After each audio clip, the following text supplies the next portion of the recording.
Oh, good roll. Good God. It's still going.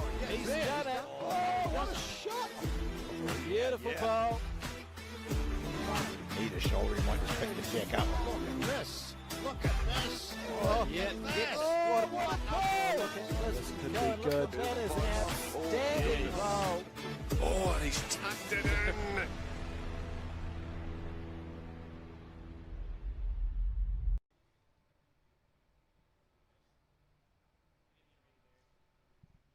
Well, welcome back to Bukit Kiara here in Kuala Lumpur for Day 4 action of the 2025 World Cup. Day 3 saw a fantastic game between Canada and Wales. Canada winning the first set, down game in the second set, and it was Kelly McElroy who came up with the big play, sitting the bowl and getting the jack to go on and win the game. Let's check out those highlights.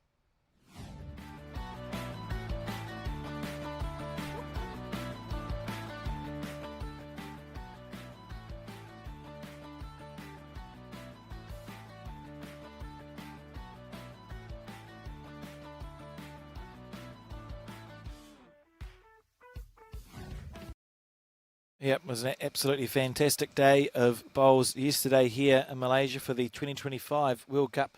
We've got another fantastic day for you here this morning, and it's going to start with action from the men's singles Australia versus Ireland.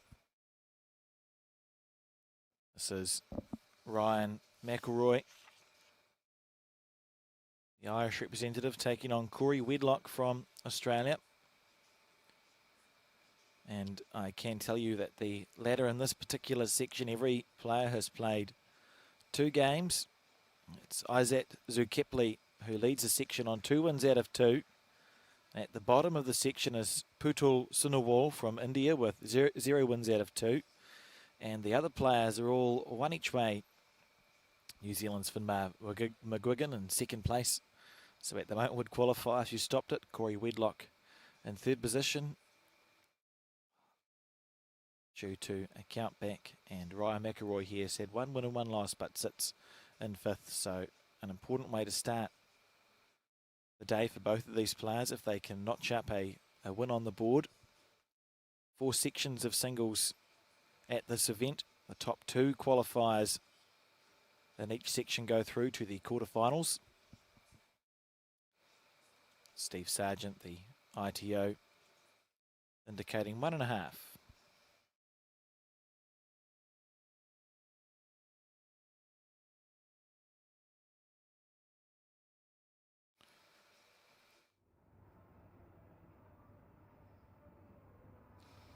Saw Corey last night and the rest of the world team.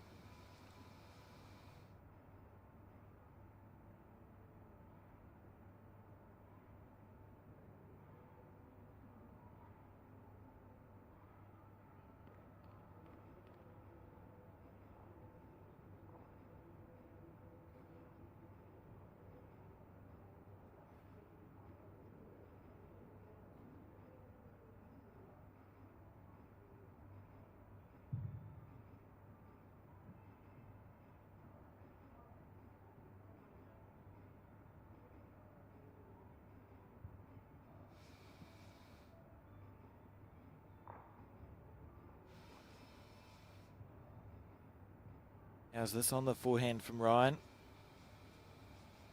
Oh, just on the outside. That might be a number on the first end for the Australian. As we wait for Steve to indicate what's what. Blue Australian bowls matching the blue on the scoreboard. And Corey measuring for 3 here.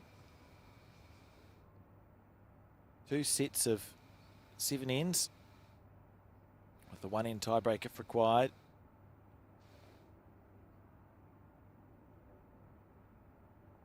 And it is 2 to Australia on the first end.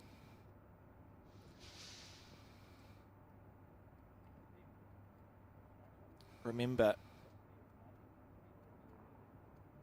these players have all been playing in different conditions. Outside and then inside. Outside about 3 seconds slower. and a little bit warmer than the portable rinks that we have here in what used to be, and still is, I think, the netball facilities.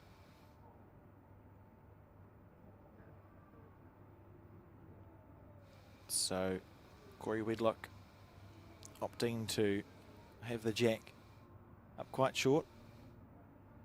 It's been interesting. One of the innovations we've had at this World Cup is a jack that is placed and not delivered. We think it has been speeding up the games. If you work it out, it's probably 15 seconds an end that you save by placing the jack.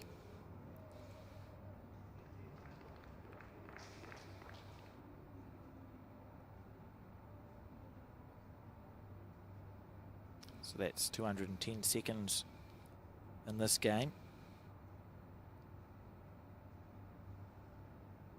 which is 3.5 minutes times 25 rounds.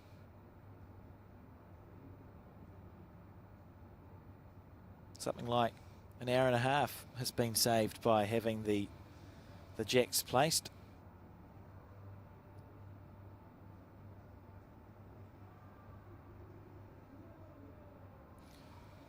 Had Ryan here in the commentary booth a couple of days ago. He played the pairs with Adam McEwen, and they lost in heartbreaking fashion in the semi-final to Paul Foster and Jason Banks of Scotland earlier on.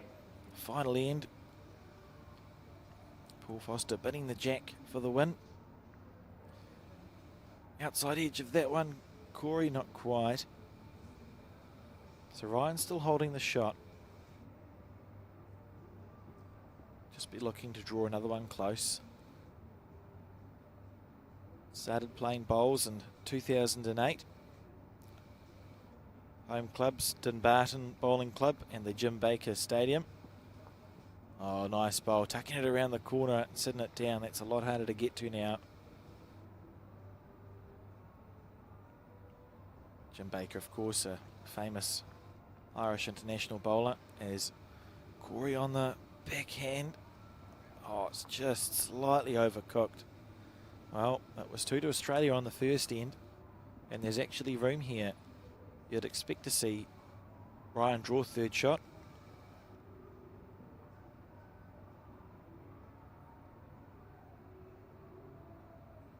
As he wanders down.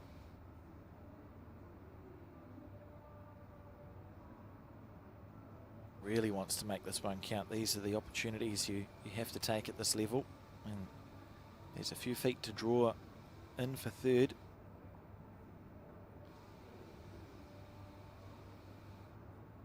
Have to make it count. Looking like he's going to do so here. Yes, that's lovely bowling from the Irishman. 3 in reply to the 2 for Australia. And 3-2 the score as we start end 3 of 7 here in this first set. And Ryan with quite a list of favourite foods. Chinese, McDonald's, mash with chicken dinner, roast dinner, steak. I think we asked, oh, did we ask? No, we asked for one. We said favourite food, but fair enough. Leading off on the forehand. We've not really seen a preference from the players as to which side of the rink they play on, this portable rink. We think, as you see it, to the right of the screen, where the grandstands are, might be slightly slower and turn slightly more, but fine margins indeed as we see Ryan play a very good first bowl. Corey looking to follow it down.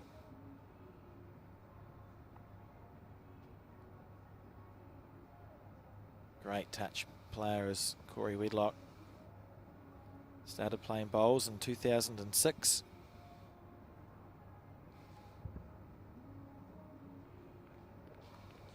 And home club Warilla Bowls Club.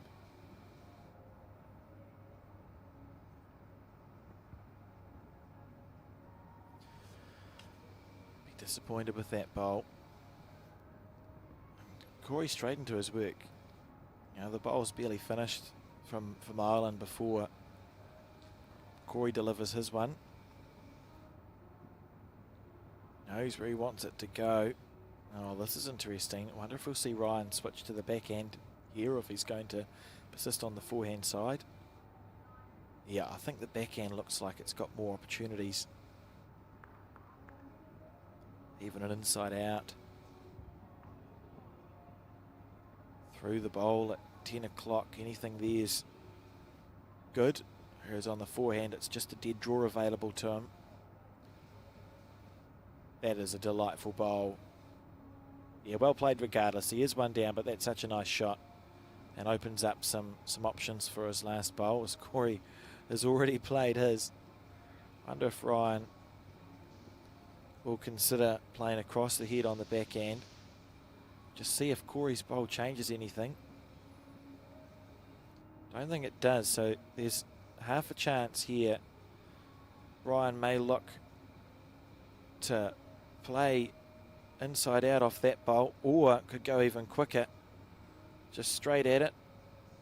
Keeping in mind that Corey's second bowl, that one is heading back, so if he hits it hard, he has to hit it hard enough to make sure that goes into the ditch, or it's just a inside out on the backhand, meter over. See what he opts to play. That's his two chances.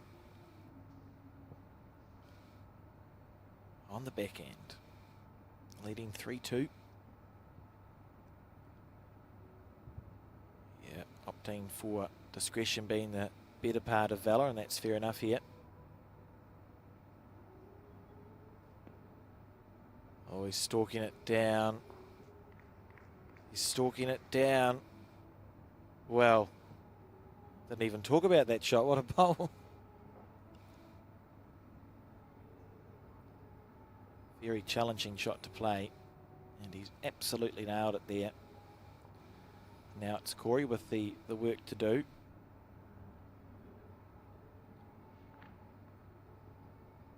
That's what he can see from the player's end. Just trying to follow it down on the back end.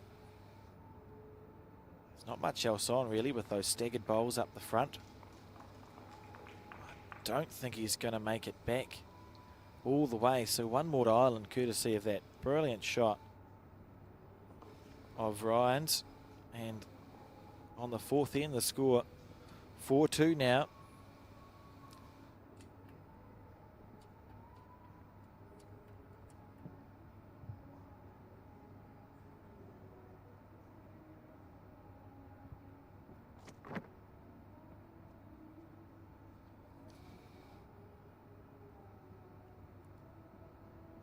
Ryan with a lot of number of achievements. World Under 25 mixed pairs gold medal, European fours gold medal. He's won the Irish indoor fours, the Irish indoor triples, the Irish outdoor singles runners up, the Irish outdoor pairs runners up, multiple domestic leagues and cups, and an Irish Cup winner, and you can see why with a bowl like that right on top of it. Corey straight into his work on the back end. Works as an assistant bowls coordinator. And whereas Ryan says his favourite food is Chinese McDonald's mash with chicken dinner, roast dinner and steak, Corey's favourite food, a chicken palmy.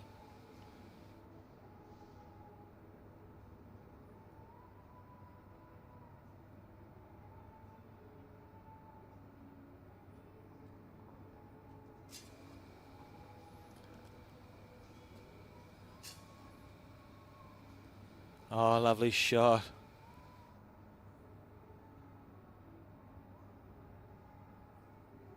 That's outstanding bowl.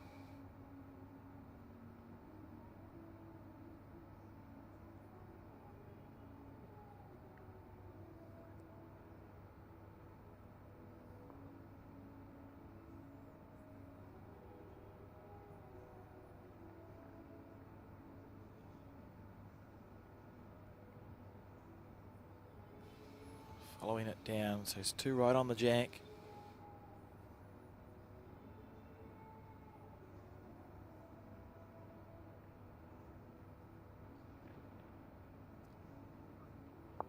Oh, well, how good is that? He's actually turned his shot ball around the corner, made the target narrower than it previously was. You couldn't have walked down the rink and placed that in a better position. And there's a gap between his 2 short bowls, so if they were touching, it would be nice if there could be movement into the air to pop the jack back. But because there's a gap, it's actually possible to not get that very well. You could get halves of bowls everywhere. Be really interested to see what shot Corey opts to play, and he's not mucking around with it on the backhand. What did I say about getting halves of bowls? Great try.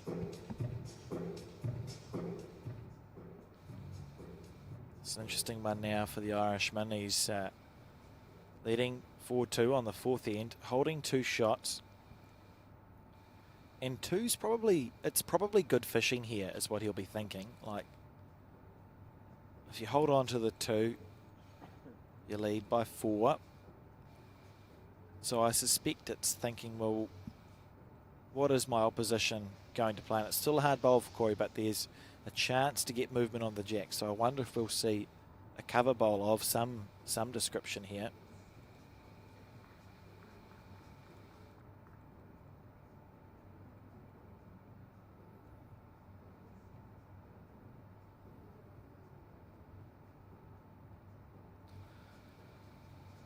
So he's on the back end.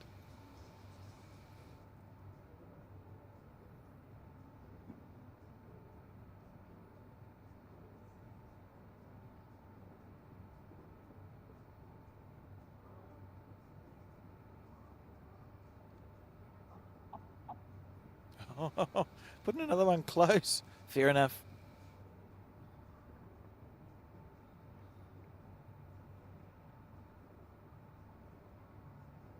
Right.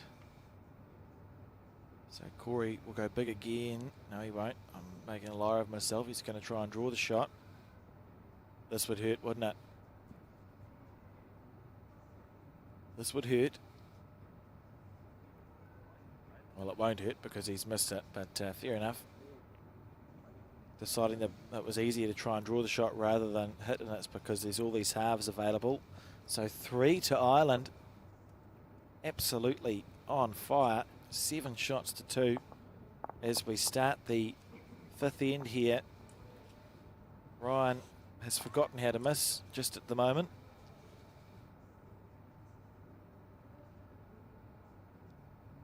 Hobbies include watching football. He's an Arsenal supporter, whatever that means.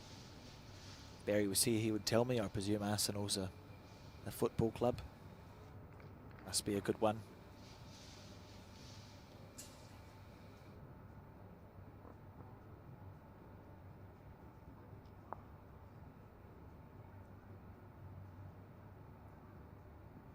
It's the most he's missed a bowl by in the last 3 ends. There's 2 ends to go after this. 5 shots the difference. So Corey needs to score at least 2 out of the next 3 ends. That's the way to do it as well. Say Corey drops one more shot in the next 3 ends. That's 6 shots to pick up in 2. So I think he actually needs to score on the next 3 ends, just all the way home.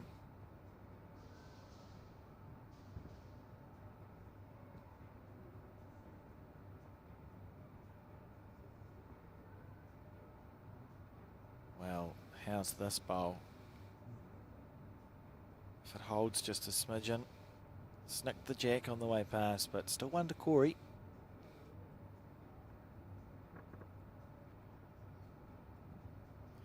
Who's just going to look to stack it up here on his forehand. This is a nice effort. Needs to sit in, not out. Oh, wow. What a bowl. Decisions here. How confident are you feeling, Ryan? Gonna hit this? No.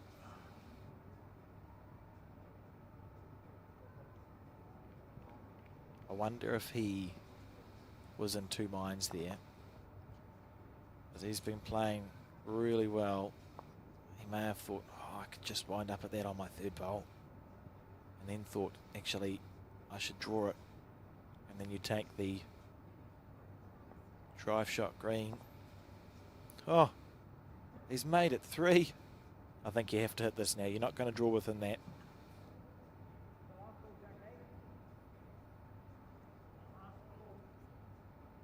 Could get unlucky, but shouldn't if he plays his forehand onto that as square as you can. If you get it square, your collision bowl will follow through square as well. So that's all he's focusing on, is if you're on the forehand, you get that bowl as square as possible. You know your collision bowl is going to follow through.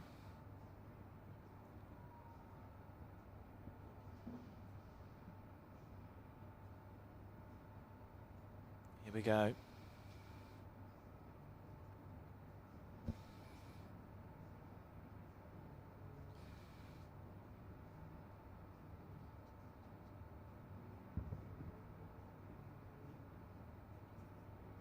He's missed it.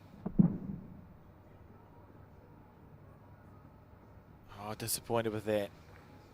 Oh, this is huge. On the anti-penultimate end.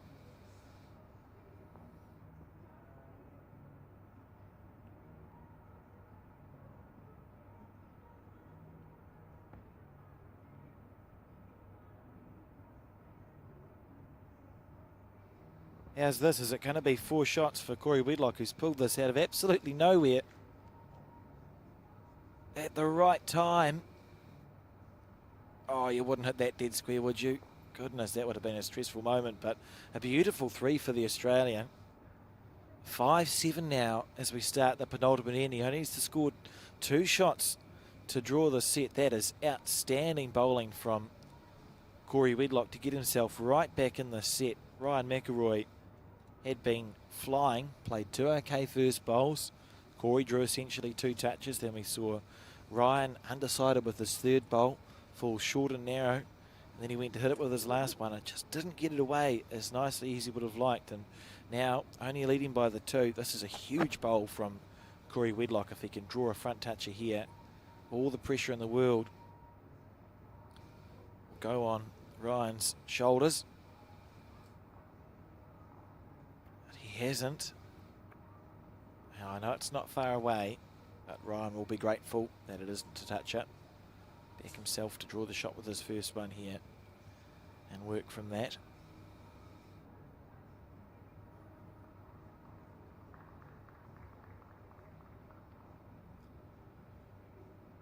Smooth as silk.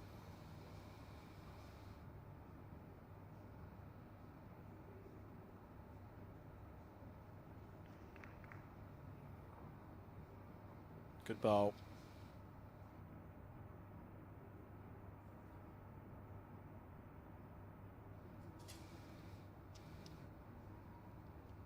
Corey wasting no time in getting his bowls away. I quite like that. It's particularly effective. Yeah, that's a lovely bowl. And that's not the case here, but if your opposition is struggling a little bit, it's quite nice just to get your bowl away immediately and just get them back out there.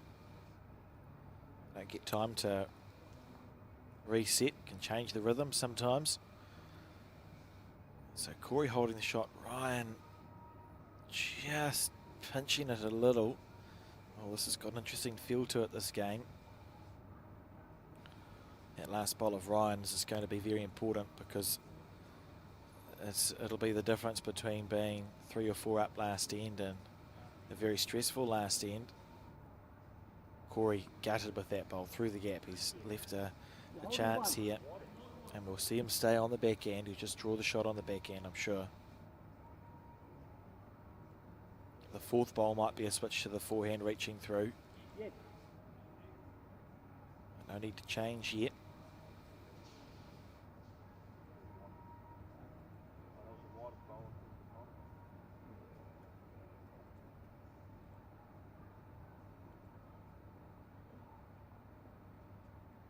Just a about trying to build the head, but he knows he's got last bowl. If he's missing, he'd be missing past with this. It's a delightful bowl. Yep, well played. And now there are options on either hand. He's still one down, but he's played it well. Zakaria makes his way down to the head to investigate.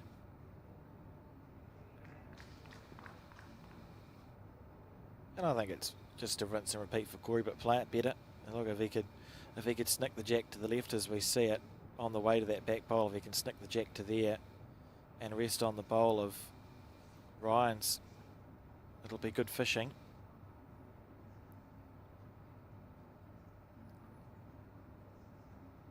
Here we go.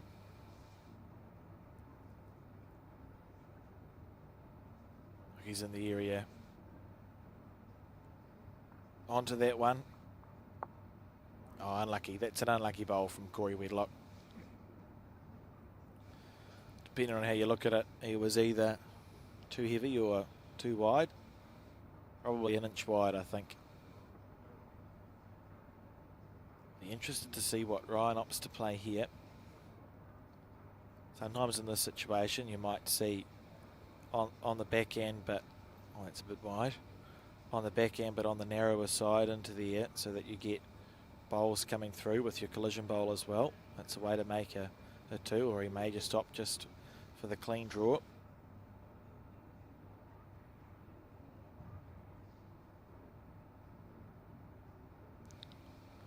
Find out shortly.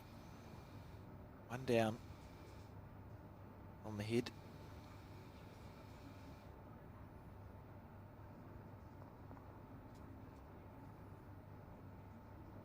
How are we going here? How are we going here? Needs to find something on the way. He's done so. That's an outstanding bowl. What a shot from the Irishman. That's the difference between a very stressful last end and a defensible lead, as we see Ryan pick up. Is it two? Two. By snicking the jack over. Wow, what a bowl. Worst case scenario now, a draw for Ryan McElroy. That's outstanding stuff. He's played well. He had one end off where he dropped a 3 to Corey, and Corey essentially drew 3 touches. And apart from that, he's been in imperious form.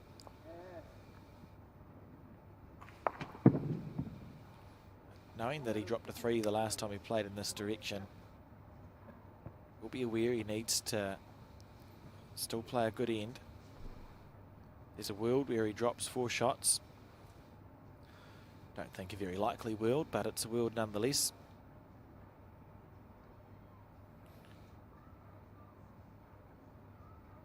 On its way now.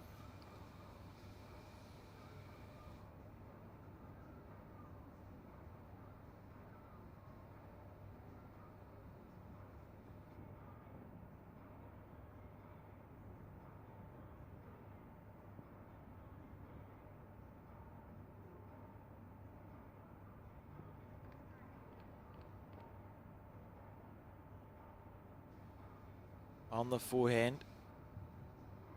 Oh, it's happening again. It's happening again.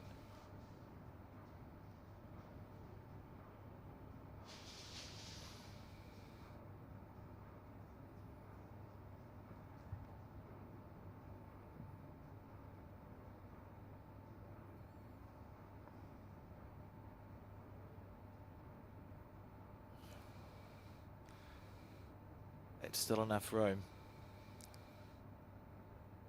Less room indeed, but still enough.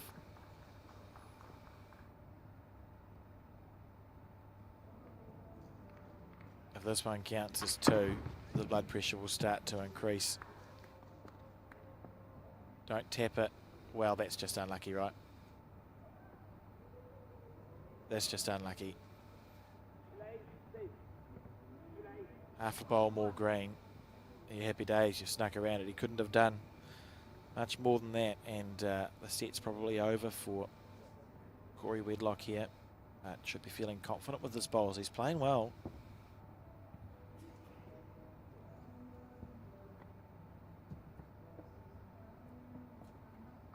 On the back end. Good shot. Lovely shot. Oh, there's a chance if Corey sits through one of the bowls that Ryan may miss, and then Corey could sit through the other one. Here we go. That's exactly what he's looking to do. Even the plant square. Yep. Yep. Lovely shot. Would have preferred to be a bowl wider so he could sit through Ryan's bowl, because now you have two bowls to worry about when you're looking for your 4. So the logic now is if Ryan gets anything, literally anything here, how are you going to get rid of 3 bowls and find 4 shots? Just want to draw a staggered 4th shot. So at the moment there is half a chance for Corey Wedlock, only because those 2 Irish bowls are close together. So you put a bowl anywhere else and you're okay. See what he can manage if he beats the front ones of the Australian. He hasn't. Well. Oh, is it a block though? So Corey needs to find a way through to these 2. The problem is this bowl has tightened the line up so much on the back end.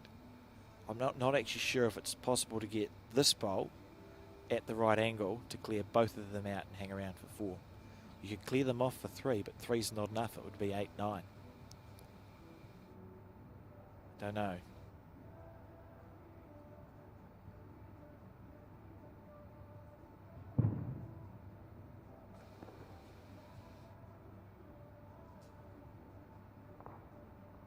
That's what he was trying to play there, and it was such a challenging weight with just where Ryan's bowl finished to change the line.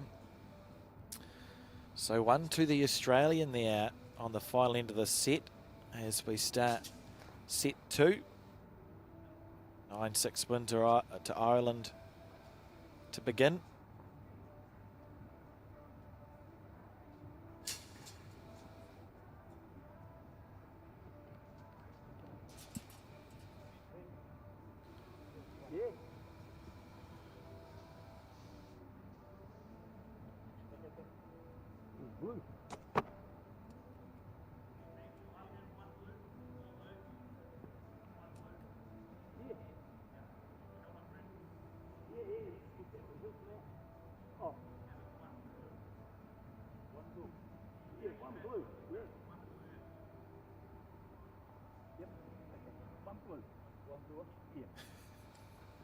We're under control.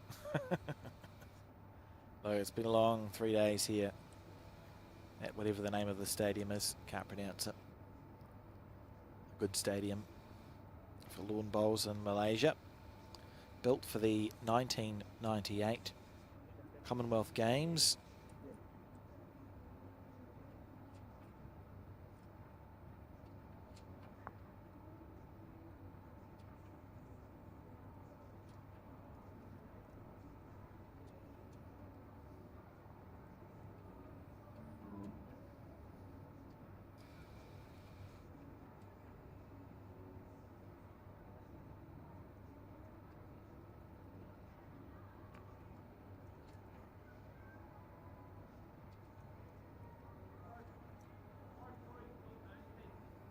A good start.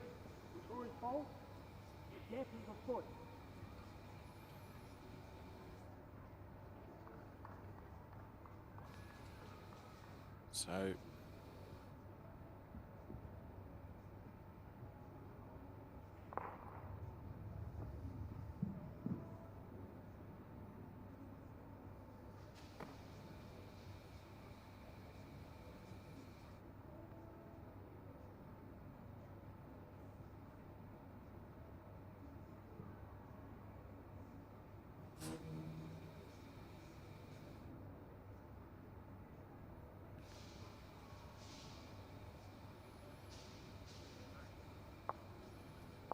oh, look at that.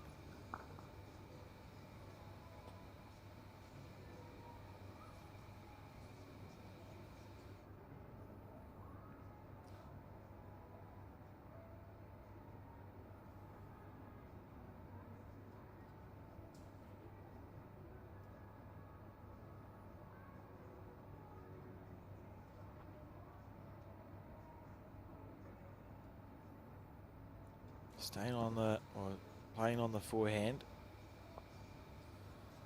Just pulling up. The Australian holding the shot. It's the first end of the second and final set of 7 ends in the singles match. Remembering that that is the conditions of play for all the singles games. 7 ends, 2 sets, 1 end tiebreak if required. Pairs, of course, 2 sets of 5 ends. Mirroring the conditions of play that we're going to see at the Commonwealth Games. I was going to say later on this year, but it's not, it's next year. Lost all sense of time. Ryan, 1 down on the head.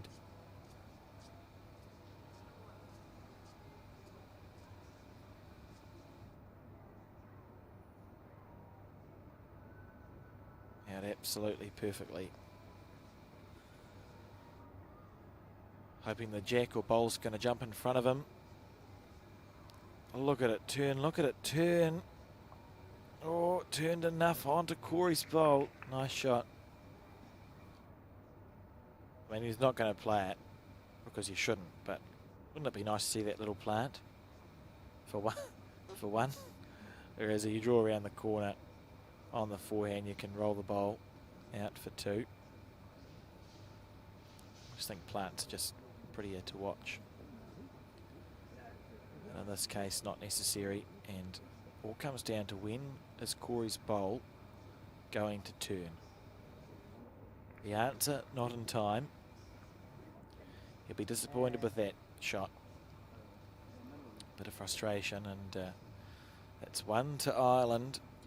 Red for Ireland on this first end of the set. Steve Sargent there from the Raumati Bowling Club. We see him around in our domestic events in New Zealand all the time. One of the hard-working umpires and one of 3 New Zealand ITOs in attendance at this World Cup, which we're very proud to have that sort of representation. Pauline Seaton, Wendy Sati and Steve Sargent all here representing New Zealand on the world stage as officials right at the top of their game. It's about 20, 22 or 23 ITOs here, and it's from all over. And it's a really nice aspect to this World Cup, and they're proud to be here, and great for the players too to have individuals that know what they're doing. Mark Cowan, the chief ITO, as we see Corey play a very good bowl. He's been playing well in this direction. It's hardly missed in the last 3 ends playing this way. Remember, if you're thinking, well, where can I actually get results for this World Cup? The answer to that question is the World Match Centre website. So we see a very disappointing there from Ryan McElroy. So if you Google World Bowls Match Centre, or you go to the website, or you go to the World Bowls socials, or you go to your country's website, or your country's social media, or you ask someone who has found them, there are ways to get to the results. They're everywhere, and we would encourage you to, if you're tuning in to the YouTube coverage. Firstly, thank you very much, as we see an absolute bomb. That's as good a bowl as you'll ever see. Yes, thank you for joining us on this YouTube coverage, the World Bowls coverage. It's on the World Bowls YouTube channel, and this bowl, is it going to cannon out? Edge of that? Oh, didn't need to hold much. Which isn't where all the broadcasting is it? Sometimes you might see it on the Bowls New Zealand YouTube channel or the Bowls Australia YouTube channel, and there has been some confusion about where the broadcast is. You've obviously found it because you're watching, so if you could share the link with your bowling friends or people who may be interested, we'd be much obliged. It's been good to have so many people tuning in, but you can always ask for more. You will not be asked to pay money to access this broadcast, you may be asked to subscribe to the YouTube channel. Subscribing to the YouTube channel does not cost you money. It just means that when the YouTube channel goes live, you'll get a little notification on your phone or your other personal devices saying World Bowls is live, and you won't miss the bowls. What more could you want? So if you could click the subscribe button, we'd be much obliged also. But mainly just let people know this is the place to find it. I know there has been some challenges. On the back end, Ryan McElroy playing really well. He's had a couple of loose bowls, but the ends where he's had loose bowls have also had absolute bombs. This will be interesting. I think we're going to see just a reaching bowl on the back end from Corey with a bit more green than the last one. Look, he's close here. He could get a back edge of that and cannon the bowl out. Back edge of it. Goodness. I mean, he's missed by an inch twice. Not for the main goal, but you come across the head there. That bowl cannons out pretty clean. Not to be, though. And it's one more to Ireland as he ekes a lead in this second set. 2-0. Looking forward to the rest of the day as well. We have more men's singles action for you next, with Wales taking on Hong Kong, China. And then we move to the women's para singles, where Pauline Wilson will play Serena Bonnell. And flick across to the women's open pairs, where we see young superstar Emily Kernick playing with Catherine Rednall, who's another young superstar. They'll take on the Irish pair of Lara Rainey and Chloe Wilson. Really looking forward to that. And then rounding out the broadcast coverage today from 3:30 p.m. Malaysian time, more para women's singles. Sue Jones from Wales taking on Teri Blackbourn of New Zealand.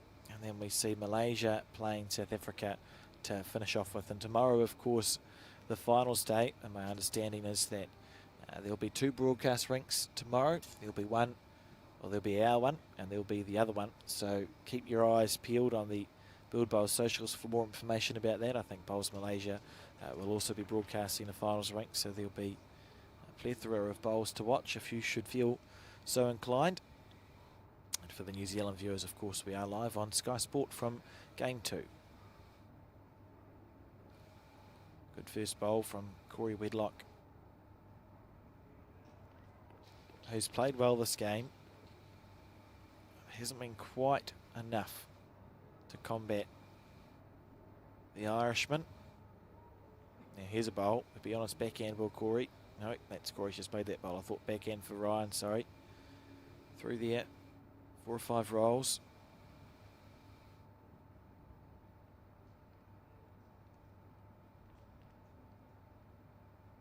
He's in good enough touch to play it as well. It's just bogged on that bowl.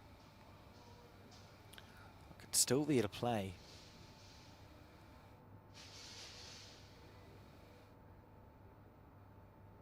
So if he misses past here, Corey will be happy.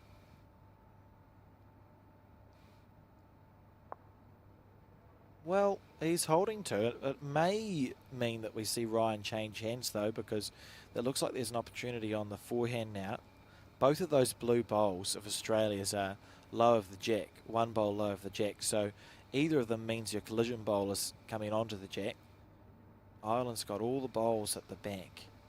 So I think we'll see a forehand shot here with maybe ditch weight.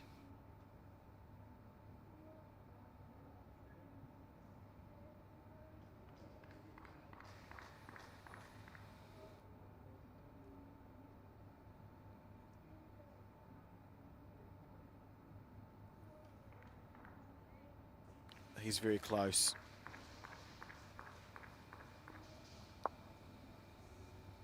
Well, you know, he's missed that by a bowl. Again, in bowls, look, it's either the green or the weight that wasn't quite right.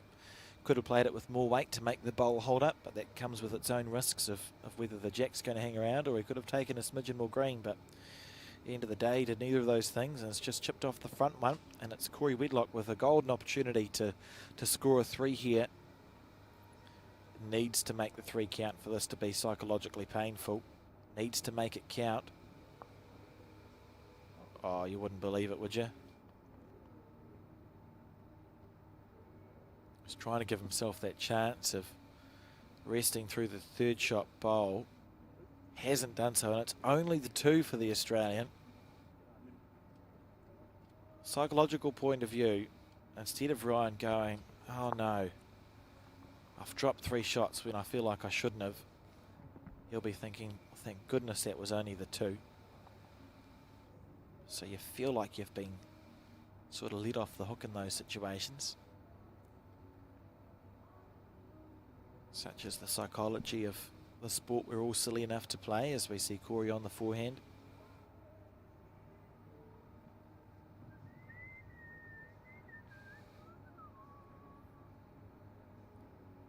Yep. That's great stuff there. Beautiful bowl.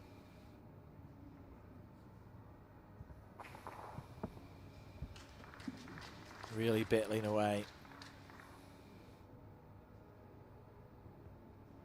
Following it down.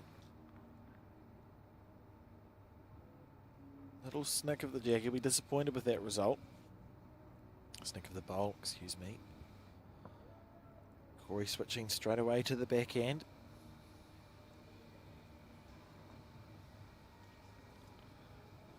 Plays with Euro bowls. His 227 Australian international caps does Corey Wedlock. 5 BPL titles, 7 Australian titles.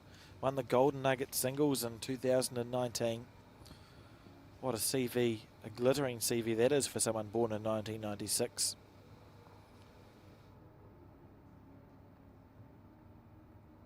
Has he drawn it off?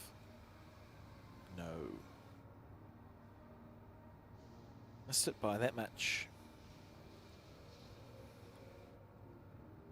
On the back end.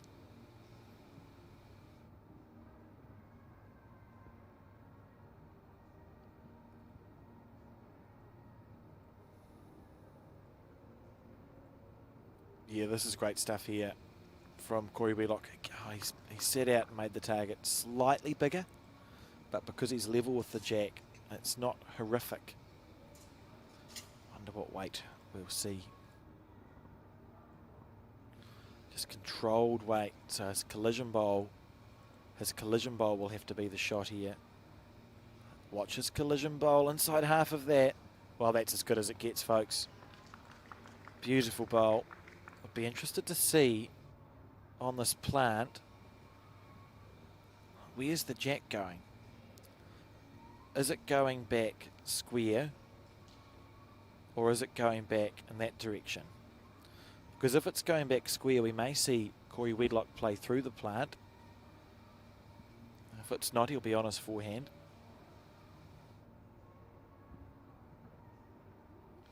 It's not, so he's on his forehand. Looking to go get directly to the jack on the way through. It's a lovely effort. A lovely effort. Perfect weight. Look at the speed that he's played that with. But look, it's not going to count. And there's an opportunity here for Ryan to draw a bonus bowl. Backhand looks safer because the jack is protected. There's no way that your collision bowl can snick the jack on the backhand side. Whereas if he played the forehand, there's a chance if he was narrow, he could snick it. So I think we'll see a bonus bowl on the backhand here from Ryan, having played an outstanding 3rd shot.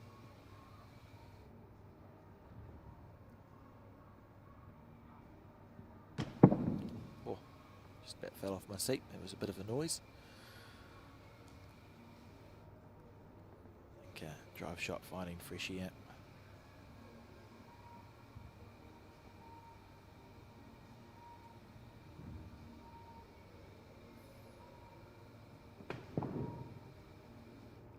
He's not made the bonus count here. It's a poor bowl, but the 3rd bowl was brilliant. So it's I suppose, swings and roundabouts. So we see one more to Ireland as we approach the last part of this set.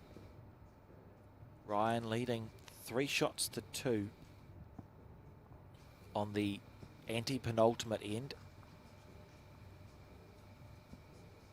Which, as we all know, means third to last.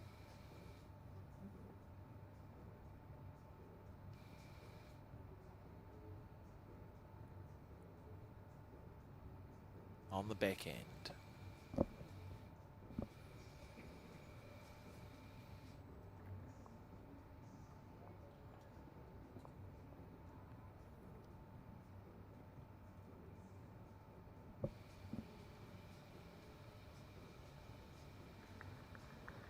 Good ball.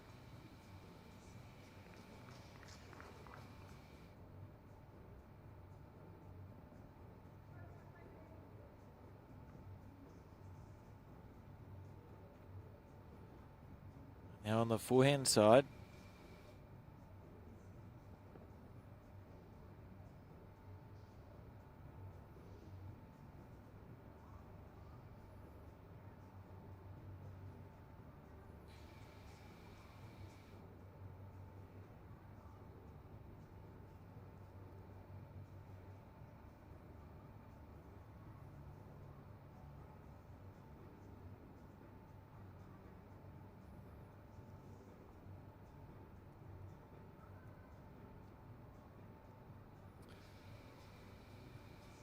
So we see the Australian fighting to force that tie break.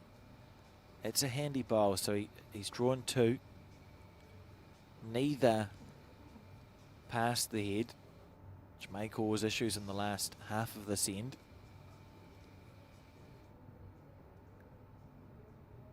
Look at this. Look at this. He's got it. He's got it. No, he's just got one of them. Thought he was going to swing down to the jack there. Still a good bowl. It's one of those strange ends where Corey's happy with the way the head sits because it's a 1-bowl target, so he doesn't want to frame the jack. Needs to slip past it.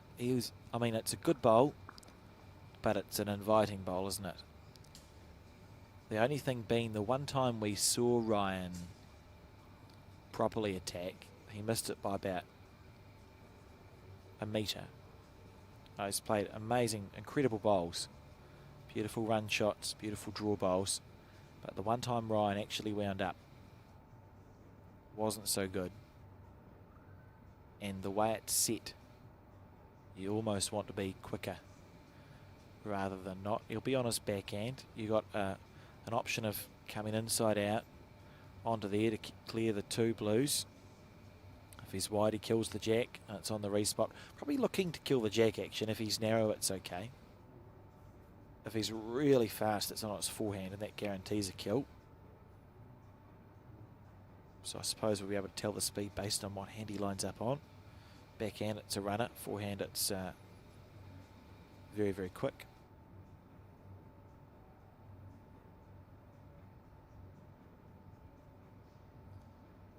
Here we go.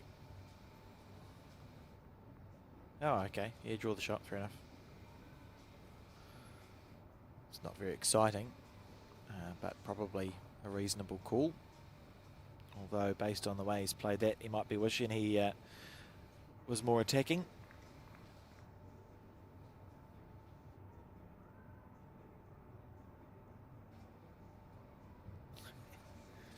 So a chance for 3 here for the Australian, who's trailing 2 shots to 3. On this 5th end. Has he got to stop in time?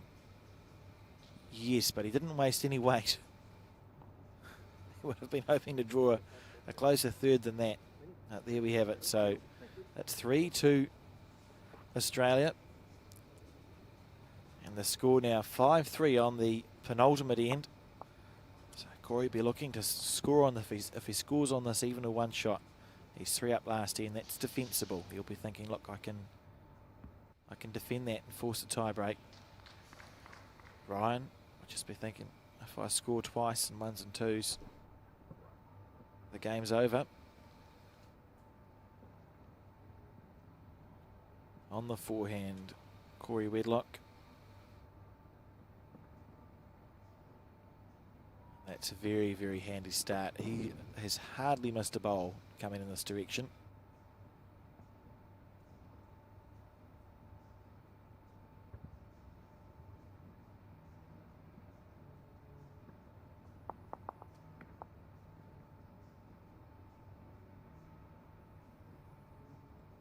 Ryan's birthday, 31st of October. So that's not that long ago, is it? What are we, the 7th of November? Somehow. And Corey looking just to stack it up again.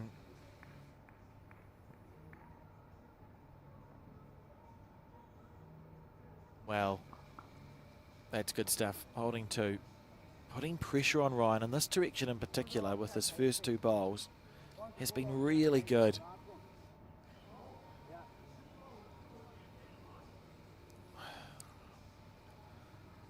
I don't know. I know some players who would wind up at this. I'm not sure if Ryan is one of those players.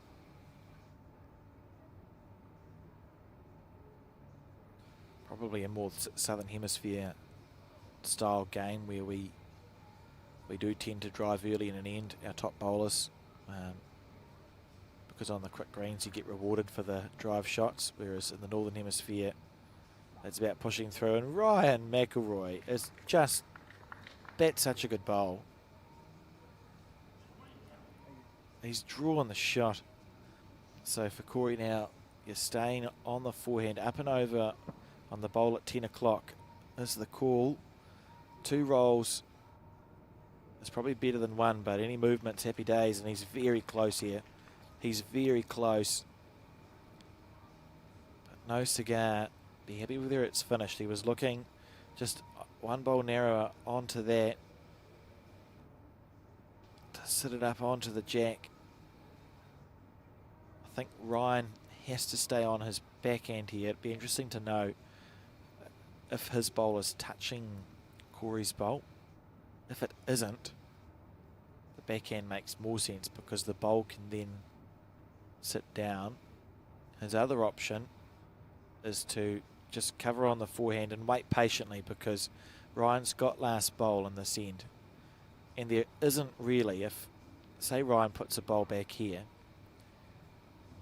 and Corey moves the front one, there's still a shot on for Ryan. There's not really anything Corey can do that doesn't leave a shot on for Ryan. So maybe that's the call. We go past and then salvage if required.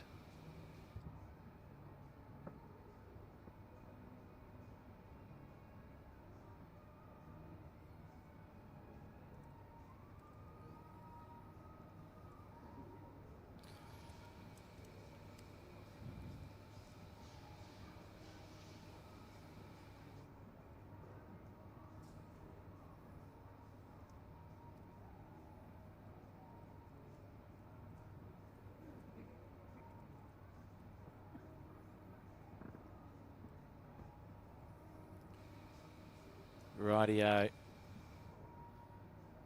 What can you do? One bowl each.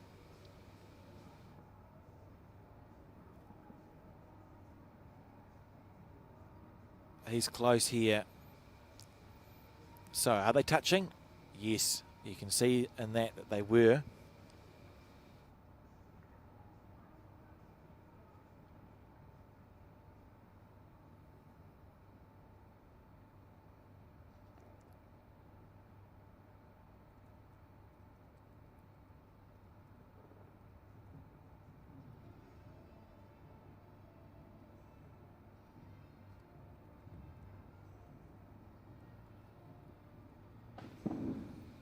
In theory, with all those bowls sitting flat, it's possible to draw a second shot on the backhand and it be reasonably safe to do so.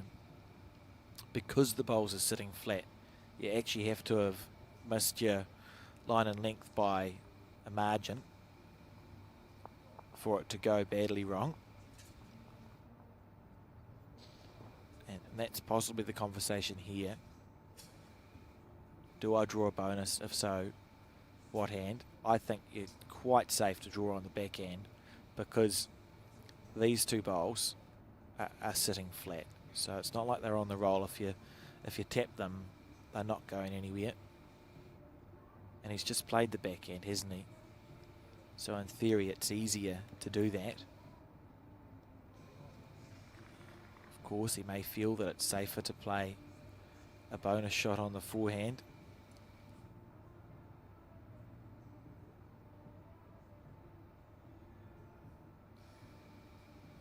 There we go.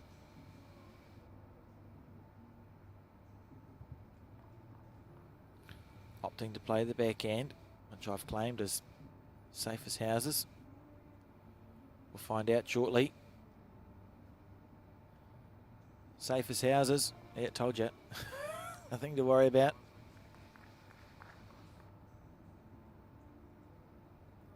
One. If he's made it two, it's just outstanding, but it was a nicely played bowl regardless.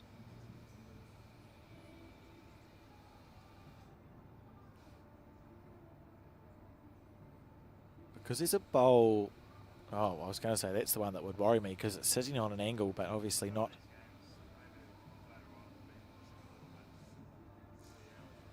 We've got the calipers out.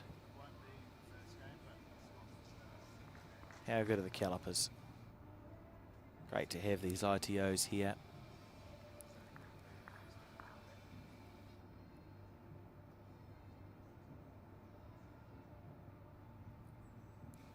Interesting, a variety of equipment available out there on the market for bowls measuring. String measures and tapes, calipers, feeler gauges. Something that's actually quite useful to have in an umpire's kit is some cigarette paper for when the jack is nearly touching the bowl. It's actually easier to use than a feeler gauge if you can, because it's not heavy, so sometimes the cigarette paper might pass between the bowl and the jack going one way and then it crinkles going the other, so you know the one it's passed through is further away. As we see, I've distracted myself, we've seen two to Ireland. What a bowl that was, and we find ourselves locked at 5 apiece as we start the final end of the second set here. If Ireland can win this end into straight sets victory, if Corey Wedlock can score with the last bowl, he's holding the last bowl, we'll go to a tiebreaker. Exciting times.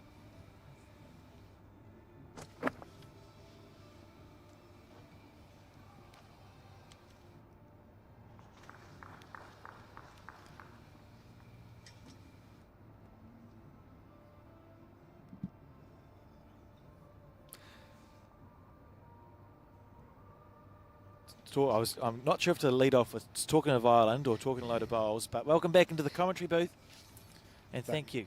Thanks very much, Alex. Good to be here, mate.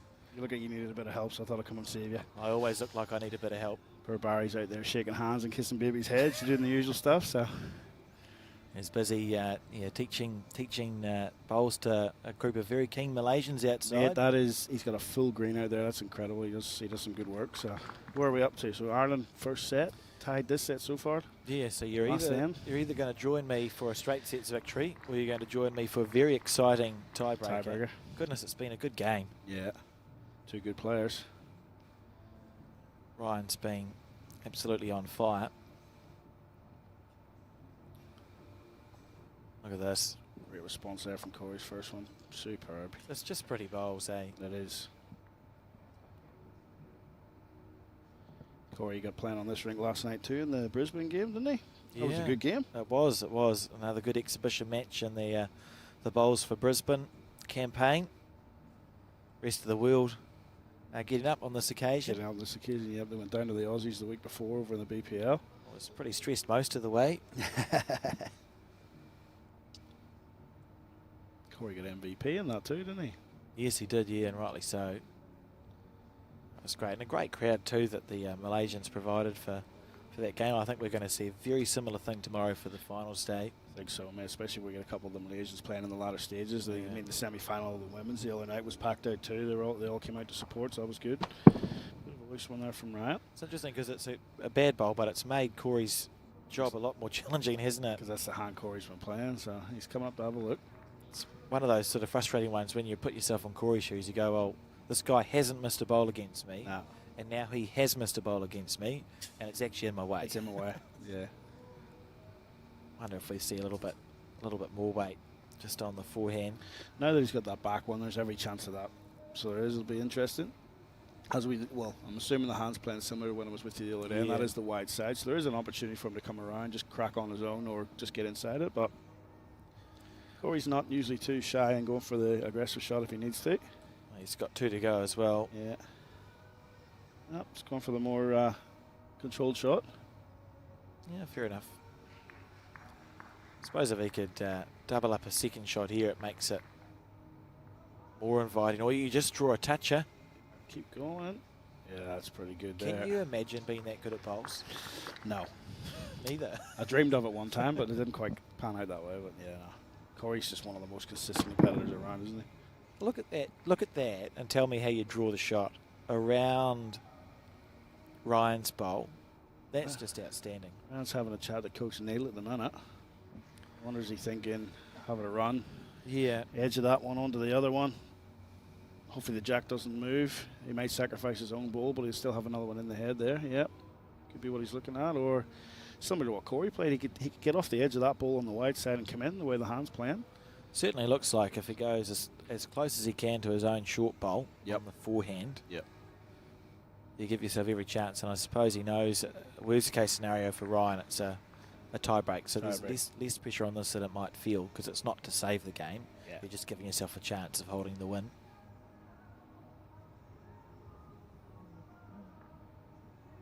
Nope. Bit of a reset. No, there wasn't anything there. There was just a drive happening next door from New Zealander.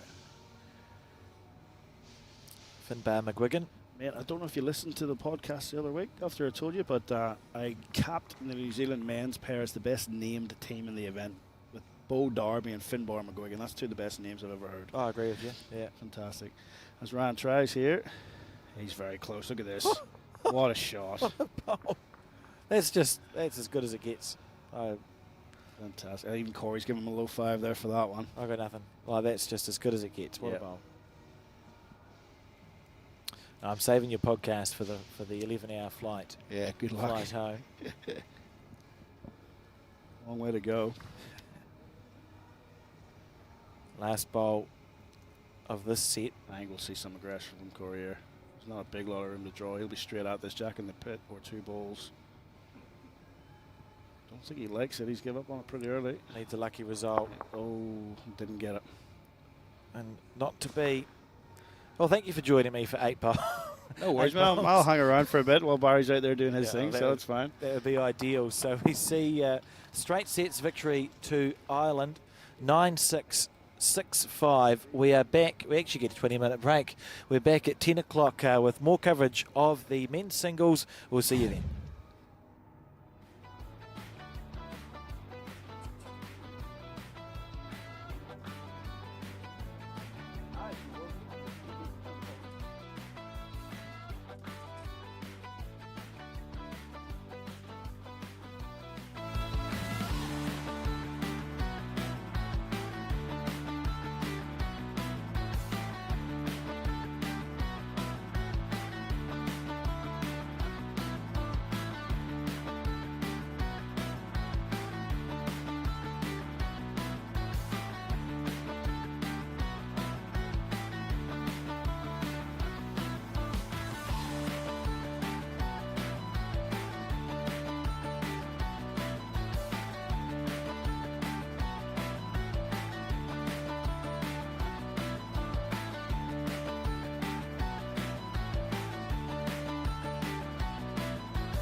Arrow, used by world champions Kelvin Kirko, Corey Wedlock, Aaron Tees and Aaron Sheriff.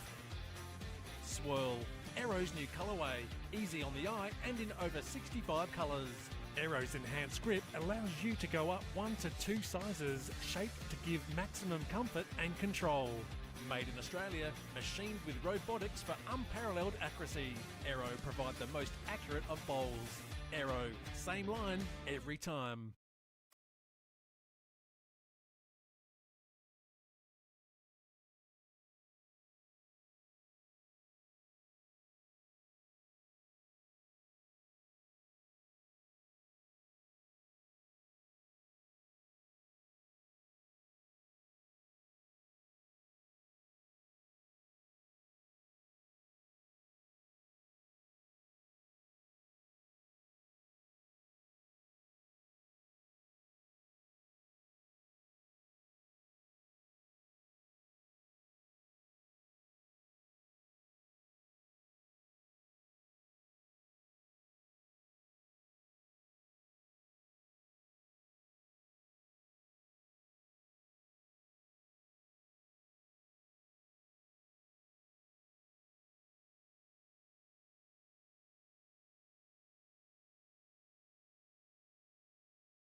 Apa lagi yang rangkaian telekomunikasi boleh lakukan?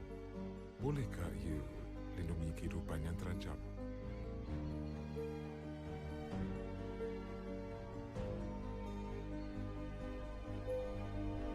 Dengan Celcom Digi 5G, rangkaian kami bukan sekadar menghubungkan anda. Ia dibina untuk mencapai impian dalam diri kita. Inilah generasi 5G. Bersama kita membina masa depan.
going.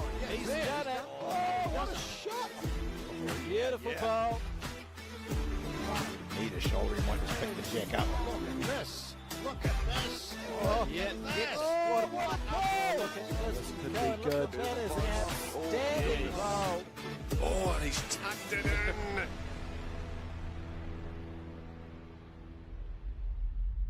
Well, welcome back to Bukit Kiara here in Kuala Lumpur for Day 4 action of the 2025 World Cup. Day 3 saw a fantastic game between Canada and Wales. Canada winning the first set, down game in the second set, and it was Kelly McElroy who came up with the big play, sitting the bowl and getting the jack to go on and win the game. Let's check out those highlights.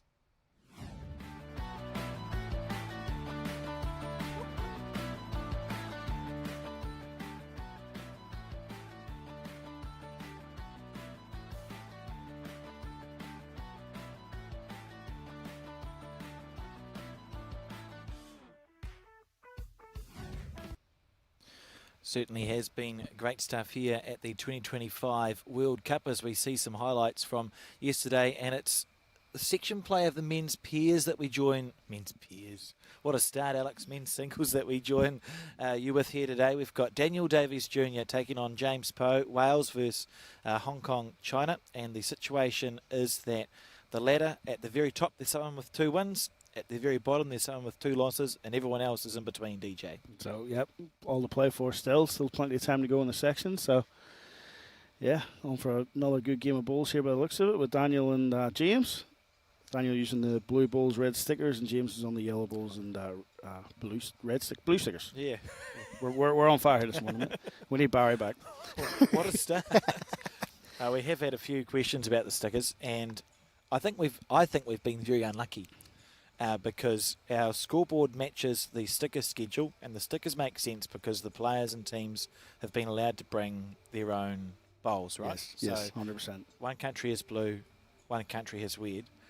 An uncanny amount of times, only on the broadcast rank, it seems to be that if you've got blue stickers, you have red bowls. Yep. And if you've got red stickers, you have blue bowls. And we have a red and blue scoreboard. Which matches the stickers. The stickers, not the bowls. Just to make it easier for us. Yeah. James opening up with a bit of a narrow one there. Speed wasn't too bad. Daniel will be contesting the final of the men's pairs later on too, won't he? That's correct, against Paul Foster and Jason Banks. Not a bad opener as well there from Daniel.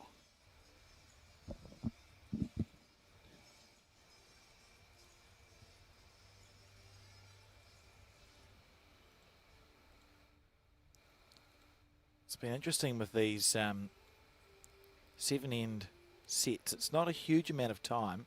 No. Just enough, but to get the drama in there and have a little topsy-turvy game here or there.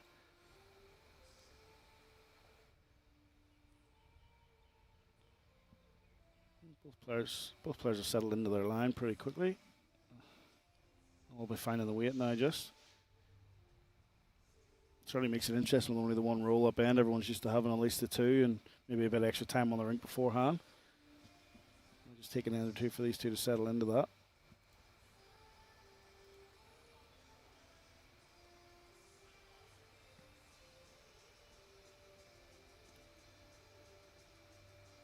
Looks like James with the...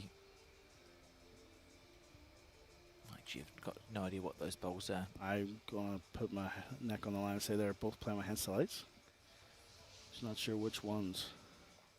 It's been varied, hasn't it? A lot of the players. Some are using the narrower XG ones that we're all used to in the southern hemisphere. Others using the Tiger 2s used to in the northern hemisphere. It's been an interesting one. Wasn't really sure what to expect. I suspect the countries actually weren't sure what to expect coming into this. So we have seen that mix, but I reckon when we get to the Commonwealth Games, we're going to see a very consistent, probably favouring the heavy bias. I'd say bowls. so, yeah. Have you had a roll up on the portable rinks yet, DJ? I haven't yet, mate. I was hoping to get one maybe today or tomorrow, but speaking to a lot of the players, they're certainly preferring playing on this surface, so they are. I think the air conditioning's got a bit to do with that too, because it's quite humid outside, isn't it? Yeah, certainly on my list. It's not often. I don't usually get itchy fingers watching bowls or commentating bowls and just dabble, but the portable rinks look so new. And they look so nice. And very inviting, don't they? Goodness, it'd be nice just to have a roll up, just no to defects, see. yeah. And we're blessed too. We've got Barry Lester here to give us a bit of coaching too. So Sure, yeah. I'm uncoachable. Daniel looking the ad on his previous two. Oh, Just not reaching, but is it enough? Both players are having a very good look at it. it's a nice line. James likes his. Yep. So they're looking for the second one, maybe. Just a one shot there to James Pody open up. Telling the ITO where he'd like the jack to be placed, because we aren't delivering the jack in this competition. New format. There's certain tees at different points up and down the line. Matt goes on one, Jack goes up the other one on the far end. Players get to choose where they put everything. So it's certainly added a different dimension, hasn't it, Alex? Certainly has. I quite like it. I did successfully work out when I was talking to myself for an hour and a half. I think, now I've forgotten what I worked out, 80-something minutes. I think that was a day, wasn't it? Receiving 80 minutes a day but not delivering the jack. I think so. Or maybe on average? Maybe it was over the event. Can't There you remember. I thought 15 seconds an end, 14 ends a game. Yeah. 5, 10, 15, 20, 25 rounds on average over the entire event. Yeah. Equals whatever I said. it's quite a considerable saving in time, and I think something I wouldn't mind seeing it instigated in more events. Well, I'll tell you what, mate, you working that out's been pretty fair too, because you haven't had a lot of time since you've been here. You boys have been camped in this commentary box pretty much all day, every day, so good on you for even working that out. James. On the forehand side, weight's pretty good. Yeah, nice bowl. It's the first game, of course, for these players today.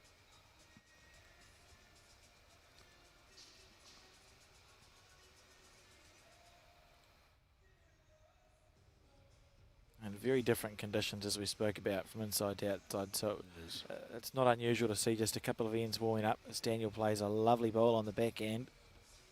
Just found a nice clear road in there with a nice weight.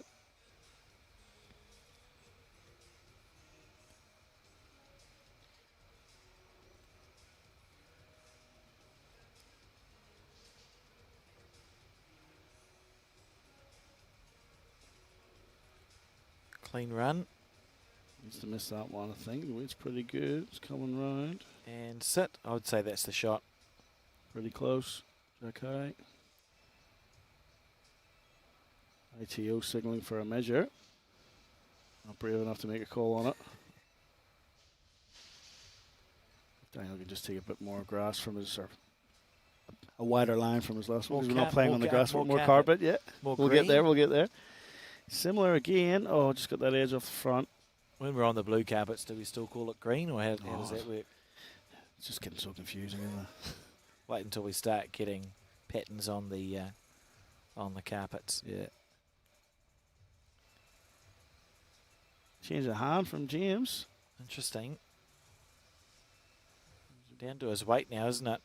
He's not badly played. A toucher would make two. Oh, good try. It's a good look all round there. I think Daniel's having a very good look. Sort of hard to see from any of our camera angles. Probably a measure for shot, as you say, all round.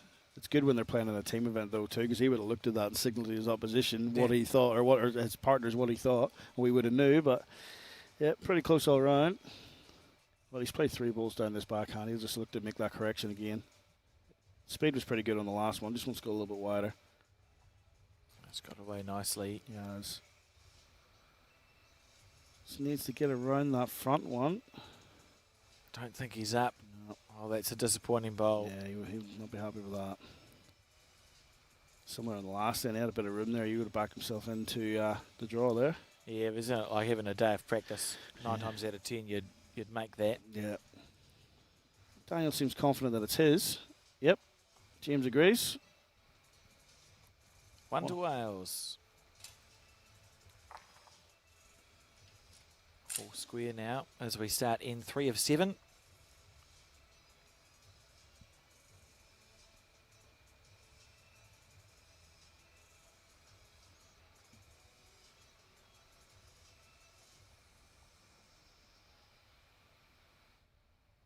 They've done a good job with these portables, haven't they? Oh, it's fantastic. The whole thing's fantastic, really. Yeah.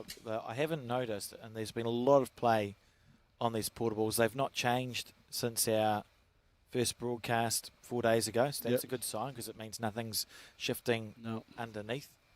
They don't change during the day because it's nice climate-controlled environment here, so we haven't seen them. We think we might have seen them slow down by like half a second, but there's been no tangible changes. And then you look around, and Bowls Malaysia have done such a good job in dressing this venue up with the media walls. That's fantastic. So they have the signs. Yeah, mate, they've gone all out for this competition. So they have. They've fully embraced it. Believe tomorrow there's going to be some VIPs coming to watch the finals as well, which is very exciting. The whole nation's got behind it. I mentioned the other day on the stream, mate, we drove in Monday night from the airport, and there was a giant video billboard advertising the World Cup. It's good that they've got all the way behind it. So they have. I mean, it's the inaugural one, first one.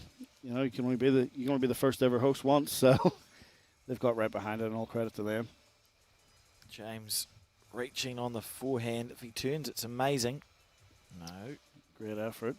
Yeah, Daniel's just shortened the jack a little bit. Brought the mat a bit further up from the previous couple of ends, and it suited him with the first 2 balls. He'll be happy with his first 2. Yeah, he's going to have to change here now, but as we see, he doesn't want to turn that yellow one in, give James a chance. He's sitting quite good. You just want to get to the jack or past with this one. I think the way the head's set up for James, you'll see a little bit of an attacking shot, not necessarily full out, but promotion on his last one will be good. He can use a couple of yards of weight too if he wants. He's got the back ball there. Ball on the jack will be a good result.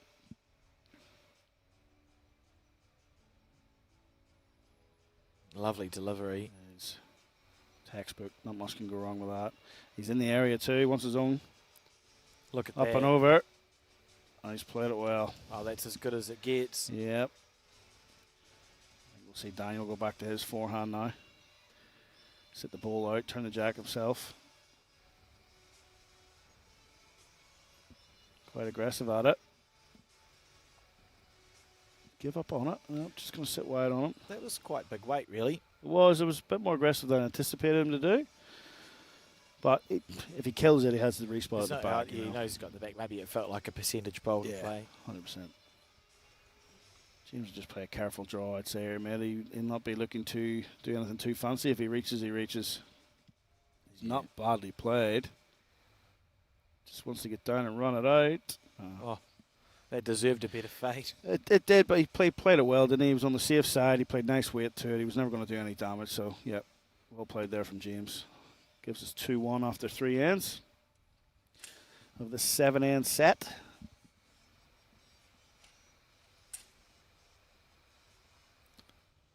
Pick up the mat.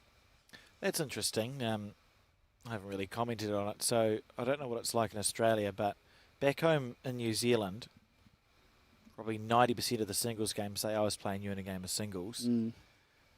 If you have last bowl and I'm standing there, I'll just pick the mat up when you finish and we walk down with it. Yeah. And that's just what happens. It's unusual for that not to be the case, whereas here at this World Cup, the players, and we've got ITOs, it's not an issue, but there's a mat at each end that's just left there. Well, I'll give you 2 perspectives, mate, because obviously, yes, I am based in Australia now, but the accent suggests I grew up elsewhere. So, yeah, growing up back in Belfast and playing back there, it was a mat at either end. And the marker would move the mat, or the last person up would move the mat, depending on what you want to do. That took a bit of getting used to when we came down to the southern hemisphere to Australia, and I'm only playing with, as you said, there's just the one mat that you follow up and down with. I suppose culturally too, the Northern Hemisphere tend to walk off the mat a bit more, and we follow balls a bit more. So it is something to get used to, you know, to have that courtesy to go back and get the mat. But yeah, it'll take something for some of the players to adapt to. But I'm certainly, from growing up that way, a big fan of the mat at every end. Yeah, I don't mind it. I'd probably find myself accidentally holding the mat, I think. Because it just becomes a habit. Yeah, it does. It does. It'd be vice versa if someone had to move up from the southern hemisphere to the northern hemisphere and get used to it. So. Nice. Up with 2 mats at one end and go, yeah. no. I've seen it happen. Nice attacking shot there for Daniel early doors. A sign of confidence, isn't it? Could be that. Could also be a bit of not having the faith in his draw. So it's at 2-1, are we, on the fourth end? Was that the second bowl, so it's a very early drive shot from Wales. Interesting to see James change hands here after playing those two. I would have liked to see him just stick to the backhand, close the head off, slide to a good home because Daniel's got the respot at the back here, but he's gone for cover straight away. He's not incentivised Daniel to not hit it. No, he's given him a chance to adjust, which you'd like to, if you could, just take that away from him. But it's changed the shot anyway, having that back bolt. I don't think this is holding on. It's not, mate. It's your stereotypical drive draw, isn't it? He's used big weight and then lost his draw. Well, the warning bells will be ringing in Wales. It's an end that you'd love to salvage. He's got last bowl, Daniel. Does. Only takes one, but James will like another close one here on the forehand. If he could tuck the jack around the corner as well, just to make it that bit harder, I'm sure he'd be very happy with that. He's not badly pointed. Just wants to run. Hit. It's a counter. It'll be interesting now what Daniel elects for. He would want 4 or 5 feet on his last, or all three could go if he wants to go the drive. It's interesting though because it's been chopping and changing. So opting to, as you say, try and play the same bowl twice instead of switching back. Absolutely, it was a very interesting decision with the second, and then to not stick with it. But if you are going to attack it that early in the head, the logic almost is right. I've actually committed to attacking for the rest of it. You're almost all in, aren't you? Especially when the head didn't change for the third ball and you just had to make an adjustment. Well, it wasn't like he was using big weight. He used controlled weight, try to narrow it up, but it is what it is. He's lost a 3 there, and James takes a 5-1 lead. Well, that's the scary thing. Like, if this is a game to 21, you're going, I'm 5-1 down. Yeah. Plenty of time. All the time in the world. I've made a mistake. I didn't play that end as well as I could, but it doesn't matter. Yeah. But it does matter because we've only got 7 ends before the set's over. Exactly. You make a mistake, he's been punished. He's trailing by 4. Cruel game. Not only that, it was a pretty good end from James too. 4 balls sort of within that 2.5 feet, or 3 balls within that 2.5 feet. So he's going to have a bit of confidence now. Back on the inside hand of the ring, which seems to be the majority are playing all week. A great start from James.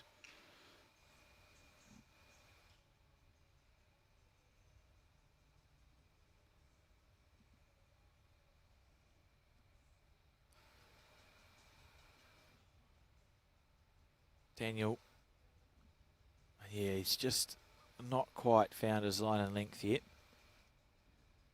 No, he's just struggled up it, hasn't he?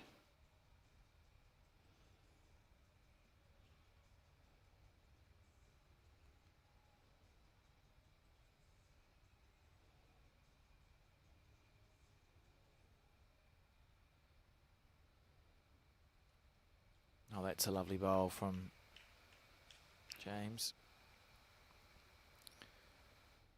Remember, the vast majority of this section have had 1 win and 1 loss. Aaron Zangle's had 2 out of 2. And John Beezer, the other North American, has had 2 the other way. And everyone else is in the middle, one apiece. So important going forward for either of these players to find a win. Some big names in that section too, with Jamie Walker and Jason Banks, current world #1. That was a better weight there from Daniel. He's just missed his line. What's James looking for here? I think he'd like to still be up. So he's just going to pull up in the way, though. Disappointed with that bowl. He will be, but doesn't make it that much easier for Daniel. Problem for Daniel, too, is he doesn't have a bowl past the head yet. No. It's always nice if you've got something past by the time you get to your third bowl. It makes shot play easier. Absolutely. There's usually something on. If you're going to miss, you want to miss long. You don't want to miss short. Needs to run this out. Is he going to hold up to it? He's close. Feather off the front one Yep, first. there you go. Well played. Beautiful bowl. Who needs a back bowl when you can just draw a front Just toucher? Yeah, why not? I'm still getting over that set winner from Emma the other day too in the game against Chloe. That was fantastic. Look, Chloe played. It was Amy Williams, wasn't it? Played 3 perfect bowls. The one I'm thinking about. Amy Williams played 3 perfect bowls in the pairs and lost. Yes, that's because she didn't have the last bowl. It was incredible. James dropped short there. Daniel will have a bit of confidence off that last one. I think he played very similar. If he gets the jack any bit further, moves it down into sort of another 2 feet pass, could make a 3 out of it. Get that 3 back from the last end, back into the set all of a sudden. Big thing for him this end was to not lose it after losing that 3. He wanted to get straight back into it. Absolutely. So just a nice full draw. Yeah, it should be very similar to his last, so he should. It looks like he might just be outside though. Right intention. Just slightly overplayed on the weight. He'll take that shot and run into the next end. Or dare say we'll see a change of length again. Oh, absolutely. It's just got that vibe of someone who's not quite feeling it where it is. Yeah, whereas James really settled into that length, didn't he? So 3 the difference, and that's the penultimate end. It's gone quickly. No mucking around with these players. No.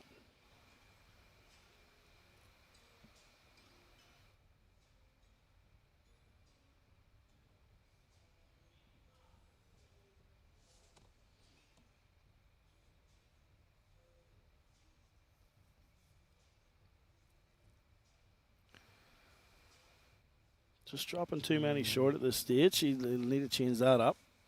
Certainly, I mean, you can see there's a frustration there, right? I mean, he knows he's better than that. All of these players are. That's why they're here. Top 12 countries in the world. You can only pick 2 men, 2 women, and 2 pairs. So you're talking proper cream of the crop. Yes. I dare say there'll be a few of these faces here that we see in Glasgow in July of next year. Well, 2 short bowls. 2 short bowls. James has let Daniel in again, so he'll want to make that adjustment now. You want to get on top of that jack before James does.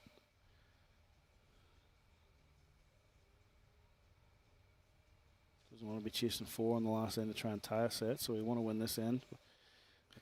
With a 3 would be awesome, but 2 would be just as handy. That's such a lovely correction too from He's from done Daniel. well. You take a lot of confidence when you make a correction like that, can't you? Yes, you can.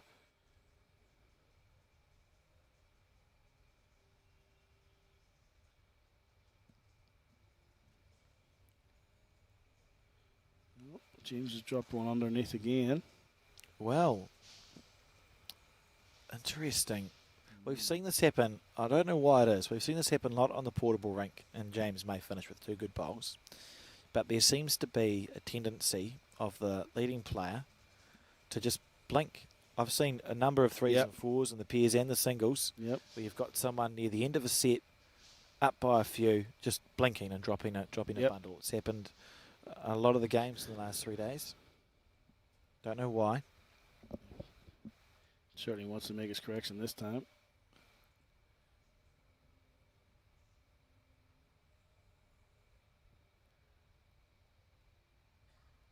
He's sort of edging his hand a little bit there. I'm not 100% he likes this one. He needs a clear road. He needs to keep moving. That's a help. He'll be happy he didn't get any more of a wick No, there. definitely not. So that's a help for him, but Daniel still has shot. He's got a chance to add a second. Would back himself to do so as well. He said perfect weight with his last 2 bowls. Yep, he's played it well, so you'll not see anything fancy here. There'll just be another try and draw for 2. Capitalise on the situation he finds himself in.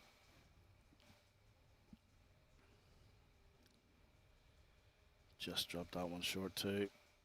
Disappointing. What hand is it best for James to play here? Well, the forehand's looking inviting. And he's lining up that way. He's got his 2 coming in. He's got the gap for the jack. He's got a gap for the bowl. He can play down here with a bit of confidence. He doesn't want to overplay it, though. His own bowl out of the head's no good. Yeah. So he'll play Nice controlled weight here. Just looking to promote something. Nope, we've got it wrong. He's on the drop. I'm going to say he was trying to promote something, but it's just fallen. It's just fallen, yeah. 7 metres short there. Yeah, because there's plenty of percentages there, but there'll be one more to wheels, Daniel, and moving on to the last end. 3-5. 3-5, so mindset for Daniel, I need to get at least 2. I don't want to lose the set. If I can win the set and get a 3, happy days, but the 2 will be the minimum target here. Yeah, he's made his way back in quite nicely. So we see, what's that? Oh, it's a fan. It's a fan. Two fans. Neck fan. That's one of those neck fans you put around. I thought she had like some unusual sort of binocular going on there, but obviously the Welsh are feeling the heat. On and off the green. We're getting a wave. How long can we leave it here for? There we go. That'll do. Oh, great opening ball there from Daniel. He's got the jack on the furthest tee through. See the red tee there on the screen. That's our respot, isn't it? I heard Barry talk about a red tee. I'm colourblind. Oh, that's right where the blue one is. So that'll be the respot. That'll be the respot because our respot isn't on the usual 2 metre. I have been wondering how they've found the respot for quite some time. There you go. The respot in this competition is a metre from the ditch. So yes, in and around there, buddy. You're right on it. Why would you put a red tee? Okay. Well, that's something to learn from the event. We'll take note and put that on our feedback. Someone needs to tell them. Yeah. It's actually, and it's not a bugbear, but well, actually it is a bugbear. The WBT Tour. Yeah. Red and green are the contrasting colours. Yes. There's like... Look at that from Daniel too. Brilliant. A quarter of men, or like a lot of us, are red-green colourblind. And it depends on the colours, but quite often I sit there and I'm like, oh, those 2 bowls. Oh dear. Just have to really pay attention. Well, the thing I'm picking up on is the day 4, and Barry's been talking about a red tee. He hasn't showed you that all day. No. In 4 days, and here I am this morning. Oh, you've pointed done a it out for you. There you go. I did hear him mention it once, and I thought, well, I can't see it. But I know the jack's respotted closer to the ditch, so I just figured there was some sort of mark there, but I couldn't see that for the life of me. There's a slight crack open in the door here for Daniel to get a 2 and make this set a draw. You just want to play exactly the same as what he did. It's his best end so far when you look at those 2 bowls. Is he there? He's chasing up after it. Go, he wants says. to go as long as he can. Yeah, beautiful. At least it's holding 2. It's holding 2, although it is now very inviting. I think we'll see some aggression from James. Be intrigued to see what weight comes out of his hand. There's multiple ways to play this. Yeah. It's got to be at least 2 yards. Sit any of the balls, turn the jack. And he's underplayed it. Yeah, it's interesting with our Southern Hemisphere glasses on. And I'm not sure if it's applicable to the portable rink, so it's all learnings for the Com Games. Yeah. Because when you watch it play on the portable rink, usually runners are more popular, not the full-blooded drive, but like down where we are, our top bowlers just go, yeah, I'll hit that real quick. That's not even a hesitation there. That's just almost up the dot, so there you go. You blink and you've missed the bowl. So just figuring out what's best for these conditions. Daniel's looking now. I'm sitting pretty good. I've got a chance to make 3, which would win the set. I think he wants to get a turn on his own wide one here onto the jack, tighten the head up a bit if he can, or at least take that port away and make it a bit harder for James. He's in the area. Wants to get a nice connection on this one now. Very good. Beautiful bowl. Very good. That's what these players do. They've got the timing, eh? He's had a forgettable set. Yes. And when he's had that opportunity to sit with the win, he's found a way. It just shows you, but even with just only the 7 ends, the ebbs and flows are, like he didn't look, he was near this a couple of ends ago, and now look at that. Chance to win the set. To save it. Much more weight from James here. He's very close. Any connection does him. Any connection. Now, the toucher followed it into the ditch. So, is it a draw for Wales? That's what we're going to see. He's not losing the set. Yeah, great bowl. He may actually, because, although you can't see the red dot, he may have got the shot with the yellow on the respot. But the jack stayed in. Did it stay in the ditch? Well, they've been wide rinks. We've not seen a lot of jacks killed here. So, what's the signal from Daniel? 2? I think just the way it finished, it felt like it might have been a 2 there. Oh, James got the mat. Just the 1 indicated by the the marker. So James won the set, 5-4. Well, what an end that was to finish with. He left himself a lot of pressure leaving that weight to the last ball, but he got it. And James, I think, heading into that second set, it'll be really, I mean, you always have to find the positives in these situations, but should be really pleased because he finished so strongly there. And that last end, he couldn't have played it better. No. And it just happened his opposition didn't miss. No, that's it. Just left himself a bit too much to do. Great opening ball there from James, especially after just playing a weighted shot the other direction.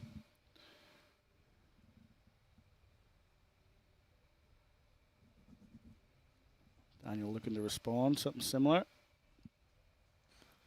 Wants to run this one out. Smart of me to put the box over the goal. I didn't want to say anything, I was just being polite, but... just leaving us all in suspense. Yeah.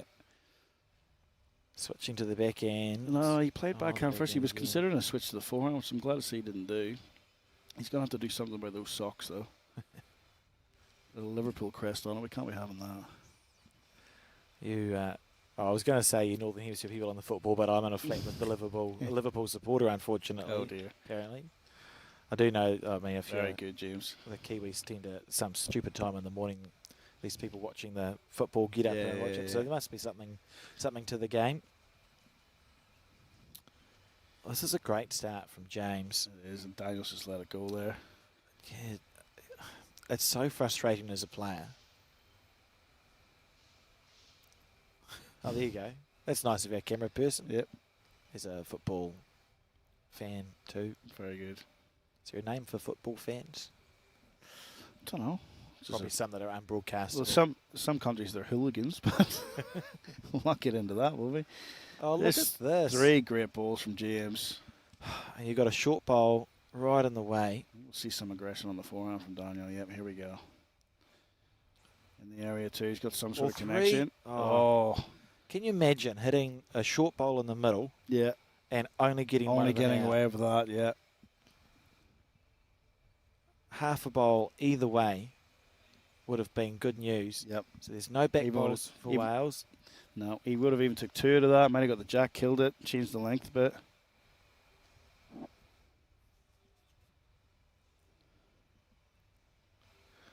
Oh, this is just an outstanding end from James. Look at that.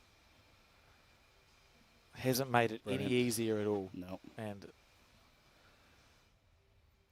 what must be going through Daniel's mind? He's on the forehand again, looking for the swinging for the jack. Needs to get down. Got the gap.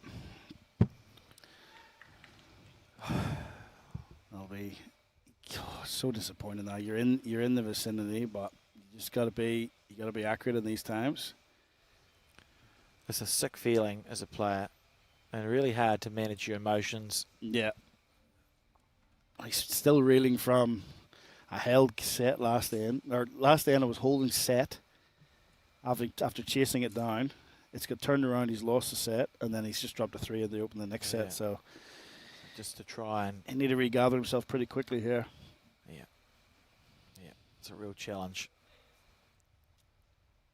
It's almost when these players have ringside coaches for a reason, and often we see a player who's undergoing a bit of stress might go and just have a chat to the coach. Doesn't even have to be about the game of bowls. Doesn't even have to. It's just something to get your mind away from it and reset. And look at this. Oh. You can't miss it at the moment. He's on it, isn't he? Such a nice rink for doing that too. If you get your line and length, it's very easy to get into a rhythm on. This is a fair response. Yeah, great bowl. Great bowl. It is. Stay on the forehand. Get to the blue or similar to your last. I'm sure you'd like to have another back toucher here. It would make things a lot harder for Daniel. So, good line.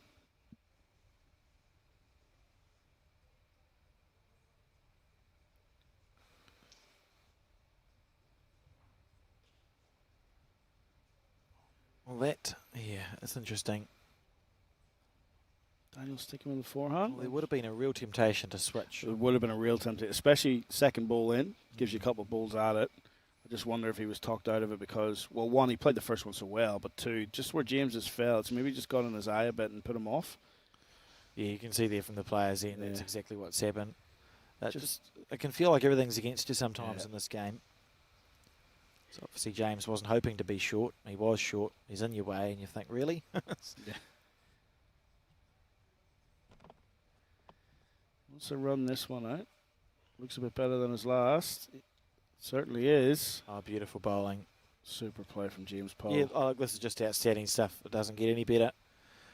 I'd almost want to come and have a look at this because Daniel needs to understand where the jack's going in collision. It's 2 touches. It looks like it's jamming pretty square.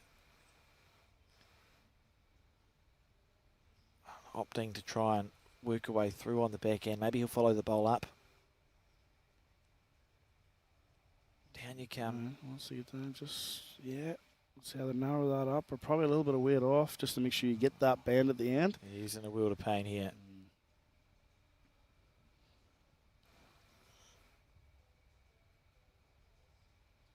And James, in the meantime's walking on water.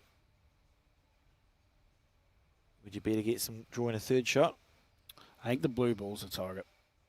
Sit down off that. Sit down off that. If you slide past it, good too.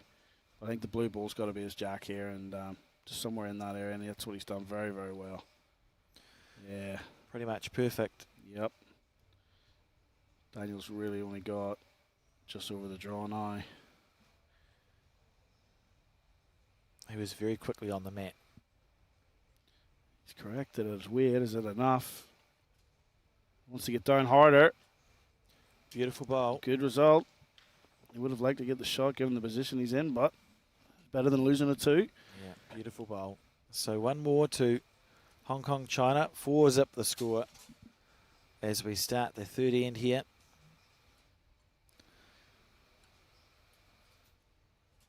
Daniel just wanting to score, and then he can start dictating the terms, because at the moment James has forgotten how to miss.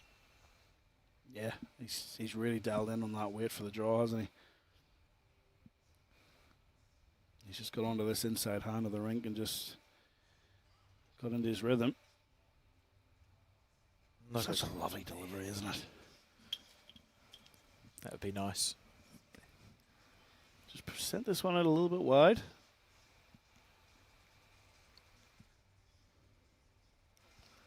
It's been interesting. We've been so lucky to have all these good players on the broadcast rank, which is what you expect because it's a World Cup. And there's lots of different deliveries, but none of them dump the bowl. No. And it all comes away flat on the running surface. Yep. And it all looks the same every time. You can take a freeze frame of 50 deliveries, and when they release it, it looks exactly the same. It's the same, yep. Certainly a lot of unique ones around the place.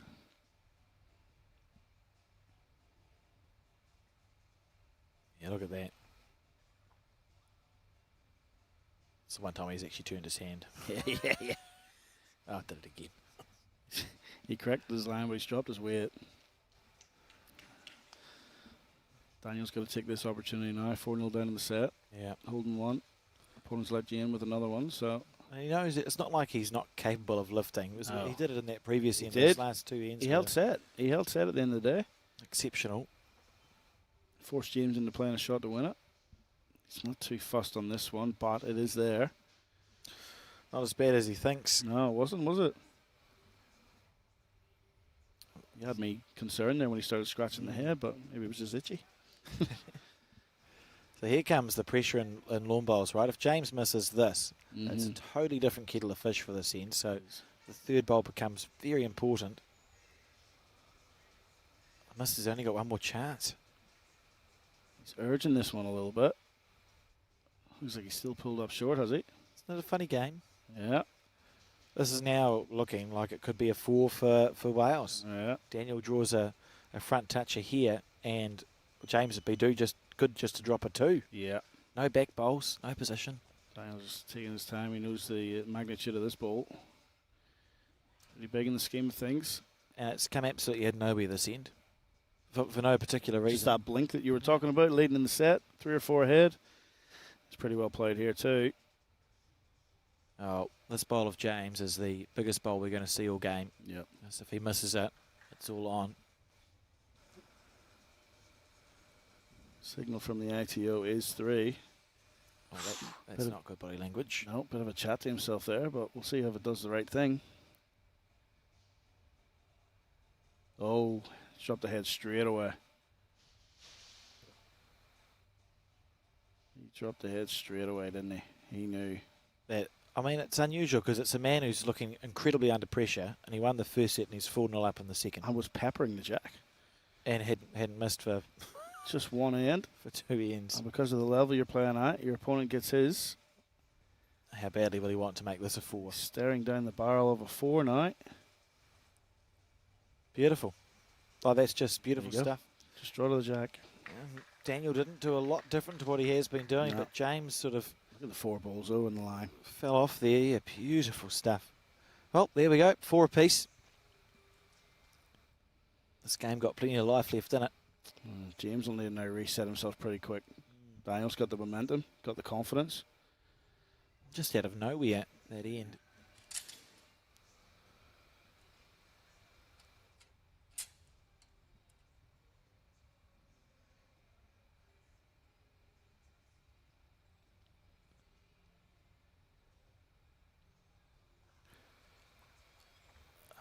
It's an interesting one here because Daniel's pulled the jack up short, which in the context of the game makes sense. But you also have an argument as Daniel's just put 4 bowls within a 1.5 foot and scored a 4 on the other length. Yep. So I think there would have been a good reason both ways. Yeah, I'm sure the thought would have crossed his mind. There's also about the fact that James had played 3 or 4 ends in a row very, very well that length. He just had the one bad one. Oh, this is not good signs. No. Not a short one. You talk about making hay while the sun is shining, and that's what Daniel has to do here. You never know how long the blip's going to last for. No. See, Daniel's sped up on his mat too. He wasn't taking much time over that. It's right out. How's the muscle memory? Let's go. Yep, handy stuff. I think he's left those 2 balls up this end of the back there just to put a bit of pressure on as well. Just left them right beside the jack. Maybe. Mind games on the rink. Oh, they're endless, aren't they, in bowls? Oh, they are. Oh, how's this is a good correction from James. Okay, so it was a 5 bowl. 5 bowl blip.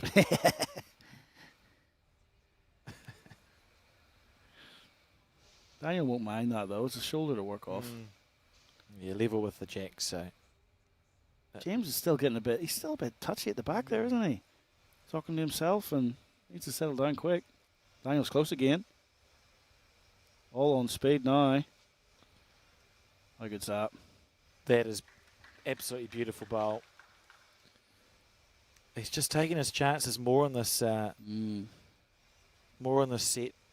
Rubbing salt into the wound. Now James has the task of changing hand. Probably slightly overplay this because the way that hand's turning, he could turn down for the blue or the jack, and he's close to it. Beautiful bowl. Very good, James Poe. Literally perfect, and Daniel will follow that down. Yeah, has to now.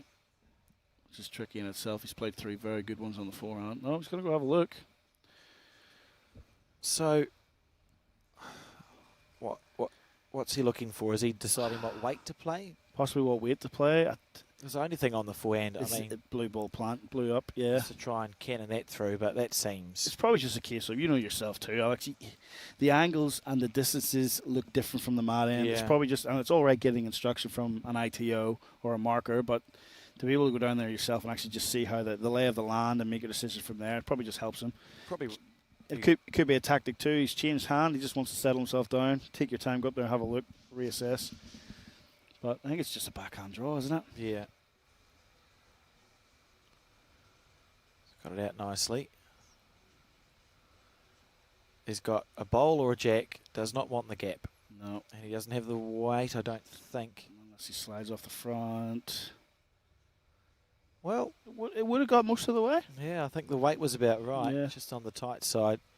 James really wants to make this one hurt and draw a second shot. It's Yeah. the fourth end, all square. He'll be feeling a lot better about himself walking up towards the mat here after that. Just dug himself into a hole. But like you said, it was only 5 balls, but it nearly seemed like the world was trying to swallow him up there. Well, he's come back pretty well, and he'll have all the confidence in the world if he can make this a 2.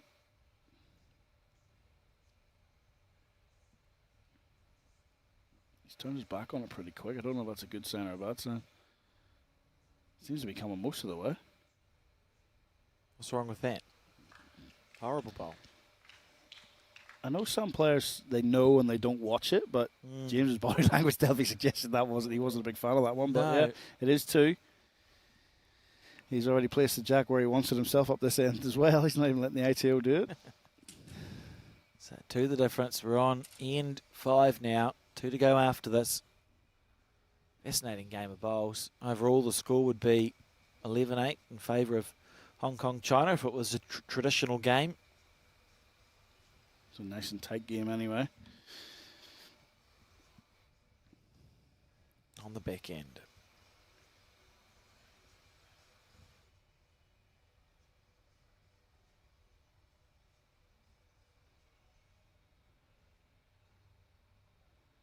Probably just a bit too wide on there. Weight's not bad. Yep, fair opener.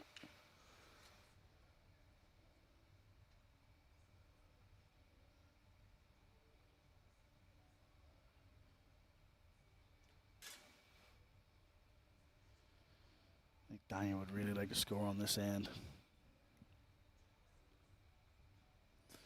Yeah, sort of 1s and 2s all the way home is a bit of an easier task, isn't it? It is, yeah.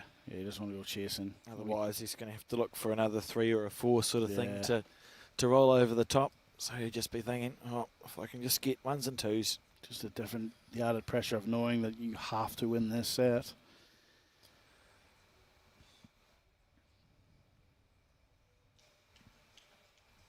James has just dropped another one short there, so. In theory, it's an opportunity. Yep, it is. Chance for Daniel there just to come in underneath his own.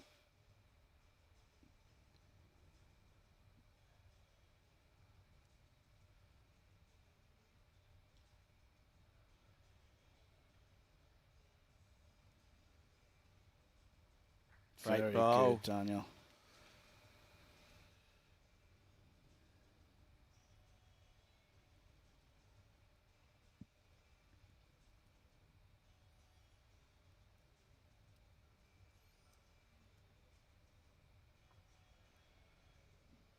Following him down, inside out off the yellow, or has he just not got anything? Oh. Feather, yep.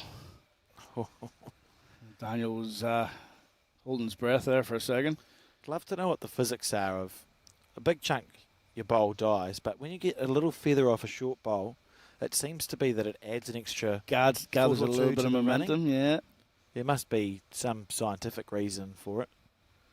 Something about stored energy within the bowl or something. There's another edge there, just enough to bring him in for the 2. Yeah, it just seems to add a smidgen. Wonder if James will consider switching to his forehand here. And go right up the guts of it. Might be easier, and then you can afford to miss on the narrow side, can't you? Even if he's ducks across the head and he's going on the face of that bowl, you're still getting movement out there. Still the same chances on the backhand, just for a bit of a swinger. You could swing down, get the jack out here for 2. Absolutely. Sit either one of the bowls, get both bowls clean. It looks to be the backhand that he's preferring. He's just played it as well. He's definitely favoured this hand. Well, it's bigger than I expected. It's probably the weight you wanted on the forehand. Yeah, So it was, that's right. yeah. So he played your hand with my weight. Yes, he did. We must have confused him. But, I didn't see him looking up at the screen. he's the one on the green, and we're sitting in the commentary box for a reason. Well, look, if there's one thing I've learned about bowls, it's much easier to talk about than it is to play. I haven't played a bad bowl all week. Neither. Probably have made a few wrong calls. But there we go, on the back end.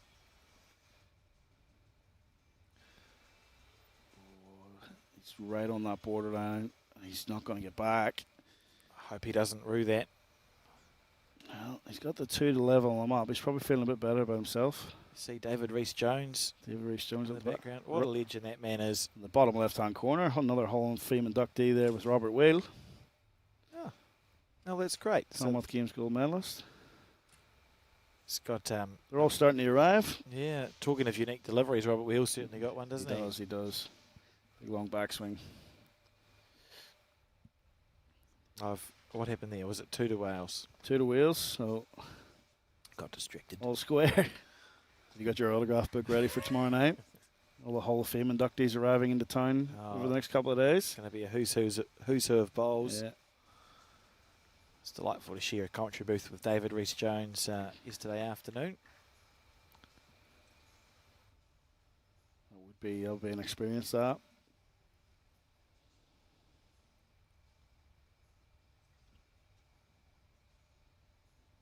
Blessed as well that some of these players will be inducted tomorrow night. Just over 30 inductees in the inaugural Hall of Fame. What a great inclusion for our sport. Oh, it had to happen. And you can see how successful it's been, because I know, like back home in New Zealand, and I'm sure the other member nations, there's been articles in mainstream media about those players who have been inducted into the Hall of Fame and getting the recognition they do deserve.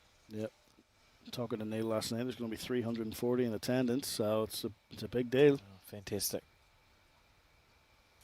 Good bowl. It's fits and starts, isn't it, this game? We've seen the two players haven't played well at the same time very often. No. It's been an unusual singles game in that way. Both played lovely bowls, but it seems to be at different times. James isn't in the, he's not badly pointed here. He just needs to run, and he's not done it again. Yeah. It was early doors. That's what was killing Daniel, was the short bowls. Well, that's what's let Daniel back into the game now too. The fact that he's adjusted. He's now aiming that foot 2 feet behind the jack where you want to be. And James's dropped just too many short at times.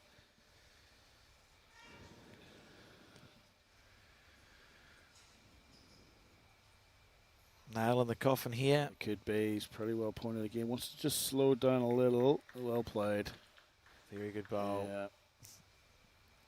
Still room there for James. Though in his eyes, it'll look a lot smaller than it does to us.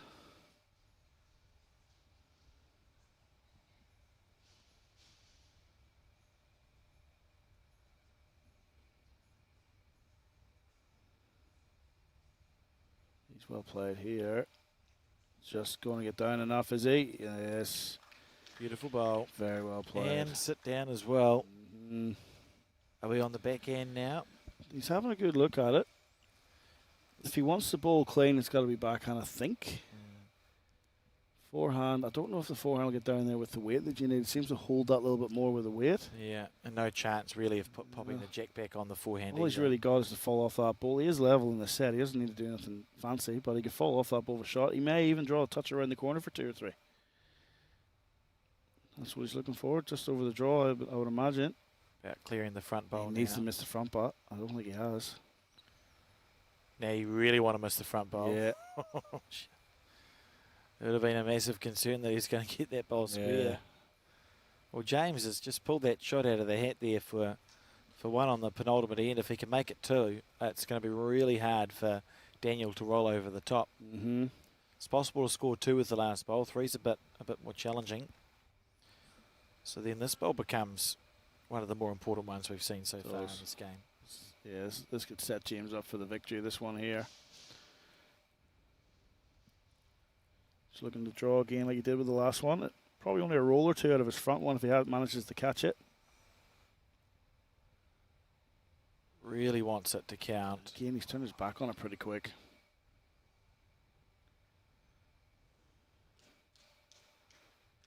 So, yeah, that finished just underneath. I think Daniel will afford him a look at it, but I think he thinks it's only 1. And 1's okay. Yeah. From the Welsh point of view. Yep, on 1 it is. Obviously not ideal, but it's okay because he's got last bowl. He's got last ball to try and make it 2. And usually Yeah, unless it's a unique circumstance, usually there's a shot on for 2 if you've got There last is. ball. in the game But of James singles. has tried his best to mitigate that. He's put the jack all the way back on the furthest tee. Give Daniel a little bit less room to play with behind the head. That's that fear of the ditch, isn't it? Yeah. Just makes you think about it that a little bit more. You know you need to be up, but you can only be up a So metre and a far. half, you know.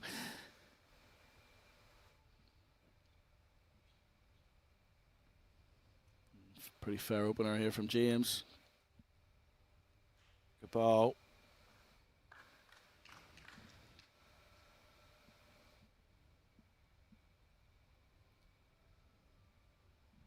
Big thing for Daniel is to get the first one in. He's got to hold with, you imagine he's got to hold with first or second ball here to give himself a chance, put a bit of pressure on James, and that's a pretty good response. He's done that very nicely, hasn't he? Yeah.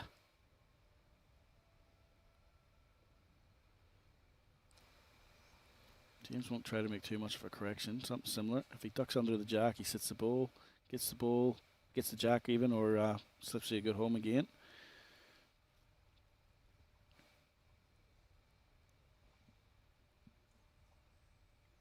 Pretty well played out as well. We're in for a good final end here. That's such a nicely played bowl because he's not pulled off the weight at all. It's still a confidently played shot. Yeah. I suppose the other thing we got to consider too, Alex, is James wants to win this set because set points count going forward in the round robin play.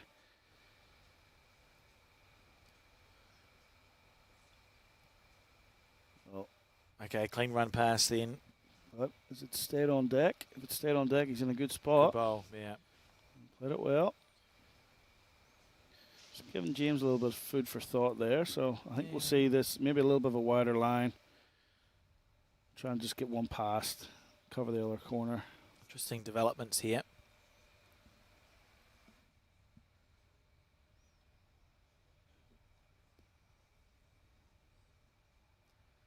Don't want to make. Doesn't want to make the target. target I don't think he bigger. has. He's played it well. Oh, How good's that? that's just Brilliant. I've got nothing. Maybe I'd go have a look at this. Yeah, he's asking permission off the ITO, which you have to do after your second ball. So the question is, Yeah. if you hit this and there's no jack movement, so you hit that, this yellow ball's coming through here, so it goes off that way. Yep. That goes that way. Yep. I think the blue ball would go no further up than that, and as long as the collision ball doesn't drain the jack on the way through, Yep. you've got an empty head, don't you? Yes, and there is a gap there. There's a chance the blue doesn't move, I think. Yeah. So just depends on the angles. Daniel's come and had his look. Let's wait and see what happens. Could be a very pretty shot. Yeah, and better angle there, and I think I'm pretty sure all the yellows go. Needs the inside half of the front one. Here we go. Once you get down a touch, nope, just going to miss wide. Yeah, that's the half. Oh, there's the rebound. Well done, the ITO. You didn't call that shot, getting it from behind. No. Just ricochet back up, jack up the rink. That'd be silly. Yeah. So he's looking for the outside half of that, isn't he? Yeah, And he that's is. that's how you get that going through Yes. there. Yep. I think it might be worth it too, because those two blues, Yep. should hang around in theory. Yep. Almost don't want James to draw another bowl anywhere near this, because I'd love to see the shot executed. I was going to say you can't see it because the red tee's there again, but somewhere around by the red tee or just past, I think is perfect, which is just there on your screen. Yeah, right. Okay. All right, so that's somewhere around there, I think it'd be pretty good. Not a big fan of trying to play the blocker, so yeah, no, he's done that. I would argue now it's the collision. I still think it's on. Hit that really hard, and your collision bowl can get rid of this bowl. Yep. Potentially, yes. Rightio. I'm excited for this He's one. committed. Looking to clear all the yellows for 2 in the set win. Whooshka. Underneath. No, missed that one. Very disappointing. Yep. And it is congratulations to Hong Kong, China, who, I mean, James just played. He just played well, didn't he? He did. It was just that blip of five bowls, as we said. Unfortunately, 4 of them were all on the one end and let Daniel back into it. Daniel never went away. He'd probably be a little bit disappointed with how he started, but never went away, stuck with it. And, yeah, James he was just the more consistent of the two throughout. And, yeah, deserved winner in that game. Absolutely right. So we're back in about half an hour, 11:30, with coverage of the Para Women's Pairs. In the meantime, sit back, relax and enjoy some match highlights brought to you by Aero Bowls.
Aero, used by world champions Kelvin Kirko, Corey Wedlock, Aaron Tees and Aaron Sheriff. Swirl, Aero's new colourway, easy on the eye and in over 65 colours. Aero's enhanced grip allows you to go up 1 to 2 sizes, shaped to give maximum comfort and control. Made in Australia, machined with robotics for unparalleled accuracy. Aero provide the most accurate of bowls. Aero, same line every time.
Apa lagi yang rangkaian telekomunikasi boleh lakukan?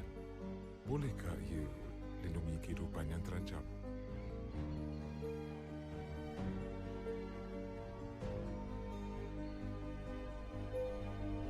Dengan Celcom Digi 5G, rangkaian kami bukan sekadar menghubungkan anda. Ia dibina untuk mencapai impian dalam diri kita. Inilah generasi 5G. Bersama kita membina masa depan.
Oh, good God. It's still going. He's done it. Oh, what a shot. Beautiful ball. Need a shoulder, he might expect the jack up. Look at this. Look at this. Oh, yeah. Oh, what a ball. Look at this. Could be good. That is an outstanding ball. Oh, and he's tucked it in.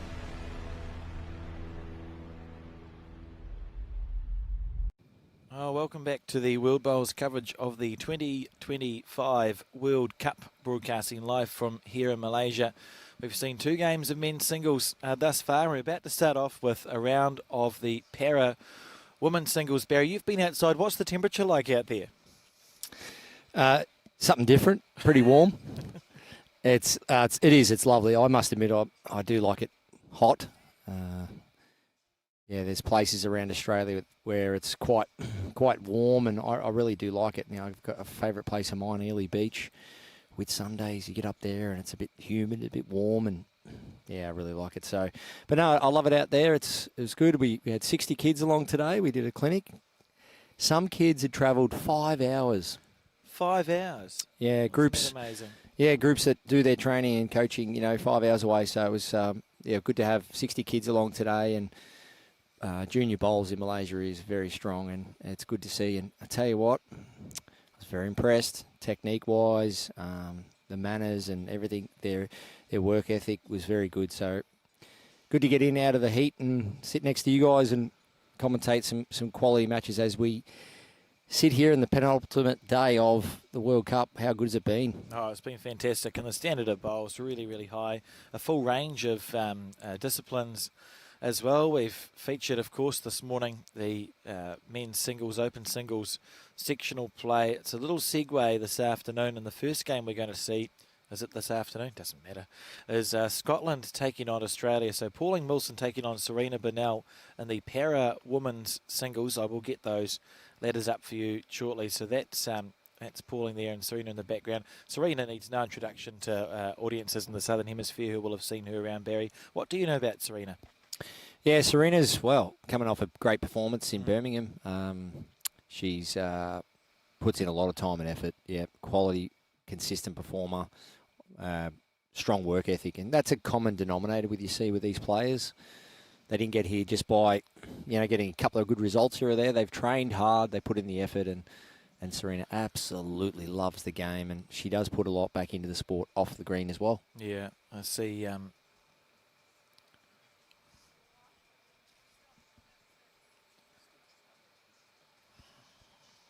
I see on the ladder that leading the ladder in Section 1.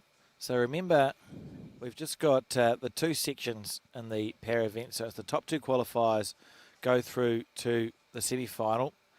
We have in Section 1 leading the ladder New Zealand's Teri Blackbourn, 3 out of 3.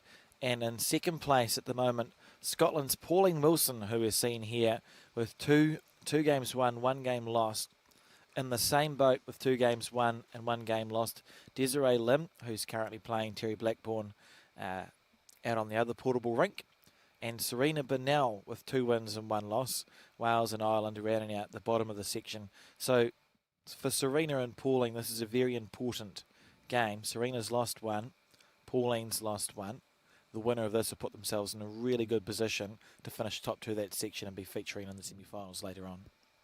And I know that they know that, but I still think that, and I know you'll agree as well, I still think the players would just stay in the present.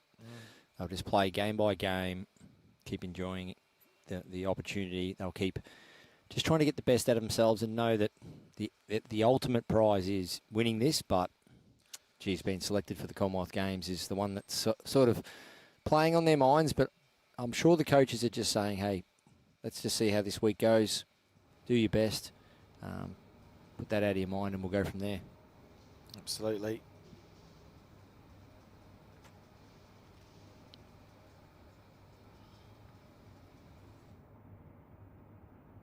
So 2 sets of 7 ends, with a 1 end tiebreak if required.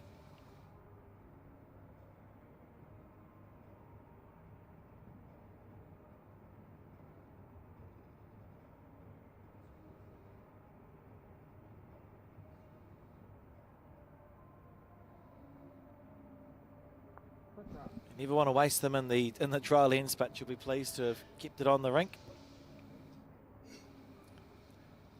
Yeah, just looking next door as well. Some really good shots being played in the roll-up. You do want to get your touch in, and like you say, you don't want to waste them. But what you don't want to waste is playing 4 bowls on one hand. You will see some people, and we've had this discussion, Alex, about only getting one end to roll up before a major game, or 2 ends. You will see some people just play one side of the rink or one length. But yeah, if you've got 2 ends, try and play different lengths, different hands, get a full feel of the rink, and go from there. It's about as learning as much as you possibly can, while there's no stakes to the bowls. And we do know there's portable rinks playing close to the 16-second mark. Outside, probably more like the 12, 13. So there is the players have to make this adjustment from the outside to the inside, which is quite dramatic. Nearly ready to be underway here.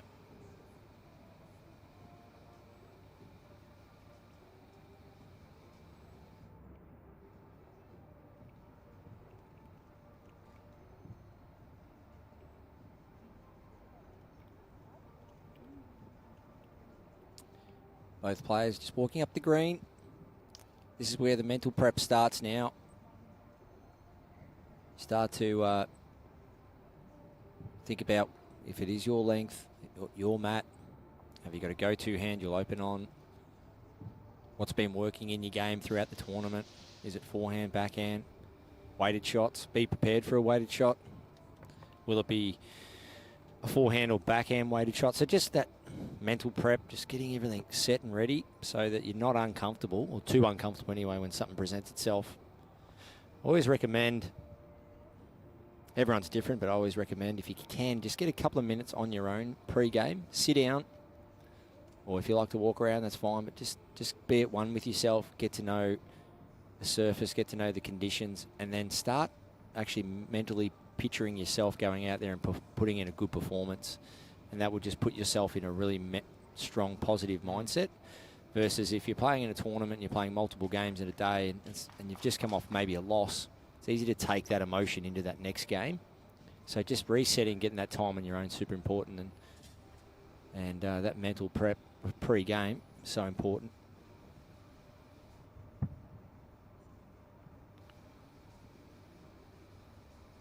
So Serena leading off on the back end. So ditch to ditch, 32 metres, nice start.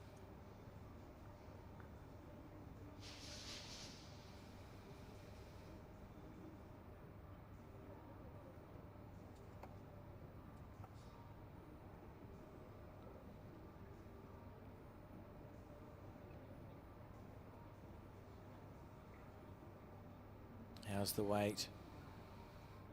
It's fantastic, Jack. Oh, very good bowl there. We just see 2 bowls on a similar line on the forehand. That's what you want. Just get that continuity going.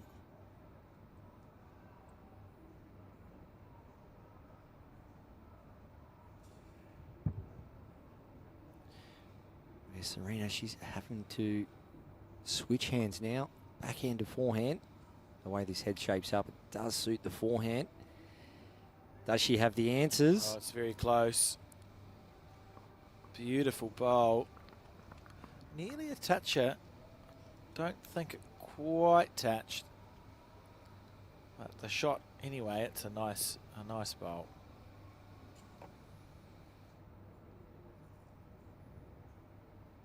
Be happy with that.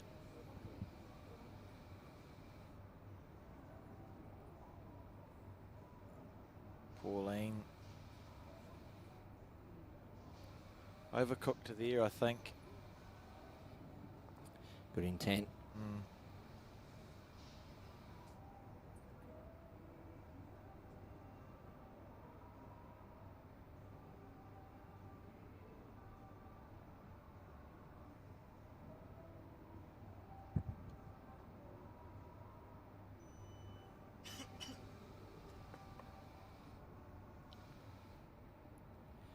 trying to get my voice back after teaching 60 kids how to bowl for 2 hours outside.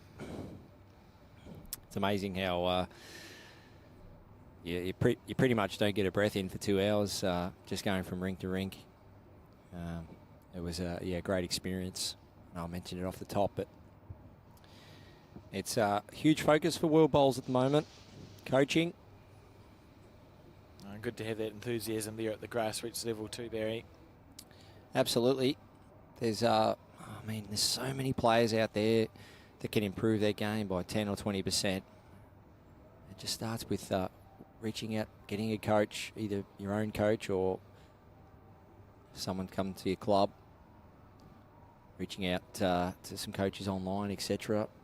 The resources are there, and that they're going to improve. That's the message from World Bowls. They're going to improve, so it's exciting for the game.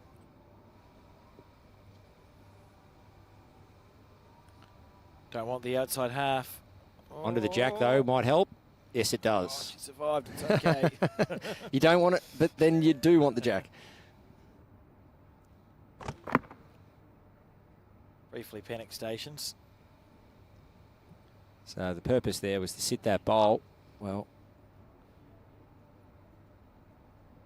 not quite. And a bit of jack movement. We think it was enough, wasn't it? Just to ensure that Australia stayed holding the shot. Yeah, we see there one indicated after one end.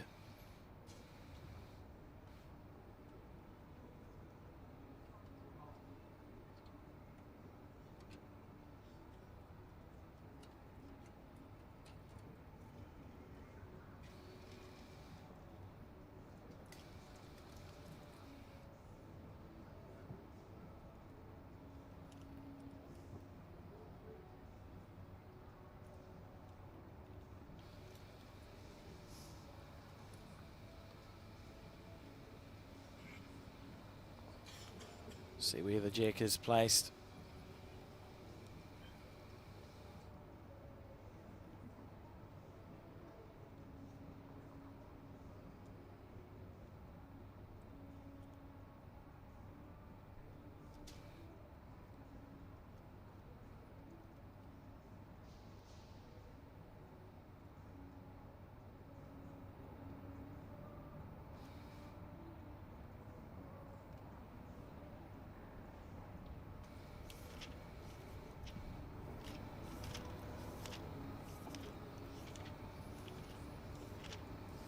Leading off on the forehand. Lovely nice line that we've seen on this portable rink where the bowls really want to come back to the centre.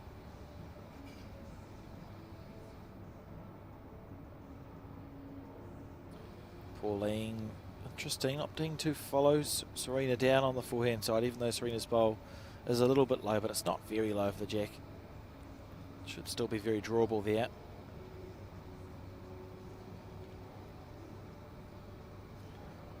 See the lines pretty good. Clean run. Yeah, that's nice stuff, isn't it? Well played. I've been round the corner for one shot, I think.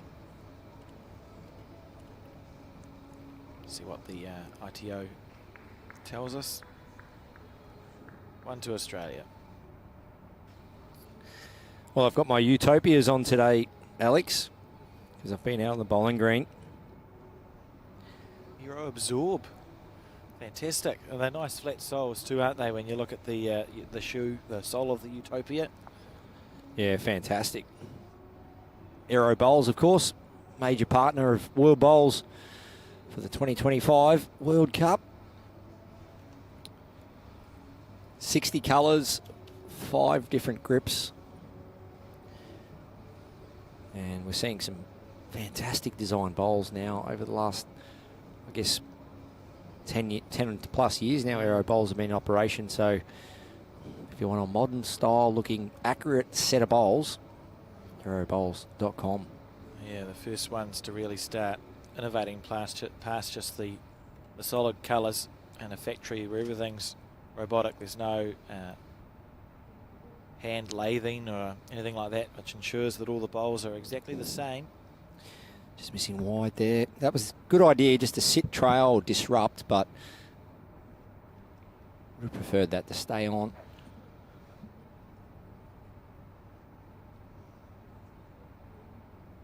Serena. Just taking her time.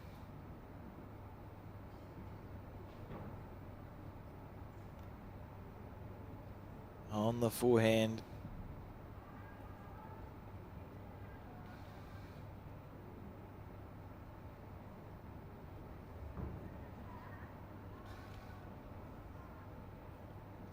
Handy.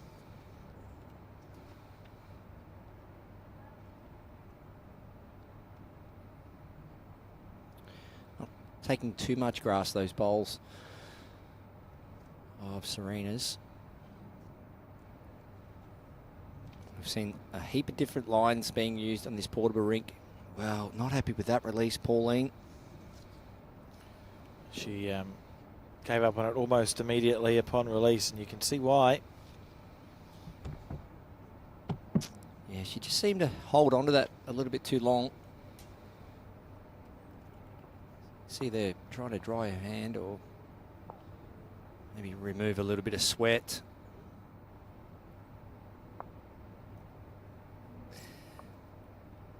Bit of away from the Aussies up there. They look pretty relaxed, getting in out of the heat. Fair enough. So we think Australia's holding one based on the ITO's indication at the start of the end, obviously with the blue bowls. Nice to have the physical solid bowl colour matching the scoreboard. We've been a bit unlucky with the sticker versus bowl colour at this event. Yeah, it can happen. That's the way the draw works, but it is good to see players using their own bespoke set of bowls. Something that it's been used in the sport for a while now. Tried to use different sets for different events, but ultimately, most sports you'll see, golf, cricket, etc., they're out there using their own personalised equipment, something they're familiar with. You got 12 countries as well trying to organise two sets of contrasting colour. You're asking a big investment and a set of bowls that may just be used for a couple of events. As Serena plays the forehand side, it's in the area if it's a clean run. Yeah, just catching that wing bowl. Great effort.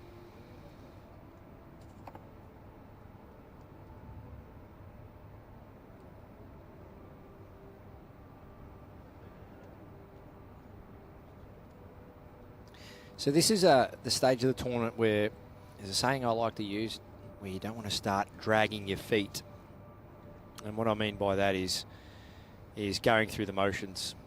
You want to be feeling, as we are 4 days in, you want to be feeling game by game as fresh as you did when you got off the plane, or as fresh as you did when you started playing this event. So it's easy to maybe just find a little lull or a flat period, but if your hydration's right, your food, your diet's really, your energy levels and all of that, it's going to contribute to you being up for every game, and it's going to contribute for you to have that premium level of concentration right through to the end. So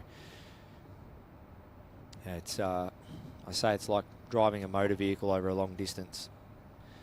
It's if you're driving a car for 20 hours, sometimes you could just take a break, refuel, freshen up and go again. You don't want to be trying to fight the fight over 20 hours. Same with these events. You want to stay fresh. And these athletes, they know that. They will be doing recovery, really focusing a lot on their preparation. We expect to see it one to Australia. That's what was indicated.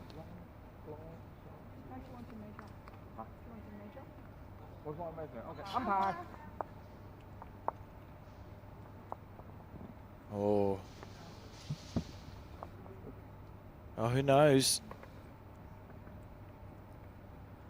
Be interesting.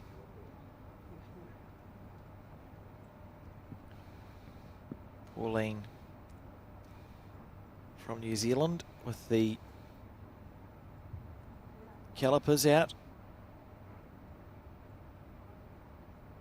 Look at that caliper technique.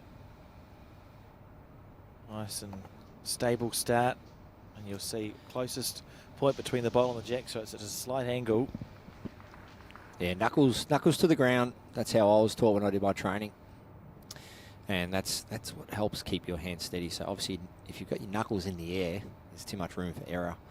Once those knuckles are down, you create a foundation, bit of a platform, and then it's just a matter of moving up and down. Great technique. So the red bowl, Scotland. The blue bowl is Australia. Those stars again.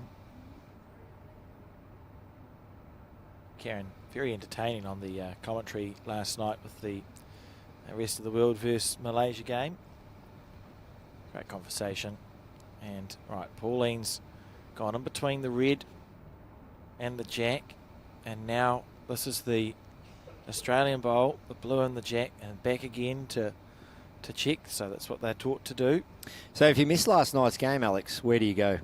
Yeah, the World Bowls YouTube channel is the place to find it. So the same place you found this that you're watching, have a look on the World Bowls YouTube channel, the exhibition match at the end of yesterday's play. A great game.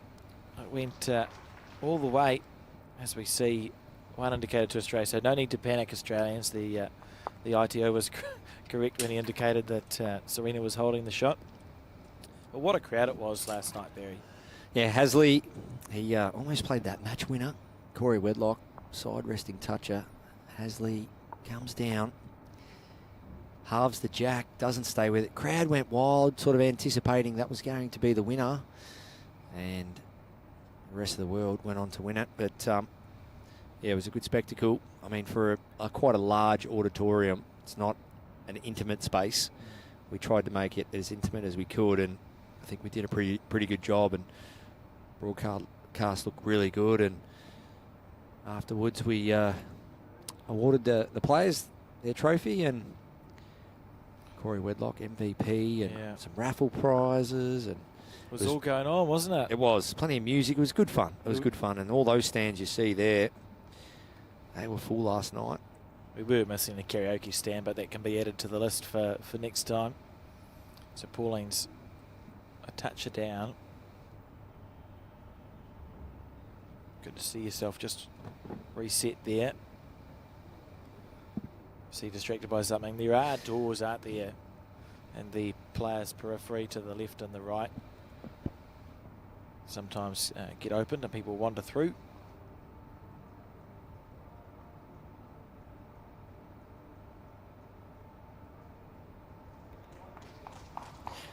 Yeah, it's one of those ones. I mean, no one's built the same way. I've not flirted with it, but I mean, some people say, "Oh, Barry, you shouldn't see things in your background." Well, I'm sorry, I'm a peripheral bowler. So if I look up and there's nothing moving, and then something moves, well, I'll understand that there's a distraction. Start again. And some people say, "Well, no, you've got to train yourself out of that." It's horses for courses. If someone looks down at the green, they won't see that movement behind the bank. And but the beauty of what World Bowls has done here with the setup of the TV rink is they've put a big wide banner in behind the camera. And it does really help any distractions. But if you are ever distracted, which is human nature, go back off the mat, reset, and go again. How's this bowl? Hold just any. Oh, goodness. I think that did touch. Pauline Wilson stiff there. Perfect look at it. Just not getting enough of the jack. Frightened the jack on the way past. It's been good to see too with the media walls. I've noticed the players and officials, if they're walking behind a media wall, pause when they get to the end just to make sure that a bowler's in motion, so they're not walking while someone's trying to deliver a bowl. There is that understanding here. Yeah, and it's guilty by environment, I guess. So we try to create the environment so it's going to produce the best possible bowls for all the players, and that's trying to cut out any distraction. You won't go to the MCG this Boxing Day when Australia takes on England and the side screen's missing. 150-kilometre ball coming flying at you. It's pretty important having those side screens down the end of the pitch or down the end of the stadium. It'll be quite a surprise. So I guess for those coaches out there and bowlers out there, just understand it's okay to deal with a bit of movement, deal with a bit of distraction, and that's your best example. Why would there be a side screen for cricketers when you know the crowd's 100 metres away? So it's important to really focus in on what you're doing, but then also deal with distraction. What's this conversation about, Barry? Yeah, so it's all about position. You can see Pauline's bowls there, past Jack, and I'll be honest, I haven't seen a lot of Serena this event, and but it might be something that's a common tactic for her, just to have a chat to the coach and just say, hey, can I lean on you for a second? I'm a little bit confused. Should I put another one in there, or should I cover the back? And why not? That's within the rules and regs of the sport. If you've got a coach handy, go for it. Oh, absolutely. And you know, you think about some of the coaches that we have here. Karen Murphy with the 300 stars on a cap. Like, why would you not use some of that knowledge? Spot on, yes. And sometimes, as I said before about dragging your feet, you're trying not to physically go through any lull or flat patches and struggling to sort of keep getting up for these games, because these athletes, when they're not bowling,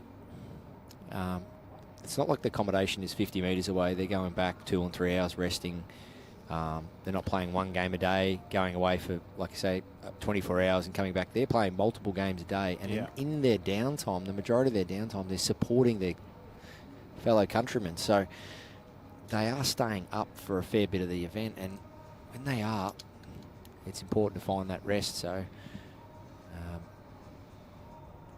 it may be literally a sleep, which is recommended. It might be just refueling, but Pauline Wilson, she needs to reduce this here.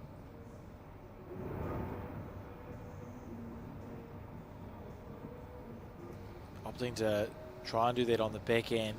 This is a huge end for Australia. Pauline's first 2 bowls were pretty good, and the third and fourth one, not what she would have been hoping for. And out of nowhere, Serena's going to score the full count here. It now leads 6 shots to 0 as we start end 4 of 7. Nice conventional end from Serena.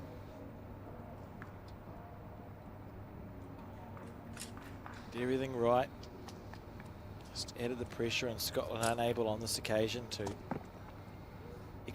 extricate herself. Should have chosen an easy word to say then. Anyway, 6 after 3.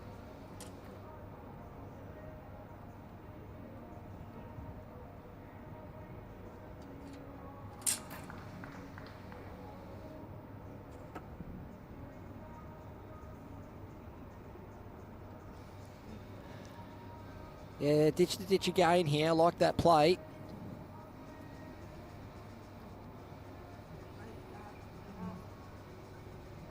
So does Serena. Yeah, good bowl. That's what you want, that rhythm, where you can start putting 2 and 3 around the jack and know that you've got the ability to nominate the length, dictate terms.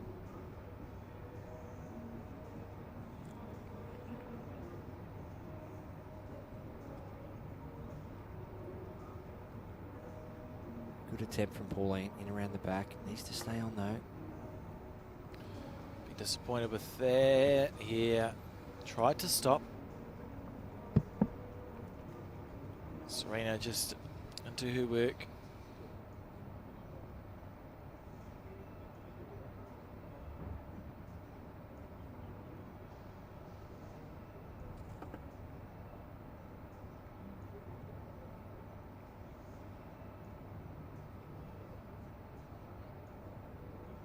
On the forehand.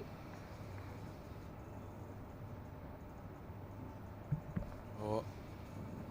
Okay, so both players, it's cat and mouse. So Pauline's trying to play weight to obviously get the shot, and if she misses, finish behind.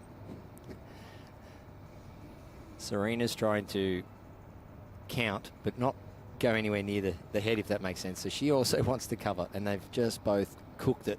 Same but different. Yes, so that happens. The intent's there, just not quite the result. Now that's the result. If it stays on, now that's good for Pauline. So Pauline now has got a head to play to, and it's obviously the writing's on the wall. Serena knows that Pauline's trying to attack here, trying to really push the envelope to score. And Serena's really trying to say, well, I'm keen to score too, but I've also got to protect what you're going for.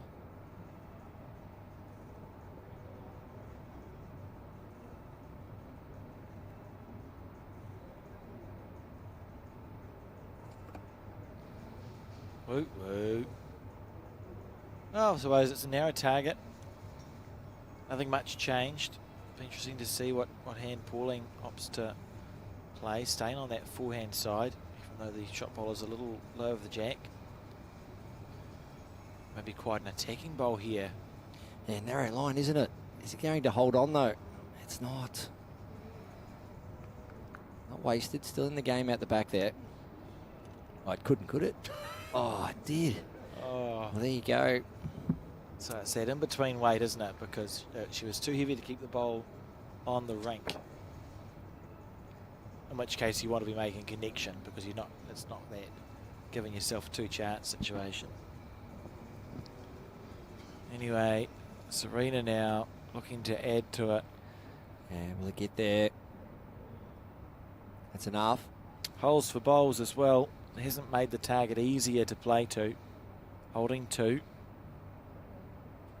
Are we going to see another aggressive play from the Scottish representative? He's on her forehand. Better. Will it get down, though? He's trying hard. Pauline Wilson. Oh, outside. Great try. Delightful effort as Australia pick up one more shot on the 5th end now. 7 shots to 0.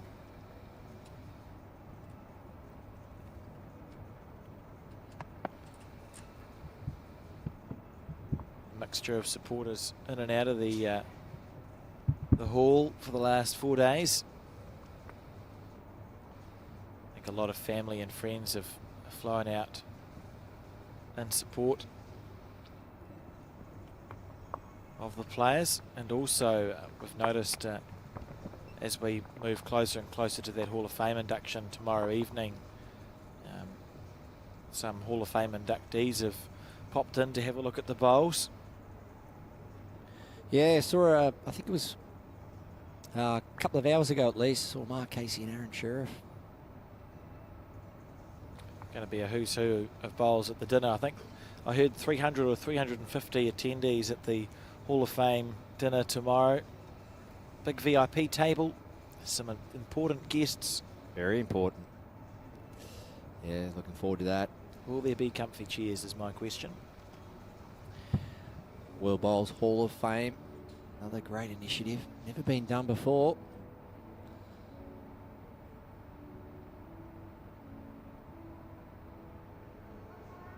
Oh, look at this for a first bowl.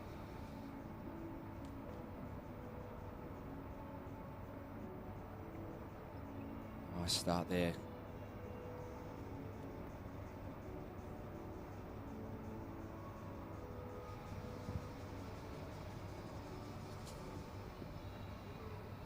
Of course, this is the para women's section, so there's been a para component of the Commonwealth Games for quite some time, and the most recent World Championships is the first time we had a para component there.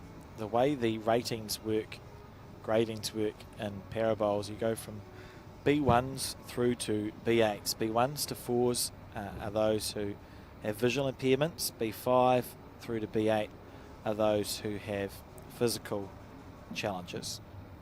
Your B8 is at one end of the spectrum, and your B5s are generally wheelchair bound. And the way it works when you're trying to build a pairs team is there's X amount of points that it can add up to. To get classified is a rigmarole in itself. It's not like you go, oh, I want to play para bowls, and you're straight into the team. No, not at all. There's Great shot, Pauline. Oh, what a shot. Great bowl. A series of tests that are done by an internationally accredited classifier. They test things such as grip strength, balance, etc., etc. I believe it takes a few hours, and it's filled out by a doctor, and then you're given your classification based on that. And if you fit between B5 and B8, you're eligible to play, or B1 to B8, you're eligible to play parabowls, which is what all of these players will have had to go through. Yeah, well said. Good insight to that. Thanks, Alex. Handy space to finish. So Pauline's drawn a toucher. Try and back it up with another good bowl.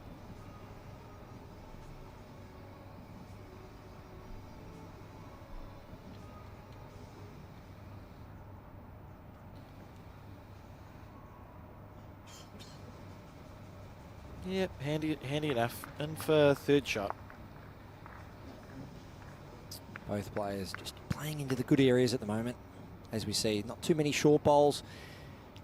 Pauline holding one, another one in behind.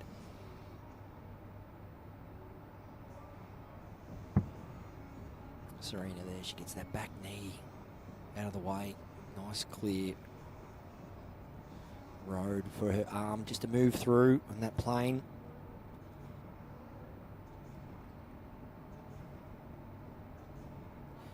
Yeah, that's a really good area for Serena. So you see those three bowls there, Alex? They're almost in complete line with each other. Yeah, it's a good indication of these portable rinks, isn't it, where you can just draw back to that centre line. Seems to be easy enough to find the green, so it's just the weight left. Oh no. Oh goodness, don't sell the farm, Pauline. Panic. Oh dear.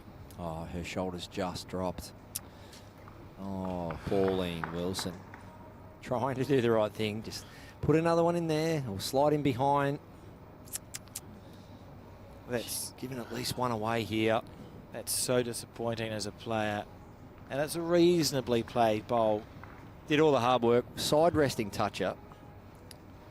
And what was it you were told? You said the other day, Joe Edwards? Yes.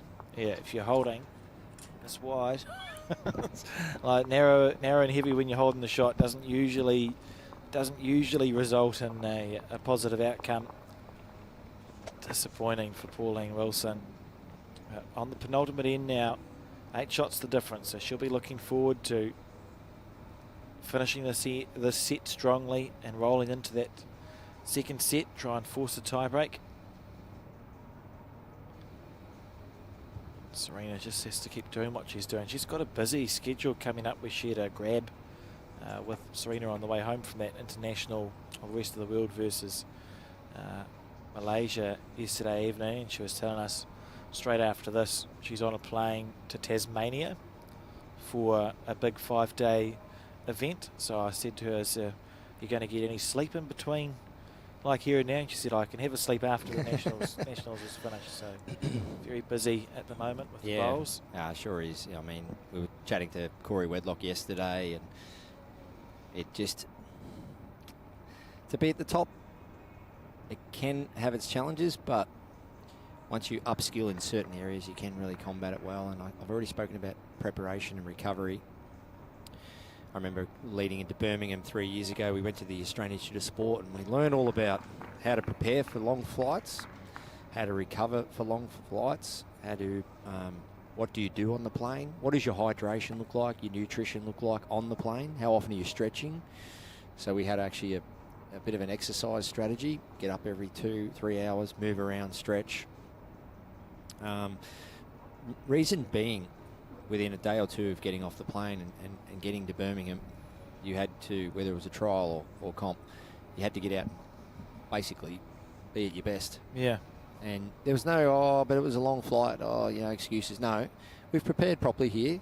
If you've done the right work, there's no excuses. So, and that really does hold up in the test of time. And you'll see players this week, they'll get away, and you'll see them eating the right foods and preparing right. And Yeah, they're definitely long days, long weeks.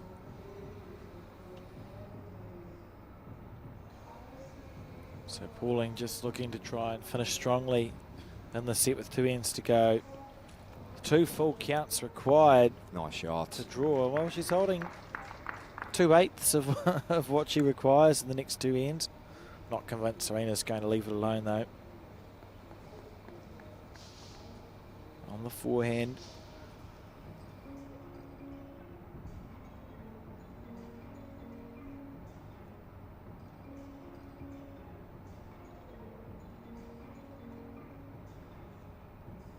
It's looking good. Just needs to get around that. She's played it well. That's outstanding, isn't it? Just when... Oh, and nearly some chalk. What a bowl. What a shot. Pauline probably just allowed herself to think, maybe I'm going to score a couple here, might find a way to score a 2. And Serena said, no, that's not going to happen. I'll draw pretty much a back toucher. Outstanding correction. See Pauline on the tight side here and lacking a bit of weight as well, so just sort of pinched it.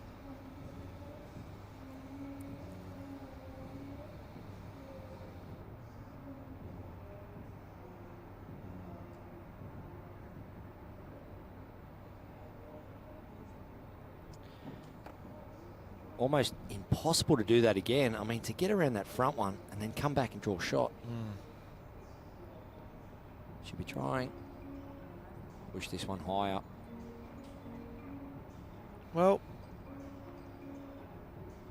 holding one, and it's a bowl that's tucked in right behind the jack, which is brilliant from Serena's point of view, because it means to only remove the bowl with no jack movement is very, very difficult. You can see 1/8 of the bowl, and it's only the inside part of the bowl that you can see to try and chip it out.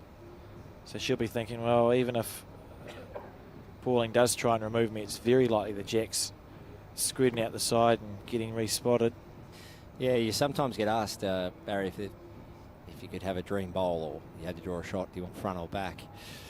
Yeah, it's, I don't know. I mean, while the jack's vulnerable, I guess you always probably more chance of potentially losing the end. But if you're right on the front of it, especially if you're laying down, it's very, very highly likely you'll pretty much go with the jack. Yeah. So I think a front toucher. I agree. Or a front noser. Yeah. Is that what they call it? No, it's, I agree with you. Even particularly in the team games, if your lead or two can draw a front toucher, there's therefore only one direction the jack is ever going. That's right. Becomes a lot easier to build ahead as a skip if you can get that sorted early in the head, because you can literally see exactly where the jack is headed, as we see Pauline try and chip it out on the backhand, but she's missed it a bowl, well, a metre wide there. And it's going to be another shot to Australia, 9-0 as we start in 7 here. Women's singles section play.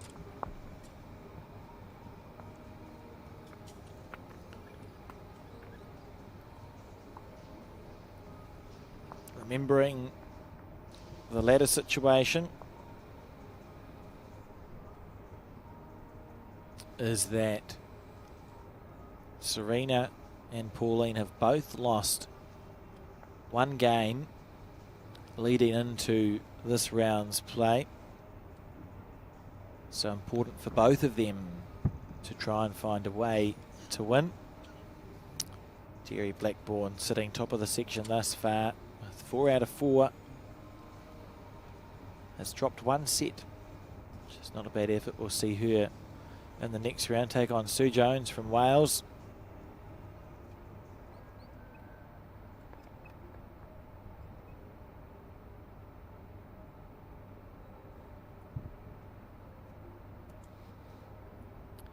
Super performance here.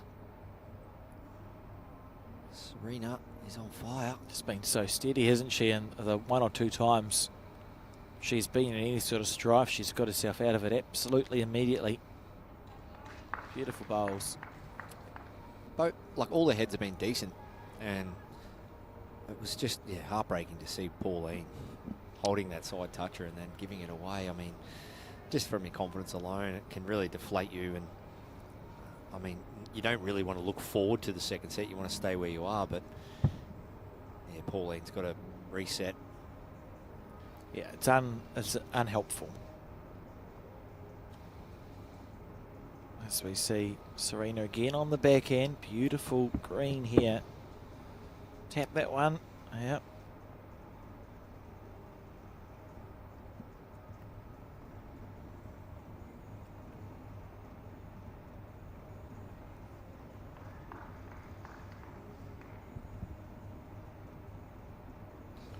Staying on the forehand.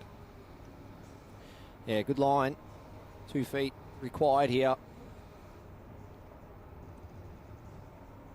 Just overdone it.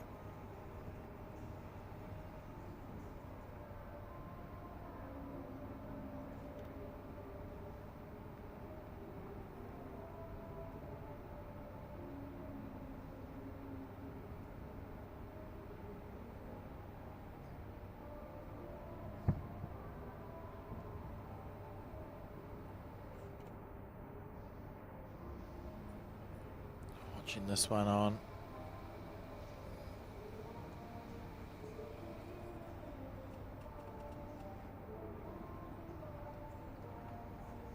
Nice line. Couple of yards there. Can Pauline get on the board? She'll be trying. Just to give this bowl a chance. Once again, if it means promoting her own bowl or getting down and sitting Serena's. That's the right weight. She can draw this. Oh, beautiful line.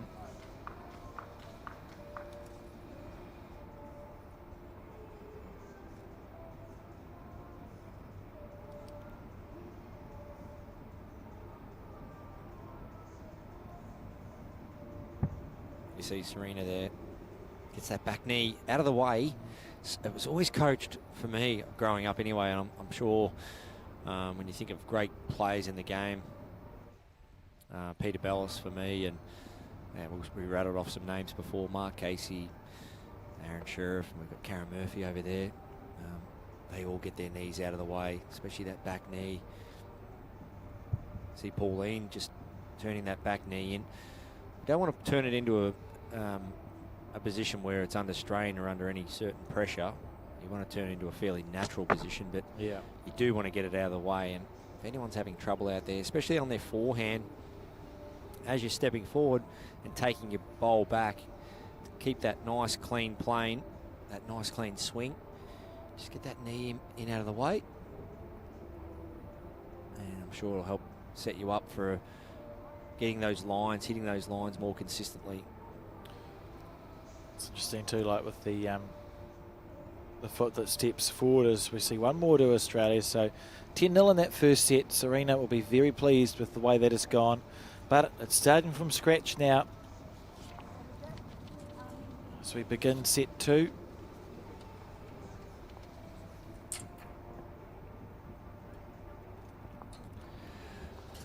Pauline Wilson. Occupation, well, retired now. More time for bowls, which is good. And obviously from Scotland. She started playing bowls the year I was born. There's a bit of trivia for you, Alex. How long ago was that?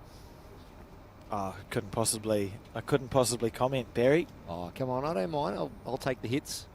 Well, the problem for you is you played a Commonwealth Games in 2006.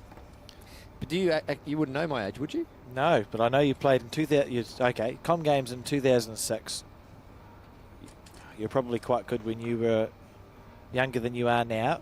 So say you were what, mid-20s, early 20s, 22 when you played the Commonwealth Games, I reckon. Which brings us back to what's 2006 minus 22. Anybody? Whatever that equals. How old were you when you played the Com Games, Barry? That 2006 one. 24. I was close. I was better when I said mid-20s. Yeah, so I've been bowling for 30 years.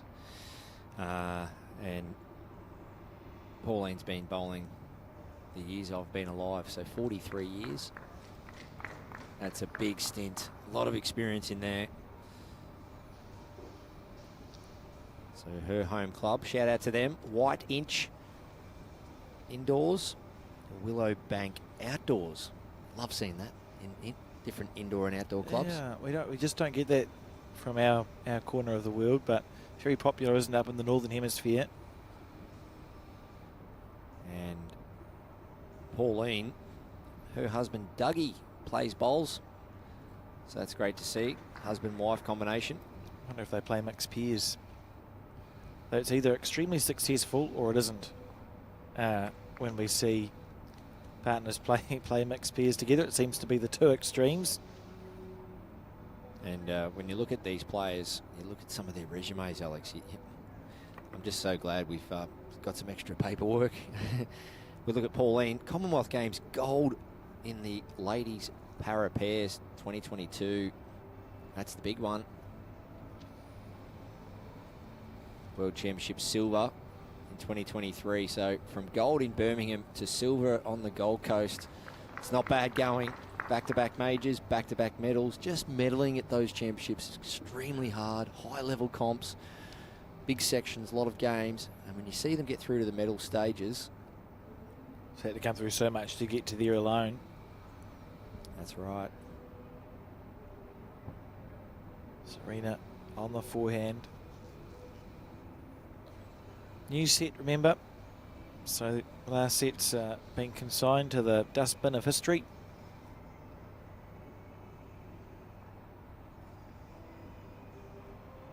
Serena Bonnell. Favourite food. It'd probably sneak into my top 2 or 3 as well.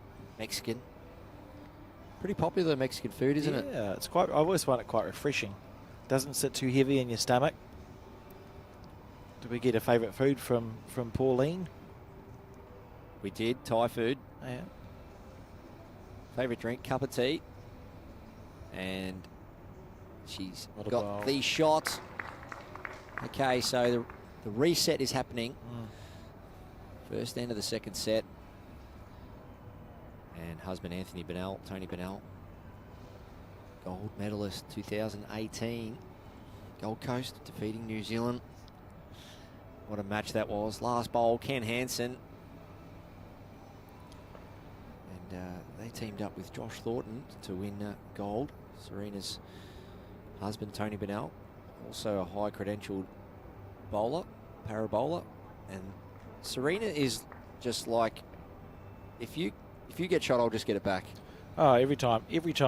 It's felt like Pauline might have a head that she could hold on to the shot. Serena's found an answer. Good thing here for Pauline. She's got last bowl. Can see Serena's back bowl just at the bottom of your screen there. That's probably what, second and third-ish for Pauline.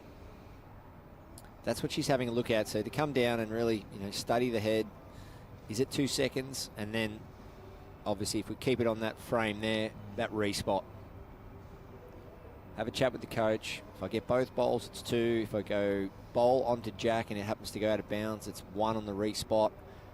So it's weight critical now. And if there's a little bit of love on the rink in terms of a little bit of help, why not use it? So forehand bowl or backhand off your own. Trail the jack. Yeah, options everywhere, eh? So it's just about making that clear decision before she gets onto the mat.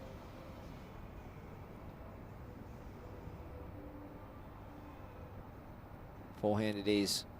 So grip sorted before the mat. It's either going to be bowl or just bowl clean for 2 here. Oh, nice strong weight here from Pauline Wilson. She's close here. No jack now. Oh, it's come forward. Toucher, out of bounds. It's all happening. Or has it stayed in? Is it 3? I think she just made a 3. Put that on your highlight reel, Pauline Wilson. We're going to have to get a replay of that, and we're going to have to watch it maybe twice to understand. She hit exactly what she was going for, beautifully. And then we had some pinballing going on there with the jack, which was interesting. So we'll see if we can just follow what happened there. I think she may have made a 3. Yep, 3 to Scotland. Well, if there's a way to start, a first set and score for the first time in that game, that's it. Well, let's take a look at this. So it's forehand, remove the bowl. Jack kicks back and then onto her bowl. Gets a toucher on the way through, kicks it out to the side and brings the front one in. Well, that's a huge, huge moment in this game because that could shift momentum. And both players actually just going over to chat with their coaches. Not sure what's happening. It's one of those ones with Pauline where she actually played what she nominated and she played it really well and got a better than good result out of it. Like quite incredible, but a well-played bowl. It's not like it was, oh, I've missed it by a mile and got a miracle. She hit what she got and got a miracle. But how much confidence can you take from that? It's a perfect start for the Scottish player.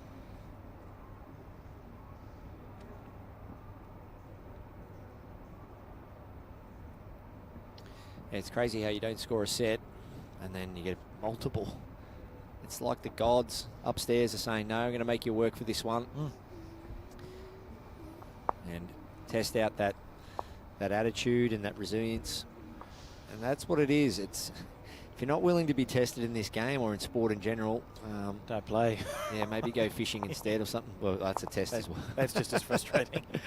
That's always a test for me, I know, but yeah, you've got to learn to be comfortable being uncomfortable. And this game will throw these things at you all the time. And if you're not up for the challenge, I mean, I'm just outside coaching 60 kids on how to, with their technique, how to perform better. But we did a session on mental approach, concentration, and attitude. And you could just see them really hitting home that if I don't have the right mental approach, especially in the big moments in games, it's going to really affect me. So it's such a big part of this game. This person on screen, though, very mentally strong. Serena Bonnell. She'll just go back through her rhythm, play each bowl. For me, I think with our para athletes in particular, there is a transferable skill there in dealing with the challenges of your disability in everyday life and putting that onto a bowling green. By definition, all of these athletes have had to have your proper mental skills to deal with like navigating a world that's not built for them, right? So to come across and push that into bowls, I think there is a transferable skill there. And great to see it utilised on the bowling green. And a good reason to take up the game. Serena on the back end.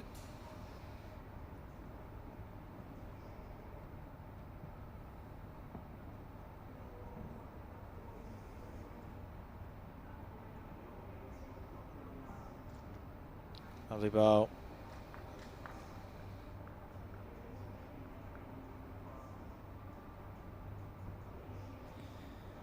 That's what I spoke about with Serena. Her mental toughness. Wins the first set, drops a, what would you call it, a unique 3? Yeah, yeah. Unique. Yeah. Because if we can go back and look at it, doesn't matter, but what was the head going to look like if the jack, once it spat up the green, didn't get the kick? I think she was probably going to drop one, was she? Yeah, so I think Serena, we would say 99 times out of 100, would have dropped a 1 or a 2. There you go. To that bowl. But the fact that the jack bounced off a back bowl dead square, actually knocked the bowl, it bounced off into the ditch, came back up the rink, got feathered by the collision bowl on the way past, and stopped for 3. But look, I mean, Pauline hit what she was going for. It's just, yeah, one of those times in bowls where you sort of rub your eyes if the opposition and go, not quite entirely sure how that happened. And for Serena Bonnell, who I said she's very mentally strong, that what just happened 2 minutes ago would be completely erased now. Yeah. And you've got Karen Murphy on the sideline cheering her on and helping her out. Jimmy Reynolds there, but it's flatlining the emotion, flatlining any negative thoughts, just getting on with the job. You can see some players still 2 and 3 ends after a negative result, still hands on hips, shaking their head. Like what happened? Yeah.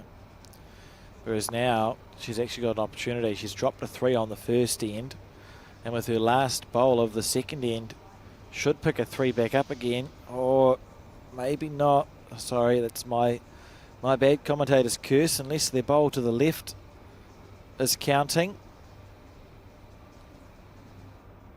We'll see. Pauline conceding 2.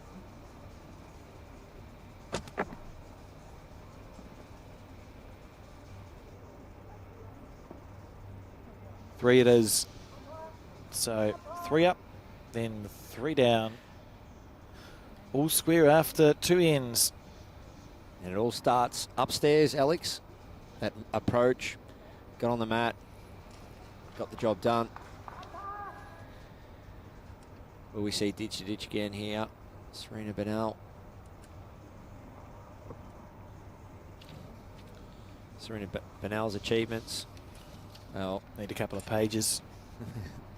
Numerous state and district titles, a few Australian Open titles, state player in both Open and Para. It's a great performance, and that's what we also see too. Some of these Para players get into the sport, and then they actually start doing quite well in the Open events as well.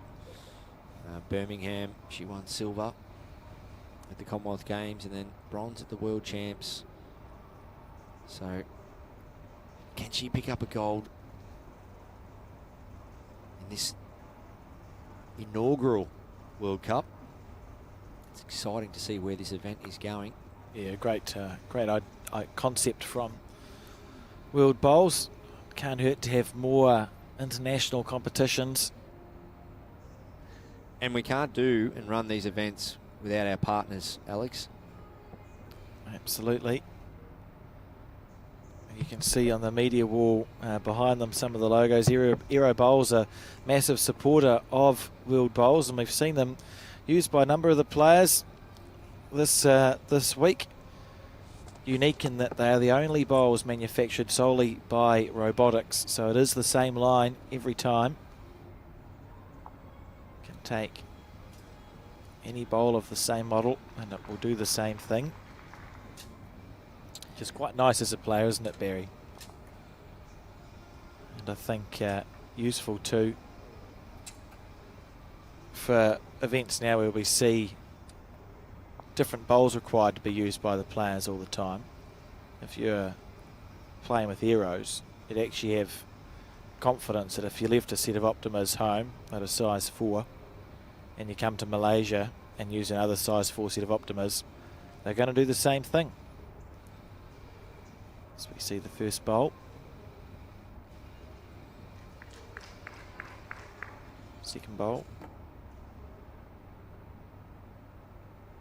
So Pauline, we saw at the start of the second set there, Pauline picking up that 3. Then both players went away and spoke to their coaches. Serena picks up a 3. Pauline goes and has a chat with her coach again. So is it something about the emotion she's experiencing? Maybe is it something about shot selection, distance control, maybe technique? Because 2 meetings in 2 ends, that's a lot of talking. Yeah. Be just really keen to know, to understand. Yeah, what the actually the guts of those meetings are about. Maybe it's just about drawing forehand shot. Was there ever a time in your career, Barry, as a player where there was a big moment that required the involvement of a rink coach? Can you remember any sort of key moments where the rink coach had an impact? Yeah, I can think of a few. Definitely Birmingham, our gold medal match against England. I ended up swapping hands with about 4 or 5 ends to go, or maybe further. We were down by about 10 shots and nearly got back and clinched the gold. It was going to be an amazing comeback, and under the guidance of Gary Willis, he said, Baz, why don't we just try the other hand, just throw something out there and see how we go. And we clawed our way back to nearly pinch that game. And but yeah, myself as a player, as a coach as well, you're involved in games and you want to try and show good leadership skills and speak to the players in moments and say, listen, you're going good, but I think for what's best for you and the team is try a different hand, or we're going to try a different length, and also staying engaged with your teammates and keeping that eye contact. And if things aren't going good, you've actually got to encourage more versus shy away. So there's definitely those moments. So yeah, I encourage players out there, if you're going to go off for a state championship or a tournament, you can, you know, have a set of ears go with you, sit on the sidelines. Why not? Yep, very handy to have.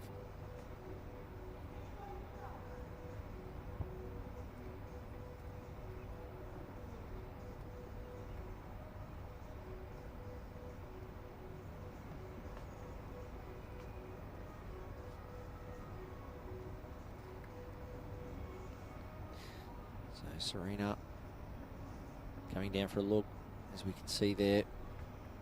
Couple down. Well, maybe one to measure, but for me it looks like two. Richard Gale.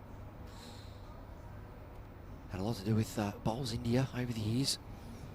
Australian, resides in Australia.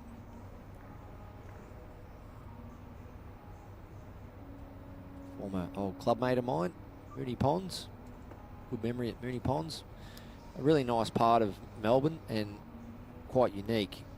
Mooney Ponds Bowls Club, 2 bowling greens, but they're in a public park. There's this beautiful water feature and ducks and that's cool. Gardens. And people, what they do is they get married in the garden and then they have their reception in the club. Brilliant. Isn't that nice? Oh, on the wide side. This might be a closer set than the first one, Barry. Woo. Just about hung on.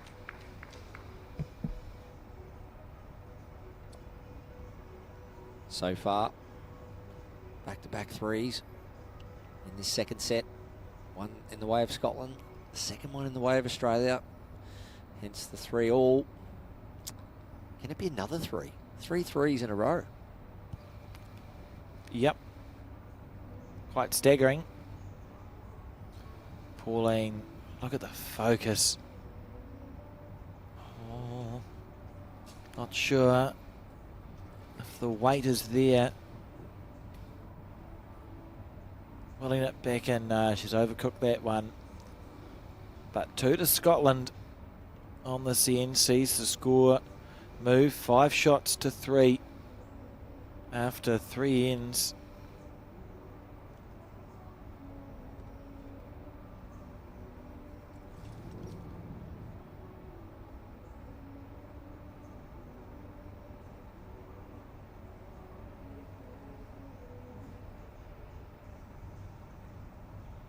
What will it be?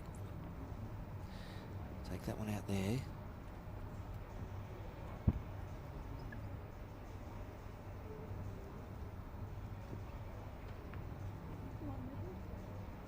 Umpire. An umpire called. So Pauline Wilson was asked to describe herself in 3 words. She said determined, driven and committed. And that's what she's going to need, every bit of one of those values, because she's down a set. I like it. It's a good 3 words. Biggest fear, snakes. So she'd be a fan of Australia then, Barry? We do get a bad rap for snakes. 1, you never see them. And 2, if you are anywhere near them, they don't attack you. So, I mean, it's Just there, yeah. my biggest fear, and something that stalk you and hunt you down. Kangaroo. No way. It's a crocodile. Oh, was it the drop bears, the koalas? Is that what, was that when you had the Com Games, they'd frightened the English reporter about the koalas dropping down on you? Yeah. So Very amusing. It's going to be 2 to Pauline here. Nice pick up. No, the crocodiles, they're the ones to worry about. You can be on a campsite 100 metres from the water and having a good old day, and next minute there's a croc that's crawled up out of the water and got you. So having not such a good day. I'm not worried about sharks when I'm on land, but and snakes and spiders and things, they won't go out of their way to attack you. But the crocodile, we're in pretty good territory most of the part of Australia. But if you get up north and you want to go for a random swim somewhere, look out for signs that say crocodiles in the area, because they will get you. So that's notice. my biggest fear. I'm not really worried about too much else. We've got beautiful, beautiful wildlife back in Australia, as you do in New Zealand. And I saw something quite unique yesterday as well. Saw some kind of snake / crocodile thing at, on a lake nearby. I'll have to Google what that is, but it was harmless anyway. Yeah, oh, we're lucky in New Zealand. There's no real dangerous animals in New Zealand. Have a couple of, we've got wetters which aren't dangerous but look frightening because they're the world's biggest insect. Because obviously New Zealand's separate from the rest of the world, so we indigenously, or whatever it's called, didn't have rats and mice. So the insects got bigger and took up that spot in the ecosystem. So you're working in the garden and a wetter falls on you, I can tell you it gives you a bit of a fright because it's not a small creature, but totally harmless as well, as we see this first bowl from Serena. Much closer set, the second set.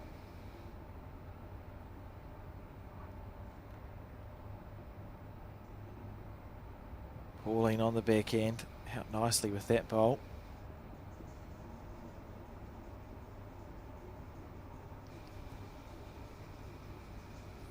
Came out too smoothly, perhaps. That can happen. That definitely can happen some days. So you just, if you are having moments like that, you're just consistently being short or heavy, 9 times out of 10, it's just all tempo based. So just take the bowl back a little bit slower or take it back a bit quicker. And it's just a matter of having your body work with that.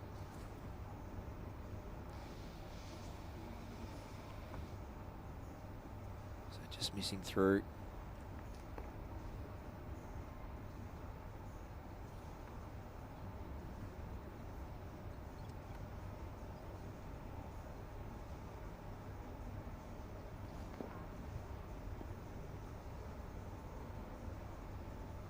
Sticking on the back end is Pauline. How long are you holding up for? Needs to hang on. That's the shot. Good bowl. Just enough.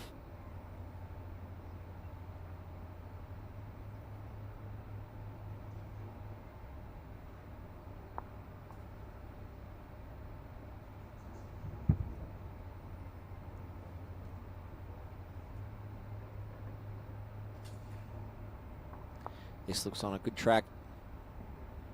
Pauline Wilson, first bowl also on a good line. Needs to hurry now, needs to push. Close.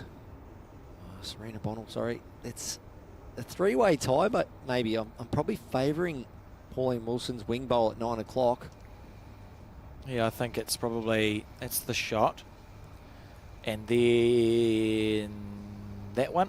And then that one. And then that one. And that's all the bowls that we can see on the screen. It's certainly that level bowl.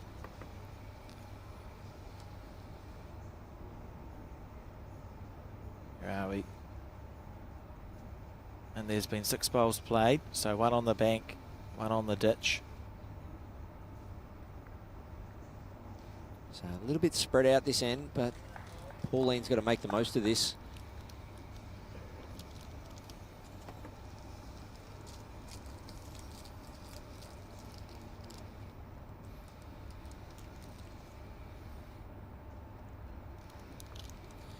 Pauline Wilson's dream job, umpire at Wimbledon.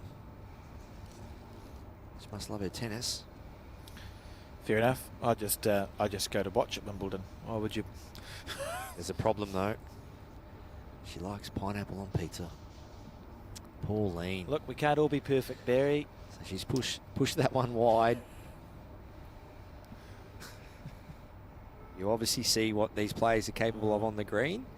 Try to give you a little insight to who they are away from the green, and it's great to get to know the personalities in the sport and where they're from and what they get up to in their spare time. And these player profile forms, you see some unique stuff, and it's great to go in the minds of the players and get to know them. That's part of the circuit, isn't it, as well, at the International Bowl circuit. What's really cool, like, there's cross-continental friends almost. Anne Nunez and Karen Murphy first met here in Malaysia, 1999, 26 years ago. Been friends for 26 years, live literally on opposite sides of the world, catch up via social media and bowls. And it's because of bowls that they met. How cool is that? Yeah, that's what it's all about. Making friends for life, this sport. Socialisation, inclusion, all that. Serena Bonnell on a great line, just sailing through there. It was just weird to read a little bit more on Pauline Wilson too, and she actually was asked this question a little while ago, so a couple of years ago. Dream holiday destination and why? And it was actually Langkawi Island, Malaysia. So a beautiful island, far away from the hustle and bustle, gorgeous sea and beach. Langkawi Island, Malaysia.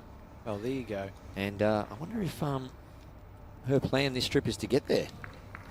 It'll be nearly as close as you can get. As Scotland pick up one. And we're seeing Pauline Wilson just break away slightly. Serena Bonnell being tested now.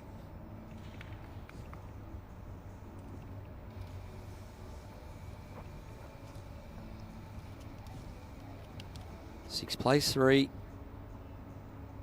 Back-to-back ends for Pauline. Picking up a 2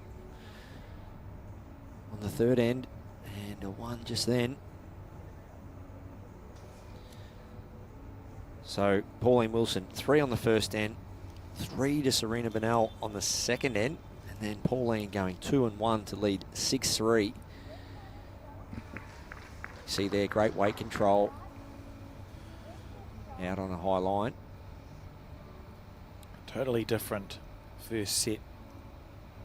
Second set, sorry, compared to the first set. First set, Serena was very in control, and then when Pauline did play well, it went badly. Remember, she had that side toucher, then popped the jack out to drop the shot. Whereas it's been a little bit of a different story in the second set, and we're on the anti-penultimate end, which means third to last. I learnt the other month. So if Scotland can score on this end, Pauline will feel like that's a defensible lead, then get one of the next 2.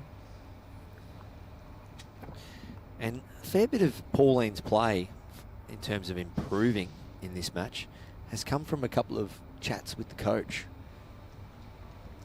She picks up a 3 first end of this set, goes and has a chat with the coach. Drops a 3, goes and has a chat with the coach. So there's something there. Yeah, absolutely. And it might have been maybe about positioning of your bowl, might have been technique, could have been anything, but once again, there's definitely a connection, isn't there? There is.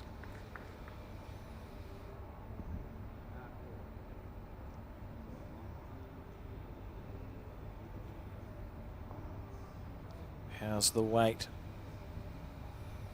It's a nice green. Just overcooked on the speed. Oh, on the ditch it goes.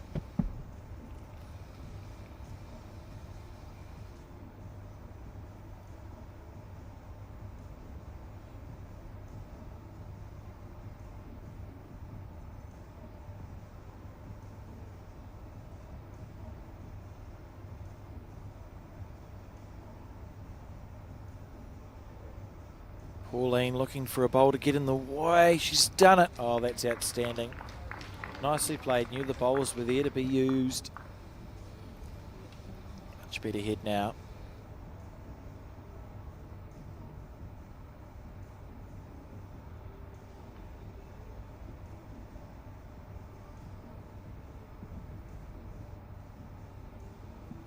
Big shot required here from Serena Bonnell. Can she get down under that? Oh, well, she's pushed this and she's turned her back on it.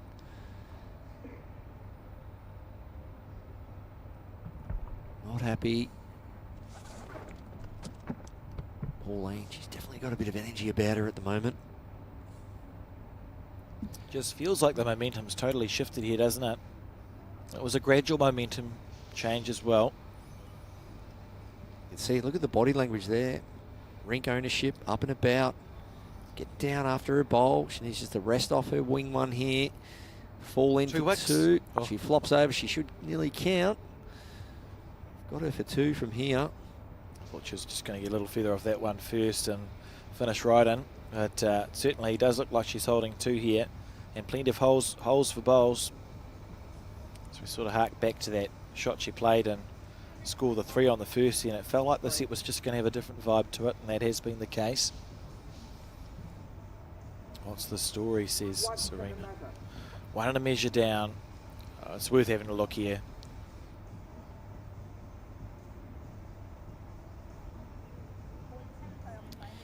So that forehand just didn't quite come off previous delivery. That could be in the forefront of her mind.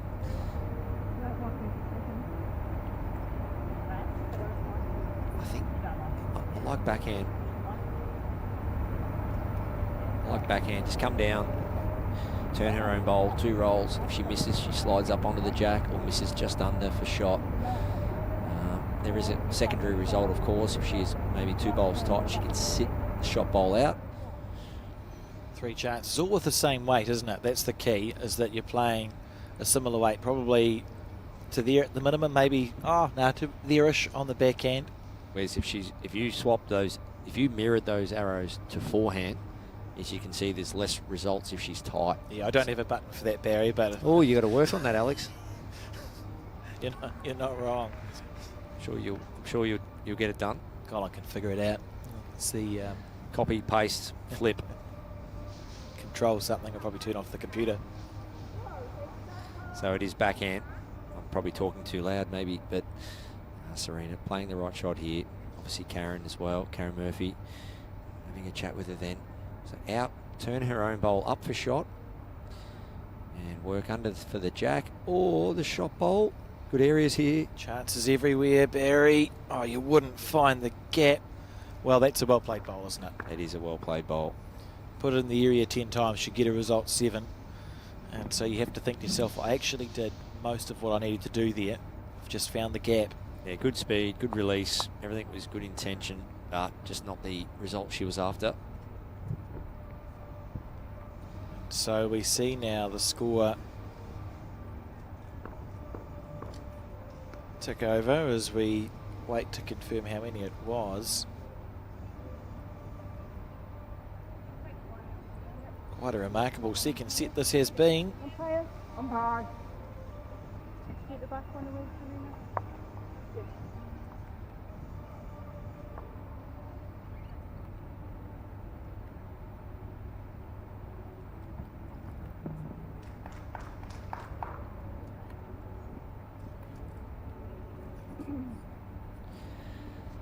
So we saw in the first set, Serena Bonnell, or Bonnell, however you want to say it, was completely dominant.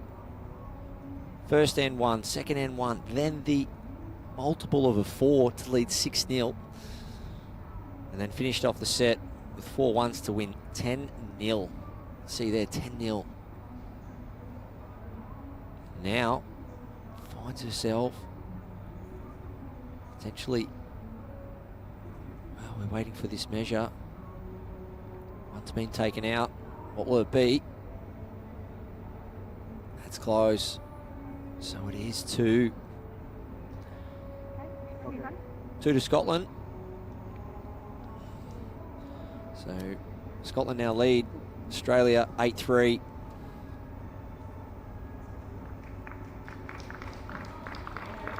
And Serena Bonnell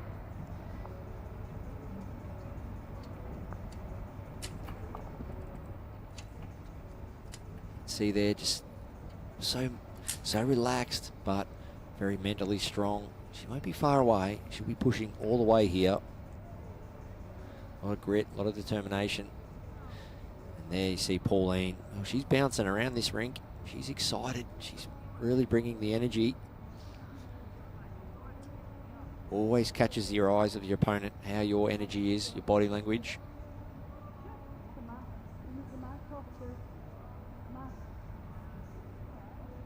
Just asking something here. Oh, the mat. Okay, so the mat's just hanging over the edge, so Pauline wasn't a big fan of that.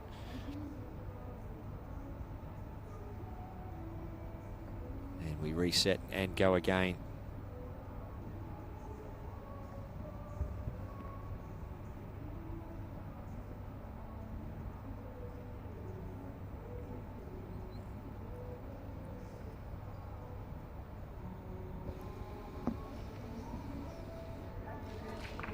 So 5 the difference with 2 to go. 5 would be enough for Serena. A drawn set would do the trick. It doesn't need to win it. It does need a 3 and a 2 somewhere.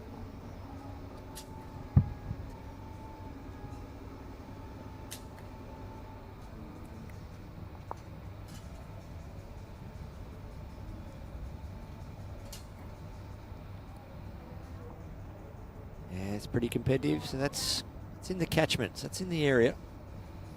Serena Bonnell trailing 8-3. Must pick up a multiple. Well, something's happening again here.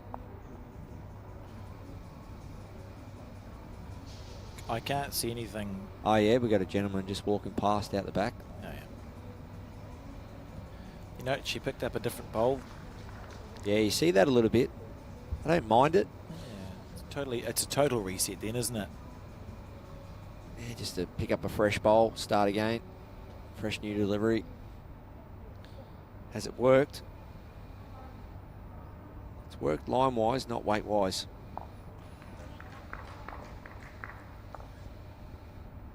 Bad.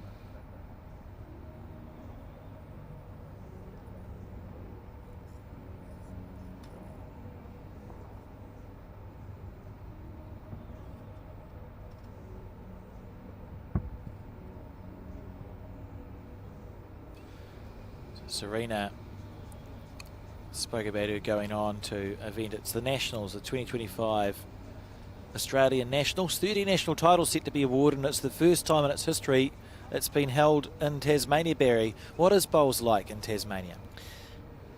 I love Tasmania. Just love it. I grew up in a country town with 600-700 people, and it was a great community to grow up in, and you just get a great sense of that when you go down to Tasmania. The food, restaurants, sightseeing, just the nature and the natural being of everything. So love Tassie. Been very, very fortunate in my travels over the years to spend a lot of time in Tassie, and the people, and yeah, so the bowlers are going to absolutely love that. Some competitors are down there for a week or two playing in multiple disciplines, multiple events, and when Bowls Australia put the national calendar together a few years ago and decided to put everything sort of at one place at the same time, it was a great idea. And if you're successful in winning state championships and you're a current state player, you can find yourself playing in both events, and you get to do that at the Devonport Country Club, and it shares a golf course as well. So I'll be packing the clubs. Sounds like it's going to be a great event. Look at that, 3 really good bowls by Serena, and even if she goes to a tie break, she'll be pleased that she's starting to group those bowls again. We've not seen, the grouping seems to have deserted her in the last 4 or 5 ends. Just the ability to put the bowls in the same spot, even if she's not able to roll over the top of the 5 shots. At least it's like, well, I know I've got that back in my locker.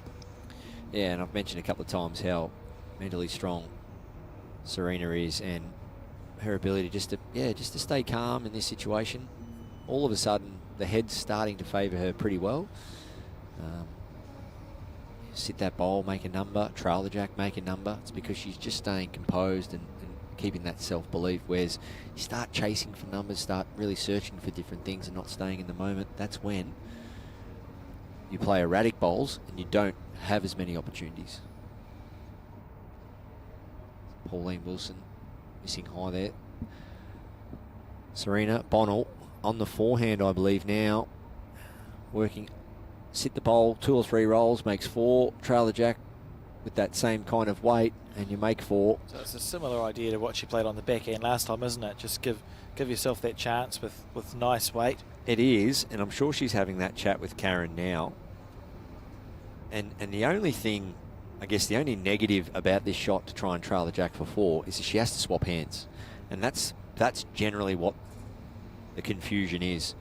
oh, do I have to swap hands? But what was I just come down a little bit tighter and trail it to my last bowl? Well, unfortunately, for the optimal result, it has to be a switch of hands. Yeah, it does. Absolutely does. Which just creates that extra element, new lines, and so on. So ideally, I suppose the slightly bigger target is the shot bowl, isn't it? So you look for that to rest it out, and if it does turn on this big swinging portable with that nice weight, you're likely to snick the jack at the very least. Yep. So forehand, sit that bowl 2 or 3 rolls to make 3 or 4, or play it super neat, looking for the jack.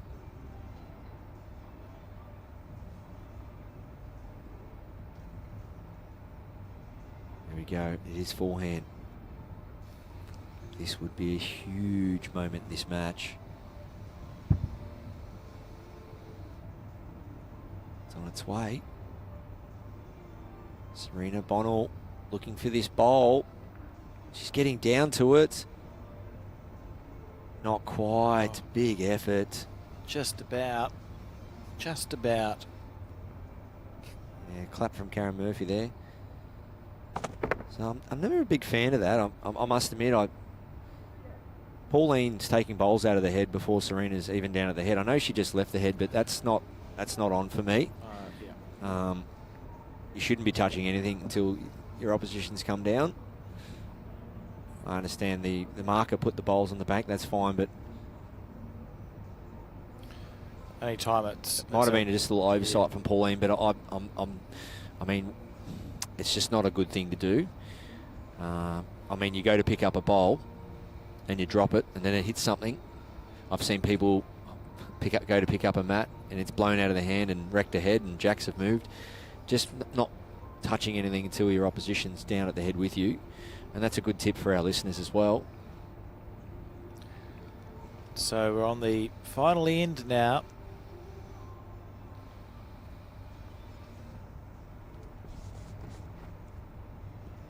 You want it to be super duper clear what's what.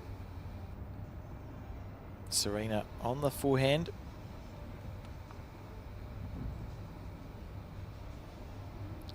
Looking forward to tomorrow, the finals day. I believe we've got some very special guests in attendance. So Malaysia's certainly going to feature at a minimum in the final of the women's singles. Some of the royal family of Malaysia will be given prime viewing position. My understanding is too that there'll be another broadcast ring connection, so plenty of bowls to watch. And if you're wondering how to access that broadcast rink, just keep your eye on the World Bowls Facebook page. I'm sure there'll be links posted there, as well as on the World Bowls website.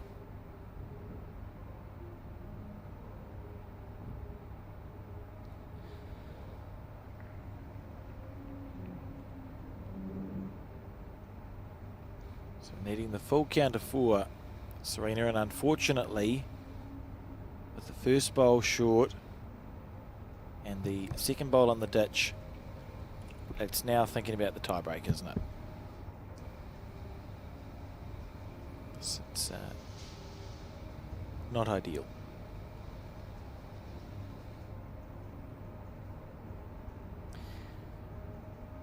Yeah, it's tiebreak time now.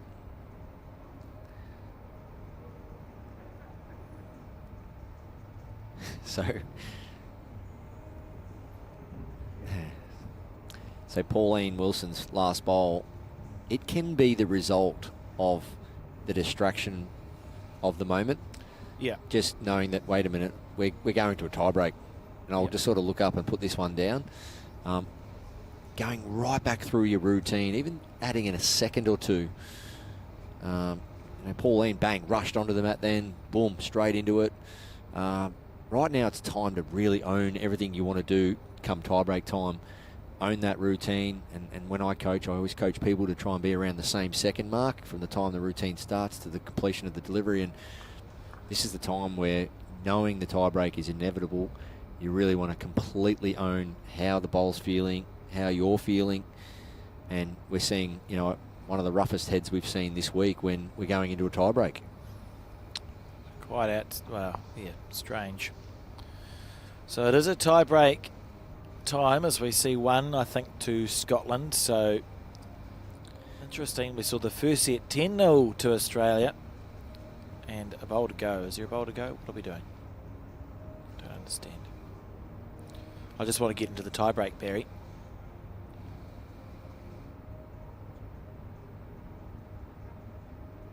I've given one to Scotland already, so let's hope that either stays the same or is increased. Okay, you can have 2. Nice shot, Pauline Wilson. So Australia scoring 10 shots in the first set. Pauline scoring 10 shots in the second set, although Australia scoring the 4. 24 shots and 14 ends. It's a reasonable, a high-scoring game.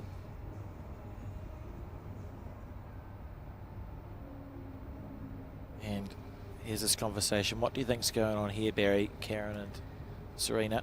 We say this every day because we know that we would love to know if they're thinking about the result of the coin toss. We're keeping it, giving it away as Scotland picks up one there. We've seen 1, or is it 2? Certainly one team opted to keep the mat, didn't they? Was it Hong Kong opted to keep the mat? Yeah. And I think there was a Here we go. A player yesterday.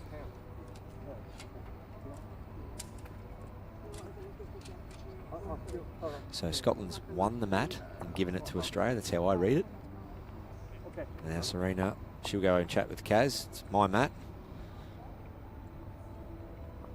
Majority of this match, Serena's played, I feel, her best bowls really long.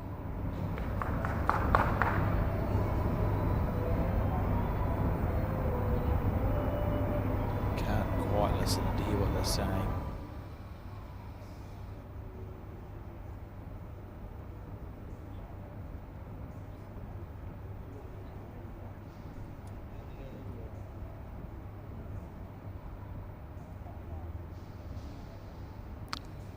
Karen, yeah, it's about giving Serena confidence, isn't it?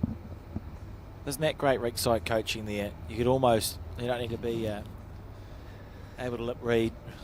Yeah, lip read, that's the word. Just even the animation there from Karen, you know, putting her hand and fist, that's clearly just saying nail the jack. Right on top. And that discussion there going off her body language of Karen there was basically saying, hey, you just find that length, pick the length you want, that you can nail the jack. And that's where in your training, we want to play perfect bowls in every length. We do. We want to play great short, medium and long. But guess what? In your game, there is a length that you're just a bit suited to. Every golfer in the world has a favourite yardage. If they can lay up to somewhere, some golfers might like 120 yards, some might like 140 yards. But in bowls, when you're out there doing your training and your practice and all that, you know somewhere up in the green, whether it's mat or jack, there's a sweet spot for you. And in this example, not having to roll the jack, you've got to have your go-to length. And for me, it was Serena Bonnell playing a long end. And that's a great line, not quite the weight. I really will expect her to correct well. I agree. So tried to take the initiative with the first bowl, but not quite able to do so. Pauline's turn to see if she can draw the shot.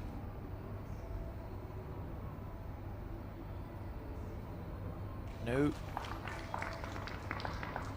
Good line from both of these players.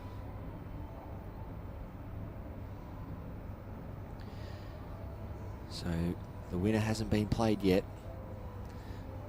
Do you like the fact that Serena Bonnell has played a really good line with her first? Step into it a little bit more tempo. Look at this. She's played it well. Okay, probably 2 feet away. Is that the winner though? It's forcing a change of hand. Pauline onto the forehand.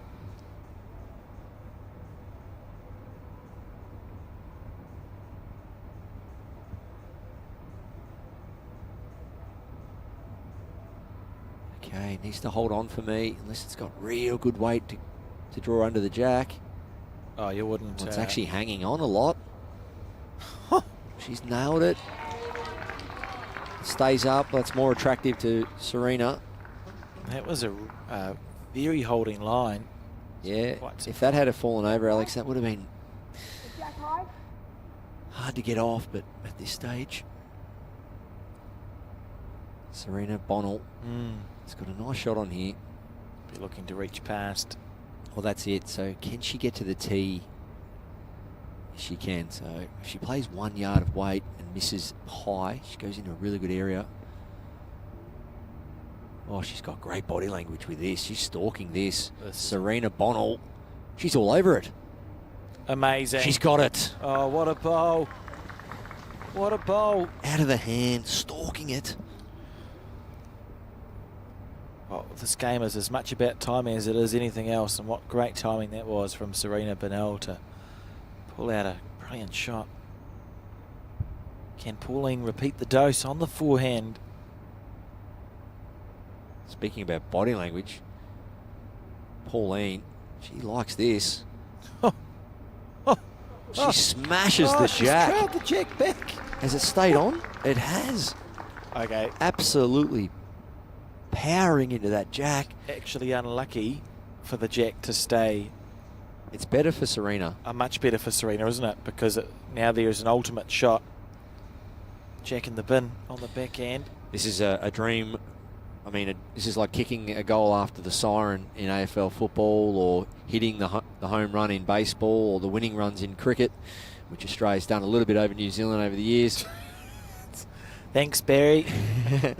But in this case, this is, right now, this is about composure. It's about belief. It's about seeing that shot well and truly before you go anywhere near the mat. It's regulating every emotion that's going through your mind and saying, I'll only step onto this mat when I'm ready. She's had a chat to a coach. It's your favourite hand now. Backhand it is. Jack clean in the ditch, or work off that bowl. So it's strong weight. Serena, Bonnell. Off the bowl. Oh, great massive try. effort. Well, what an excellent game that turned out to be. And congratulations to Scotland, scoring a 2 on the tiebreak end. It had everything, that tiebreak end, didn't it? And a good first set win to Australia, a good second set win to Scotland, and you threw in the tiebreak in the end. Congratulations. Barry, what did you think? Oh, just hats off to both players. You know, you see there Pauline, great character, very accomplished player. I just love how they're just representing their country so well, Alex. You know, gives me goosebumps actually, because both people are away from home. You know, they're parabolers, and they're just proud to be it, proud to get out there and show their wares. So you see good friends too, I'm sure, as they continue to have great battles against one another. But great shot play all round, both players. Good draw bowling. You saw right to the end there, weighted shots required, and one of those ones again, unfortunately, had to be a winner. But yeah, great composure, great respect for one another. That's what you love to see. And on these beautiful indoor portable rinks, we were seeing some high quality action. And you can just relive parts of that game here. The first set, dominant from Serena Bonnell, but Pauline was down but not out. And it started that second set with a shot that she played that was quite remarkable. Through a short bowl, bouncing the jack back up the rink. Maybe, oh, we'll see. It'll be soon. If I haven't looked away, I missed it. But that sort of set the tone for that second set for me, Barry. And it would have given Pauline all the confidence in the world. She hit what she played for. It wasn't a lucky... There we go. Yeah, you won't see that happen very often, especially a rebounding jack and the toucher on the way through. Yeah. She was always going to score at least a couple, but to pick up that bonus shot. Serena, as we see there, packing the heads, playing consistent bowls. But ultimately, you know, Serena, that dominant first set, she picked up 6 singles and a 4 to pick up 10 shots to 0 in the first set. and then loses the second set 8-4. But great response from Pauline. And it was that charge into that jack that put the jack in the ditch to win the tiebreak. And yeah, Serena wasn't far away. Great execution there to stay alive. And we'll just, yeah, this is the bowl. This is the bowl that held on. And with that, thank you for tuning in to watch this broadcast. We'll be back around 2 o'clock with coverage of the Open Women's Pairs. We'll see you then.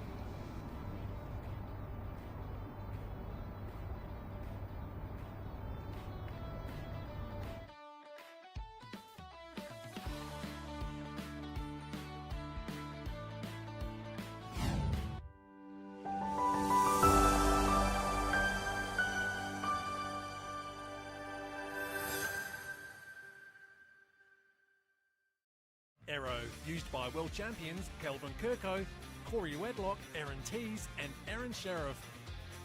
Swirl, Arrow's new colourway, easy on the eye and in over 65 colours.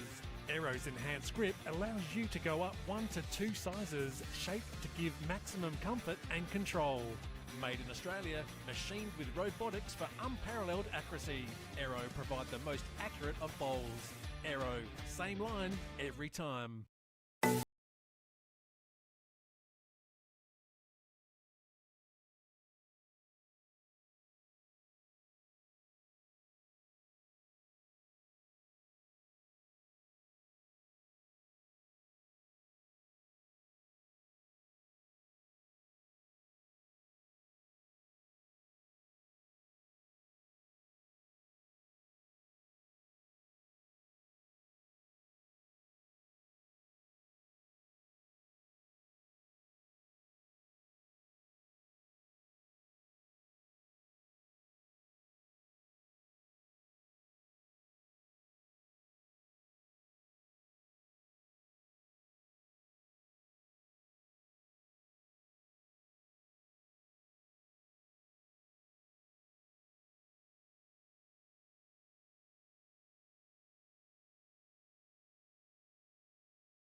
Apa lagi yang rangkaian telekomunikasi boleh lakukan?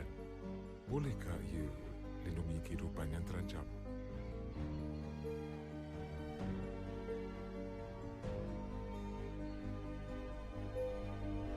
Dengan Celcom Digi 5G, rangkaian kami bukan sekadar menghubungkan anda. Ia dibina untuk mencapai impian dalam diri kita. Inilah generasi 5G. Bersama kita membina masa depan.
going. He's done it. Oh, what a shot.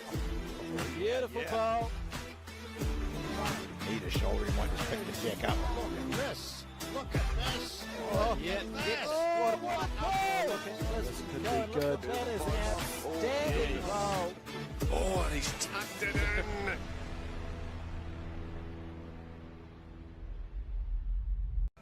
Well, welcome back to this World Bowls broadcast of the 2025 World Cup live from Malaysia. My name is Alex Reid, joined in commentary for this one by DJ and Barry Lester. And guys, we're down to the last round of section play in the open women's pairs. I can tell you in this section we've got the game we're watching is England versus Ireland, and it's a must-win match for both of these teams. First in the section is Hong Kong, China. Second is Scotland. They've both won 3 games.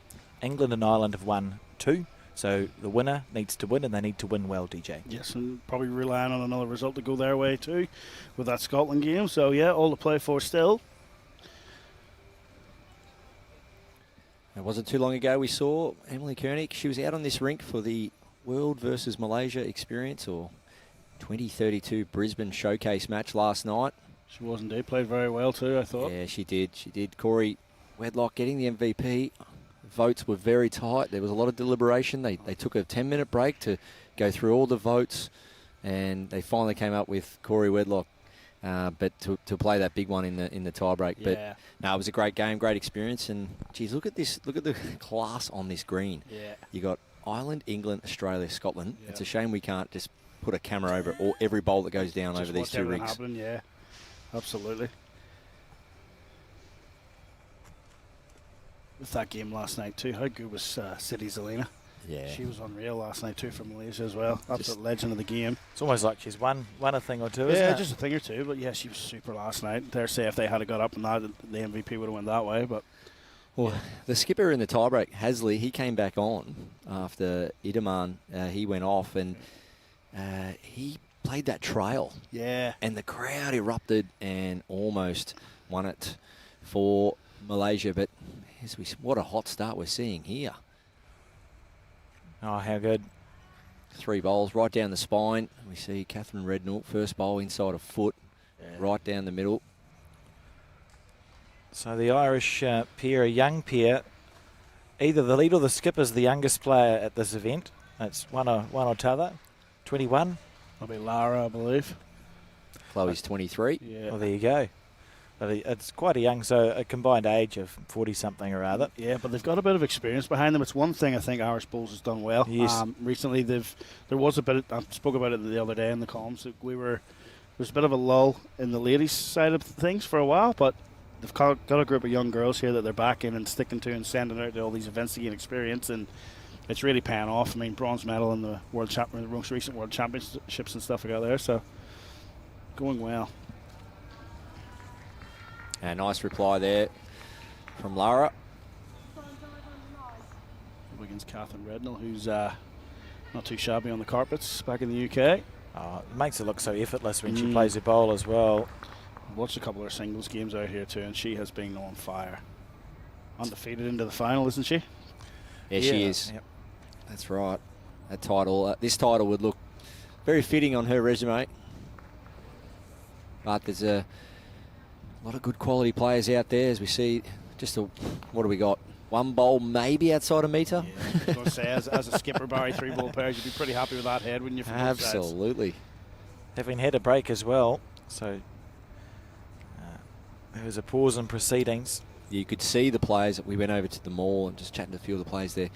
Definitely appreciated that longer break. It's quite nice, wasn't it? I just sensed a few players, I mentioned it last game, just starting to drag their feet a little bit.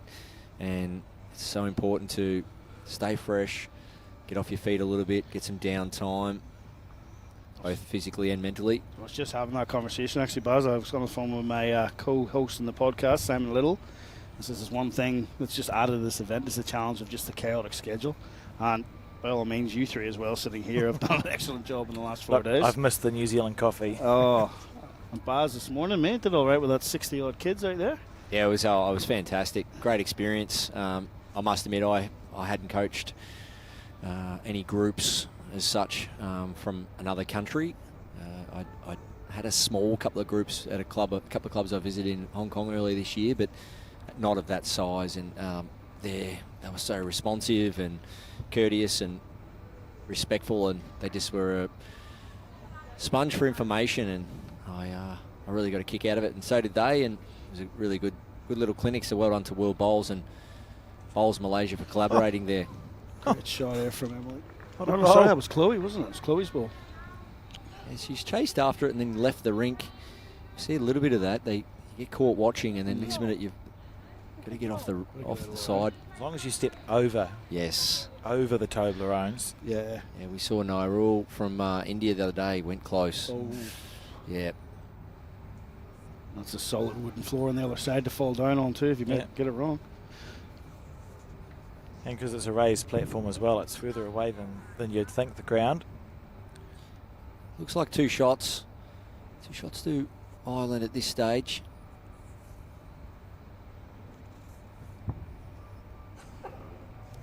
So we'll go on a journey, of course, every game as we do, get to know these players and a bit about their life and what they get up to in their spare time. It's fascinating to hear some of their stories and speak about Pauline in the last game. Amazing to think that she filled out a survey a couple of years ago saying that an island in Malaysia was her favourite holiday destination, and fast forward a couple of years later, here she is in Malaysia playing in a World Cup. So very good. I wonder if she's going to get some time to get there and have a look. Some beautiful islands just off the coast of Malaysia. Chloe Wilson looking to add to the count here.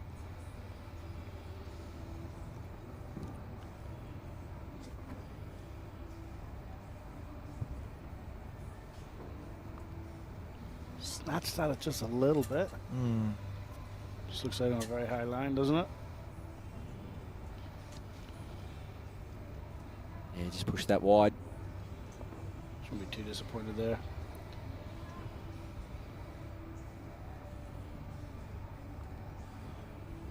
I'm just looking for the stickers on the bowls. Yep, so Ireland's playing with the blue. That's convenient. And then there's one red stickered blue bowl that'll be England. I think the perfect bowl is just 1 yard away on the forehand, sit the shot bowl and stay. Okay, there is a little bit of risk of dropping more than what it is at the moment, being 2. If Emily does kick that jacket out to the wing, she may drop a couple more, but already 2 down, big weight. Maybe she's looking off the wing here. Go with the jack. It's not moving much. Oh, got it too thick. Big effort. That was so exciting for nothing. I thought it was going to be nearly perfect. That's 3. Signal there from Lara. There you go. Goodness, what an effort. So, DJ, eagle-eyed viewers will have seen the flags. So the Irish flag in bowls. Yes. What can you tell us about that? Okay. We always get questions. Yes, and it's as much as we don't like to have it in sport, it is political. We'll not get into that. But that cross that you see there is the cross of St. Patrick, and it is a neutral cross because obviously the island of Ireland, for those that didn't catch up in geography at high school, is actually 2 different countries, the north and the south. They come together to play bowls together, not at the Commonwealth Games. That's only Northern Ireland. Same thing happens with rugby union as well. There's 4 provinces that play professionally. Rugby union-wise, they come together to play for Ireland. When it comes to Olympics, you've got a choice to play for Ireland or Great Britain and Northern Ireland, whatever you're selected in. But yes, there's 2 different flags. Each side can be offended by the other flag, so the neutral flag is to go with the cross. And that's the answer. That's the answer to the question, if you've been wondering. So it is. And song. So anthems. That's where with rugby they've used Ireland's call, which is a neutral one.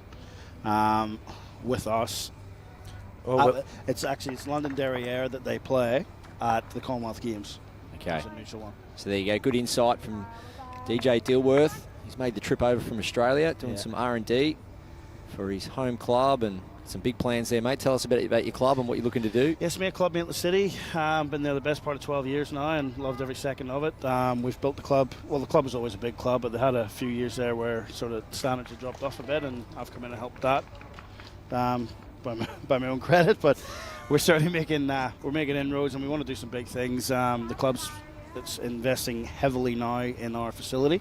So we're going to have 2, and we'll just dug out dirt as of yesterday to start building 2 undercover greens under a big Max canopy, extending the club out to have a 120-seat function room that'll double as a bowler's lounge.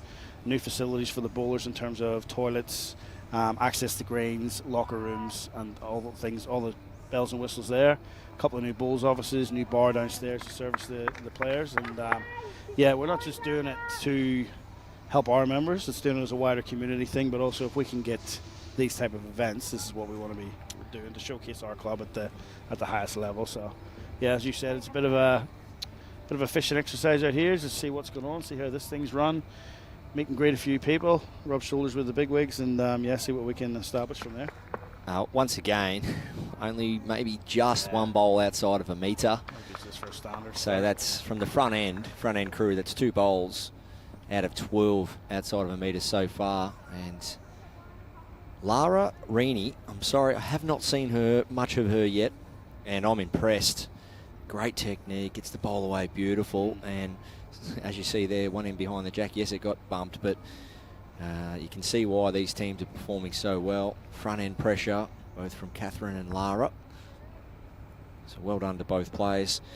Catherine Rednall, we covered off a bit about her the other day while she was playing on TV, but here's a little insight to Lara. Of course, only 21 years of age. Loves her pasta, and she's actually still a student at 21 years of age, but she loves her aero bowls, her aero quantum, size 3.5. This one needs to hurry. Great shot here from Chloe. It's hurried her right through the hole.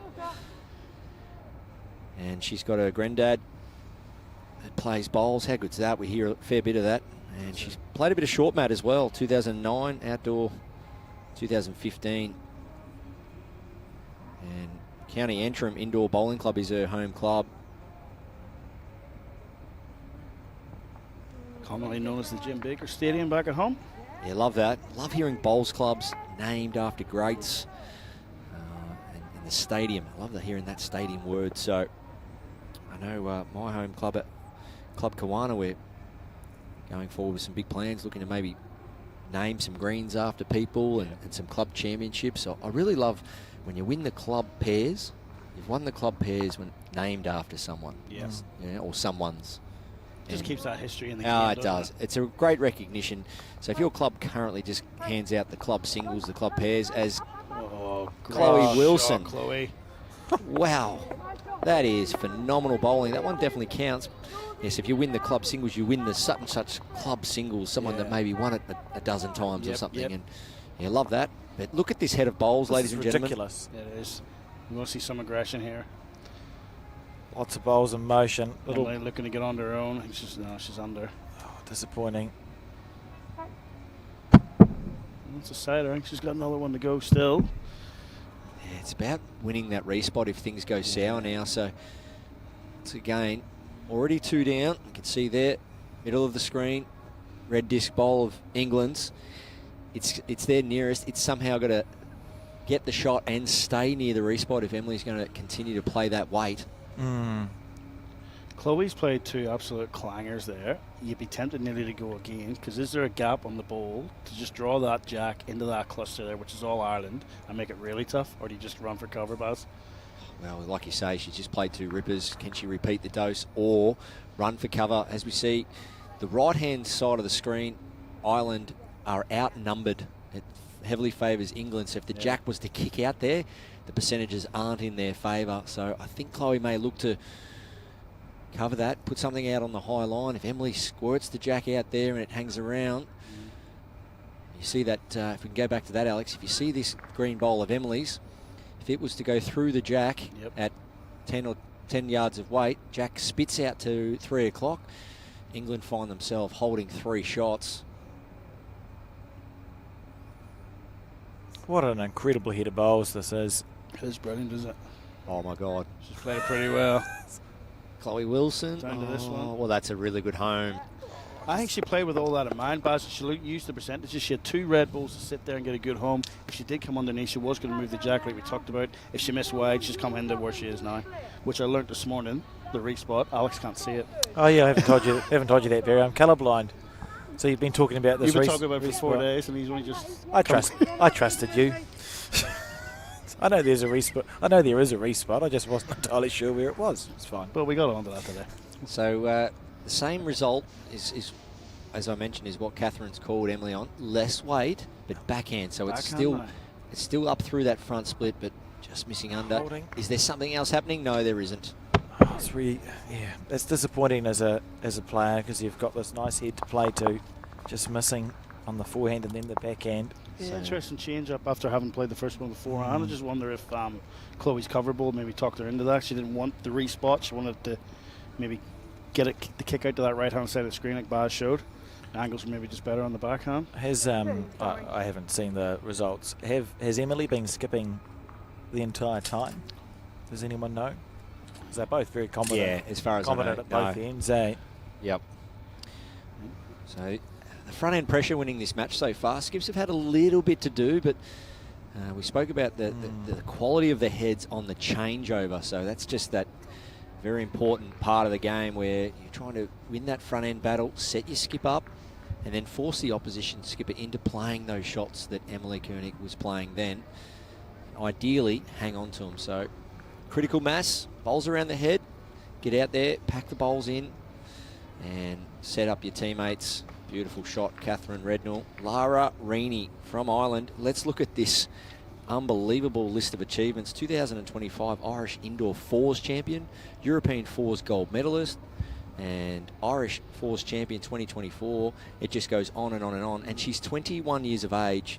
Phenomenal list of achievements already. So a star on the rise. DJ, you must be proud to see a young star like that come up through the ranks. Absolutely, man. It's great for our little country to see these types of things happening. It's been a long time between drinks. Margaret Johnson, obviously one of the best to ever do it. It's come from our part of the world. She'll be recognised tomorrow night in the Hall of Fame. But yeah, it's good to see the girls coming through. The men have always done very, very well, but yeah, like I said, it's great to see these girls, these young girls now, as Baz has pointed out, and they're being backed and sent away for these experiences. And look at this, the proof's in the pudding, isn't it? Absolutely. Chloe and Lara actually club mates, indoor club mates at least, in County Antrim, or the Jim Baker Stadium, as DJ alluded to. Lara again, not far away. That's good shooting. All three bowls finishing under, but managed to pick up a second shot there. Chloe Wilson, 23 years of age, student nurse. And she's got plenty of family members playing back home. Showed a lot of composure the other day on the green, didn't she, Baz, in the singles? She did, of course. 2023 World Bowls Triples Bronze over on the Gold Coast. So clocking up the miles and experiencing the game from indoor, outdoor, northern and southern hemisphere at 23 years of age, just set up so well for her career. And as DJ said, Bowls Island giving these athletes an opportunity. Score quite exciting. On the other rank, similar to this one, but it's 6-0 to Scotland instead of the 5-0 we see to Ireland on this rink. That's not what Ireland want. I'll remind us actually what they require, DJ. Well, from speaking to the girls before the game, at a minimum, a 7.5 win, preferably straight sets wins, but they're still relying on Australia to topple Scotland to get into the final spot. And that's looking at the ladder, it looks pretty much like the same for England as well. The same for England, but all you can do is focus on the bowls and the game in front of you, I suppose. That's it. And if everything falls the right way, it falls the right way, and if it doesn't, you've tried your best. Control the controllables, Alex. Those scores brought to you by Aero Bowls, aerobowls.com. Fantastic array of colours, trajectories, grips, and shoes and bags and accessories. Thank you for Aero Bowls, outstanding partner of the 2025 World Cup here at Bukit, Kiara, Malaysia.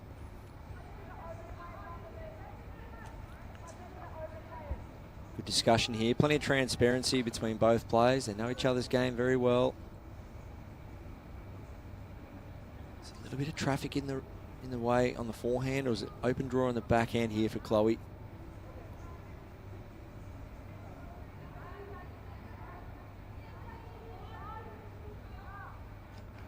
There it is. Backhand. The way both players, well, all players are playing so far, you'd like to think Chloe won't be too far away here.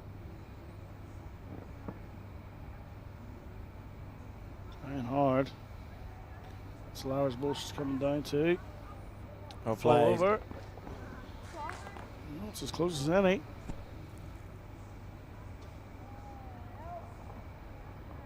England holding one.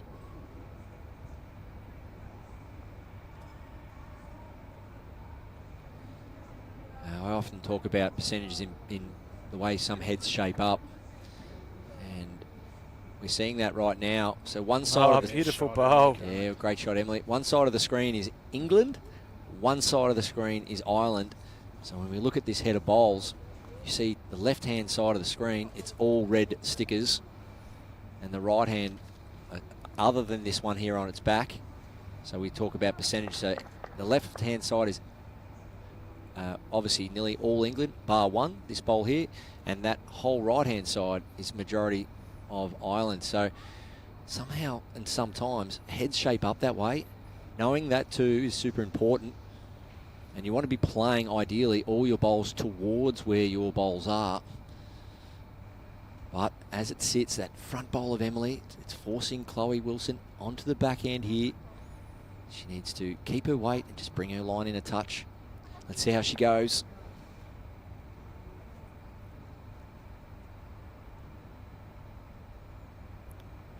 Just taking her time here. Oh, what are we? Oh, no, okay. And the Irish pair keep England on the ropes here. Similar track to the last one. Wants to turn hard now. Trying. Drop something down maybe. No, great effort. Would like to just be a bowl or two underneath that. Remember these, we've been watching singles all morning. Those were 7-end sets. The pairs, of course, 2 5-end sets. So we're already on the 30, and this is we're over the halfway mark.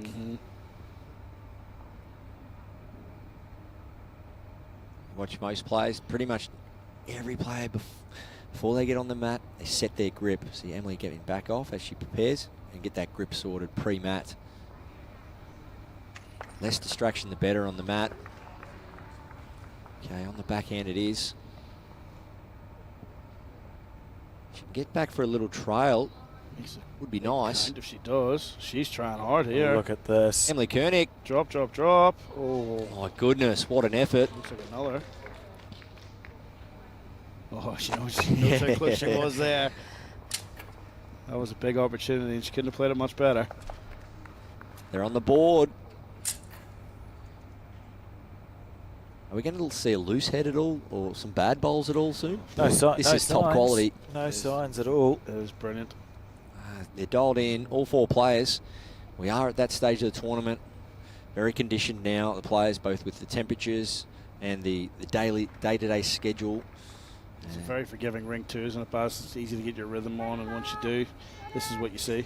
Absolutely. You can see players now. Yes, there is 2 portable rinks, and there is the day green. But now all players really settling into a good rhythm.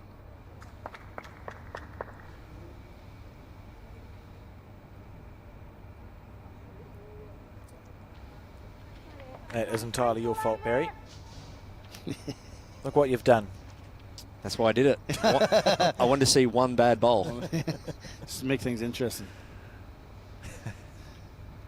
Catherine. It is ditch to ditch, so I'll go easy on the players here. Bit of a change up. We're seeing 32 metres of length, tee to tee. Of course, jacks aren't rolled, they're spotted. That will be the conditions of the Commonwealth Games next year. Spotted jacks. Sets play. It's going to be a fantastic spectacle come July 22 to August 2 next year.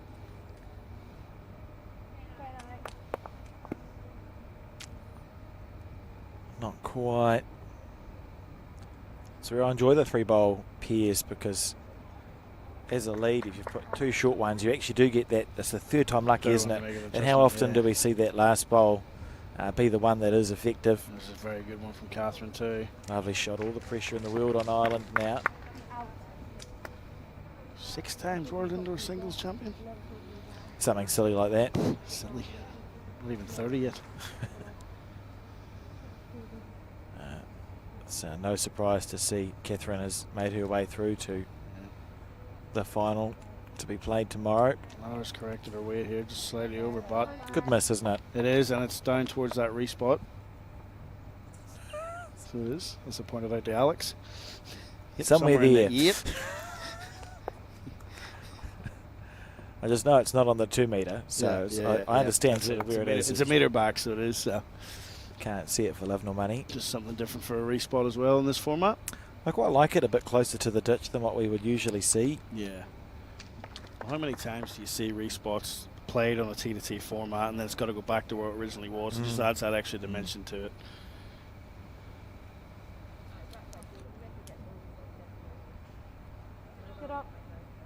Well, it's a good line. It's down to the oomph. Yeah, all over it line-wise. Emily Koenig. So that ditch-to-ditch length, that 32 metres, the majority of the players seen throughout the tournament using wide, heavy bias bowls. To get the two together can be quite hard consistently. A large line and a large length. So let's see how the skips go here. But good tactic from England. They were down 5-0. Win the end. Go ditch to ditch. So far, so good. Oh, it's not too fussed on that one by the facial expressions there. She sent that out a bit far, I think. It's not all bad. I mean, the way this is drawing, it'd probably bring it in one bowl. It'd be pretty handy. You can take your weight off that too. It's not too far away. Very efficient delivery. Looks the goods. Great correction coming up here for Emily Koenig from England. Toucher. Wow, classy shot. What a perfect time to put that jack. See from the player's end, it's totally obscured. Always makes it that bit tougher when you're playing the jack you can't see. Or a respot that you can't see in your case, Alex. I like backhand. I wouldn't switch.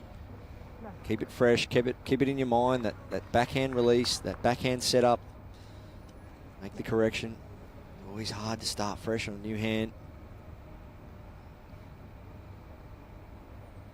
So Lara asking for backhand, and Chloe's going to deliver.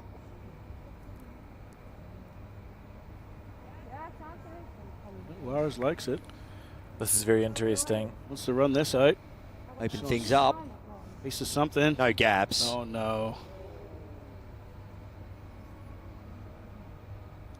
You never see those gaps until the ball goes through them, do you? Oh. And then you think, how on earth has that happened? Yeah, just, I mean, that's the emotional roller coaster the sport can provide. You play a good shot, you're in great areas. It's like lipping out on a putt. You think you've hit a good putt and it just lips out for some reason. And that there, just flicking the little quarter edge of that bowl, sailing through. So England making a little comeback here. 3 down, or 3 up. Switching to the forehand. Doesn't want to make the target any bigger or close any gaps off. Oh, moving a bit quickly. There you go. No jack movement now. Wow, Emily's played it well. No change for Chloe here. No, it hasn't changed too much, has it? Still a gap. It's staying committed, isn't it, DJ? It's saying, all right, I was unlucky there, but geez, same bowl. I love that from Lara. Gee, I love that. She's walked down and saw Chloe down the rink and high-fived her to say, hey, all right, you didn't get it, but you're going to get it with this one. So great, really good leadership and encouragement from the 21-year-old. And still going on with it. Love that. Really playing her role off the mat very well here. I don't know much about them, Barry, but she seems pretty chilled. I came in after the break and she's just laying at the back of the rink, chilling out on the phone. Everyone else is sitting ready to go. Lara's just laying there, nearly having a sleep. Big ball here. Big moment. 2-5 the score, remember. England at the moment holding 4 shots.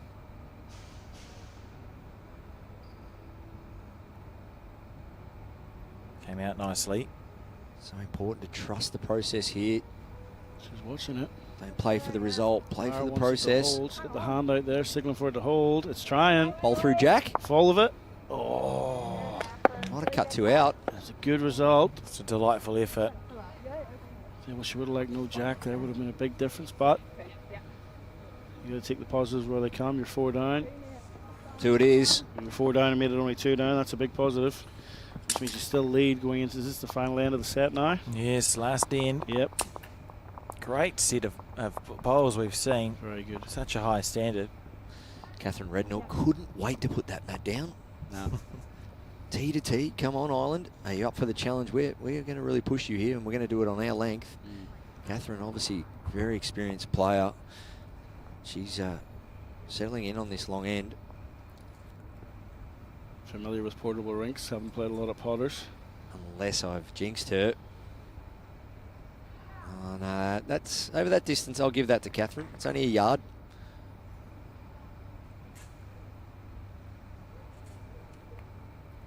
Plenty of supporters coming over to Kuala Lumpur, travelling with their athletes, mums and dads and family members. Great to see, isn't it? Absolutely. Part of the whole experience. Handy bowl. Great start from Lara. Yeah, Lara really playing well with her Aero Quantums. Size 3.5. See, hear and see so many players talk about and play with the half sizes. So popular. And it is such an important part of the game, knowing exactly what size bowl you should use.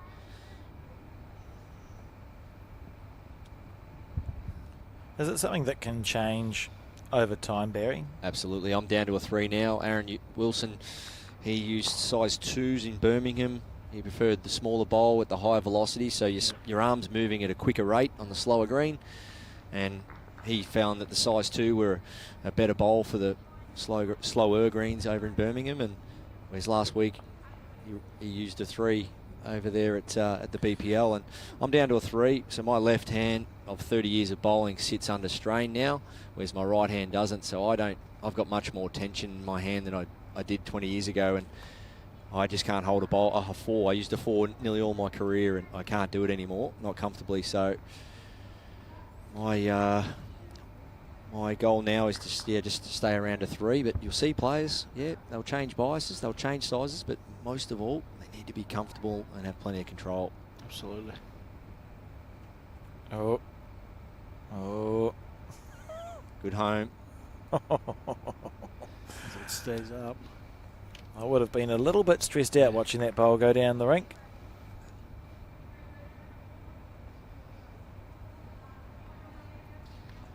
But it held long enough. Well, we have found this week you sit on edge. Every time that Hooter's gone, it's whee. Yep. Where's the music today?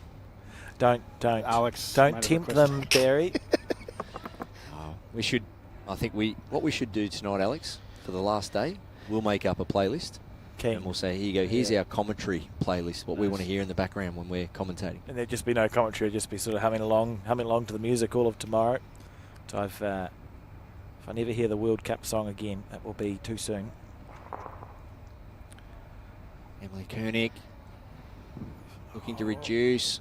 That's a good home though. It's a really well played bowl, wasn't it? Right in the area. As you can see, she's trying to sit that bowl there at 230. If not, come in, try and trail that jack. Pick up. Well, she can pick up definitely a multiple. Yeah. Can't play it much better. Now, it is a forehand open draw. Some people might say, Emily could have tried to draw it on the forehand, but the reason being it's backhand. There's a couple of options on the backhand, but on the previous end in this direction, Emily came down and drew a really good shot with her last bowl, so that's fresh in her mind. She knows the hand. She's chasing 2 if she can get it to try and win the set, so that's it. So more chances there. That ability to self-reflect on a previous performance is very important. Chloe now will try and just get one in amongst those 3. If she draws a toucher, a bonus, but I think the aim will be just to plop one between those 3. Just don't want to put something on the high side of this jack. No, I don't want to give a target. In it comes. To hurry. Oh, it's counting. That's really all there is to say about that one. Yeah, there's no difference really for Emily, does it? Because 2 down, 1 down, doesn't matter. You're still losing the set. You need to try and get the shot to half it or 2 shots to win it.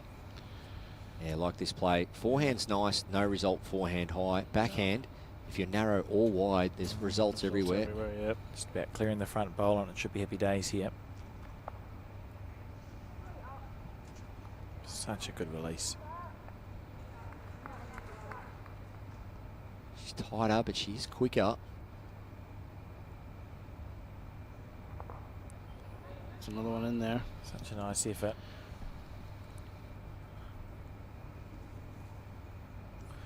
Talk to us, Barry.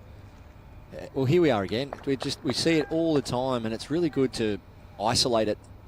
We see there where Lara's left foot is a high percentage of English bowls, and when you're looking at your heads, you've got to do your risk assessment. That's what Lara's done then for her skip, Chloe Wilson. She's done the risk assessment. She said, okay, we can drop a multiple here. Yeah.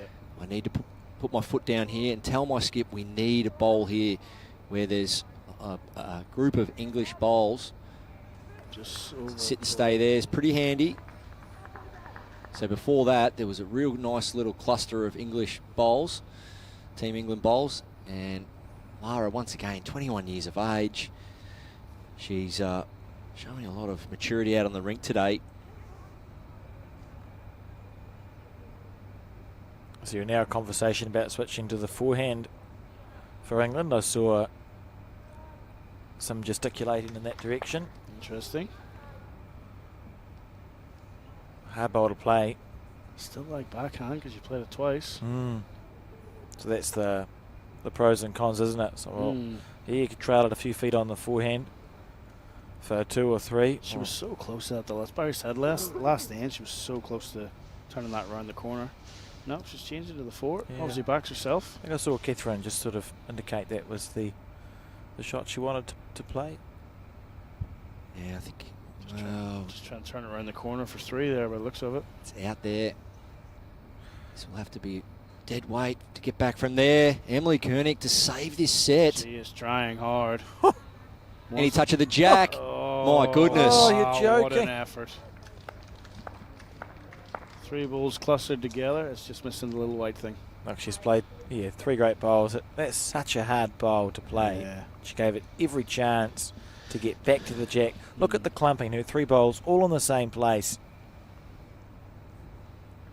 Chloe has the last ball. She will play it because it does come down to shots just in case the other game does go in their favour. Backhand down to the green ball bar. Just stick on the forehand where she's been playing. I think it's too much risk. I'd be changing to the backhand. Yeah, backhand for me. That's wide. Having a bit of a giggle about it. Don't be tight and back cut, Jack. Commentator's curse. No, she thinks she's wide enough. It's halfway, I feel. Yep. Yeah, it was a half-hearted attempt. Fair enough. That'll be set to Ireland. So that set there goes the way of Ireland. 6-4 really was the great start that Ireland set up. Lara Rini coming out on fire, or both leads coming out on fire. But it was England going ditch to ditch that got them back into the game, picking up those 2 multiples on the 3rd and 4th end. They got a 2 and then another 2 to go to 4.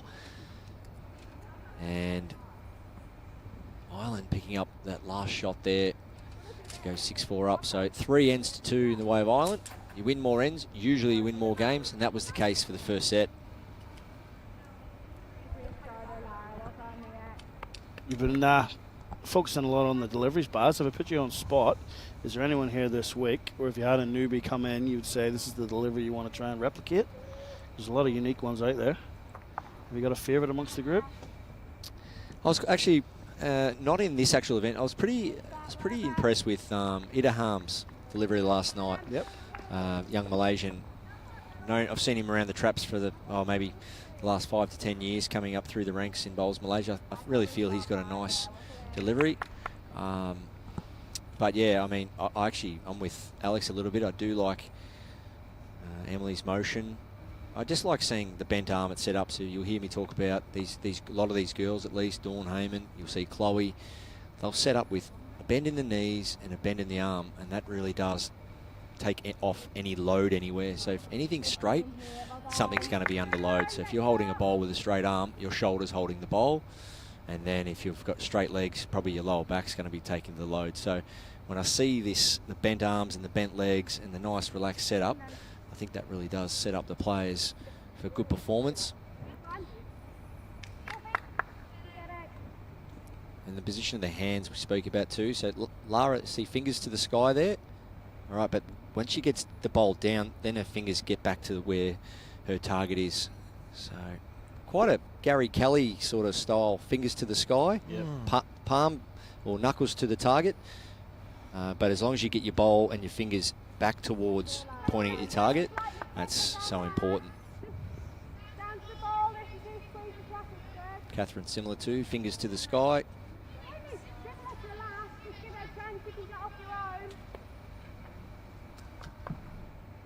See it set up.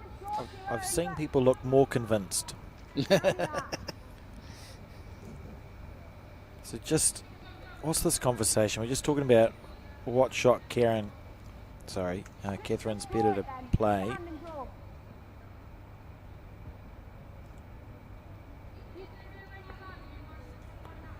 Catherine saying, is there any value in me running through the bowls? We know she's good enough to play that. Well, Catherine's basically talking to Emily like a marker at the moment, so she's sort of treating it like a singles match. Catherine probably 9 times out of 10 in this situation, a game of singles, she's playing some form of a rival weight on her backhand, so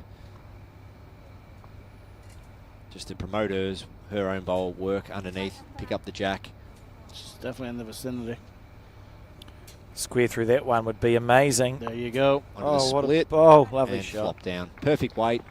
And that's why you've got to speak to your teammates. You've got to have that transparency. And once you do agree to the shot, be all in. I think the good thing at this level too is that the leads at the club level or regional level or sometimes a national level have often spent a lot of time skipping. It's not like you have leads who are one-trick ponies. They're capable of playing every shot in the book. I just love that too. Just a couple of seconds ago, we saw Chloe and Lara just meeting at the front of the head there. Now, what they were speaking about is probably irrelevant, but it's how they spoke to each other. It wasn't a glance. It wasn't a, look at the ground. It was full eye contact, and you want to maintain that throughout a game, especially when times get tough. Make sure you look at your teammates in the eye and tell them, I'm with you all the way, both either if they're playing or you're playing, and that just keeps that, once again, that self-belief and team belief out on the rink. You don't want to be like a puppy dog when a dog's done something wrong and it'll shy away and it won't look at you. Good shot here from Chloe. Half that up. Very That's brilliant. good. It's turned a long way around the corner for a bowl that was delivered on the backhand. Yeah. I'm really enjoying this game. Well done to all 4 players so far. Really putting on a spectacle. Oh, such effective bowls.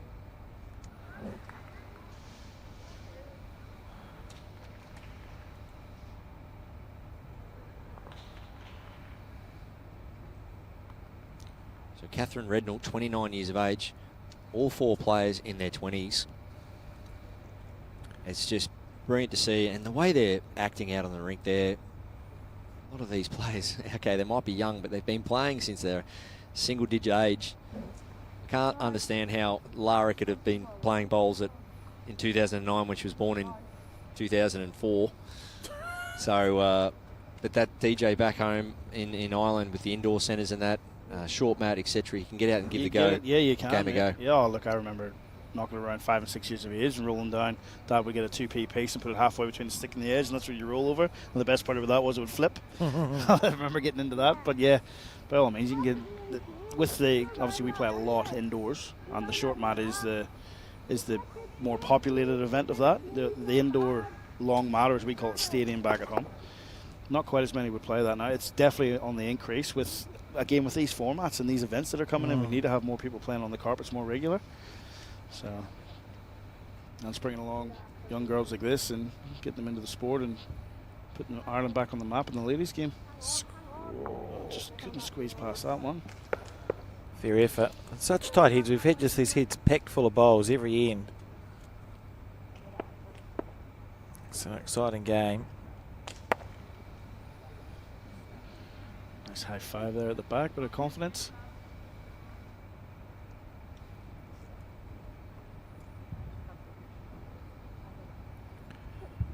On the forehand.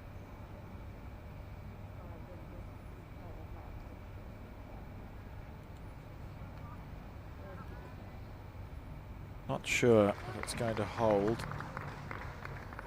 Could go inside out off the two blues. Yeah, a little wiggle and backflip. Oh, tried. So the best bowl on the green right now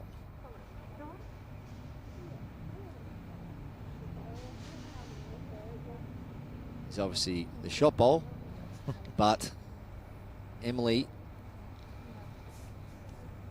would be pretty happy with that back bowl there of Catherine's. Yep.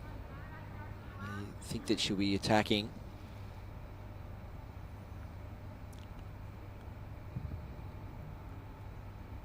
One bowl left each.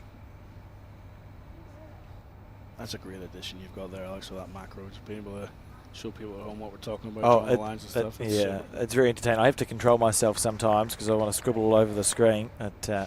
Chloe wasn't impressed the other day when you drew one on the camera and she stepped in front of it. Gotta watch your timings. Well, yeah. Chloe hasn't got through to the back here. She just got caught up on her own there. Winning that first and second set, very, very important. There's angles everywhere. Once again, weight control here, super important because you're trying to achieve shot, but you don't want to turn bowls past that back bowl of Catherine's and have them hang around and win the spot. So I think if it's any weight here, it's got to be big weight right through the head or just over the draw. Just over the draw, trying to sit down on the forehand, maybe get a piece of the jack. High line. Got to come back a long way. Not going through this time. So, because it's only one down. Two is the call. Good start for Ireland after winning the first set. I mean, yeah, it's been very high standard. Ireland with a slight advantage, it feels. Maybe a few percentages more effective. I saw Emily miss a couple of run shots very early on in set one, didn't we? Was it the first end even? One on the forehand, one on the backhand. Just been a couple of marginal misses. Yep. It's brutal, the game when that happens, isn't it? So close to what you want. Cruel sport. So Emily Koenig, home club, Solihull, there you go, or Royal Leamington Spa. Which we're all familiar with. Yes. World Championships will be there in 2027. That's right. And her favourite food, fajitas. Hey. Mathematics graduate, currently working in credit control. Look out, Alex. Thanks for the warning, Barry.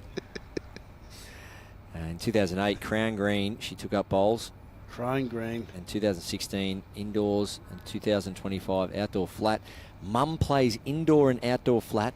All of my family originate in Crown. So my sister is one of the best players in England. So that's coming from Emily Koenig. Crown bowls. What's fascinating about Crown Green bowls, it's essentially the ancestral game. That's what bowls was, and then the Scottish fixed it. Sorry, the Scottish gave it some rules.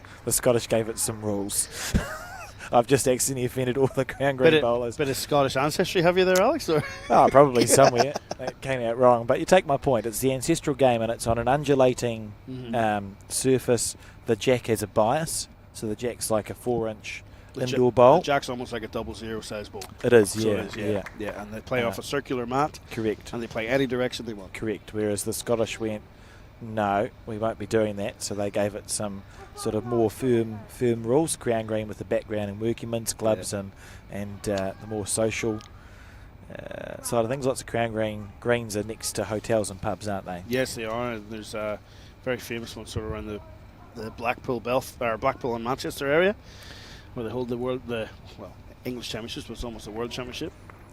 Get a couple thousand people there watching each time. So David Holt was a Crown Green champion as well before coming to the flat green and winning the Commonwealth Games.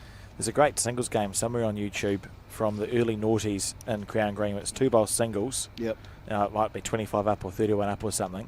That is just endlessly entertaining because very aggressive. Yes. It's 2-bowl singles. They're driving each other's bowls off left, right and centre. Absolutely. Chasing after the bowl, stamping in front of it. The crowd goes wild.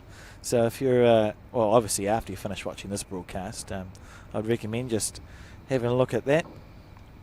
Plenty of good games from back in the day.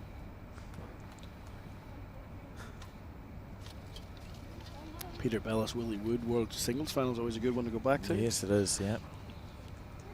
Tony Alcock, David Brand against, again, Bellis and Brassey as well in 1988 or something like 88, that. yep, in Henderson. Yeah. Some of the great games. Did you commentate on that one? Not quite, no. I've been to the club, but it's not quite the same thing.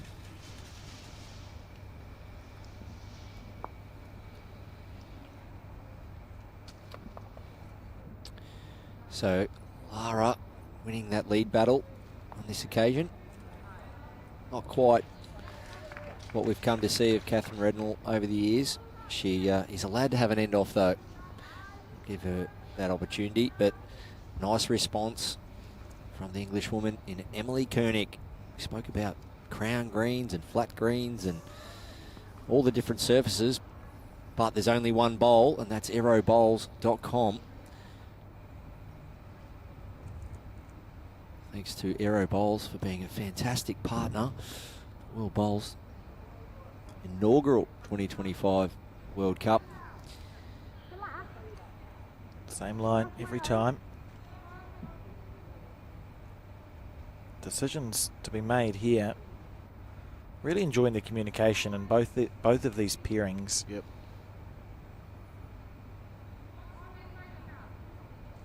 Two-way sort of, it's two-way street, isn't it? The confidence that your partner's going to be able to play the shot that you're calling, and then the confidence that your partner's going to call the shot, the right shot. So there's a lot of trust in these teams. England's just been forced to do it a little bit more than Ireland. Just the searching, the moving, and yes, that is part of the game. And if you've got the shot in your kit bag, you play it. Oh, collision bowl's gone out of bounds. There's a toucher in the ditch, and one of them isn't a toucher, so the collision bowl's gone. The jack's getting respotted on the 1 metre mark that I can't see. Yep. And there was an Irish ball with a toucher, I believe. I saw a toucher go into the ditch. Yeah, so the English ball's been lifted out. That will be one to Ireland and plenty of space. What a delightful bowl that was, though. Right on target. What have we got? A game of one-ball singles amongst the skips now? The situation where the short bowls don't matter, is it, Barry? Is it just picking whichever hand you've played before? How do you figure out what's the best way to draw to this sort of 1 metre mark? Yeah, rink familiarity. It's got to be what you've liked playing in this direction. When you look up, are you really seeing a line to the middle of the rink, or are you feeling or finding a line? So when both players, as in Chloe and Emily, go to play to this bare jack, yes, it's only 1 metre off the ditch, so you still don't want to be, well, she's tapped her leg. You don't want to be too afraid of giving this a chance. Well, this is quick. Well, there you go. So it is quick, but yeah, you want to look down this rink and go, all right, where do I really feel I'm hitting the line? So, and absolutely distraught with that bowl. Yes, I'd be disappointed in that. Sometimes it's the hardest ones to play, the ones that look the easiest. It's the bizarre thing about this game, right? We've seen such a high standard, bowls drawn within inches. And then just blink and this happens. And that's why Emily's skipping for Catherine. She's got that shot in her kit bag. She pulls it out every now and then. Needs one of your bowling cloths, did you? Give the last couple to my New Zealand friends. See, they're decorating the VIP box up there for the Sultan coming tomorrow. Red carpet's already out. Yeah, he's on a flight back from London. Once he heard that the Malaysians had made the final of the women's singles, he's coming back to watch. We were told this morning, so he's on a flight back from London. He'll be here tomorrow. That's that. That's just how much the Malaysians have bought into this, Baz. It's been fantastic, hasn't it? It really is. I remember meeting John Howard years ago at the Commonwealth Games when he was Prime Minister. One day Ireland. And to see dignitaries, royalties, the whole lot getting involved and supporting the game. But I was a bit disappointed when I saw the red carpet, found out it wasn't for you, DJ. It wasn't it, no, it wasn't. So I saw it on the steps there, and I thought, don't they know he's already here? They've rolled it out too late. Yeah. So he's going to be sitting up there. Are they dressing the... That's lovely, isn't it? There's some plants. Yep. To address the VIP box. Wouldn't want to drop one of those. No. Oh, plastic, mate. See what colour they are, Alex? Nice little red rose, I think they are. Really? Don't be saying this sort of stuff. It's a plant. It's a plant. Or a cannon. Just missing under there, Lara. Yeah, what a venue it is. How they've transitioned it from a multi-sports venue into a lawn bowls double portable rink facility. It's here to stay right up until the Commonwealth Games next year. It's here to stay. The plans are to keep investing in this venue here at Bukit, Kiara, the home of the 1998 Commonwealth Games. Forever evolving, and that's because, yes, the government, the country, community, all getting around the sport of bowls.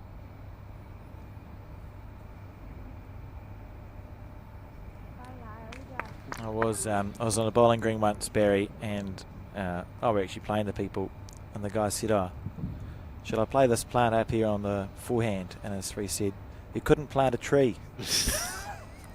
Just draw it over here." Lots of confidence. Must remember that. It's quite entertaining.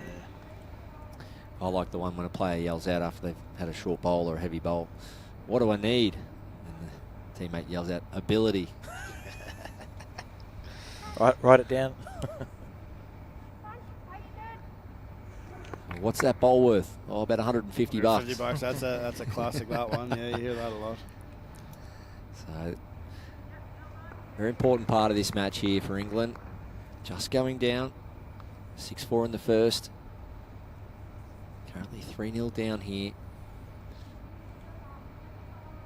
Just, this is comfortably the loosest head we've seen. It is. Barry's been waiting for it. Just scattered. A little standard spot.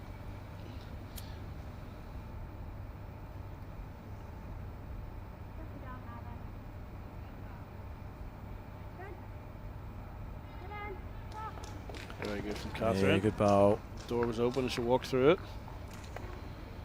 I think Chloe will follow that ball down, try and rest off it. She managed to get a toucher over towards Lara's. It'll be a nice bonus.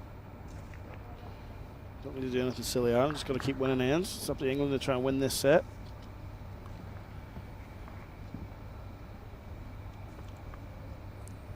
How good is it to have David Rees-Jones in that's a very colourful shirt that he's wearing there. He's joined us in commentary a couple of times over this week.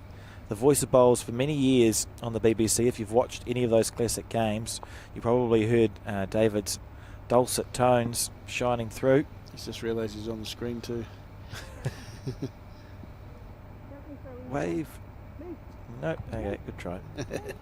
Great effort there from Chloe. Nice bowl. Didn't get the shot, but it's in a good spot. So again, these sets, these such short sets. It's the third end.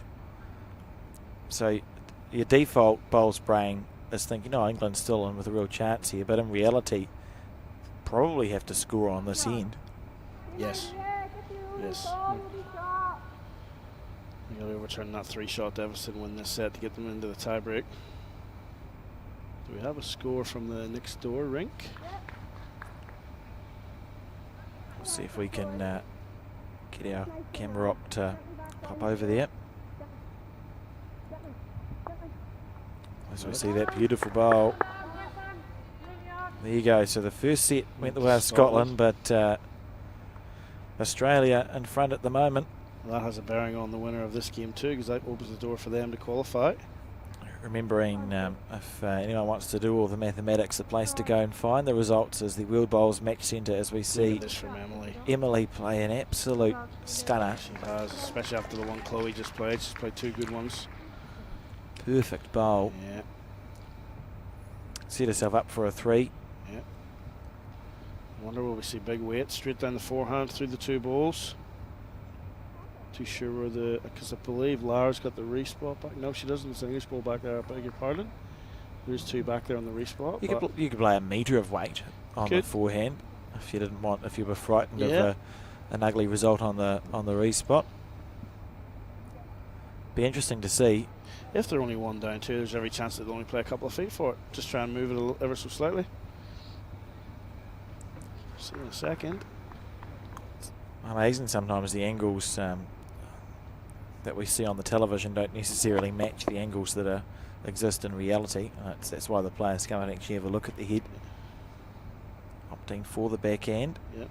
Just play 2 great ones down there. It makes sense to play it again. Wants this to finish strong. Lara's interested. Great try.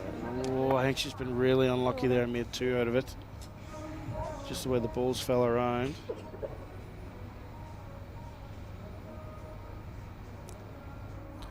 It's a fantastic effort, wasn't it? It was, and no reward, unfortunately. And now it could be compounded by Emily trying to draw a 3rd. So important for England to score on this end, which they are going to do. They've all but guaranteed a 2, barring anything silly here, but Emily will play a wide draw, no doubt. Fall off the wide Irish balls, try and make 3 out of it.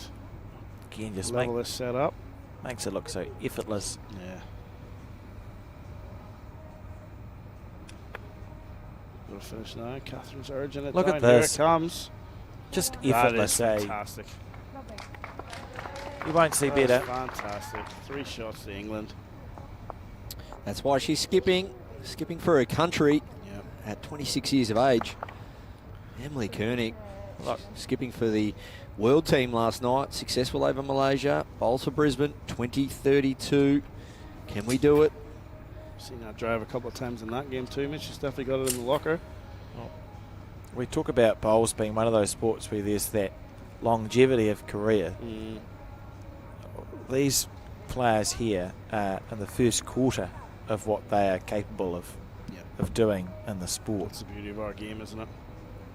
Unbelievable. Ooh, the big plants are coming out now over the decoration side.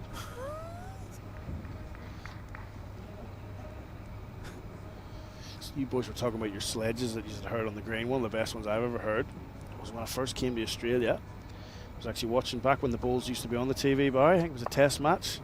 The Aussie men playing England, I think it was. 3-ball pairs. And the Aussies were 6-0 up after 2 ends. The lead says to the skip, well played. And he says, feel free to join in anytime you want. So he's 6-0 up and his lead hadn't done much. I'll give you the names afterwards, boss. Yeah, there's some good ones out there. Yeah. There's some cruel ones too. Yeah. Unfortunately, can't repeat all of them, but it's a fantastic correction from Catherine. That's what it's all about. Bit of banter, and yeah, you just love that. Part of that's relaxing as well, isn't it? You know, you want to be in a relaxed space when you're playing bowls. Yeah. You obviously always hear the standard one. Get to the bar. It's not happening. So, as a non-drinker, it's always hard to hear that one because you know you're going bad. Yes, Lara just missing a bit of everything there. You can see both bowls. Catherine trying to repeat the dose from the last one. Yeah, really trying to push this to a tiebreaker is England. So just picking up that 3 to level the sets, exactly what you want your lead to do. See there. Gets the bowl, starts it from a high position, gets it down nice and low. She's looking to disturb this. Can she get to the jack here, Lara? She's done it. Go with it. Oh. You're kidding. Quarter of an inch higher. She trails it out to the wing for 2 or 3. Unbelievable. And that just changes everything. Not only did she leave it behind, but she's actually made the head worse. Yeah. They have been played a near perfect bowl, just snicking the jack over to the right, so it's only ever really going more to the right as we see it. It's just changed the shot up for Chloe, hasn't it? Unlucky. That was a big effort from Lara, the 21-year-old. Quality play here. What's her home time, Barry? Is it the same as the one we taught you the other day? Craig. Well, I got that wrong. I'll really try and not get this one wrong, but I love the fact that one of her favourite hobbies is walking her dog. That's one of mine too. Yeah, it's the same place. I know where it is. Oh, look at that. Oh, look at Emily that. Koenig. Emily Koenig, yeah, on fire. So the jack's jammed. Yeah. It's interesting because there are times where it's so square on both bowls that if you hit the front bowl, Yep. the jack might actually not squeeze one way or the other. It's possible for it Might follow that blue to one. go in the same direction as the blue one. I think we can get a good angle on this. So that last bowl of Emily's from a cannon perspective or a plant perspective, if Chloe was to contact that and the blue bowl then go to exit, it might pump back one of Lara's bowls. Yeah. Because what Chloe needs here is definitely the spot at some stage. So interesting to see here. She certainly wants to make it open. She wants this opened up at least with her first. See if that cannon comes into play. Will she get an inside bounce? No. Now where's the collision bowl going? Run and stay on. Is she going to stay on? Woo. No. No. Just dropped in. Just really interested to see what would happen in collision there. So this is a double plant for me. So outside of Emily Koenig's bowl, the blue bowl, which is next to it, springs across and then pushes Lara bowl back.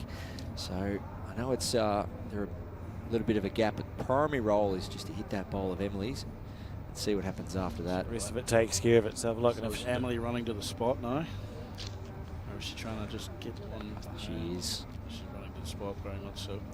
I really want to see this happen.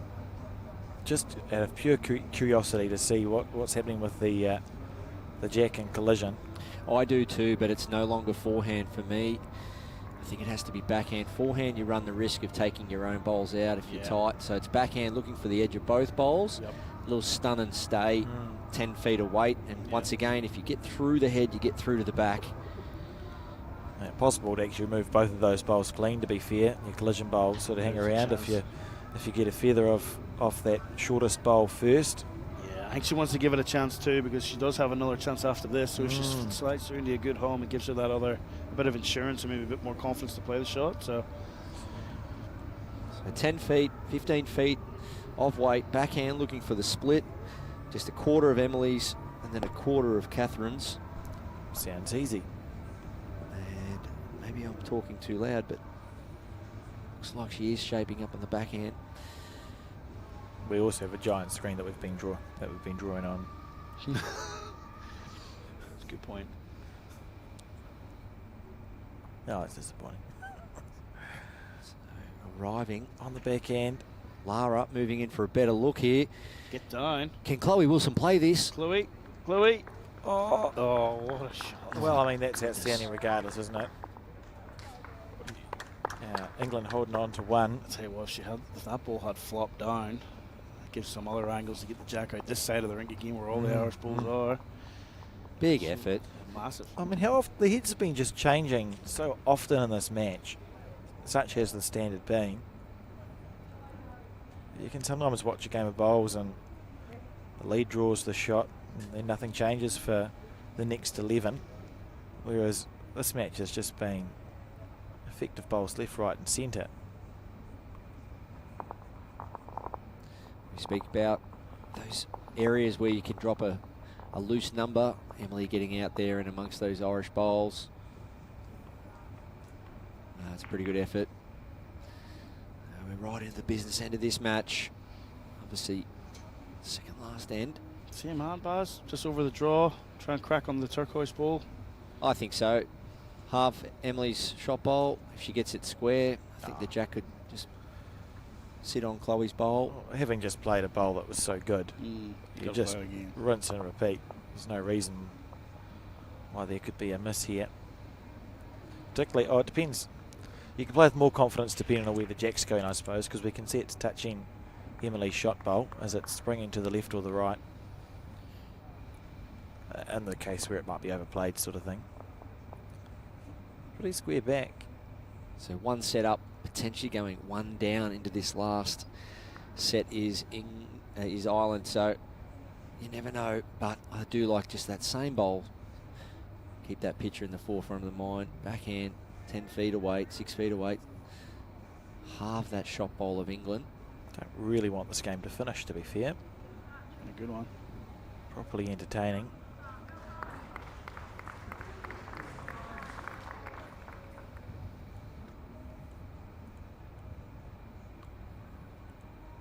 It's under. It's under, yeah.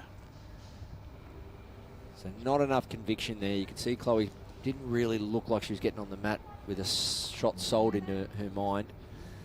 Took the words right out of my mouth. All right, final hand. Interesting. Unlike the previous set where England would have been probably chasing the 2 to get the set win, Ireland just need the 1.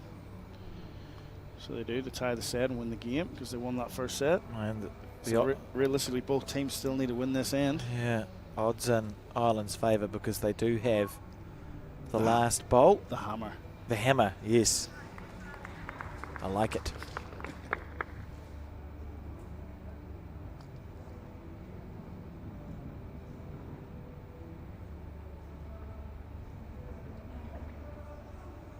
Oh, a new song.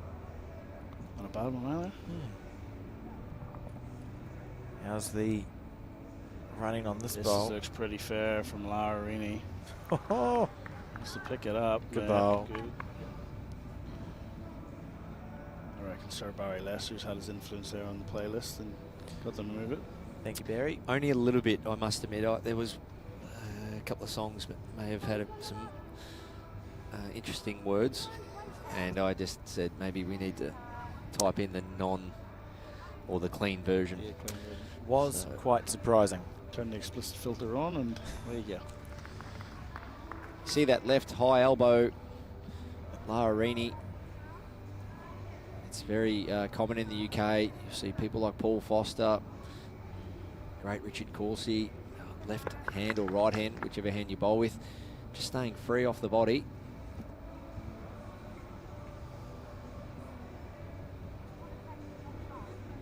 Catherine Redknapp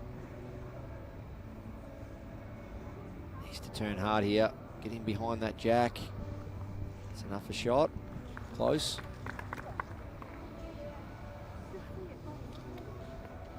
Little toucher here from Lara would be nice. She's played too good and so far. Doesn't need to change an awful lot. She's in the area again. Did she get a touch? Not a gap. Yeah, big effort. Good home. Yep, good home. Just slightly over, but come to a good spot.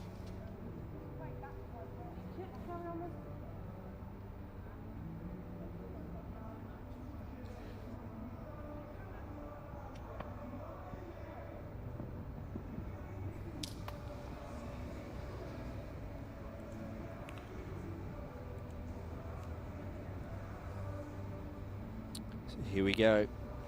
Absolute focus. Emily Koenig, backhand. Can she shut this set down with this bowl? Front toucher. Catherine's holding her right hand because she wants it to stay up a bit. Yeah, well, that's not bad. Oh, just underneath. Snicked it across. Still a good shot. And there still is room, though, for Chloe. One shot to Ireland. We'll see them win this match. Set and a half. We're going to have a chat to Captain Gary there.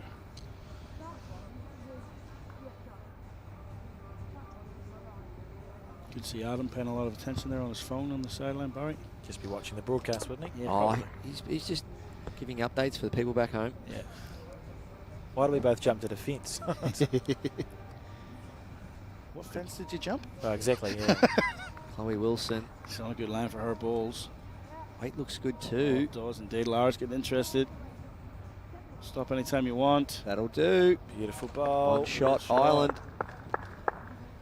Just not seeing a lot of these balls sort of lay down when they come to rest, are we, Baz? They're standing up a bit. Yeah, it's that really nice flat true surface. Yeah, there's no undulations and no little different speed sections, so you should really see it. I prefer it personally.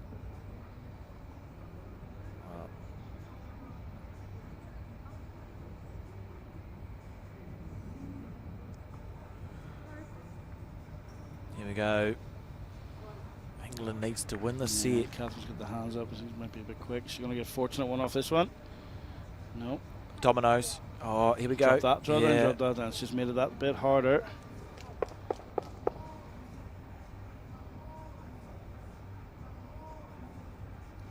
Well. Tough one for even Chloe here. Now she wants to make another one potentially and tidy it up a bit, but you don't want to leave another big shoulder for Emily to rest off. No, you don't want to put a ribbon around it. Probably a neat draw, something a foot short in the eye, just to make it a bit harder for her. Maybe force her into a hand change. She's played this hand very, very well.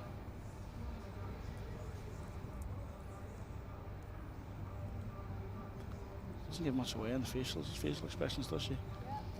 Lara wants it to hold. After second shot. Needs second shot here. Chloe Wilson. It's important to get second.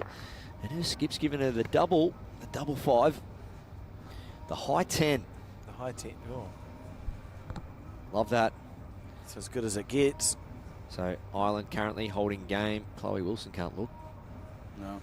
She's going to go back to the play. She's still not looking. Shows you what's going on inside for these players, right? Like how much it means. She's still got a bowl to come to save it if Emily does do it. But yeah, you're right. She's not. She will not turn around here. Emily Koenig. This to save the match.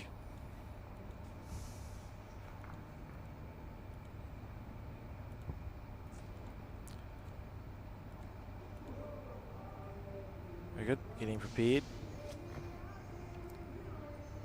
Huge. Out nicely.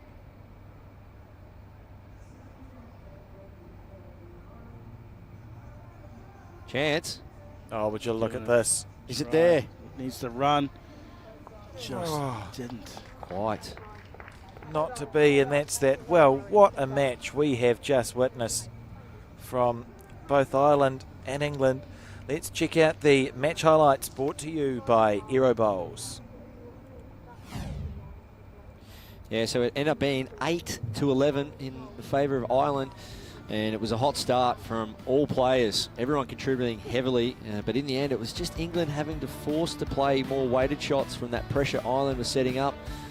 Well done to England, though. They fought back very hard in that second set. But after losing 6-4 in the second set, Ireland did win the first end. In sets play, DJ, when you're only playing 5 ends, for Ireland to pick up a 2 and a 1, yes, it really does set you up well, doesn't it? It does indeed, I mean, especially in these short formats, like you said, only 5 end sets. There's not really a lot of room for error, and certainly not a lot of time to chase it back if you do drop one of those counts. So they've done very well, both sets of girls there. I thought it was a very, very good game. Absolutely. It's just what bowls should be like. The number of effective bowls we saw was just ridiculous. Worthwhile watching back, I'm sure, and both pairs can be proud. We'll only know if Ireland's made it through once the dust has settled. There's still some games going on around the place. If you want to find results, World Bowls Match Centre is the place to go. Just literally type in World Bowls Match Centre into Google. Anyway, that's us for the moment. We're back in about 12 minutes with coverage of the Para Women's Singles. We'll see you then.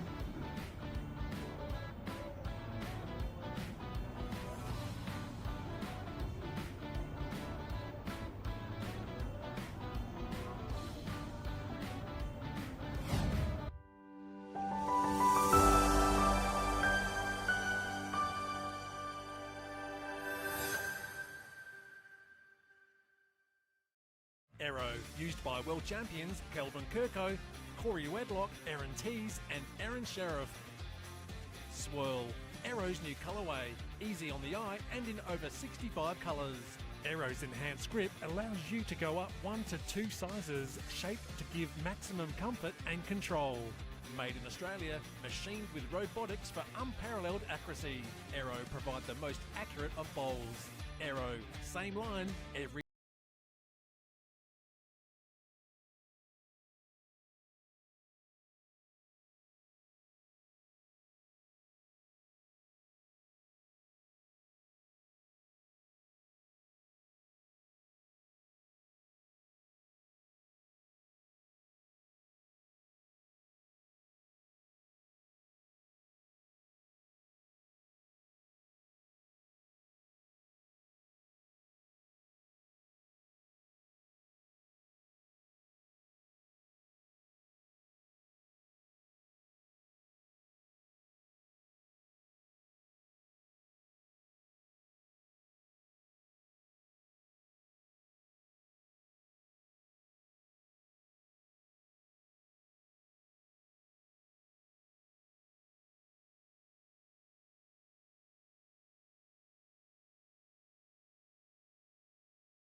Apa lagi yang rangkaian telekomunikasi boleh lakukan? Bolehkah ia lindungi kehidupan yang terancam?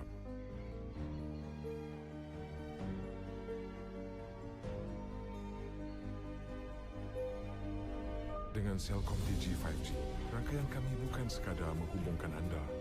Ia dibina untuk mencapai impian dalam diri kita. Inilah generasi 5G.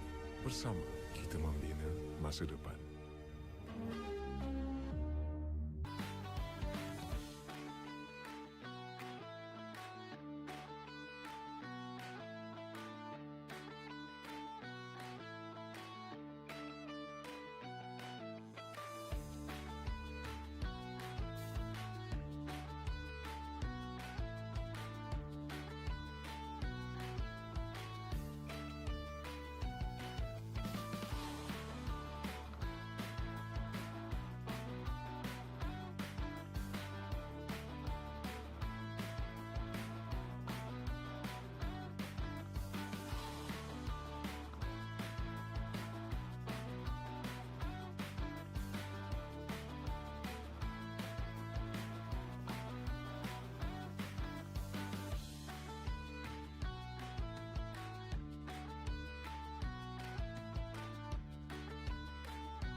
still going. He's done it. Oh, what a shot! Beautiful ball.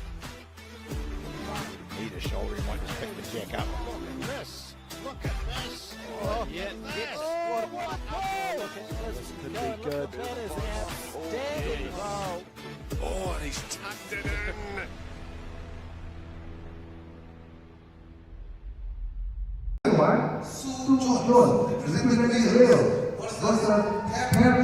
Well, welcome back to the World Bowls, just about to say Bowls, New Zealand, the World Bowls broadcast of the 2025 World Cup live from here in Malaysia. And as you can hear, we're about to begin, and it's coverage that we bring to you of the para women's singles this round.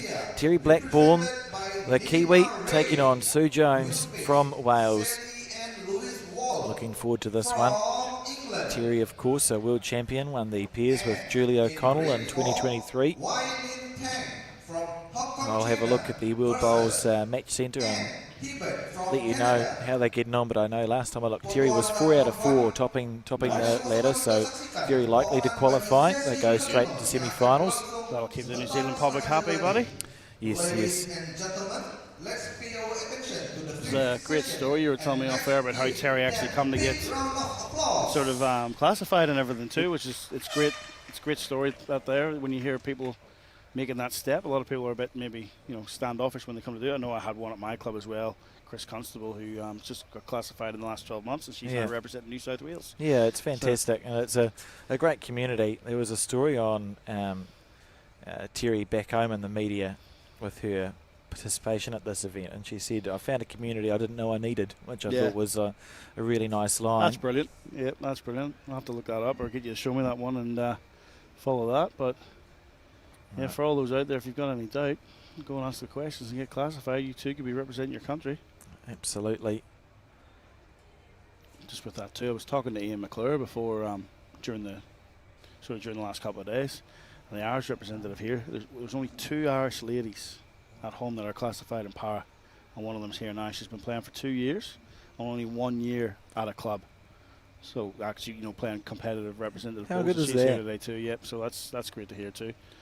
That'll be getting a run on the What a Load Bulls podcast next week when we record and do a bit of a review of the World Cup. Oh, it's such an interesting world. The para, the space, been a part of the Commonwealth Games for a while. Yep. Newly included in World Bowls. Was a test event at Atlanta 1996 as well. Yes. So it was just recently got registered with the IPC as well, which is one step closer to getting us into the Olympics, which we'd love to see our sport do. Wouldn't that be fantastic? And it was great to have that exhibition match last night. We saw the rest of the world take on Malaysia, pushing for inclusion in the Olympic Games. Logical next step for the sport, and bowls is played everywhere, and I think as time's gone on and we've understood that bowls is bowls, and there's so many different forms of our game played everywhere. So I know the bid is in conjunction with the other sports in the bowls family. Yes. Had a special guest last night, the president of the International Petanque. And I was just about to mention that, all the way from France. Fantastic. Yeah, in negotiation, there's plenty going on. This has been a great event. We covered it well, but there's so much going on behind the scenes that we don't even know about. And all national CEOs had a meeting today. It's been a real great event all around for administrators off the green, bowlers on the green. It's a fantastic event, and it's gone pretty well in its first year, I must say, Alex.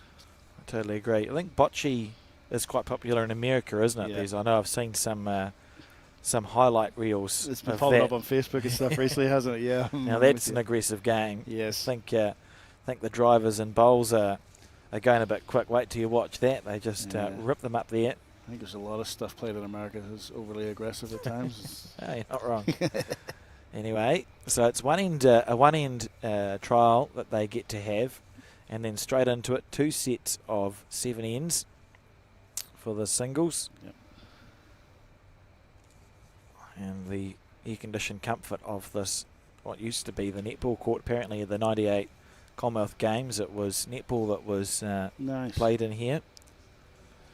It's just dressed up so nicely, and great to hear, as we've spoken about, that the portable rinks are going to remain until just before the Commonwealth Games for Malaysia as they look to continue to add to their very impressive record. I mean, they've not been 98 was the first year that there was real bowls in Malaysia. I think David Rees-Jones said they had sent like a trial team to the 94 Commonwealth Games. So we're talking 30 years, and they have Com Games golds. You know, that's a fair effort. And one of the ladies last night playing in that exhibition game, you said, City's Elena Ahmed, getting inducted in the World Bowls Hall of Fame tomorrow night. Well, she's an absolute legend of the game. What have we got? We've got 12 nations here. I think only the USA is the non-Commonwealth nation that we've got here. Yes, that's correct. And I did ask Anne Nunez how she was going to be preparing for the Commonwealth Games, forgetting that that's been a few hundred years. That's eligible. That ship sailed a long time ago. So, but it's all a learning curve for us all, isn't it? Yeah. It's all educational. And I literally didn't even click until she was like, "Oh, I'm not sure if the government's ready to apologise yet." Fair point. There's been bowls, of course, has been in the Empire and Commonwealth Games, everyone except for 1964. Something around there, which was Kingston, Jamaica. That's right, and we must be grateful for that, because that's the reason why we have a World Bowls Championship, because the countries of the world said, well, if you're not going to include us in the Commonwealth Games, we're going to play our own event. It was held in Australia, and somewhere in the World Bowls office we found the original program for that World Championship. It was sponsored by a tyre company, from memory. One of the tyre companies, and they sort of had profiles on the participating nations. There weren't that many back then in 64 that participated. I remember looking it up for the podcast and diving back into it and trying to find the club. The club's no longer there. It was in one of the Sydney suburbs. But it also stopped our legend David Bryant going 6 from 6. So he went, because he won 5 Commonwealth Game golds in a row. But that one blip there where they didn't have the Commonwealth Games because it was in Kingston, Jamaica, and they're not renowned for their long bowls over there. Although there is a Jamaican team now that competes. There was a fella, and his name escapes me, but he's based in London. I remember that. And they're called the Reggae Rollers. Yes. And he has been competing in that, so it's great to see nations like that starting as well. So here we are underway, Wales versus New Zealand. Women's para singles. Sue Jones from Wales, and this is Teri Blackbourn.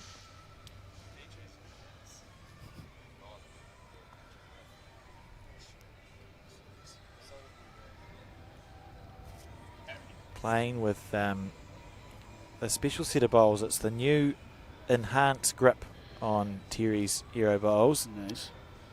To allow her. Seen it advertised, I haven't seen it played with yet, so that's pretty good. Oh, they're lovely. Sue's got some Drake's Pride D-Tech. That's what she does. Started playing bowls in 2019.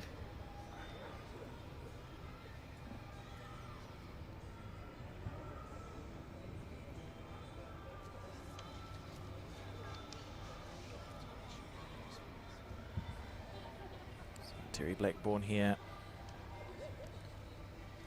We'll get later on a close-up of her bowl, but it's like it's a very grippy grip, and it's quite indented deep into the side of the bowl. One of the challenges with Teri is her grip strength. She essentially doesn't have any. So it's about having a bowl that she's able to hold on to. She has to cup the bowl anyway, so it's a bowl that she's able just to hold on to a little bit better. She's only been classified in the last 2 years and gone on to win a world championship. 2 or 3 years. 3 years. 3 years. 3 seasons. A world champion, her first attempt, not bad.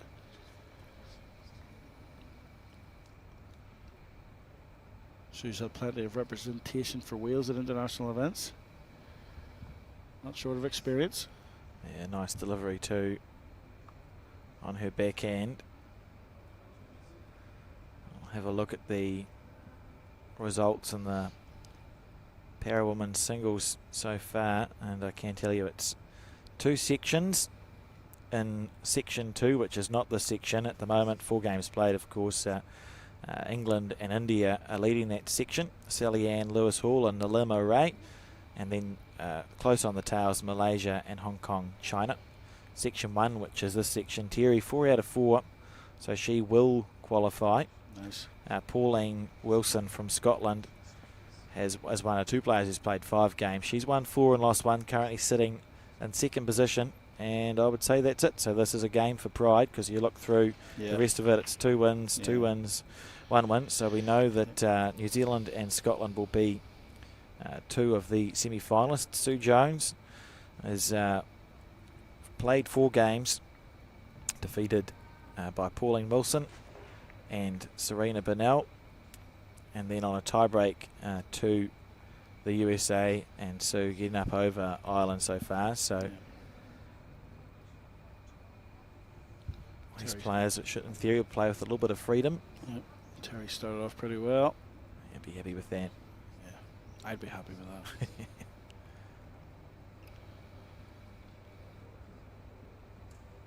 So you playing the wide side of the rink, which is her forehand. Just to challenge us, we've got a left-hander on the rink. Well, David Rees-Jones and I both got caught out yesterday. I said, oh, let's call it the backhand. Yeah. And it happens to be their forehand. Yeah. It's one thing I've actually done pretty well at throughout my time, because I played my younger brother's lefty. Oh, yeah. So I always knew it was easy to adapt, so it was to forehand, backhand with him. So I get pretty familiar with it pretty quickly. Teri just wants to run this out. That's very well played. It's delightful, isn't it? Yeah. See that grip just standing out like you've mentioned, mate. That's impressive. Definitely a 2. Could be a measure for a 3rd there. Yeah, it's a good example of the grip. So it's just very indented in the bowl. This Teri actually can't hold on to them really.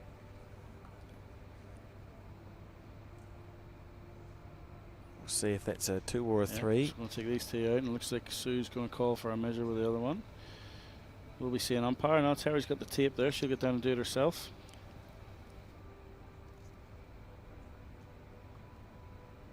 Just while the ladies do this, might just welcome back Mr. Barry Lester into comms. How are you, Barry? I'm still getting over that last game, boys. It was fantastic. Highest quality. Yeah. Unfortunately, I mean, there has to be a winner and a loser. But when you're putting on a show like that and playing bowls of that highest quality, you've still got to, after you lose, walk away and go, you know what? We gave it our all. Yeah. And when you look at the winners, you look at the losers. We just see 4 quality people, 4 quality players putting on a show, and that's all you can do. Yeah. And that wasn't the end of the game, as you said, Barry. Like, you've seen a lot of the coaches and managers taking photographs of the scorecards, because it doesn't just finish there with that loss and, yep, they got beat and move on. They go back and they reassess, and everyone will be geared towards picking that team for the Commonwealth Games next year, won't it? Mm-hmm. Yeah, it's always deflating when you prepare, you travel so far, and you put in all the hard yards, and you know that in this sport, millimetres, inches, one bowl, one moment can really dictate things. And yes, fortunately, I have been able to play at the highest level at various times throughout my career, and I've never really walked away and gone, you know what, I'm disappointed or I'm upset with the approach and the work ethic. Also, yes, it's just result driven, but that will soon fade, and these players, whether they go on and win something big or not, they will have fond memories of this tournament, the people they met, the culture they experienced, the city of Kuala Lumpur, the country of Malaysia, and go, geez, there's a lot of positives to come out of that trip. Didn't quite get the trophy I was after, but I'll take that for now. And the beauty of those 4 women, they're in their 20s. Yeah. So much real quality bowls and events in ahead of them, like you say, the Commonwealth Games. Yeah. Teri started pretty strong here, opening with a 3. First ball coming in a couple of feet just behind. Looking to make a correction here now, which is just overdone, but still you would take that. Nice line. Opted to play the full length as well, so she is the 32 metres that Barry's talked about. Plays out of the Claudelands club back at home, and the Claudelands club has a carpet green. It's outdoors, so obviously there's no walls and roof, but it'll be similar, I would imagine, to what she's finding on this portable rink. 15, 16 seconds. I'm going to have a crack at Susan Jones's city. Good luck, Barry. City of birth. Now, I've been to Wales a couple of times. I do I do love the language. I love how they go about it, and I'll give it a go. Builth. There we go. Builth Wells, Great Britain. So that's where I hope Sue was born. Try my best here. I think you've had a fair crack there, Barry. From my experience, I think you've done pretty well there, buddy. I wasn't helping you with that one. And well, sadly, but also great for Susan to be able to play a bit of bowls with her late father, who also did play bowls, and her husband. So it's good to see. I love the accent, I must admit. Made some great friends from the country of Wales through international bowls over the years, and it's quite a lilting accent, isn't it? The Welsh accent. Yeah, they're, as DJ would say, they're good crack. Good crack. So they are.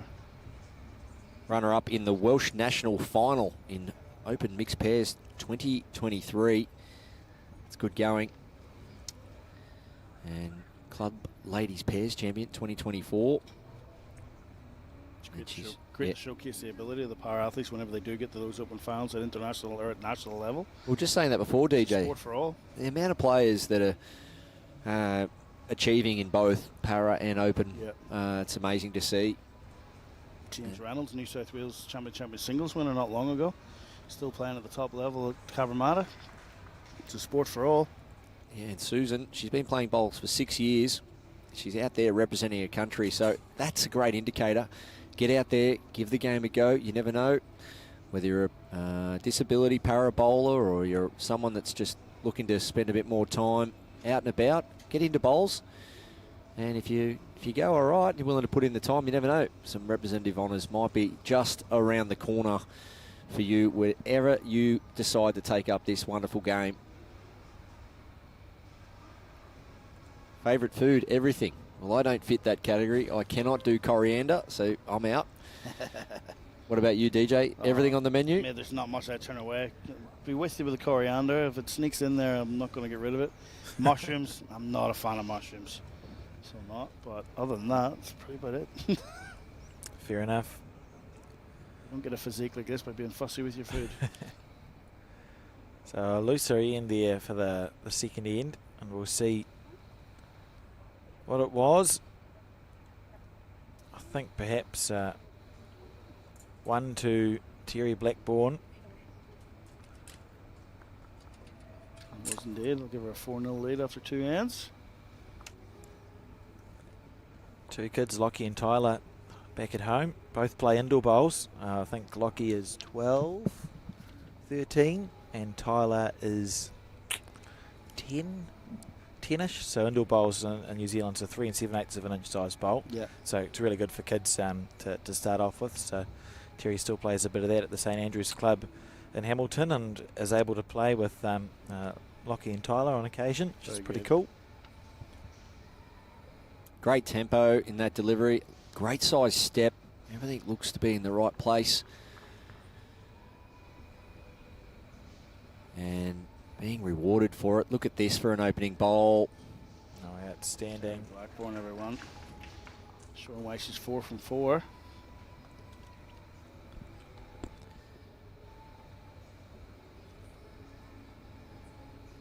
Teri, of course, spelt T-E-R-I. Female version. And Blackbourn spelt however it's spelt, but people get it wrong quite a lot. She's been called. Could imagine. I could imagine. Sometimes you get the double-barreled T-E-R-R-I, and then Blackbourn also spelt wrong. So Yeah, it's like, yeah, is it a different person? Well, I've actually seen that in a group chat earlier on where she had the E on the end of it. It was pretty. It was corrected pretty quickly. I think that was for the table setup for tomorrow night. Yeah, we see here high lift, bent arm, nice and relaxed, plenty of lower body movement. And so still, not turning laterally at all, really. Quite square at release, quite square right through that delivery. Very controlled, isn't it? It's interesting when you talk to Teri because she's got rheumatoid arthritis, which is why she's been classified as a B7. And over the day, what her body is capable of doing changes. So she has to adjust her delivery quite often during the day. Sometimes her hand might seize up, so she's unable to have the thumb up on the side of the bowl, so she has to change how she's gripping it. She sometimes has to change sort of what's in her step as well. Wow. All the thrones in now, fellas. Look. Oh, we should we'll wait till it's unwrapped, but that is the best thing I have seen today. Yep. Viewers, you stand by. In about 5 minutes, you're going to see something very impressive. See there, stays front on all the way through, dips the shoulder but doesn't turn off her line. So important just to hinge that shoulder, take the bowl back but don't take the shoulder back with it. And that keeps her nice and square, and guess what? You hit your line time and time again. That's 3 perfectly lined balls, isn't it? It's great shooting. Have you had a chance to use that new enhanced grip yet, Buzz? A little, yeah. I've never been a grip bowler. I've always been a clean grip bowler. My heroes growing up, Rex Johnston, Steve Glasson, those kind of players, the players I used to see on TV, all used a clean grip bowl. And for me, I do change my grip a little bit. But the beauty of aero bowls, there is a grip to suit you. There's 5 different grips. So from Z scoop and zigzag and all the dimples and so on. You choose your grip, you choose your colour, you choose your logo, you choose your trajectory, and then off you go. So much to choose from at aerobowls.com. That's what Alex was saying, why Teri's gone with this one. With her condition, it just suits perfect. Just gets her that extra bit of grip. Obviously, as Alex is just explaining, she's got to alter that now and again, and seems to be the variable one for her that works the best, and it's certainly working here, early days. Yeah, lovely bowling. So Sue Jones finds herself 3 down, 4 down on the card. Can she at least cut this back to 1? Nothing worse than dropping those multiples. The surplus shots, try and keep it to 1 in singles.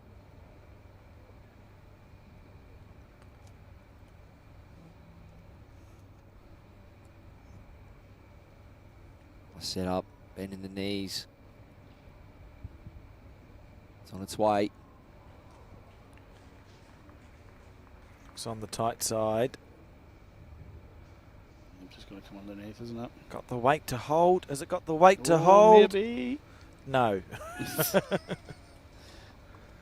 Just about. Could be another 2 or 3 to Teri.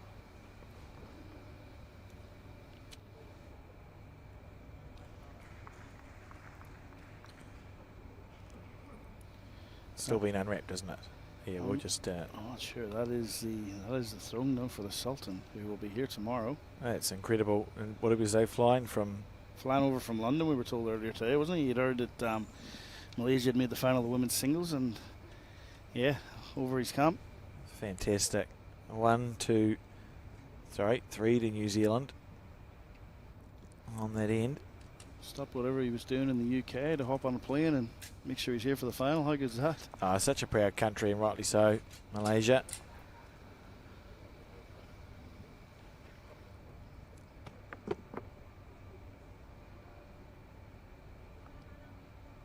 Teri, very focused competitor.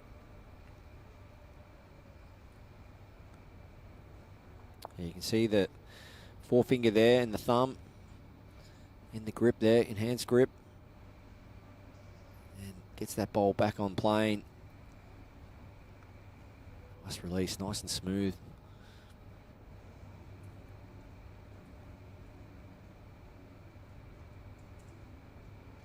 Great start. Yeah.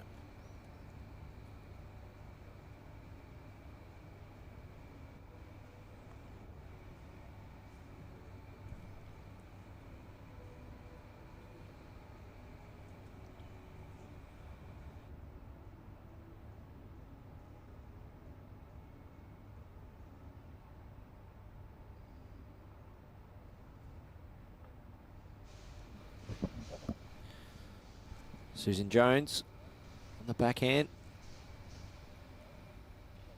Sit in there nicely. That'll do for shot. That's a nice shot from Sue.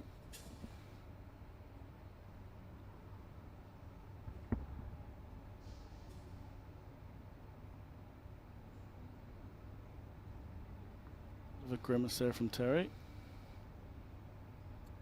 Yeah, it's definitely on a higher line. Yep. But we have seen many bowls get back from there. It's coming nice. Classy play.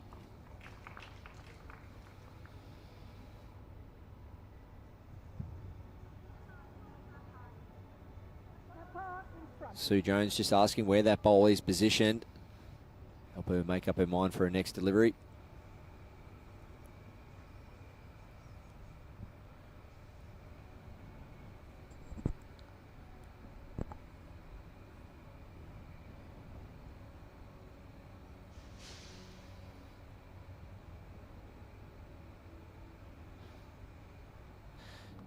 Yeah, so it is the Aero Quantum there that Teri Blackbourn or Blackbourn is using. It's a popular model on the indoor. You see Corey Wedlock and Aaron Tees. And it's a great close-up on the grip there too, isn't it? You can just see how far indented into the bowl it is. So it makes the bowl, the running surface, less wide. And completely designed for the bowler out there.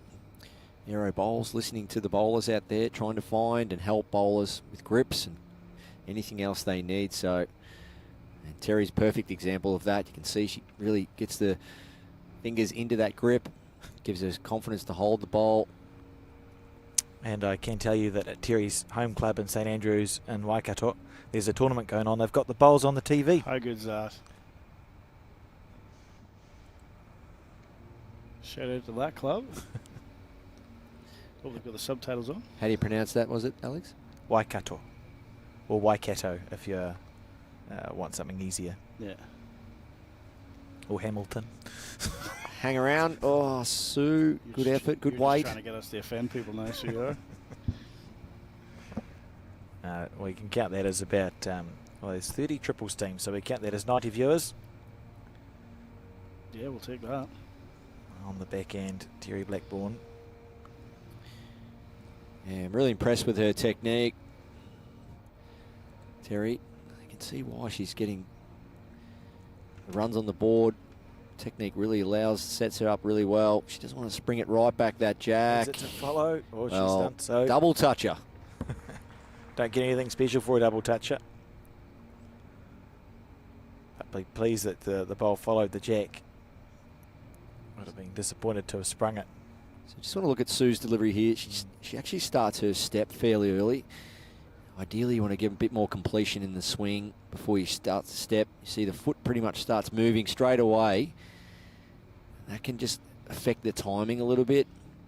Ideally, you want to get a fair bit of completion from the takeaway and then start your step as you start to transition forward.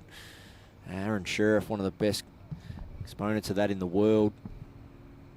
See Aaron really take the bowl back, get a really nice takeaway, and then as he starts to press forward, the step comes through with the hand. And that just helps with that really nice, sweet part of timing that all players are after.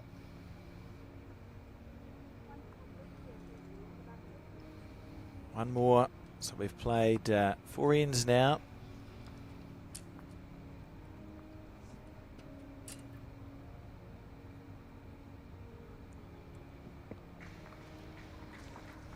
Nice shot there from Teri. The double kiss. It could be a name for her book one day when she's gone on to win all these world titles. I saw a Facebook post recently. Someone put out, if you were to write a book about your bowls career, what would be the title of it? DJ? On the spot, mate. Title of your book in bowls. Oh, man, no, I'm not that quick. I'd be shanked it again. Yes. Shanked it. Yeah, that's not good. Be similar to the podcast, only the last word wouldn't be bowls. Look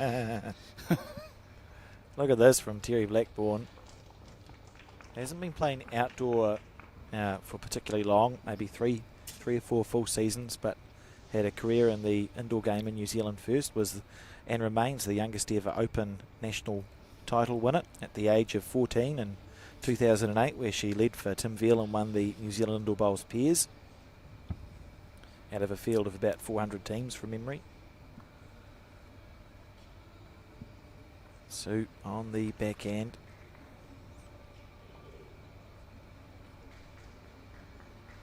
disappointed with that bowl.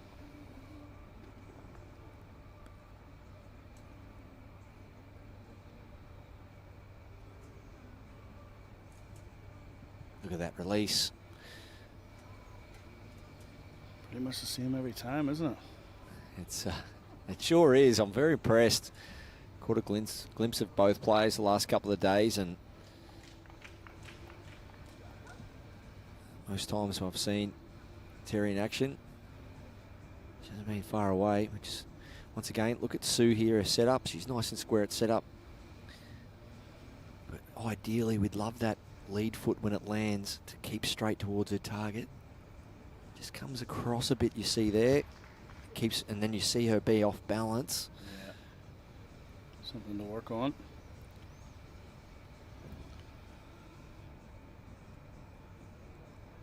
She needs to hold on now. Well, that's a lovely shot. Well Good played. reply. Yeah, happy with that, eh? Adjusted very well. A couple of anyone out there suffering from a little bit of pigeon toe, we call it, stepping across your body. Ideally, you just load up a bit more weight in the front half of your feet. And as I mentioned before, don't try and step too early when there's dead weight. Try and hold that momentum and step forward with more weight, which will get that foot going through nice and straight. Oh, kind little bounce there. Very good balls from Teri. Set the head up well. Gotta love the uniform. I love the red dragon. I've managed to swap a couple of shirts over my journey. I haven't got a New Zealand shirt, but yeah, I do love the Blackjacks uniforms. But yeah, I've got a couple of good ones. I've got an Irish one, of course. But yeah, love the red shirt. John Tomlinson. Shout out to JT. We swapped shirts many years ago. We've always found it unusual that we play an outdoor sport in New Zealand, and our wisdom have opted to go for a full black uniform, just to soak up all the heat out in the summer sun. That does look impressive, doesn't it, though, when there's a group? No, it is. It's a smart uniform, no doubt about it. The only thing you're lacking is that haka that every other sport does before a game, Alex. I'd like to see that with the bowlers performing that. 100 years ago we used to. Yeah. Oh, there we go. So looking for the bowl or jack down the line. Teri Blackbourn. What a shot. What a bowl. That's outstanding. Talk about double kiss. That had about 4 kisses. That's quite good. That's how to undersell a performance. Quite good. Never want anyone to think they're any good at the game. No. I've got to bring them back down. Like this from Sue. She knows angles have changed. So when anything sort of goes not dramatically worse or better, but when there's a significant change in the head, and it's happened all of 32 metres away, get down there, have a look. You see Teri sitting down. She brings, I'm not sure if she's got it with her. It's actually quite good because it's high ditches. She usually has a little stool with her and sits down when she can, because again with her condition, like the longer you're on your feet, just hurts. The harder it's going to be. So when she has that opportunity just to try and have a rest, she does so. What's this conversation about, do you think, Barry? I think it's just mainly about swapping hand here. So there is a bit of a weighted shot. You see that front cannon. You see the majority of those bowls on the outside of that head. Go backhand, look to run, or forehand, trail the jack. So it's going to be forehand. Look to trail the jack. There we go, nice release. Pretty good area from Susan. Trying hard to get back. Yeah, top effort. Perfect weight for what she wanted. Whoa. She's going to maybe get second. Deserves second out of that. Yeah, couldn't have done a Quality head of bowls. Couldn't have done a lot more. There's this fifth end.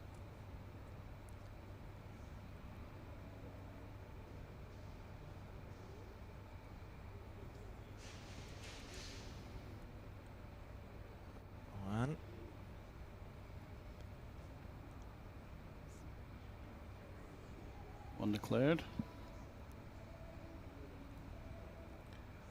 Penultimate end beginning now.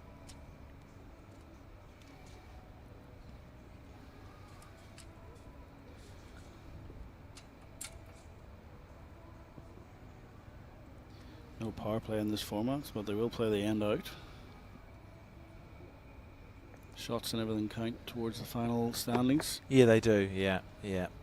Well, we know it's going to be Scotland and New Zealand that get out of this section into the semi-final.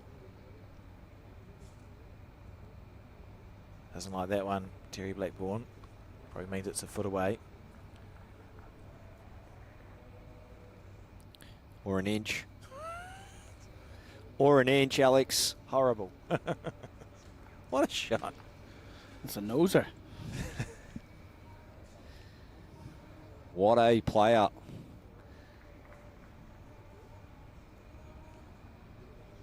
I think the players back at Waikato. Good. Yeah, that was good, Barry. Yes. Well done. Should probably pause their match, turn to the screen and really take this in. What a performance we're seeing here. Teri Blackbourn, Susan Jones, all the way from Wales. She's playing fairly decent, but this girl here, Teri, applying all the pressure. Just hasn't missed a beat, has she? See there, wide stance, nice and balanced.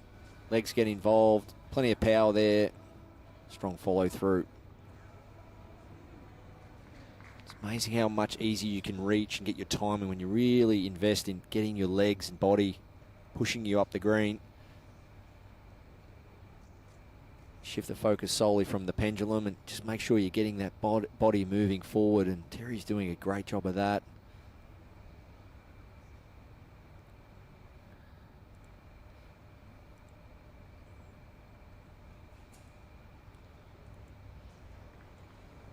Looking to crack an egg here.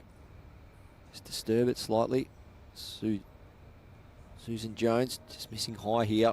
Stays up on the paddock. It's good, isn't it? Be willing this one just to stop any time. Not to be.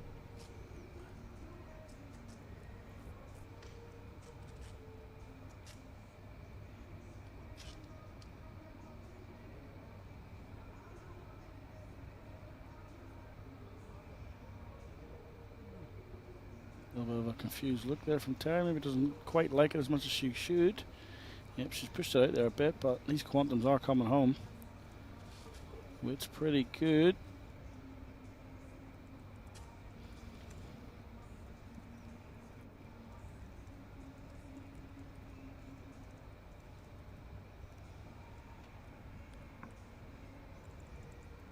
Yeah, she'd ideally like this to stay on. Sue Jones. Crack an egg. Oh, Oh, switching indecision. to the forehand.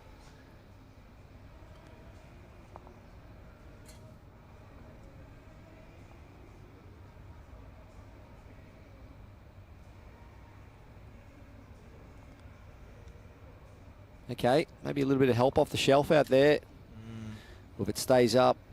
She's just racing through again, I think. Not to be. Must look good down there under that front one though. Will Teri try and change some angles, get something past.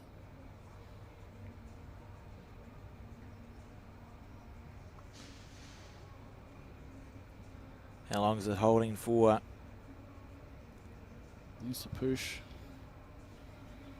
Well, that's Teri's worst bowl of the game.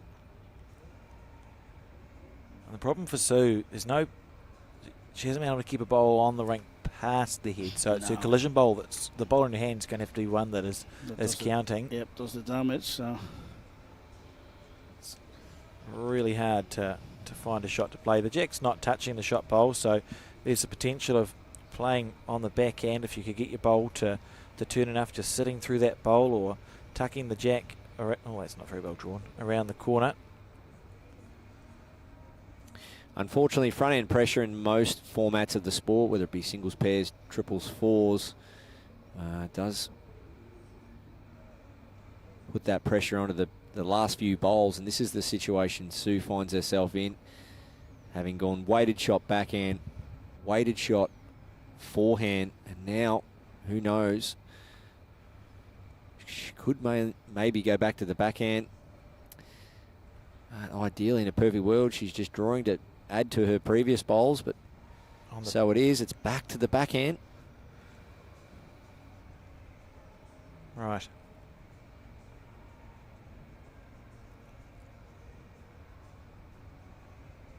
On its way, got it out beautifully. Sure did. Okay, just trying to reduce this count here. Susan Jones from Wales needs to pull up. Needs to pull up quick. Not to be. So it's just run through. We'll move to the second set.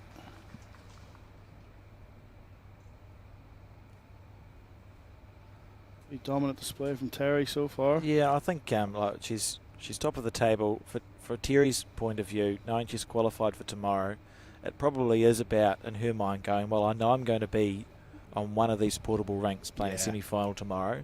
I need to treat it like that's what I'm in. So she'll be focused on her task here. Yep. Get the feel of the rink, get the feel of the grain. From what the players have said, there's not too much difference between the rinks. There is obviously your natural difference that you get. But yes, you're able to use this as preparation for tomorrow.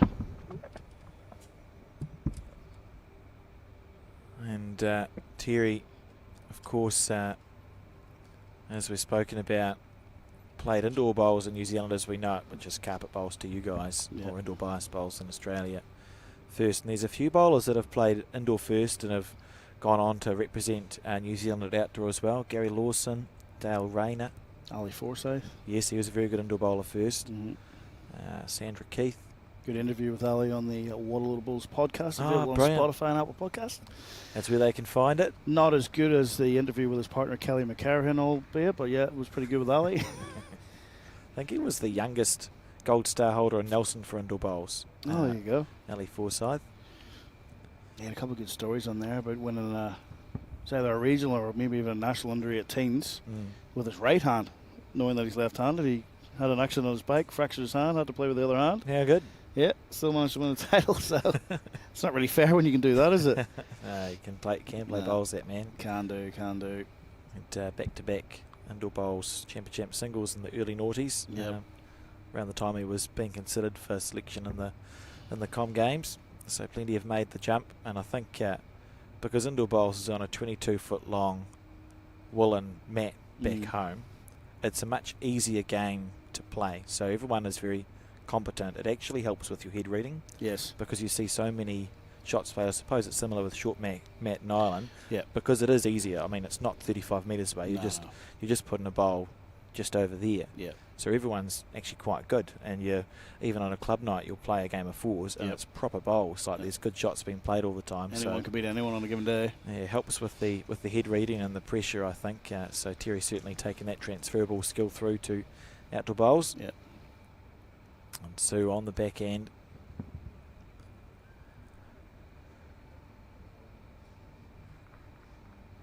Maybe looking for Sue to adjust your goals, right? What looks like success? Probably. Yeah.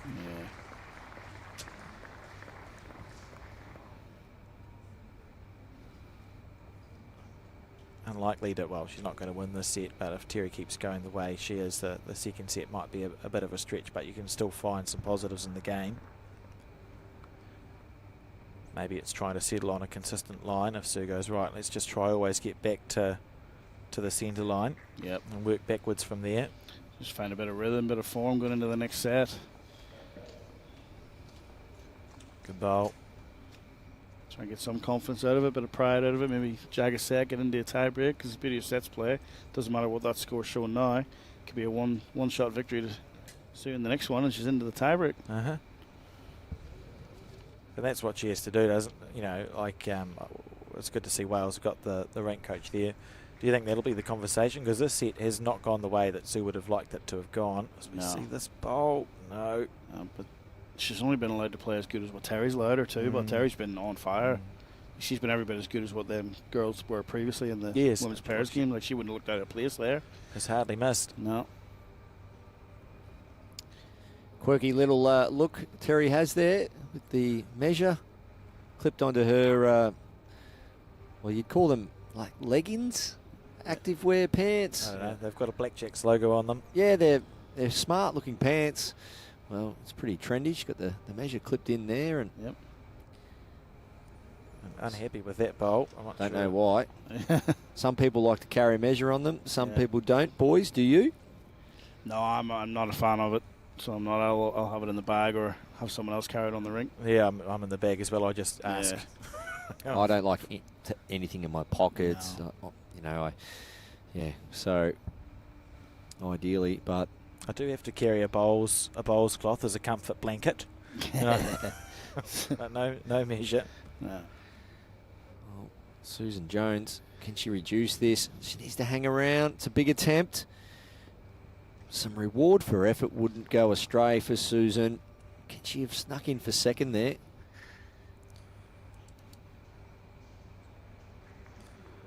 Maybe. So ditch to ditch. Consistent drawing we see from the New Zealander, Teri Blackbourn. Aussie camp.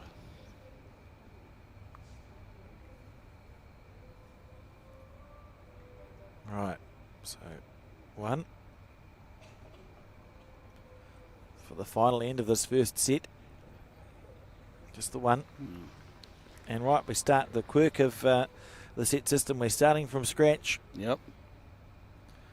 It's possible to win the first set 14-0 and then lose 4-3. So anything can happen. Teri will be looking just to keep that momentum going. Make hay while the sun is shining. Teri and combined with Kurt Smith and the Paramix pairs, they lost to Serena, Bonnell and Jimmy Reynolds in the semi-final. Some top quality players there from the power side.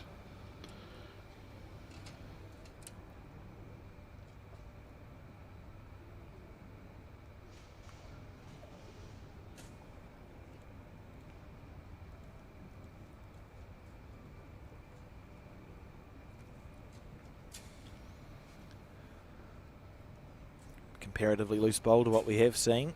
Yeah. Just that meter over. I know Teri well enough to know she'll be grumpy with that as well. Expects very high standards of herself. No, she's covered the re-spot, even if you can't see it, Alex. What do you mean?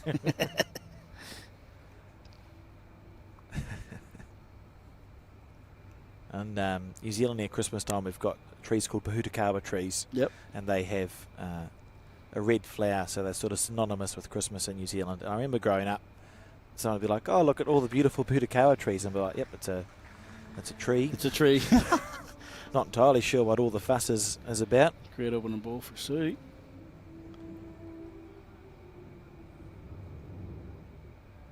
Yeah, it's a lovely bowl from Sue, isn't it? She'll be really happy with that. And it's the timing of it too, because it's the first end of the second set. Yep. So to do it now, we have some pretty ethereal music coming in through the... What is going on? Been prepared for tomorrow, maybe? I feel like I'm in one of those dramatic movies where building up to something. Sounds like Barry's entrance music, but Barry's already here. Maybe it's just the internal...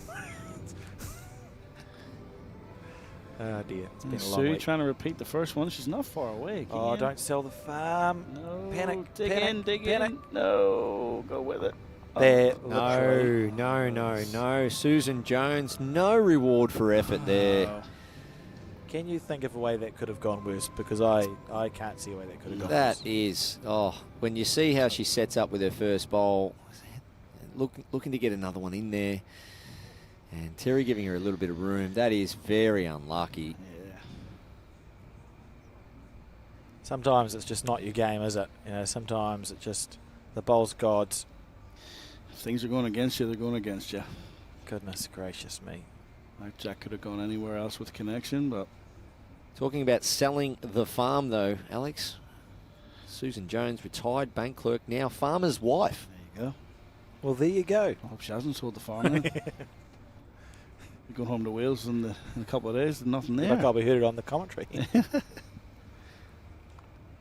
Oh, goodness. I mean, it doesn't even look like it's lined up. There's half a chance. Maybe you could try and play through that, but I don't think this bowl clips that bowl on the way past the way it said. I think it just goes clean through. She's nearly got to play the same bowl again. Just try and get it open.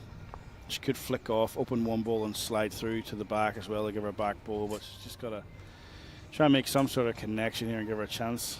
Yeah. She's off after it. Or just wants to come up and have a look. It's a bit on the wider side. Now needs it to stop. Yeah. Not going to. No. Oh, that's a challenge.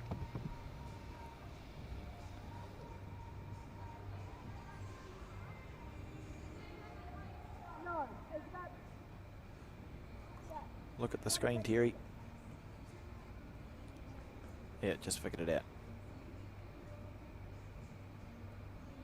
Is she laughing at?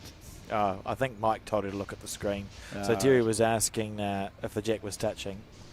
There's not a giant screen. It's not on the screen. I have actually then. I've got no idea what she's laughing at. Okay. We'll stick with that. Must have been something funny. Cooney's a pretty funny guy, so I'm sure he said something amusing. Oh, is it having an Englishman coaching the New Zealand Blackjacks? Mike Kernan? Scouser originally? No. No? No. Oh, not based on his accent. Under Google. Maybe he was born there. His son's a bagpipe champion, Liam. Something to do with bagpipes, but I don't think he's got a pretty thick New Zealand accent. So Wallasey, United Kingdom. Well, that's a different Mike Kernahan. That one's from New Zealand. What? Oh, he's born in England. You've just been educated. That doesn't mean anything. Oh, well, while we're on the subject, Kelsey Cottrell, we were just having some Whittaker's chocolate from New Zealand. Yeah. And I said, it's the best thing to come out of New Zealand other than you, Kelsey. Yeah. Kelsey moved to Australia when she was 8 from New Zealand. And I remember a few years ago we had I think it was a 5-a-side. And 3 of the Australian women were born overseas. Kelsey Cottrell born in New Zealand. Lindsay Clark born in England. And Rebecca Van Ash born in Wales. Didn't know that about back. There you go. I cannot believe Kearney. Okay. Well, he's got a very thick New Zealand accent. Yeah, so he's been there for a while, mate, but yeah. Sue Jones looking to reduce there. Not quite. Pushing it high. We had a bit of fun with that on the podcast when Ali was on, so you had me doubting myself, but yeah. I think it was Ali was the one that told me he was actually a Scouser too. Oh, from Liverpool area. How good is it if we've got Reen Bellis and Peter Bellis here, obviously, for the Hall of Fame tomorrow. David Rees-Jones having a chat. Reen and Peter recently married. Great to see them here watching the bowls. And David Rees-Jones is absolutely front and centre to the great man, Peter Bellis. Look at that. He can't get enough of him. I know David's a great in his own right, but there he is, ladies and gentlemen. Peter Bellis, PB. Special night for him tomorrow night. 3 World Championship titles. I think singles, a pairs, and a triples. 2000, 88, and 84. Or something like that. One of the best to do it. The conclusion of that singles game is one to behold as well on YouTube. Yeah, worthwhile watching. Against the great Willie Wood from Scotland. Another inductee into the Hall of Fame, Willie Wood. There'll be 31 of them tomorrow night.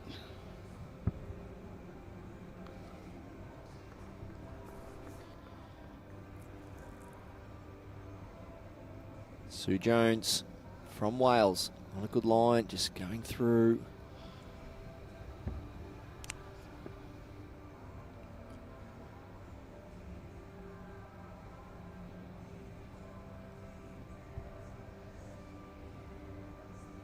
So Teri Blackbourn on fire with her Aero Quantums. Loving that enhanced grip. And it was a move for her because she originally had the groove grip. I think that might have been what she may have even won a world title with those. Yep. And when the enhanced grip came out, it was suggested that maybe she may find it better, and she's just never looked back. Just allows that narrower hole, so it's not putting strain on her hand, or as much strain on her hand when she tries to hold on to it, because of course she sort of has to cup the bowl with her arthritis. if you asked her to turn her hand to the side and hold on to the bowl, it would fall out of her hand. She's got absolutely no grip strength, so it's sort of almost a balancing act. It's amazing some of the things they put up with and can still deliver these performances. Yeah, it's finding what works for you. And that's the thing with these pair of bowlers, and we saw it yesterday, a variety of different deliveries. Kurt Smith off a different leg, but they all are able to get the bowl away sort of flush on the running surface, nice and square on the running surface, and enables them to play bowls like that.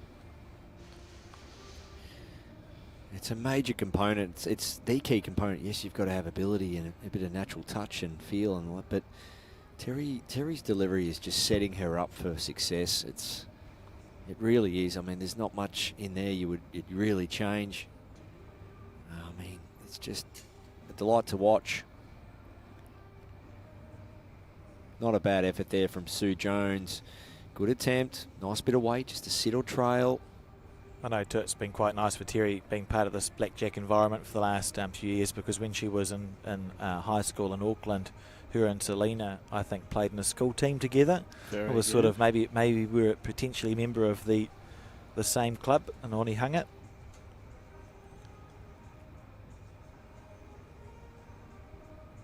So it just feels like a homecoming for her, being part of that team. It's a nice bowl past the head. She's very rarely missed that line, hasn't she? Certainly, it's just been straight down the middle. And all you have to worry about is the weight. One of the cool things about these portable rinks, of course. Sue on the backhand. Yeah, just 4 feet off here for Sue. Try and flick that jack out if she is a little bit heavy. Definitely in the zone here. Halve something, hang around. Oh, pretty good attempt.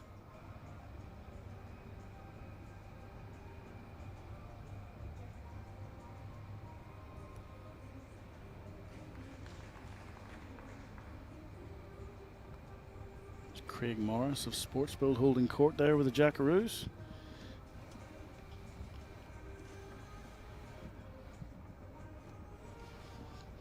Responsible for these portable rinks. Maybe get some player feedback. Oh, they've done such a good job here. Yeah. Spent a lot of time over here this year trying to get it right, and seem to have done a good job. It's always nice when you put a lot of time and effort into something and it actually comes out really, really good. They've been rewarded for what was put in, and I know, I mean, this floor dates back to 1998. It's had netball on it, it's put people jumping up and down for the best part of 30 years, so they spent a lot of time with the segments of the portable rinks, making sure it was level with itself. Yeah. Fantastic effort. Just 11 here to go. Maybe it's better if I don't. I'll just say I haven't missed a bowl. I haven't played a bad one all week, mate. Sure we haven't. Barry, of course, has played 2. One with a bit of chalk, apparently. I've seen him play, and I'd believe it, to be fair. Oh, how did your bowl go during the coaching, actually, Barry? I saw a photo of you in full flight outside with the coaching on that green outdoors. Yeah, it was quite a nice little surface, actually, and the players, I was really impressed with the juniors today from a technique perspective, and we covered off most things we could in a couple of hours, and they all came dressed in uniform, and it was fantastic. So through the jack. My forehead's paying for it now. I didn't have a hat on I didn't have my hat on the first sort of 20 minutes of the session because there's a fair bit of cloud around. And as I've spent the majority of the week inside, I wasn't ready for the heat. So when the sun did come out, I thought, I'll go and put my hat on, and it was too late. So maybe I'm suffering from just a little bit of heat stroke, but I'm on the electrolyte tablets. So no rest for the wicked, Buzz. That's it, mate. In the middle there, Jenny Stockford, who is mother of Teri Blackbourn, introduced her to both codes, indoor bowls and outdoor bowls, and a good bowler herself here in support. I'm sure one of many different family members supporting the various players from these 12 nations competing at this World Cup. Yeah, great to see, isn't it? Like you're only as good as the people in your corner. And you look around, you see these athletes, there's 2 and 3 and half a dozen people sitting in their corner or sitting in the stands, cheering them on, helping them with not only the physical but emotional roller coaster that is bowls, and international bowls that is too. So shout out to all the supporters of these athletes. Well done for being here, and if not here, I know you're supporting from afar. My recollection with Jenny, she played bowls as a junior and then work and life, etc. Had Teri, and Teri was diagnosed with rheumatoid arthritis real young. So I think when Teri was maybe 9 or 10, Jenny was thinking, well, what's an activity that we can participate in together that isn't too much strain on the body? So told Teri that they'd be trying out bowling, and 10-year-old Teri thought they were going tenpin bowling, which was very exciting, and was quite disappointed, I understand, to turn up to a bowling hall. Come a long way since those days. Look at this from Sue. That'll be the shot. Very good, Sue. Nice stuff. She's kept just plugging away, hasn't she? Yeah, look, we'd love to see Sue score, of course. This could be the one. One bowl left for Teri. 2 feet of room.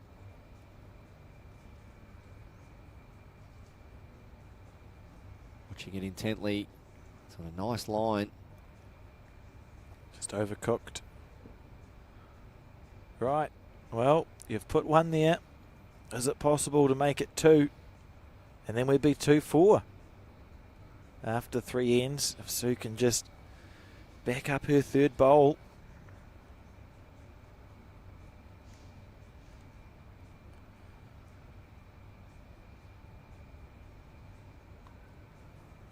Find out in about 14 seconds. Looks. Oh, you wouldn't hit Teri's bowl up. Don't do it, Sue. No.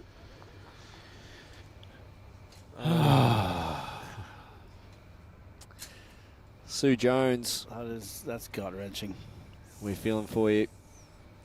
She played such a good bowl on her 3rd bowl. Thought, well, I'll just try and do that again. Wow. Oh, poor Sue. Just want to see her get on the board here. It's one of those ones where she tried to play that, to hit that ball with exactly the right weight on exactly the right angle. You couldn't have done it. You couldn't do it in a million years. And you do. I mean, we play a cruel sport, and there are sometimes you think, well, how did that happen? So we're on to the 4th end of 7.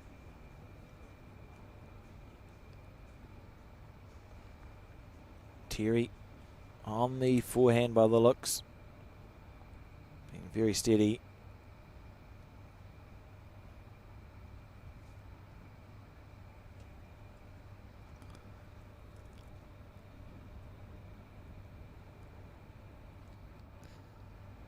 Needs to push. So that one there. So Teri just 5 bowls in a row that I'd say weren't quite up to her standard or expectations. And we did see Sue make the most of it. Unfortunately, giving away with the last, but can she pinch a little multiple here, Sue Jones? Just get a spring in her step, grab some form of momentum. Because Teri, sometimes in these situations, you've got to try and find a way to stay super motivated and not to, like I say, just drag your feet through the game a little bit. Maybe switch the score around. Treat it as though you're 0. Your opposition's 5. This is good. This is good. Well done. Very good, Sue. Because when things are on your terms for a fair way through a game like this, it is possible just to get a little complacent. So we'll see how Teri tries to just sort of keep her foot down here.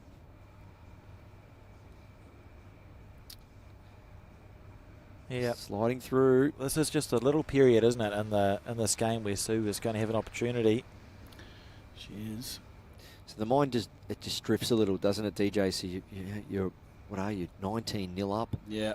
Well, that's irrelevant. You've got to win this set. So win the set still, yeah. It's the beauty of sets play. So treat it that you're on 0 and you're just trying to get off 0. All the while you're on 5. And just change the psyche.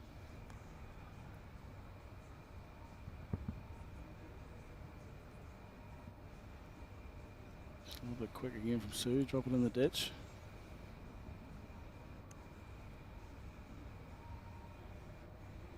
Teri Blackbourn, 14-0 first set, 5-0 up here. Just showing a little bit too much room for Susan Jones. That's going to be under as well, so big chance for Sue to get on the board. Yeah, getting late in the day. Players have been at the venue since, well, all of 9 hours ago now. Yeah, some big days. Comfortably the worst end we've seen from Teri. This is where refuel, hydration, food, stretching, breathing, keep the body moving, keep the intensity up. Sue Jones, well, she deserves this. That's a great bowl, Susan Jones. Oh, great shot. Great shot. Teri will want to concentrate on this one now. Absolutely. Doesn't want to give her a free hit, as we say, for a third. Oh, a bit of a grimace.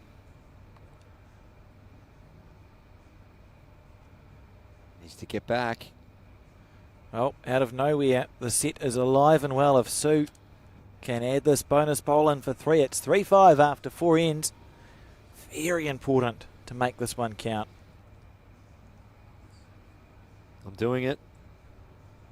I'm saying nothing. You've written down 3 of your No, No, I've just written down no score end for Teri. There we go. Come on, Sue. She's done it. Susan Jones, all the way from Wales. Dig in.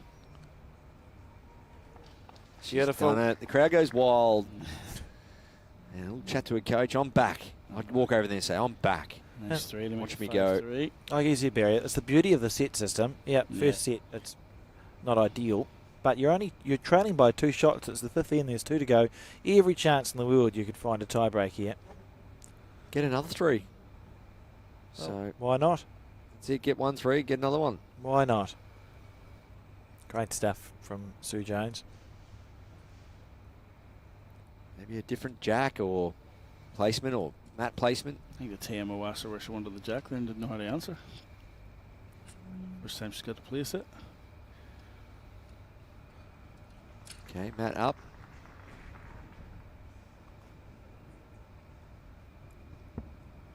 Yep, jack up a couple of dots as well. So Sue looking to go back-to-back ends, and Teri will be looking to go up. That was a little blip, and try and get straight back into it. That's it. It'll be interesting to see how Teri resets from that. First time in the game where something's sort of gone against there.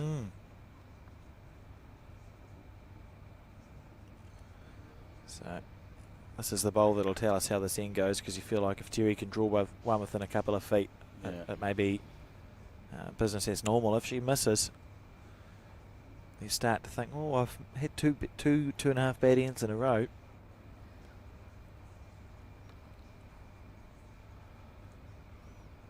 Came out pretty nice. Angling into pretty good too. That's the Teri Blackbourn we know. Oh, not quite. I thought she was getting some of the jack there. That really did get away.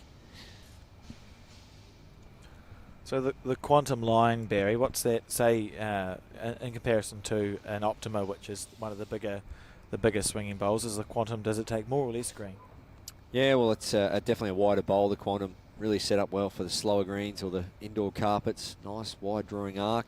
Not the widest, but definitely out there and higher than the Optima. It's good to know that if you're looking for a set of bowls to figure out what trajectory you need, just put an average speed next to it. So you might play at a place that's always quick or fast, slow, whatever it may be, and find the right trajectory for the yearly average of the speed you play on.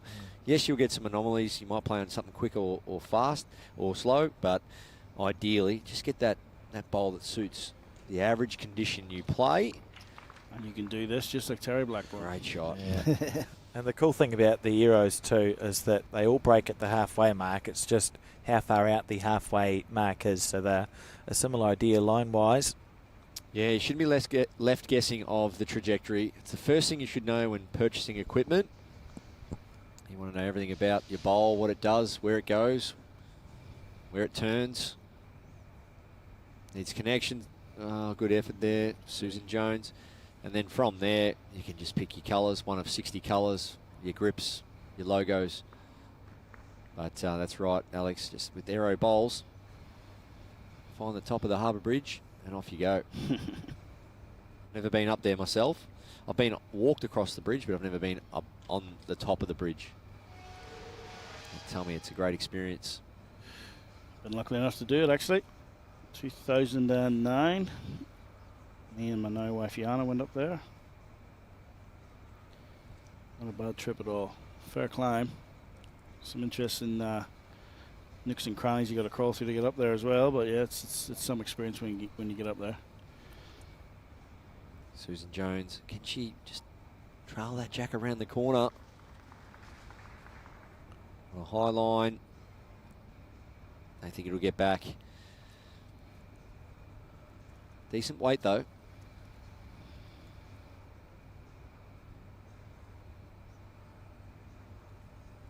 It's taking her time on the back end.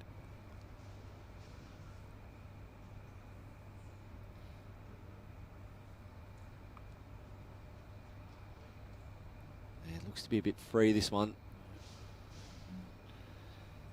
Certainly finished that blip. And with that, gentlemen, I'm going to love yous and leave yous till tomorrow. I've got to get back to the hotel for a meeting with a couple of the hierarchy.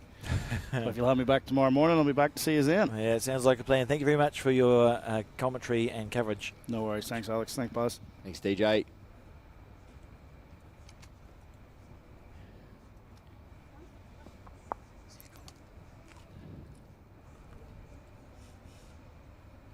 And so on that end, it was one more to New Zealand. 6-3 the score. As we move to the sixth end, penultimate end here. Teri scores on this end. She should be able to hold on.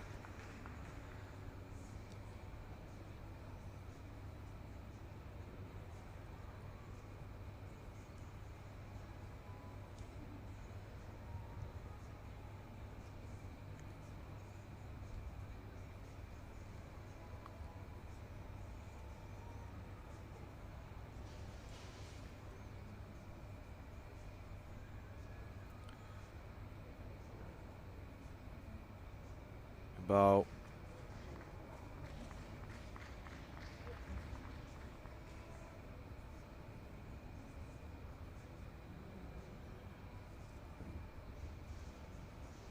Sue now on her backhand.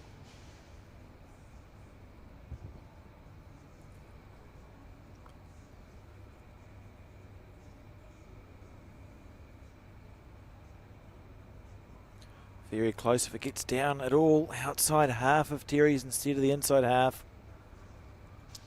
Good attempt. I like that play. Giving her bowl a chance at this stage of the match. Susan Jones. If you were a Susan Jones in Australia, you'd be known as just Jonesy. Oh, yeah. It's a variety of nickname. Oh, look at that from Teri. Another toucher. Okay, not all bad for Susan Jones. A little toucher down the line here for two. Look, very inviting from the mat end. There's a ribbon around this head now. It's been framed, unfortunately, by Teri Blackbourn. So now up to Sue. Get that jack out of there now while it's vulnerable. Close. Look at this. We'll get down in time. Yep. That is a beautiful bowl. Nice shot. Okay. Hunting for that multiple is Susan Jones.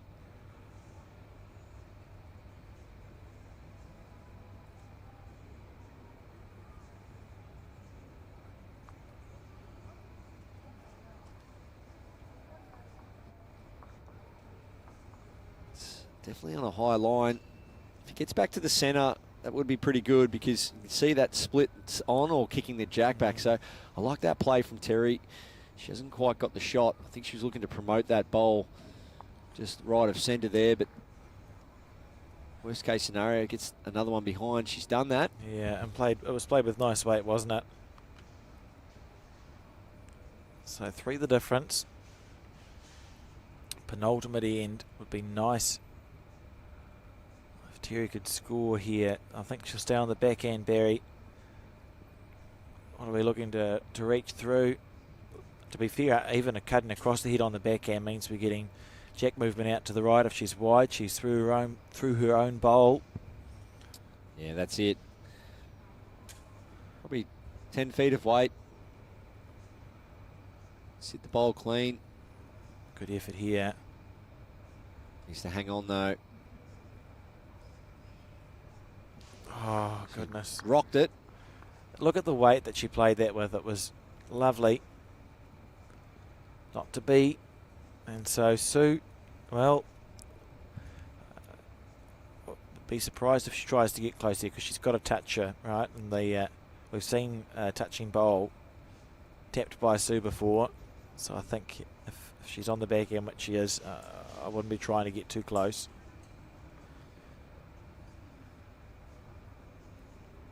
So there's a sniff. There's just a small little bit of light in that tunnel, Alex. 2 the difference. Good body language from Sue. She's having a look at it. Just going to have a chat to the coach. What does she do? What kind of length is she going to play? Here's the 2 marks. Mark Cameron on the right, the CEO of Bowls New Zealand, and Mark O'Connor on the left, the former president of Bowls New Zealand and current chair of the board, having a chat to PB and Reen. And it's 1 to Wales, which I've already put up. So I was just about to do it again. I thought 5-6 seems a bit close, so 4-6 the difference. Needs a 3 on this end, does Sue.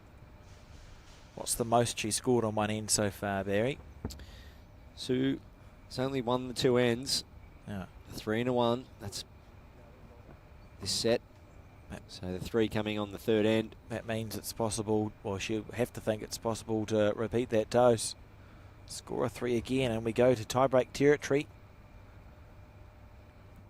Bit of alliteration for a Thursday afternoon, evening. Friday. What is time? Not with that one. That won't be the winner. Or one of the winners she needs. Obviously needs a 3. Teri Blackbourn.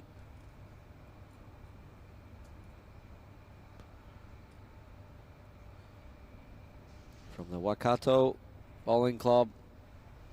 That's really good. New Zealand. You've done well. We do have a couple of tricky place names, to be fair, but so do you guys in Australia. As we see, Teri, that's a great bowl. It's a fair effort. Trying to close out a game with a front touch is pretty good going. I think I've inspired her with the pronunciation of her home club. Must have, as we see Sue on the back end. Trying to think of a challenging New Zealand place name to say. Christchurch is not a challenging name, Colin. It's no good, eh? The one time we get the person pressing the buttons have an opinion on the commentary.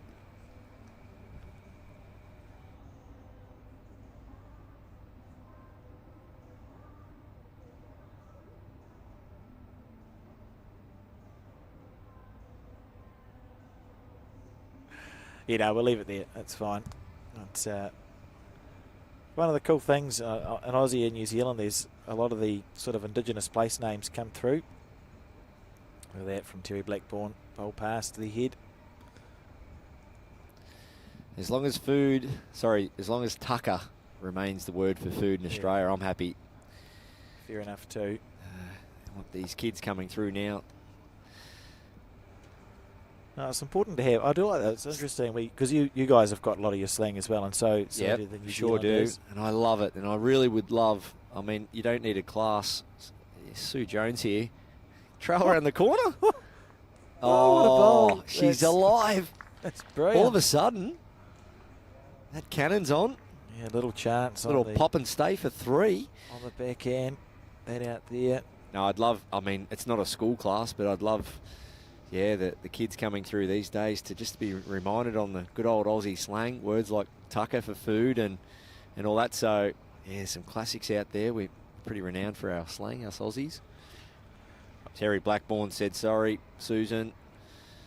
If you're going to try and make 3, it's going to have to be perfect here. Come down, sit that front bowl of hers and stay for 3. What's interesting, or the challenge for Sue, is that these two bowls aren't touching, are they? So there's a few inches between them, which means instead of being able to hit any of the front red, she has to get the front red bowl really square, or she's going to, it's all going to move too far away from the head. So it's on the back end, through there with, how much weight do you think, Barry? Yeah, well, it has to be precise because you want to try and get away with this shot, obviously, by middling that bowl. Yeah. But if you do play the right weight, you can get away with it by halving that bowl as well. So if you play too much weight and halve that bowl, you'll just leave the head and you'll only score the 2. But the perfect shot would be around about 20 feet of weight. You're looking to roll the second shot bowl about 6 rolls into there. And you if you do halve that third bowl, you stay around. So, Yeah. So about 20 feet away. And I mean, where the head's positioned, you're probably looking at just over ditch weight. Oh, can't happen on the back end, I don't think. Maybe the inside half. She cuts at the inside half of the front red on her back end. It's just not going to happen. And a great performance from Teri Blackbourn, the New Zealander, who may play her last bowl here just because she's got it in her hand. And it'll be, oh, well, just wait for her to play it. She might do something interesting. Opportunity to play a practice shot if she wants to go reaching right through on the back end.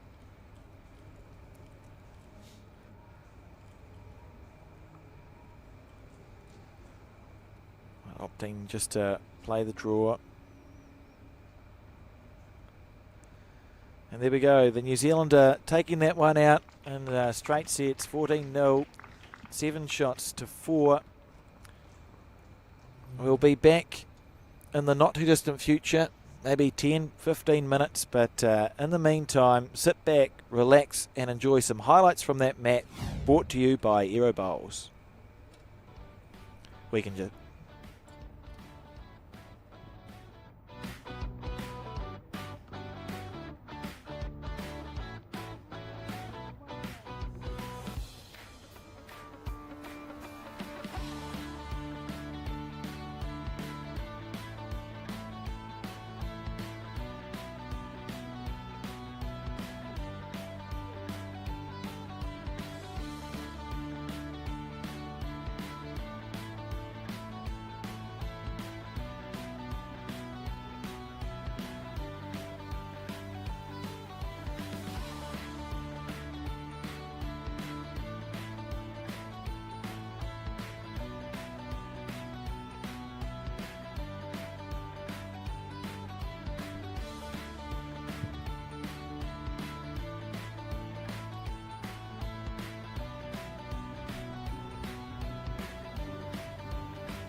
Arrow, used by world champions Kelvin Kirko, Corey Wedlock, Aaron Tees and Aaron Sheriff. Swirl, Aero's new colourway, easy on the eye and in over 65 colours. Aero's enhanced grip allows you to go up 1 to 2 sizes, shaped to give maximum comfort and control. Made in Australia, machined with robotics for unparalleled accuracy. Aero provide the most accurate of bowls. Aero, same line every time.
Apa lagi yang rangkaian telekomunikasi boleh lakukan?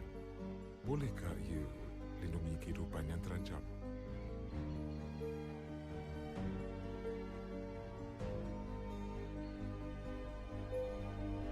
Dengan Celcom Digi 5G, rangkaian kami bukan sekadar menghubungkan anda. Ia dibina untuk mencapai impian dalam diri kita.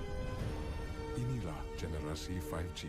Bersama kita membina masa depan.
going. He's done it. Oh, what a shot! Beautiful ball. Need a shoulder, he might expect the jack up. Look at this. Look at this. Oh, yeah. What a ball! Look at this. Could be Look good. at that is an outstanding ball. Oh, and he's tucked it in.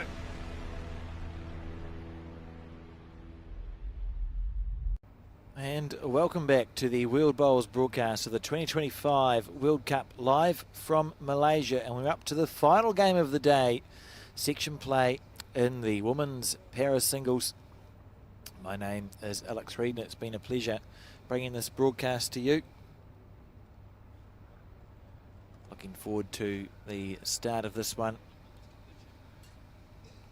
We have a game between Malaysia and South Africa, and if I have a look at the World Bowls Match Centre results, which I will find shortly for you, I'll let you know how that letter's going. We've just seen Teri Blackbourn qualify on top of her section, so she will contest a semi-final tomorrow. Seeing the ITO there have a conversation with the players. So para women singles, section 1, Teri Blackbourn and Pauline Wilson, the two qualifiers. Teri with 5 out of 5, Pauline with 4 out of 5, and Pauline Wilson's only defeat coming at the hands of Teri Blackbourn. In the other section, which is the section that we're watching now, I can tell you that South Africa are at the bottom of the section. Malaysia, well, actually this is quite incredible when you look at it. So there's two players who've played 5 games. They're on 2 wins apiece. That's Canada and Hong Kong. They will not feature in post section. Sally Ann Lewis Wall of England played 4 games and won 3. India played 4 games and won 2. South Africa played 4 games and won 2. So India, Malaysia and South Africa all 2 out of 4. And we're seeing a game between Malaysia and South Africa here, arguably for that final spot of qualifying, depending of course on what India does, who are also on 2 wins. If you want to find the full results, you can find them on World Bowls Match Centre. Just Google World Bowls and that should do the trick for you. The Malaysian here.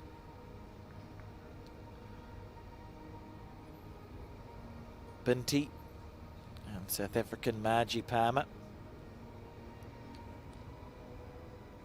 So this is Margie.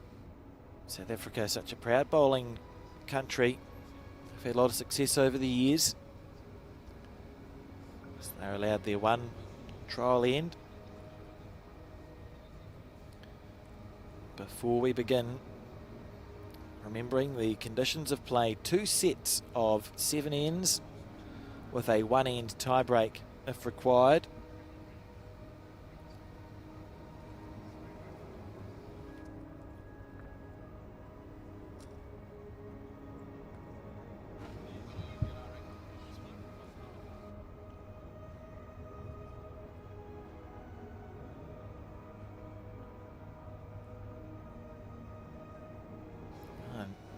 You can hear in the background, Barry, through the ambient mics, some very dramatic music is in the arena, isn't it? It's like we're at the start of some sort of Gladiator. Yeah. It's got Gladiator or some kind of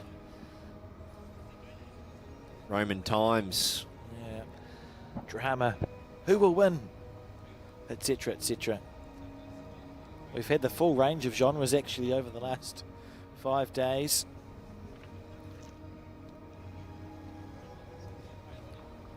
Margie Palmer from South Africa. You see her bowl going down there. How good's it been to have DJ in with the in the commentary booth on and off in the last couple of days, Barry, from the What a Load of Bowls podcast? Yeah. He showed me a video of the plans for his club. Doesn't it look fantastic what they're aiming to do over there? Yeah, they're doing some good things. It's great to see. It's all about giving back to the community, providing first-class facilities. And that's what they're doing here. Bukit Kiara here in Kuala Lumpur, Malaysia. Only going from strength to strength in many departments. So the Malaysian, Jariah, Zakaria, coming up against the the South African. It's going to be one of those games. We'll fill you in with about the players, about their history in the event, and we'll let you know a bit about them from a profile perspective. Yeah, it does look like there's a clear qualifier in this section. Then it's anyone else's game. Both South Africa and Malaysia have had 2 wins and 2 losses out of the 5. And India is sitting on two wins and 2 losses as well. So it's between those 3. It's a 3-way battle for that semi-final position, as we see some of the Australians debriefing from their day. Yeah, really impressed with Teri, Blackbourn, her performance last game. Sue Jones, all the way from Wales, put up a fight, but Teri, there's a reason why she's undefeated. Yeah, certainly looked in form, and will be trying to take that through to tomorrow's semi-final. Finishing, she lost the semi-final to Australia for the mixed pair, so a bronze medalist already at this World Cup. Goodness, how many profiles? I think we asked, I've not been as efficient as I could be, because we asked every player competing for a profile, printed them all off. I have them on an Excel sheet as well, but it's not a great plan. Thank you, Barry. It'll be Malaysia and South Africa. Twice yesterday, it was literally the last page. The last page. If only I'd started from the other side. So green speed, just over 16 seconds. And this particular portable rink is 36 metres long. And we are playing with spotted jacks. The maximum length they can play is 32 metres. And this is the first end.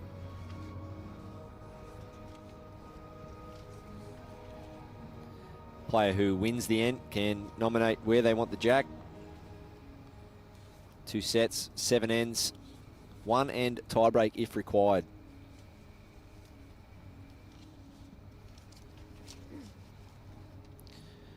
We've spoken about it a little bit at the moment, but there's no artificial or carpet surfaces in South Africa.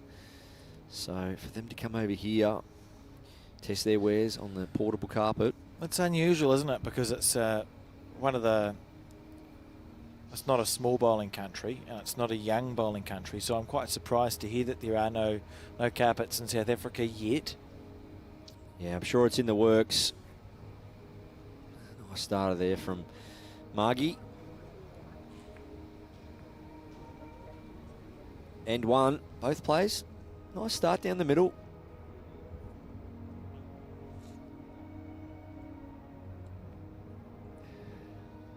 Pretty busy in her spare time is Margie Palmer. Loves her bowls, of course. Gets into her aqua aerobics, walking, nature, reading. And she used to really love her tennis and golf. Now, enjoys a roast chicken and stuffing, of course. Got to have the stuffing and some wine and whiskey. Nice character is Margie Palmer. I'd almost just go the stuffing over the roast chicken, to be honest, Barry. Yes, and shout out to her home club, the Helderberg Bowls Club on the Western Cape. Started bowls only 6 years ago, and already picked up some major titles across that journey.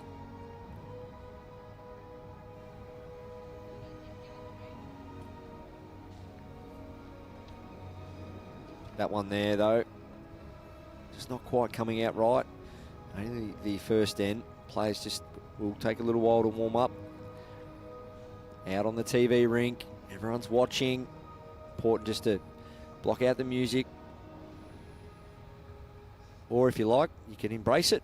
Have a bit of a sing-along. Or It certainly has added a sense of drama to the occasion, I must say that.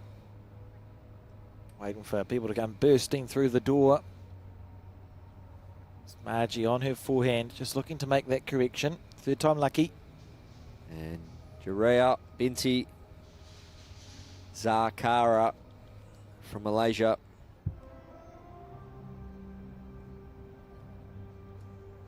Member of the Malaysia Disability Bowls Association. Purple bowls, red stickers. As Margie draws another. Yeah, nice bowl. Be holding 2 there. And when she's not bowling, Jariah, she's a finance administration assistant. Fair enough. How's the weight? Can she do it with her last bowl? Needs to pull up. Everything's good to can. there. Oh, beautiful bowl and sit down. That'll do. Outstanding. 1 to go. Well done. See how Margie goes with her last. So the last game for the day here at Bukit, Kiara, Kuala Lumpur. Seen some tremendous matches and some outstanding individual performances. None really better than previous game, Teri Blackbourn. Oh, she also wants it known. She had a couple of off ends. The length was changed. That was at Mike Kernahan's suggestion. She didn't want to change the length, but he said you should practice a different length for tomorrow's semi-final. So we saw her have a couple of ends that were a bit loose, and she said, well, Mike said change the length. So she wants it known. It's not her fault. It's an indication of how competitive Teri is, to be fair, as we try and understand what's happened on this head. Yeah, it looks to be 1 to Malaysia. And it is 1 to Malaysia after 1 end.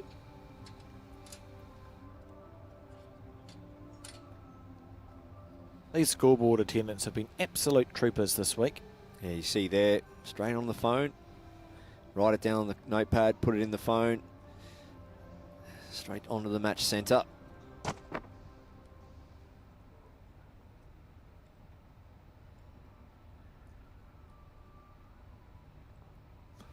Two bronze medals in 2022.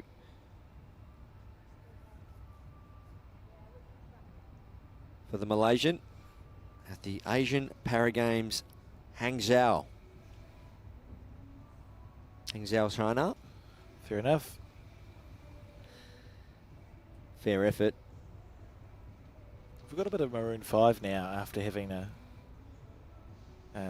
cinematic overture. I'd love to see their Spotify playlist here at Bowls Malaysia. It must be one of the most eclectic things you'll ever see. Margie sets up on her backhand. Static delivery, isn't it? I think. Yeah, nice wide stance. Good balance. As we see there, get that bowl pointing right to the spot. Fixed. No rotation laterally. Hinges the arm. And should get good line control to go with that. And that's what she's done. Good bowl. Nice start from Margie. Jariah from Malaysia.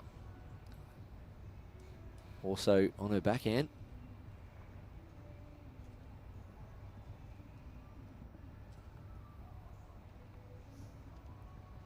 Not a bad attempt here. Just missing high.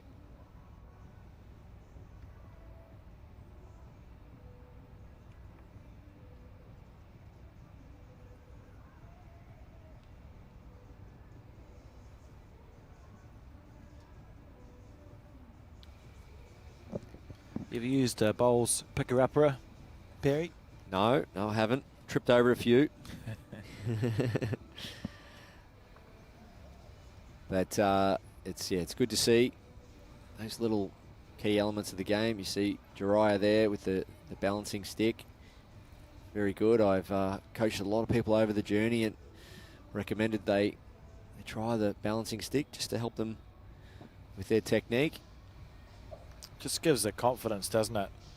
It's just getting that foundation right. Yeah. That's right. Yeah. You shouldn't be frightened that you're going to fall over.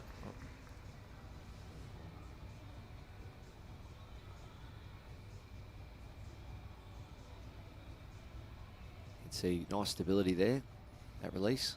Yeah, great stuff. Just needs to get down now. Yeah, very good bowl.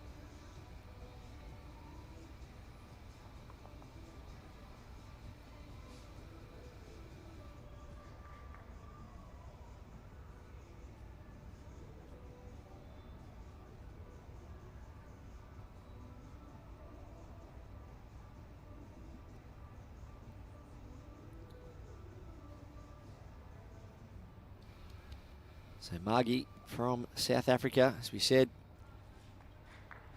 Her home club, Helderberg Bowls Club, Western Cape.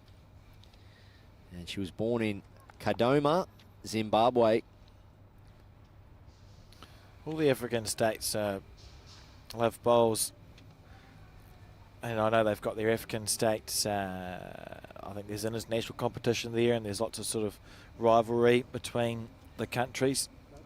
I used to play bowls at Cape Park Club in Tauranga, and there was a couple there who'd played for Namibia before they moved down to New Zealand. Very passionate about their bowls. Yeah, it's well represented, this event, all parts of the world.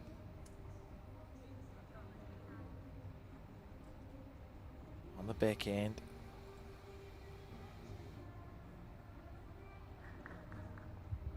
Better line, as long as she's got the weight as well, Jariah.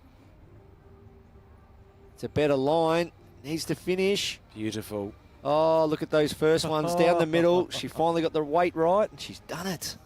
Absolutely perfect bowl.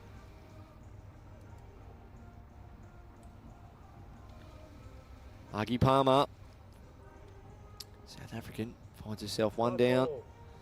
No back bowls. Difficult situation to get out of here. One down's pretty good result, the way the head's situated. She doesn't want to crack an egg, end up dropping a multiple. You almost just be happy, as you say, happy with the one down. Only way to get the shot's actually on the forehand, if you can try and maybe roll your second shot through. Not entirely sure what the plan is here. Stay up on the paddock, maybe. Needed that one earlier. Oh, what an outstanding bowl from the Malaysian. And it's going to be 1 to Malaysia. 2-0 after 2 ends of 7 in this first set.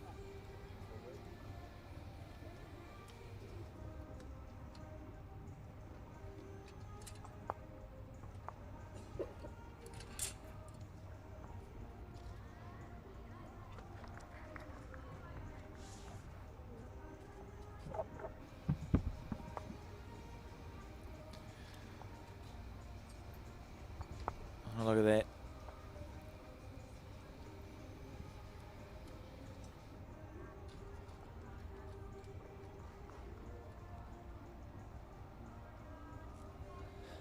So a few people just turning up, great to see, late in the day. Maybe some people come in after school or work. Got a couple of juniors there with their family, their parents, or in the crowd. Good crowds last night. Malaysia taking on the rest of the world. Bowls for Brisbane, showcase game. Rest of the world getting up there in the tie break. Malaysia nearly having a big win in front of the home crowd. Corey Wedlock, MVP, played a big one when it mattered. Hazley trailed the jack, got caught on the rest of the world bowl, and that was it. So this game, Barry, that we're watching now is the 24th broadcast game of the week that's been featured live on the World Bowls YouTube channel and Sky Sport New Zealand. And slightly, just a tick over 40 hours of broadcast. with a whole finals day to go. It's been a hectic week, but isn't it great to have this much bowls out there for people to watch, and good viewership numbers too. Yeah, a lot of Whittaker's chocolate too. We've fueled up here very well. Now, well done to the team, yourself, Alex, Cole, everyone involved. I mean, there's a big operation that goes on for the entire event, but yeah, we're down here pretty early and late to leave, but that comes with the territory, and it's a great territory to be in, to be able to deliver a broadcast. Yeah, it's just pleasing that people are watching. And we're almost there. Finals day. Nice array of crowd today. We said there, we've got Farrell is one just there on the end, on the right. He's our venue manager. Oh, he's been running around. Yeah, let's embarrass him. Let's get Farrell on the screen. Nickname Boy. Known Farrell for pretty much 20 years in bowls. He's been representing Malaysia.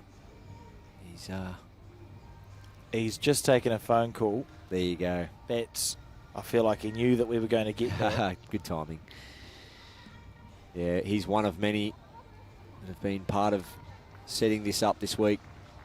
So much work has gone on. I couldn't believe it today. I did a coaching clinic for 60 kids. Every one of them had the same shirt on, and they had show bags. It was just unbelievable. For a country that's still developing, yes, they've performed well a lot on the big stage for many years now, but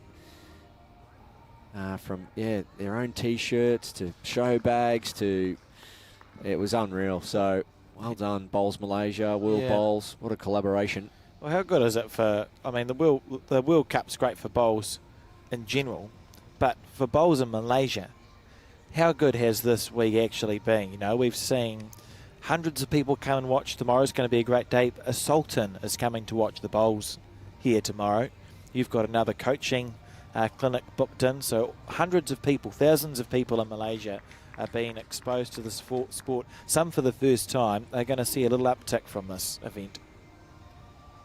Yeah, well said. That's what it's about. Just promoting, showcasing. It's a great game, inclusive. You see our parabowlers on the screen. Some of these parabowlers might have been saying to themselves one day, there's nothing much for me to get out there and do. Might just sort of hang out locally, but they picked up a bowl and their life changed. And it only changed for the better. They made new friends, and they get to get on a plane and travel around the world and represent their country.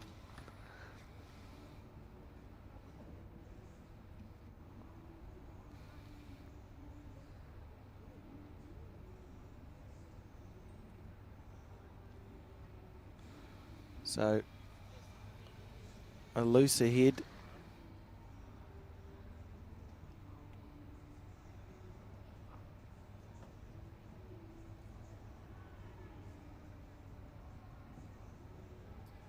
Jariah just going down for a look.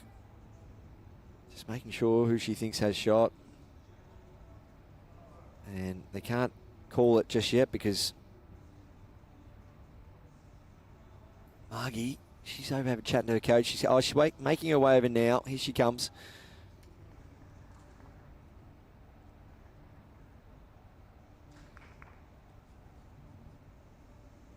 What will it be?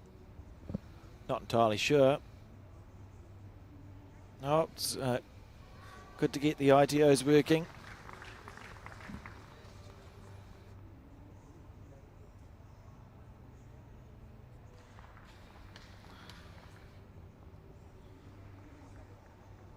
Right, so we're going to see a string measure. A two-person job here. Look at this. Look how well practiced they are. Jack to the bowl.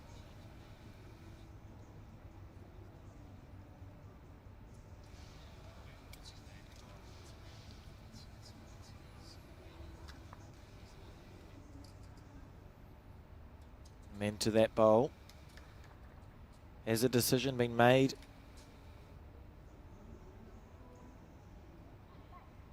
Oh, we're going back. We're going back.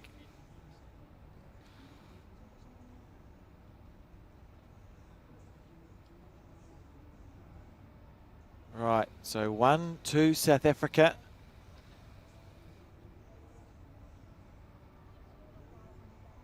I think. Just wait for that to be confirmed by the scoreboard attendant. Oh, she's thinking it's probably one to Malaysia. You can almost see the disappointment.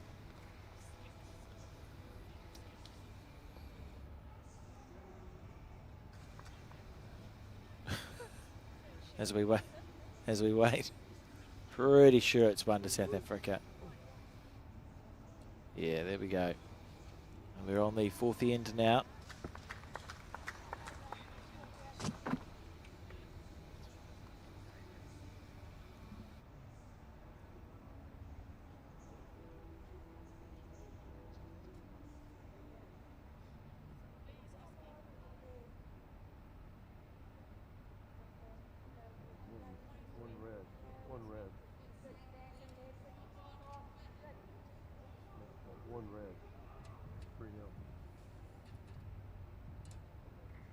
So the score 2-1 after 3 ends.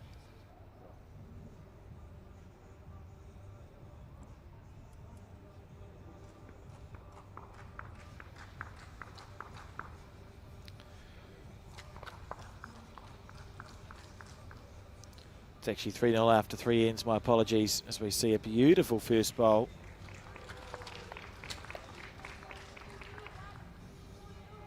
Oh, look at these shirts. Fantastic shirts, aren't they? World Cup 2025. They're on the television.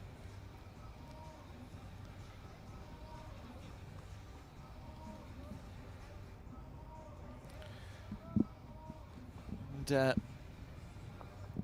one of the things I did want to say, Barry, to those tuning in on YouTube who may have social media accounts, is a little bit more on the serious side, because look, we all monitor social media and what's being posted there, and there's been a lot of positive stuff, but I have been personally quite disappointed with some of the comments I've seen in regards to players who are here and some of the administrators. No one goes out there giving any less than their best, and I think it's very easy in the world that we live in to forget that everyone's a human being, right? And we're going to have a look at the social media, see what people publishing in public. I don't mind if you have a personal opinion or a gripe, but I really struggle to see the need for public stuff. I don't see how it is helpful at all. So I would encourage, before you press the enter button on a post, just think, if I was reading this about me, how would I be feeling? Yeah, well said. I just worked with 60 kids this morning that would hope and wish and dream to be out here on this big stage today, and they have the hopes of doing great things in the sport of bowls one day, and they need the support of everyone around them, and so do the players currently out there doing that, and that's all we're here to do. At the end of the day, we're all in this game together. We're here to promote and support each other, and ideally it's all positive stuff.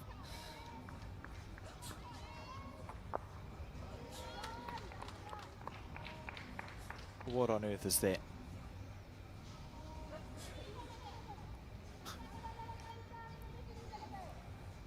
So there's plenty happening in the background. Obviously getting ready for big day tomorrow. Finals action. Trophies up for grabs. See Jariah, one right on it here, but Margie, she's just missing under. Might sneak in for second.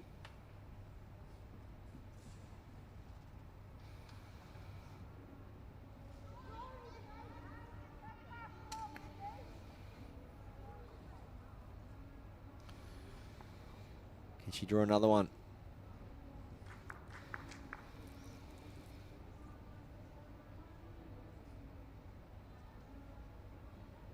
Not quite, but it's it's a tighter head that we're seeing build here. It is, it definitely is.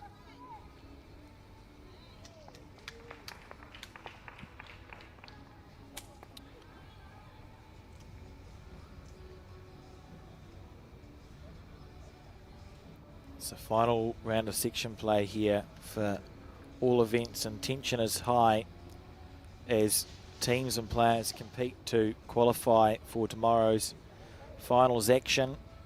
We've got women's pairs, men's singles, and the para disciplines, and it's such a cutthroat competition.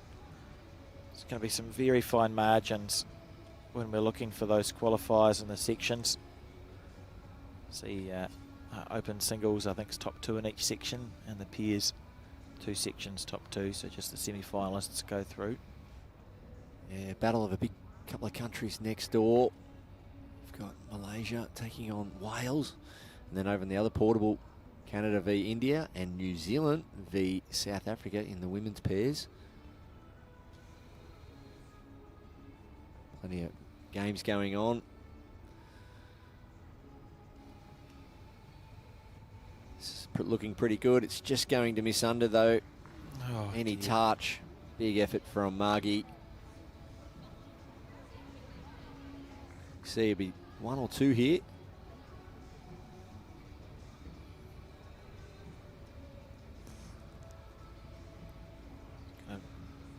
Perhaps call for a measure for second shot. Do you know who Tommy Cooper was, Barry? On a different note, not a bowler, comedian. I'll finish my thought. So we saw before on camera, Jack Cam, an attempt to like lift a really large pole, and it reminded me of a famous British silent film. So we're going back a little bit, called The Plank.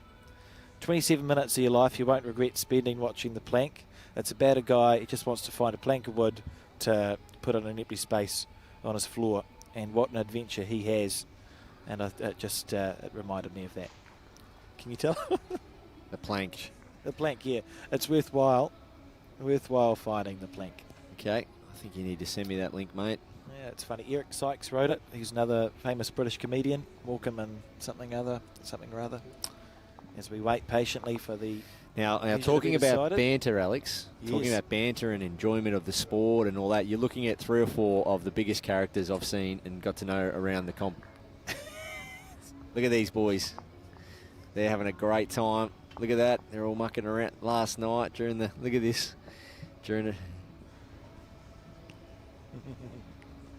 the Bowls for Brisbane campaign match last night. They were loving it, having a laugh, all sitting together, joking around. Wasn't it great, the atmosphere last night in that Bowls for Brisbane exhibition match? All the way through from the players through to the crowd. And it was decided, there we are, so it's 2 to Malaysia. 5-0 after 4 ends here. 7 end sets, remember, and important for both of these players to try and win this game as they battle for second spot on their section.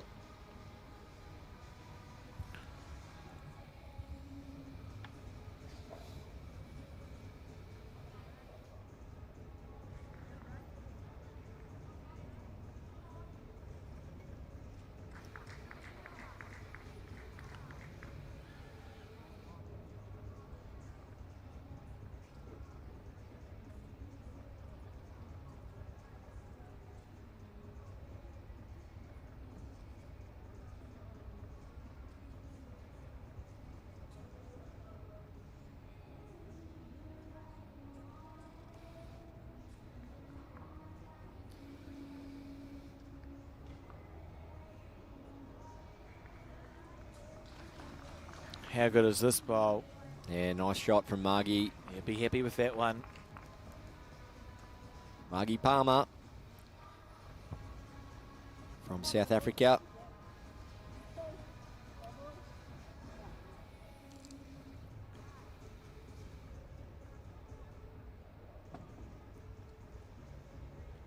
Lining up on the forehand side.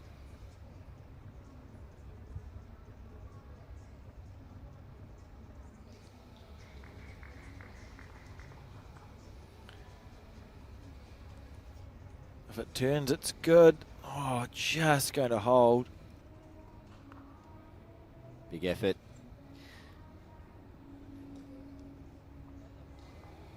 So, for those who are interested, and remember you can find the full results on the World Bowls Match Centre, but I can tell you in the World Cup men's singles, which is ongoing. Section 1, the top two at the moment, England 1 and Hong Kong, China 1. So that's Sam Tolchard and Ka Ho Lee. Ryan Bester in third position. Paul Foster in fourth. Some of those names. Ross Owen, who we saw play outstanding bowls, back in fifth place, having lost 4 out of his 5 games. Hard to believe, having seen how well he played on the broadcast match, but that's the standard of competition we have here. Section 2, Mohammed Sufi bin something, Rusley. How do I say that, Barry? Yeah, Rusley. Rusley. Yep. He's in first position. India 1, Dinesh Kumar in second. Players Adam McKeown, Keanu Darby, Aaron Teese, Jason Evans rounding out that section. Still a game to go for some of those players, but looking like Malaysia's definitely going to qualify top of that, and then an opportunity for... No, I think that's about it actually. I think it's going to be Malaysia and India 1 qualify in that second section. Section 3, they've all played 4 games, so it's all ongoing at the moment. Jason Banks topping the section at the moment. Hong Kong, China's James Poe in second. Aaron Zangle from the USA in third position. All on 3 wins, and then a bit further back, Wales 2, England and Canada, as we see Margie continue to stack this head up. And last but not least, in the fourth section, it's Isaac Zukepley who leads. 3 out of 4 wins with Ryan McElroy, 3 out of 4 wins, and then closely behind Australia's Corey Wedlock on 2 wins and 2 losses, with Wayne Roberts on 2 wins and 2 losses too. For both Australia and South Africa, they would need Ryan or Isaac to lose the game they're playing now and see if they can roll over the top. Yeah, all that action happening live at the back. Pretty sure Corey Wedlock's playing right now. I think he needs a win and maybe something to go his way. Just chatting with him just before, but if you do click on those individual matches, you will find live scoring. If you are a keen follower of bowls looking to see how Australia or South Africa or England's getting on, you can find the live end-by-end results on World Bowls Match Centre. And look at this head, South Africa peppered it. Yeah, Jariah, she's just been down for a look. She knows she's staring down the barrel of a potential number here, and when you're leading 5-0, it's the last thing you want to do. So it's the decision would have been made by now. Which hand?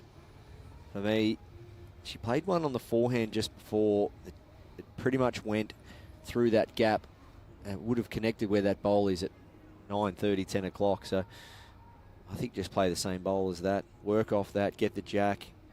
So forehand down through the tunnel. Let the bowl do the work.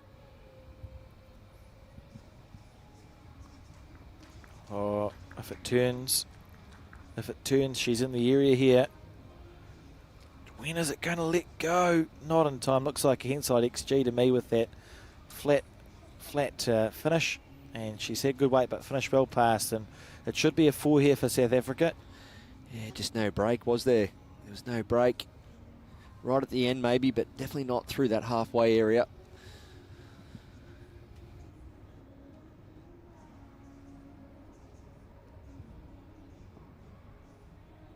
So Margie on the backhand. Got it out nicely that time.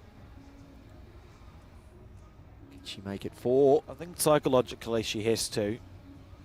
Because if you don't make it 4, you feel like you have missed an opportunity. It doesn't feel like it has the same momentum when you miss an easy bonus bowl like that, and she has missed it. So 3's, I mean, it's good fishing, but not quite as effective as if she'd scored a full count on that 5th end as we enter the penultimate end now, with South Africa trailing 3 shots to 5.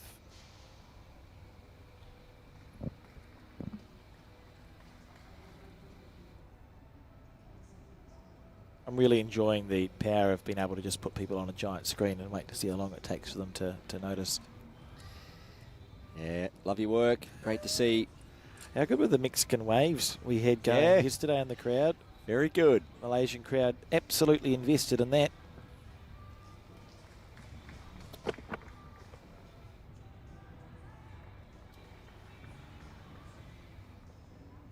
So 3-5 the score. South Africa with the mat.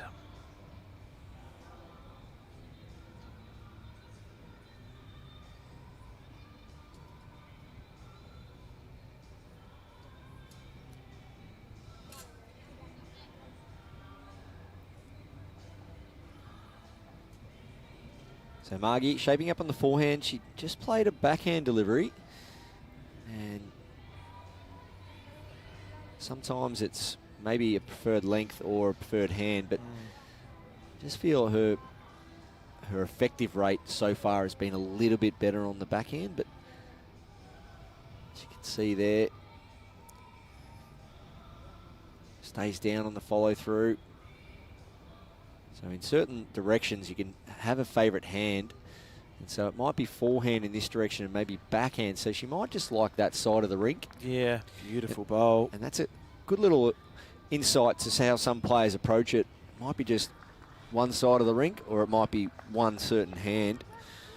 Just mainly seeing from Margie there, that pitch side is her preferred side.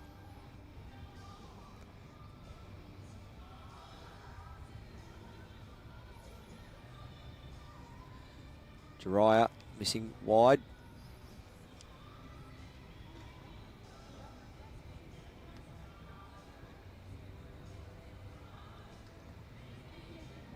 Good crowd building. Yeah, it's great, isn't it? Must be a pretty popular character, Jariah. Obviously, Malaysian. That support, is just... It is. Outstanding. They have a supporters... There was a supporters club here yesterday for the Malaysian team with the banner. Karen Murphy and I were in commentary, and we said, "Oh, what's that?" Bloke next to us said, "Oh, it's a supporters club." I said, "Well, we don't have a supporters club."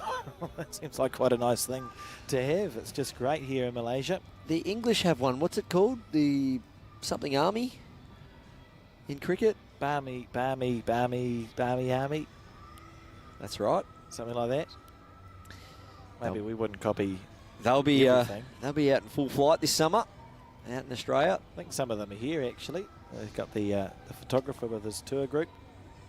Said he was going to be watching the cricket a little later on. You can spot him because he's got the United, the flag bucket hat situation going on. It's a very interesting bucket hat.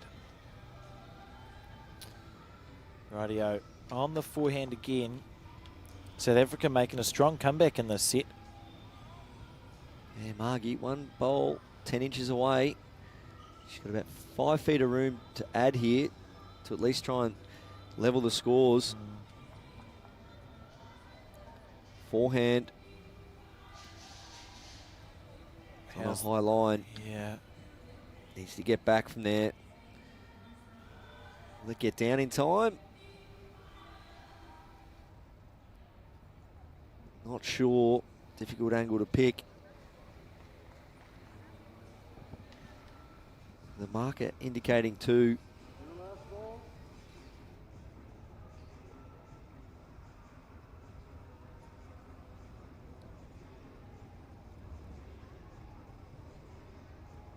Been really good communication between the markers and the players all week.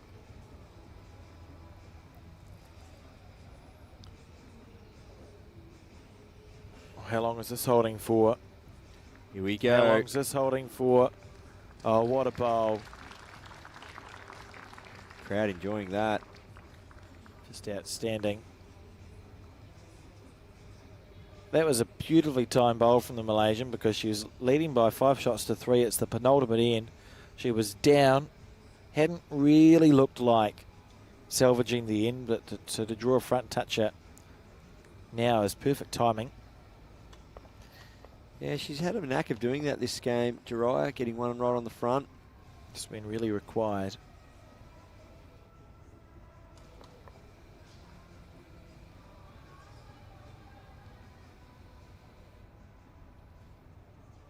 Can she put another one in there now that Margie's left it? The door open a little bit. Just double up. 2 bowls the same. If she picks up 2 here, of course, Margie will require maximum. Full count.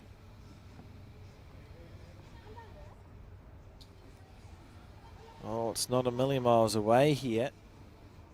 Oh, would you look at this? Needs to get down. Oh, that's just beautiful bowls. 2 to Malaysia, 7 shots to 3 in front as we start the final end of this first set.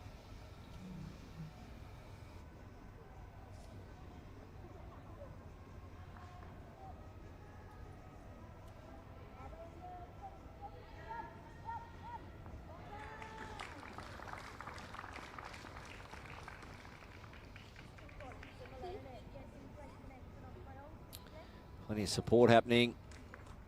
Got Malaysia and Wales playing next door, so this portable rink sees 2 Malaysian teams out there competing. It's some phenomenal heads in that game too.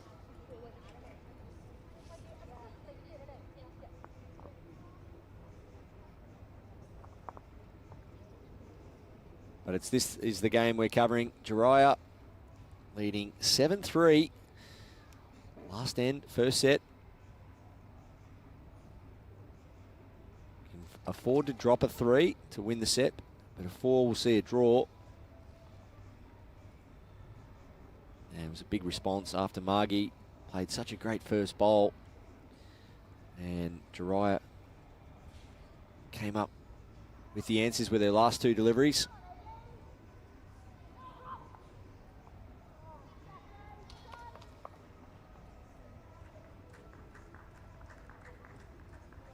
Nice start there, right down the middle, 4 foot through. Great to see all the players out there having a good time, plenty of smiles and high fives.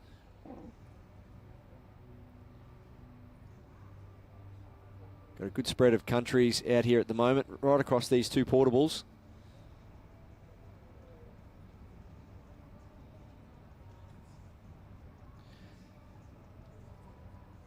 Margie Palmer missing under there.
Nice shot there from Margie, only 18 inches away, so she needs to try and restore some pride here.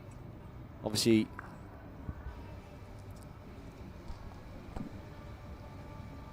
(7-3).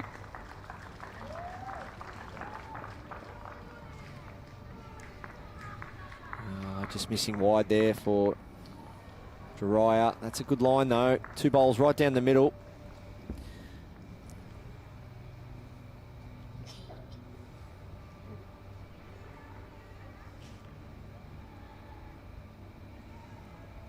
Finally end. Yeah, this last end, obviously Margie requiring a 4 to try and draw this set. She's holding a really close shot, but that back bowl of hers, I'm not sure how it can come into play, or at least try and come into the count later on.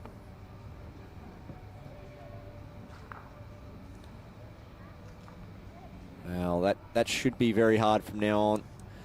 Ideally, every bowl jack high or beyond when chasing that number.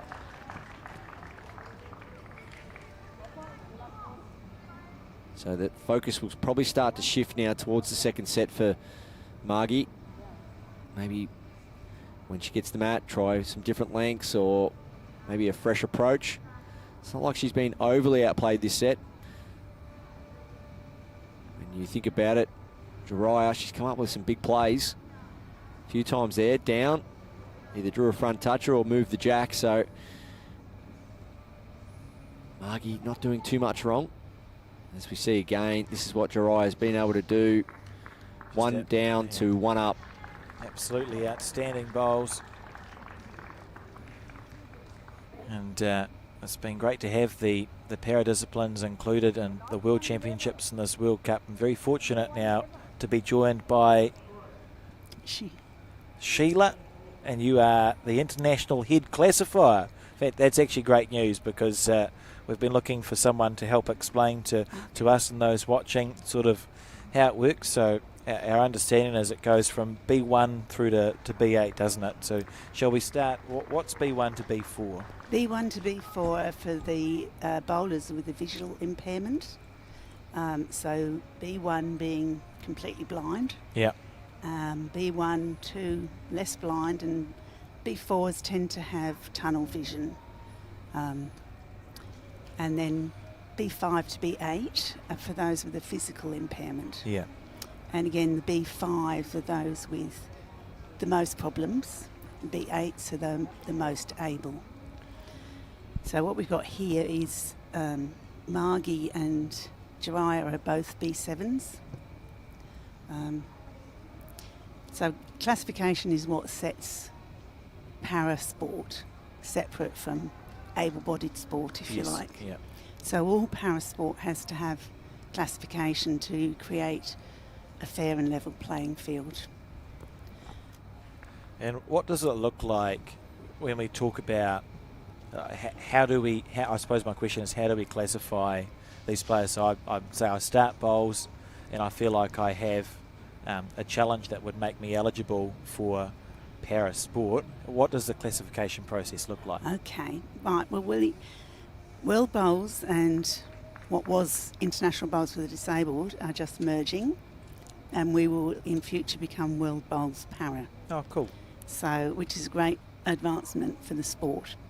As such, we're going to be recognised as an international recognised federation by the International Paralympic Committee. And the IPC, as it's called, has a classification code which all recognised sports have to comply with. So in that classification code, they have a list of recognised eligible conditions. So that's the number one thing, that people have to provide a medical certificate proving what their condition is, and we vet that to see if they're eligible. So somebody that's just had a hip replacement or a knee replacement or has got arthritis due to ageing are not eligible. But as we see here, people that have got an amputation or paralysis of some sort, a cerebral palsy we see quite a lot of, all those sort of conditions are eligible. And for the visually impaired, they have to be assessed by an optometrist, and then those forms are vetted by one of our VI classifiers. And so that's the first step. So you have an eligible condition. So what does it look like then when I go, well, what rating am I between, say, a B5 or a B8? How does that work? Well, we run classification clinics usually before the major events. So in Malaysia, they have the Asian Para Games once a year. Yep. And we run a classification before that. Before the Australian Open, we'll run classification. So those people that we think are eligible, we get them in.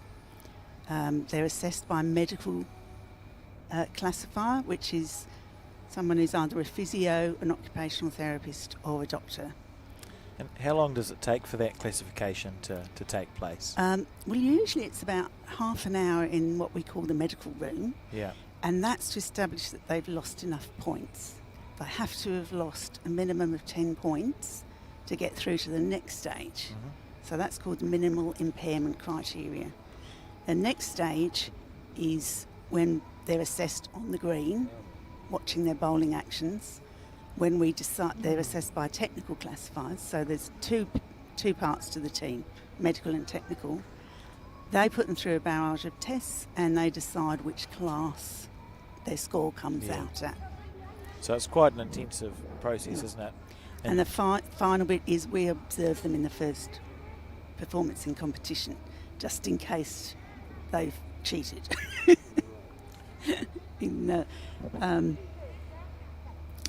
So. Oh, thank you. That's great insight. Good. Thank you very much. Thanks for joining us, Sheila. I've got a couple of questions. Have you ever had an athlete disagree with their outcome? You have you? Yeah. Someone that considers the people themselves... that most commonly disagree are those that we find non-eligible. Right, okay. That's the ones that give us the most grief. But yeah, there is a process. If somebody feels that it's not fair, they're allowed to be assessed. So even in the first step with the eligible condition, they're given the opportunity for somebody else to have a look at that medical information to say yes, they were right, or no, they were wrong. And then if they don't agree with their, similarly at the minimal impairment criteria, if they found that they haven't met that, they can appeal that and get seen by a second team of classifiers. And then the next level is if people really want to protest, they can't protest their own classification. Their national body has to do that. Right. Otherwise we'd have everybody saying, I don't think that's right what you said. So the national body has to put in a protest, and they will then be seen by a completely different panel. So I'm guessing that there'd be athletes out there that would look at other athletes and say, wait a minute, I think I'm higher or lower than them? So you can not only, the national body can not only challenge their athletes' classification, they can challenge their opponents. Opposition as well. Yeah. Very good, and it's great insight because I know myself, and I'm just chatting to Alex the last few days, I've bumped into people over the years, or got to know people over the years, and said that might not be very sport active because of their disability, and said, you know, get into bowls, and you know, you may one day, once you classify, end up playing high level competition. So it's a great process. I'm a big fan of bowls. I think it is the most inclusive sport because people can play at a local level with their local club, or they can go on to, you know, it's open to all ages, all genders, all ethnicities. So very inclusive. Yeah, very good. And I'm sure you probably want more classifiers around the world. Well, we do, because we've been working very hard with Brett O'Reilly and Neil Dalrymple from World Bowls recently with the merger. And there's a lot of countries speaking up saying now we've got a chance to get back in the Paralympics. We want our bowlers to be involved. So, yes, I think we're going to need a lot more classifiers. How would they go about contacting, or what's the process to become a classifier? You have to go through, usually it's a 2-day training seminar. Yes. Run by international classifiers, and then they have to go through an assessment to make sure that they're competent. The plan going forward is to have 2 training opportunities per year per sport region, so Africa, Europe, Americas, so that we can give people the opportunity to become trained. It's really fascinating to hear that, and obviously very sound systems in place with your classification levels. So we just had to comply. We did a self-assessment to comply with the 2025 classification code. If we don't comply with that, we jeopardise our chance of being an IPC sport. So there's been a lot of work gone into that. So a very exciting time for para bowls. Definitely. A little bit curly, Sheila. It's just because I experienced it a little bit at my club and have seen it a fair bit over the years. You'll see a barefoot bowls function, 30, 40 people, work break up, and they'll go down to the club and some will have a wheelchair. Yep. And the first question they ask is, are we right to go out and just be like everyone else and have a game?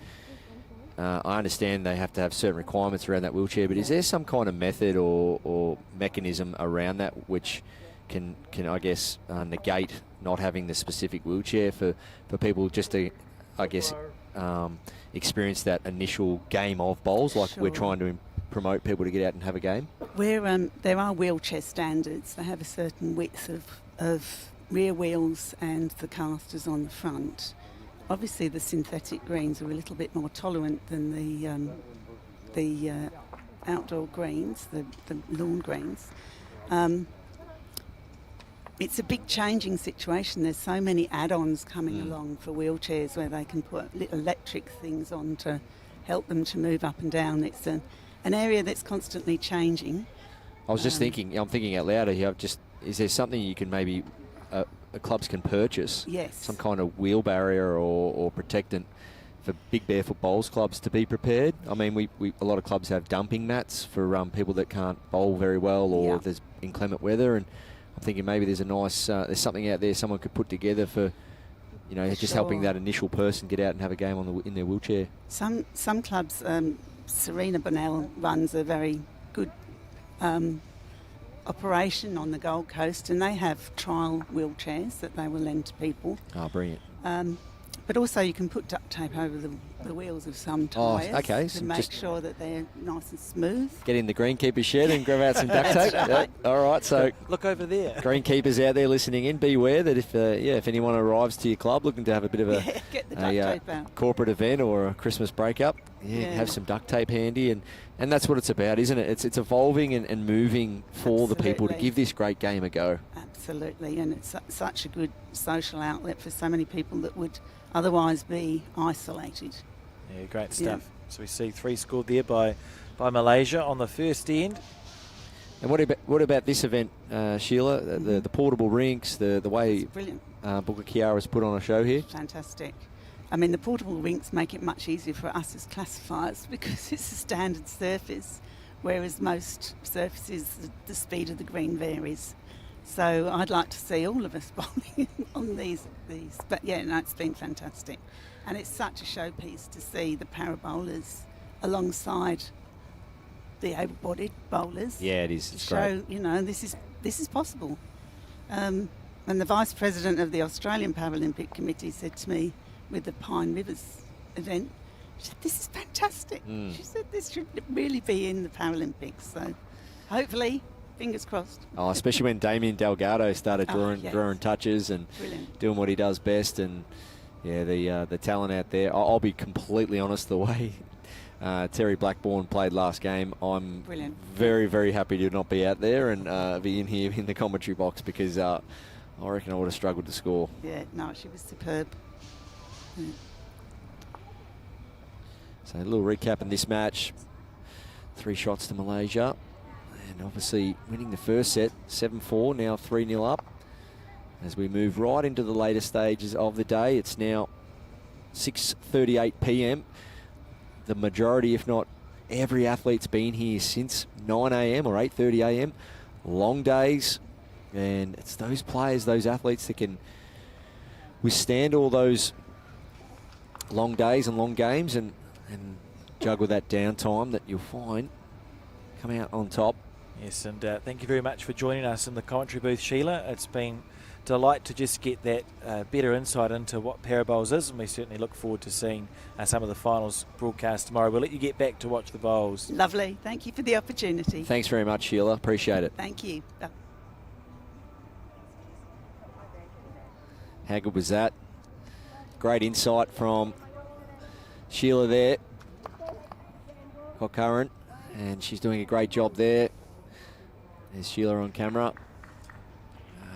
You can hear the passion in her voice, Alex. I mean, I must admit I get a little bit goosebumpy when I talk to people that have that passion about the game, and it's great. I know a lot of bowlers, good friends of mine that have been classified and bowl with a disability, and it's a great process, and it's another way, like our ITOs, that people can get involved in volunteering and being involved as a classifier. Someone that just helps people find out what level of disability they have and where that sits, and then off they go and get out and play the game of bowls. I would imagine that would be one of the more rewarding roles that you could have, because you're enabling people to join this wonderful community. And as you say, some of them finding a sport for the first time. Yeah, rewarding is definitely the word. You just, the look on someone's face when they say, "No worries, I've been classified, I'm ready to go," and it would be, like you said, a 2-day course, or you've got the medical experts, the ones signing off on what level they are. 4 bowls, all probably in 2.5 feet there from Jariah. We heard Sheila mention the categories Jariah and her opponent fit in, Margie Palmer, and well, Jariah at that standard, there'd be a few able bodies out there pretty scared of that. Yeah, it's good bowls from the B7 player.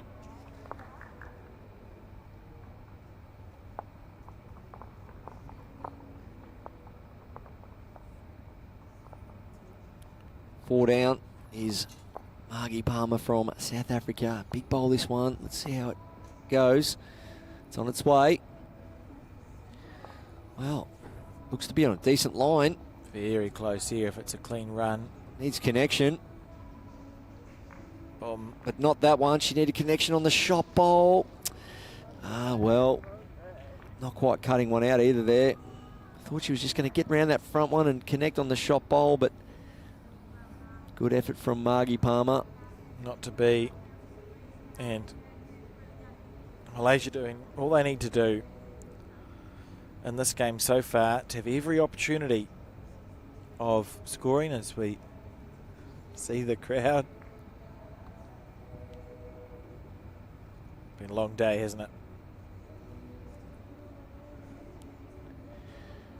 So Jariah, the Malaysian. 1, 2. I've already put 4 up. 1, 2, 3. That's 4. 5. Beautiful, Barry. End 3 now. 7-0. Remembering it's a battle for second place and a qualification spot in this section. A number of players on 2 wins, including these 2. So ideally, in that situation, if there's 3 or 4 years, you want to try and win in straight sets and buy as much as you can to give yourself all the chance when it comes to the count back of sets won and points differential.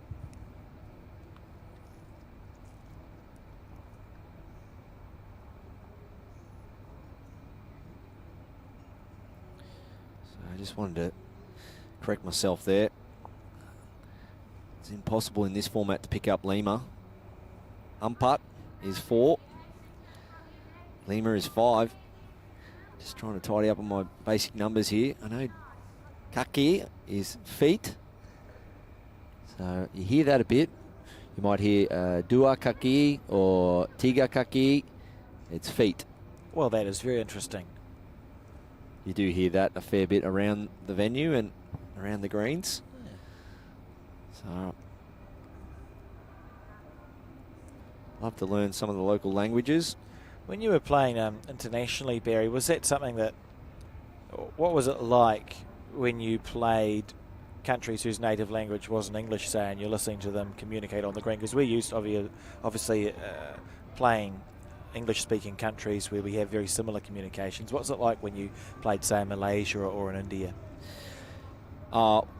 Yeah, I must admit I did get to play against a lot of countries that, yeah, I mean, if you played against maybe Botswana or Malawi, I think of many of the different countries to play against across my international career. I guess it just become a little bit more hand gestury and short words.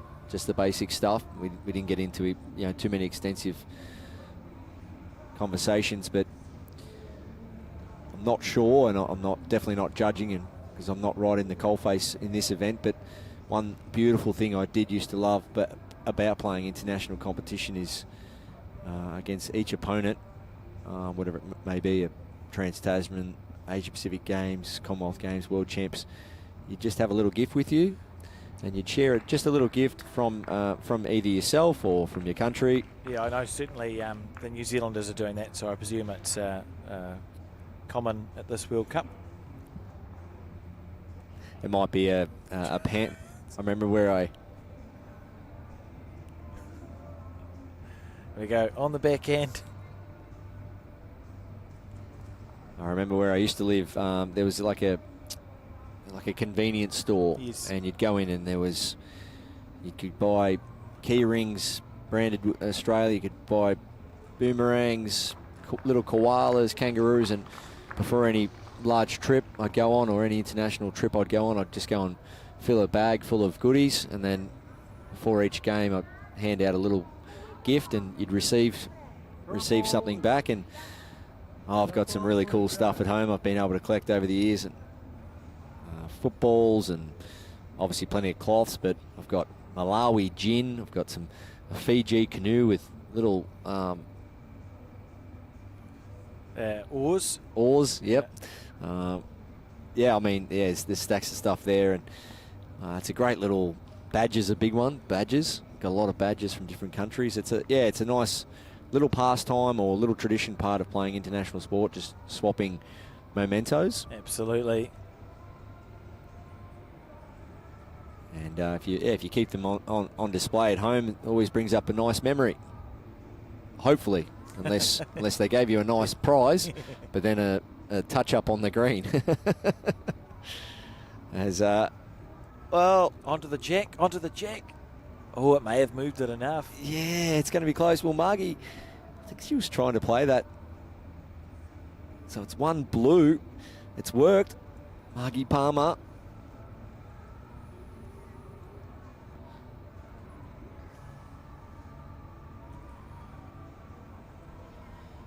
So walking up to have a look on the head here, I think what we'll see is a bowl to come, right? Yeah, I think we'll see backhand shot from the Malaysian.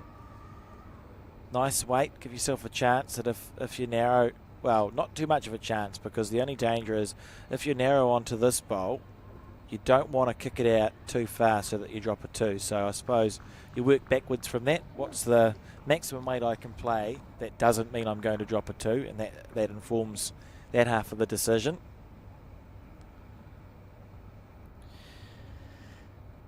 Yeah, so Jariah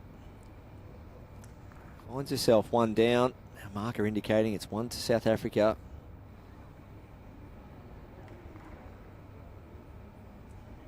Nice shot on the cards here. Backhand. Sit that shot bowl there at just under 9 o'clock, but make 2. But I think I like enough weight that if she does hit her front one, kicks the jack back to that re-spot marker. So backhand, 2 options with just ditch weight.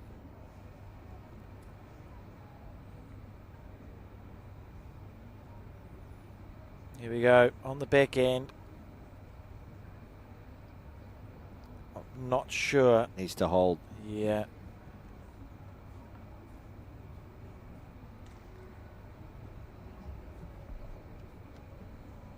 Just narrow all the way. And so it will be 1 to South Africa on this third end.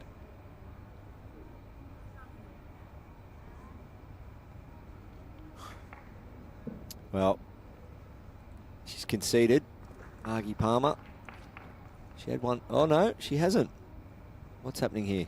Oh, she has. Yeah, she's got a last she had, yeah, she had one to come, but we couldn't see any way that she could play that bowl and have any positive outcome. So 1-7 the score as we start the fourth end of 7 here.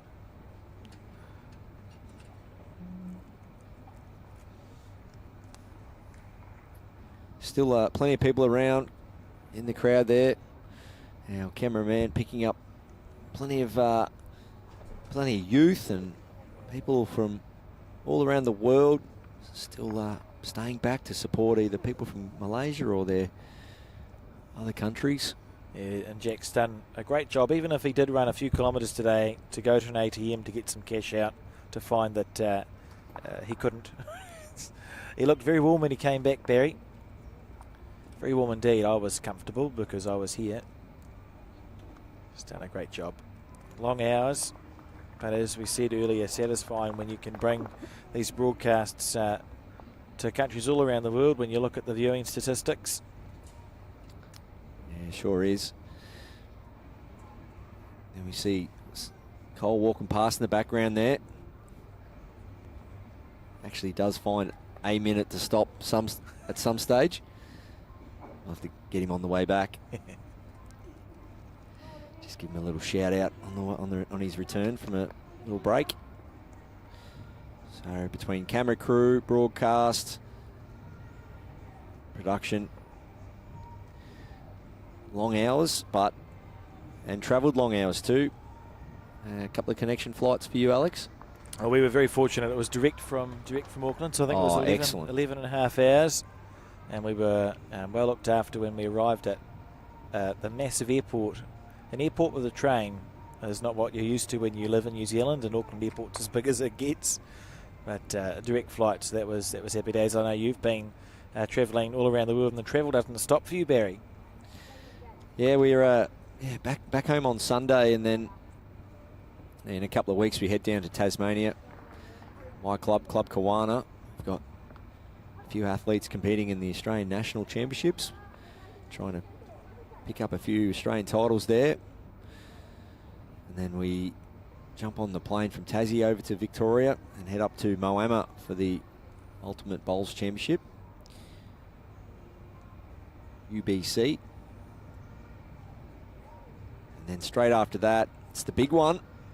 We're back at Club Barham, where you and I did some work only 6 weeks ago, Alex. World Bowl Series finals. Top 12 men and women from across the world, due to their world ranking status, will head to Club Barham. So that's December 9 to December 12. And that's going to be the best of the best. I'm looking forward to that. Men and women, of course.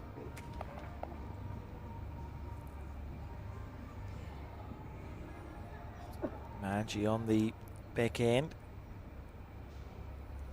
Trailing by 6 shots on the 4th end, 3 to go, so probably wants to score all the way home here to force a tie break. Backhand. Colin making his way back to the broadcast booth. Just here he comes. There he goes. I'll start. It was quite entertaining. It's the little things, isn't it? It is. Just good to get out and stretch legs. He does a lot of great work. He brings you all the angles that our cameraman provides. All the graphics, shots of the day. Talents never cease. And talking about talent, Jariah on her backhand. Crowd enjoying that. Yeah. Nice shot. Perfect. There's quite a crowd in here, isn't it? Absolutely. Look at that. Oh, they're all embarrassed. Oh, no. Should I wave? Shouldn't I wave? We're going to have a look at the head.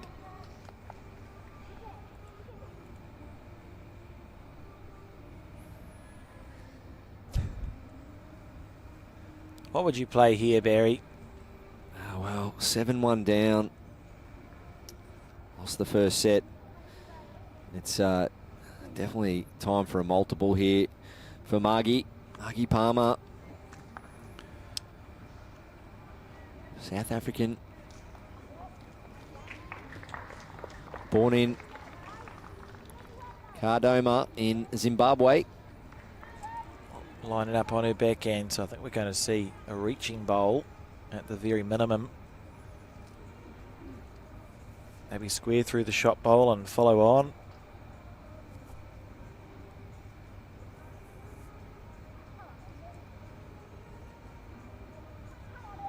It's on its way. Oh, it's not going to get back in time from there. The weight was reasonable to go. It had to be sort of some form of arriving weight backhand, because that weight would have got her front one up onto the jack. That was the key with that weight. Great game going on the adjacent rink. Wales, who we saw play so well yesterday, leading Malaysia 3-0 in the second set, having won the first set by the looks. And what a bowl that is while we were distracted. Boom, that's going to be at least 3 for the Malaysian, and doing everything she possibly can to be near second place in that para women's singles ladder. Great stuff. Maybe a strong enough finish to ensure that she can keep this effort up. Yeah, handy pick up there. 3 shots. And it's all about the multiples. I call them surplus shots. Once again, you only want to drop ones, and if it's anything after a 1, it becomes the surplus. So you drop a 2, that's surplus 1. You drop a 3, it's surplus 2. If you drop a 4, it's surplus 3. You add them up across a game, and you say, well, if they had have just been ones, I'd be in a much better position. So ideally, just get second shot. If you're dropping shot, don't drop those numbers.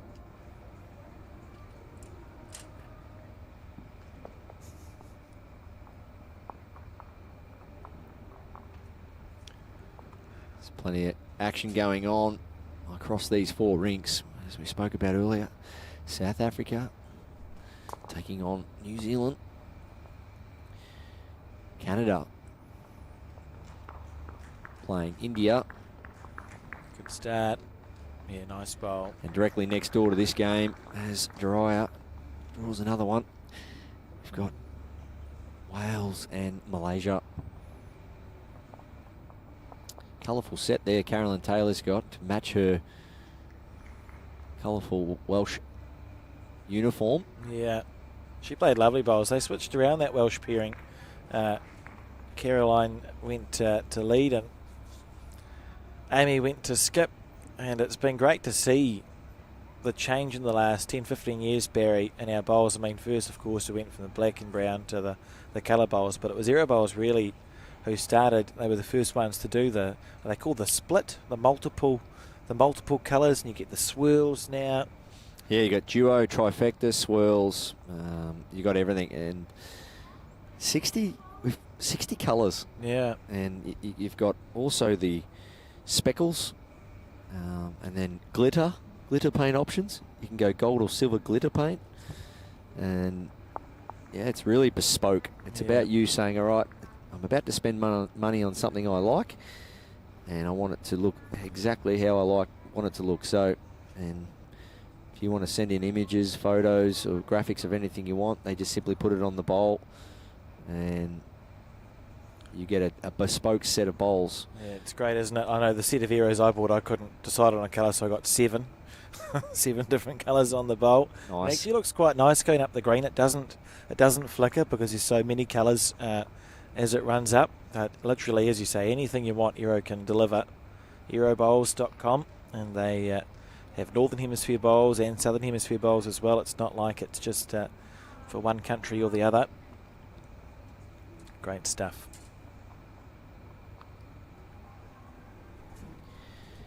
Jariah, Binti, Zakaria from Malaysia. 3 bowls inside a metre again. If that one just, pushes up. So very steady player. She's got that balance stick there, the balancing aid. Helps her really get nice and square and set up good. Margie Palmer, nice wide stance.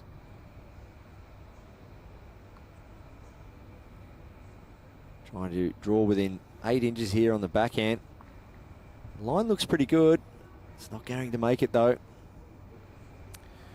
Not to be on this occasion. Has got a bowl to go, I think. Yep.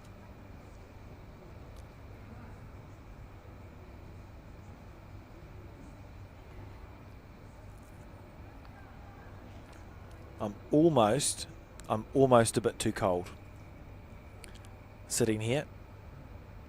What does that mean? Am I unwell? You've spent too much time indoors and you're starting to be conditioned. I think you need to have a couple of hours with me outside tomorrow morning in the heat in the coaching clinic. I won't make it back to the commentary if that's the case. You can work on your work on a couple of things if you want to come out in the morning, mate. Oh, there's too much to work on for me, Barry. Out of my pay grade anyway. Look, you're not wrong. Colin agrees, I can see it. Margie Palmer, little slide, well. Oh, just rocked it. Both players having a bit of a smile, bit of a laugh there. That's what you want to see. One shot to Malaysia. Makes it 11-1. Penultimate end, 2 to go. There and back again.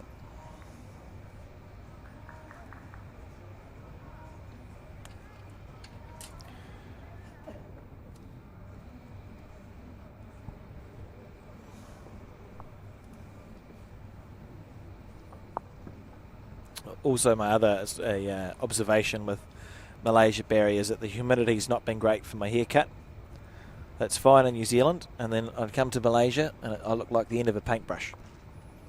So I've invested in a comb, and which I already had but I didn't bring with me, and some hair product for Saturday night because I'd hate to look out of place in the Hall of Fame dinner. See how that goes. It's been quite a week. Yes, that's right. Hall of Fame.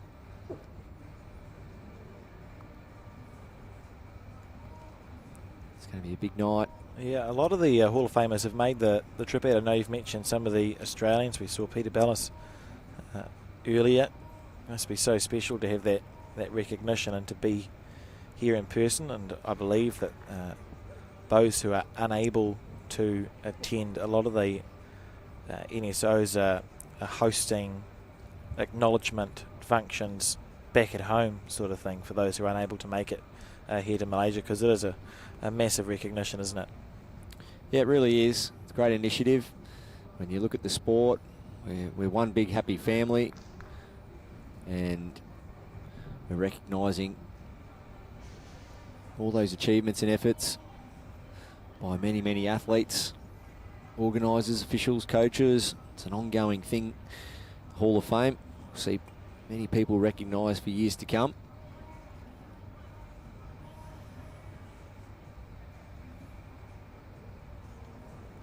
They're expecting over 300 people attending tomorrow night. The Eastern Hotel. Large function room. Great facilities. See, I saw on a few social media posts today. Yeah, a few of the recipients out checking out the city, being a tourist for the day before they settle into tomorrow night's proceedings.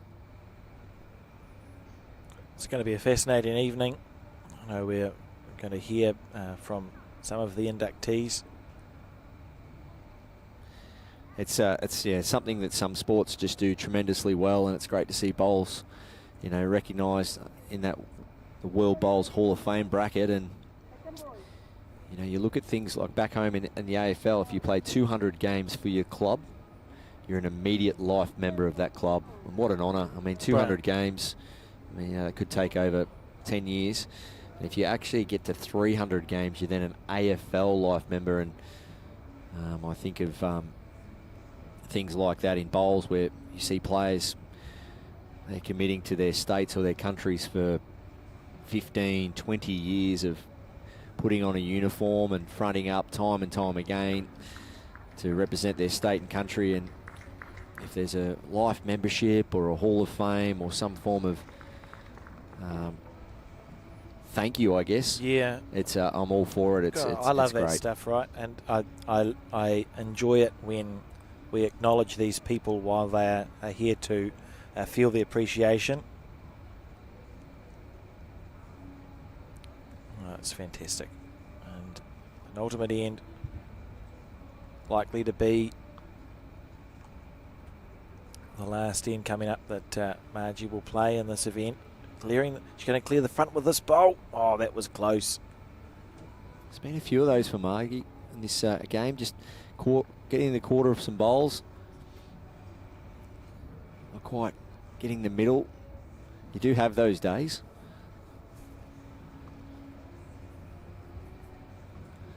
But Jariah, very, very good player. Rock solid, really.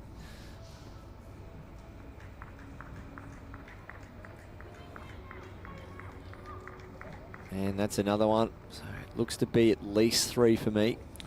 Yeah, I mean, if she does do enough, and it looks like she will, to qualify second in this section, certainly very capable of going deep in this tournament, being steady as, and you can see that reflected in the score.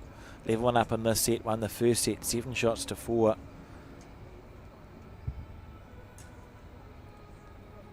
One more end to go here. Is she going to get a good result? A feather off the front bowl to straighten it up. A feather off that one. No, underneath. And it's going to be 2, I would say. 2 more to Malaysia. 13-1 the score now as we start the final end of this match.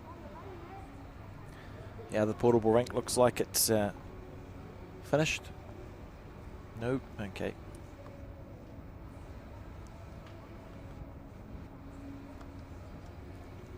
So Wales on their way to a straight sets win here.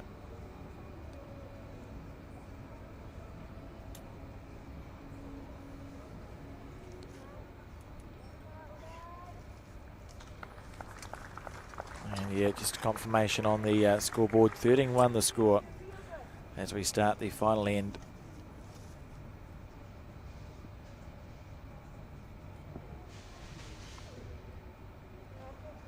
Loving the fact that there is a throne for the Sultan and the VIP space tomorrow.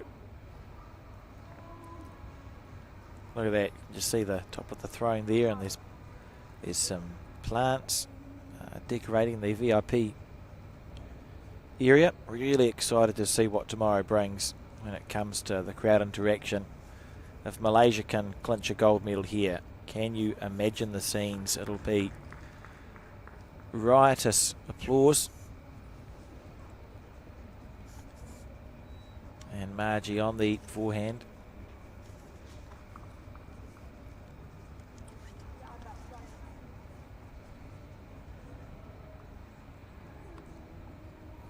How's this one? Half a chance. Do you have the saying in Australia, Barry, you've been read the Riot Act? I have heard it. It's not one of my go-tos. I don't think I've ever said it. Yeah. I've definitely heard it. That's a real thing, the Riot Act. That's what they used to do. If there was sort of a group of unsavoury characters, a policeman would turn up and literally read out the Riot Act that said something like, disperse, or you'll get in trouble. Okay. Yeah, I do love a good quote or a good saying. I like to use a few good quotes. Oh, there's one I've never understood, which is when you say, oh, things have turned to custard, because custard is delicious. So I don't know why that's a negative. And yeah. The other one, to bring it back to bowls, I don't know if you have this in Australia, but a lot of the older bowlers will say it's drawing like a mustard plaster. The bowl's drawing like a mustard plaster. No, don't know that one before. No. Plaster. That's because they used to put mustard plasters on wounds to draw stuff out. Yeah, in Australia would be a very if it's drawing like something, once again I probably can't repeat. We're pretty relaxed with some of our sayings, the Aussie slang. Plenty of colloquialisms and bowls, I'm sure. Yes.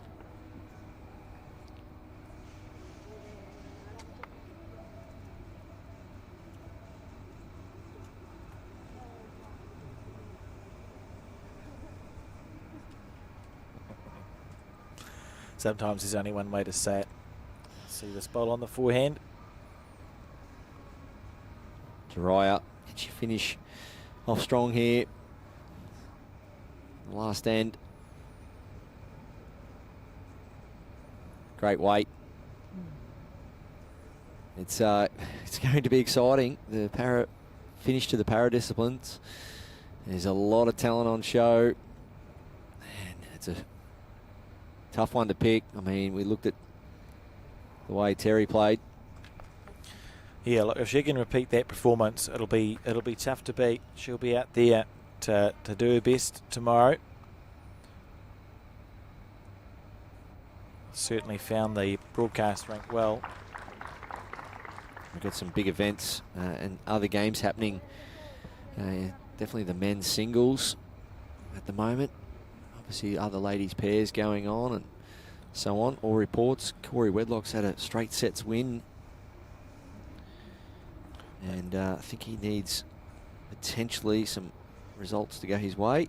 We're going to see that a lot for that second position in the sections, I think, Barry, because everybody's been beating everybody else, which is what you expect at this level as we see the second to last bowl of this match. Oh, how good might this be? It's not that good. It's she's just too nice. It's Jariah. given the shot away potentially there. I think she has. It's close.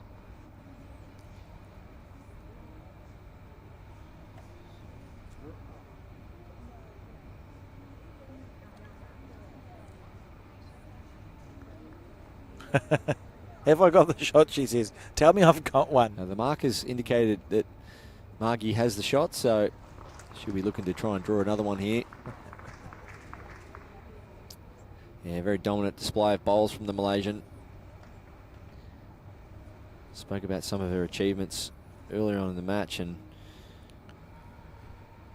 been bowling 23 years as Jariah. So the final bowl of this match to decide the score.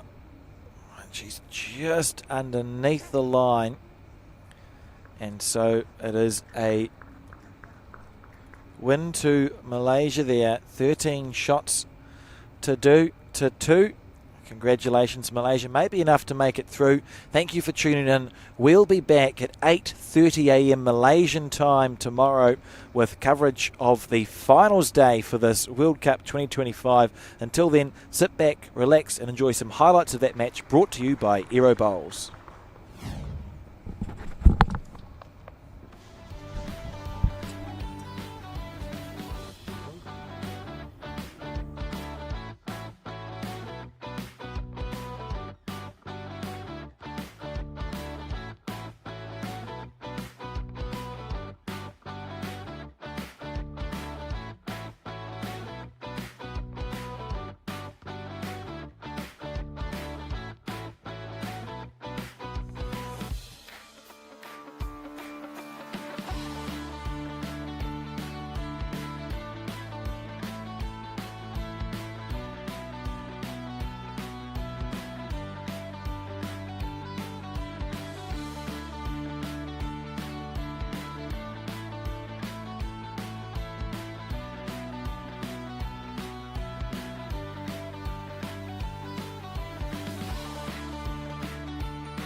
Aero, used by world champions Kelvin Kirko, Corey Wedlock, Aaron Tees and Aaron Sheriff.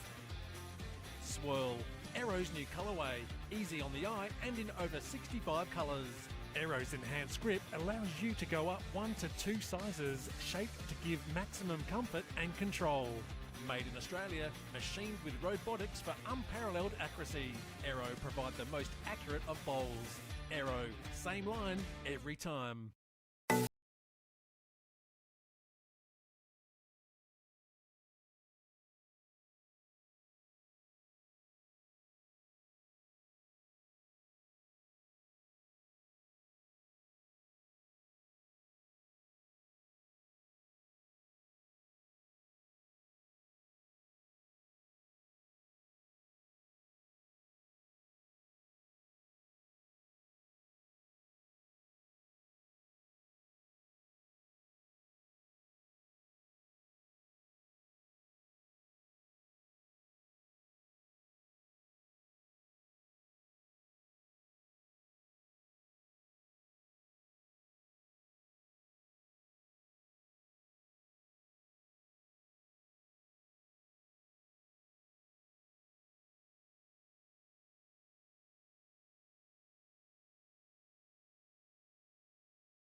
telekomunikasi boleh lakukan.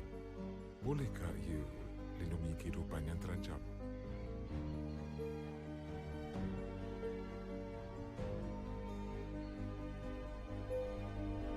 Dengan Celcom Digi 5G, rangkaian kami bukan sekadar menghubungkan anda. Ia dibina untuk mencapai impian dalam diri kita. Inilah generasi 5G. Bersama kita membina masa depan.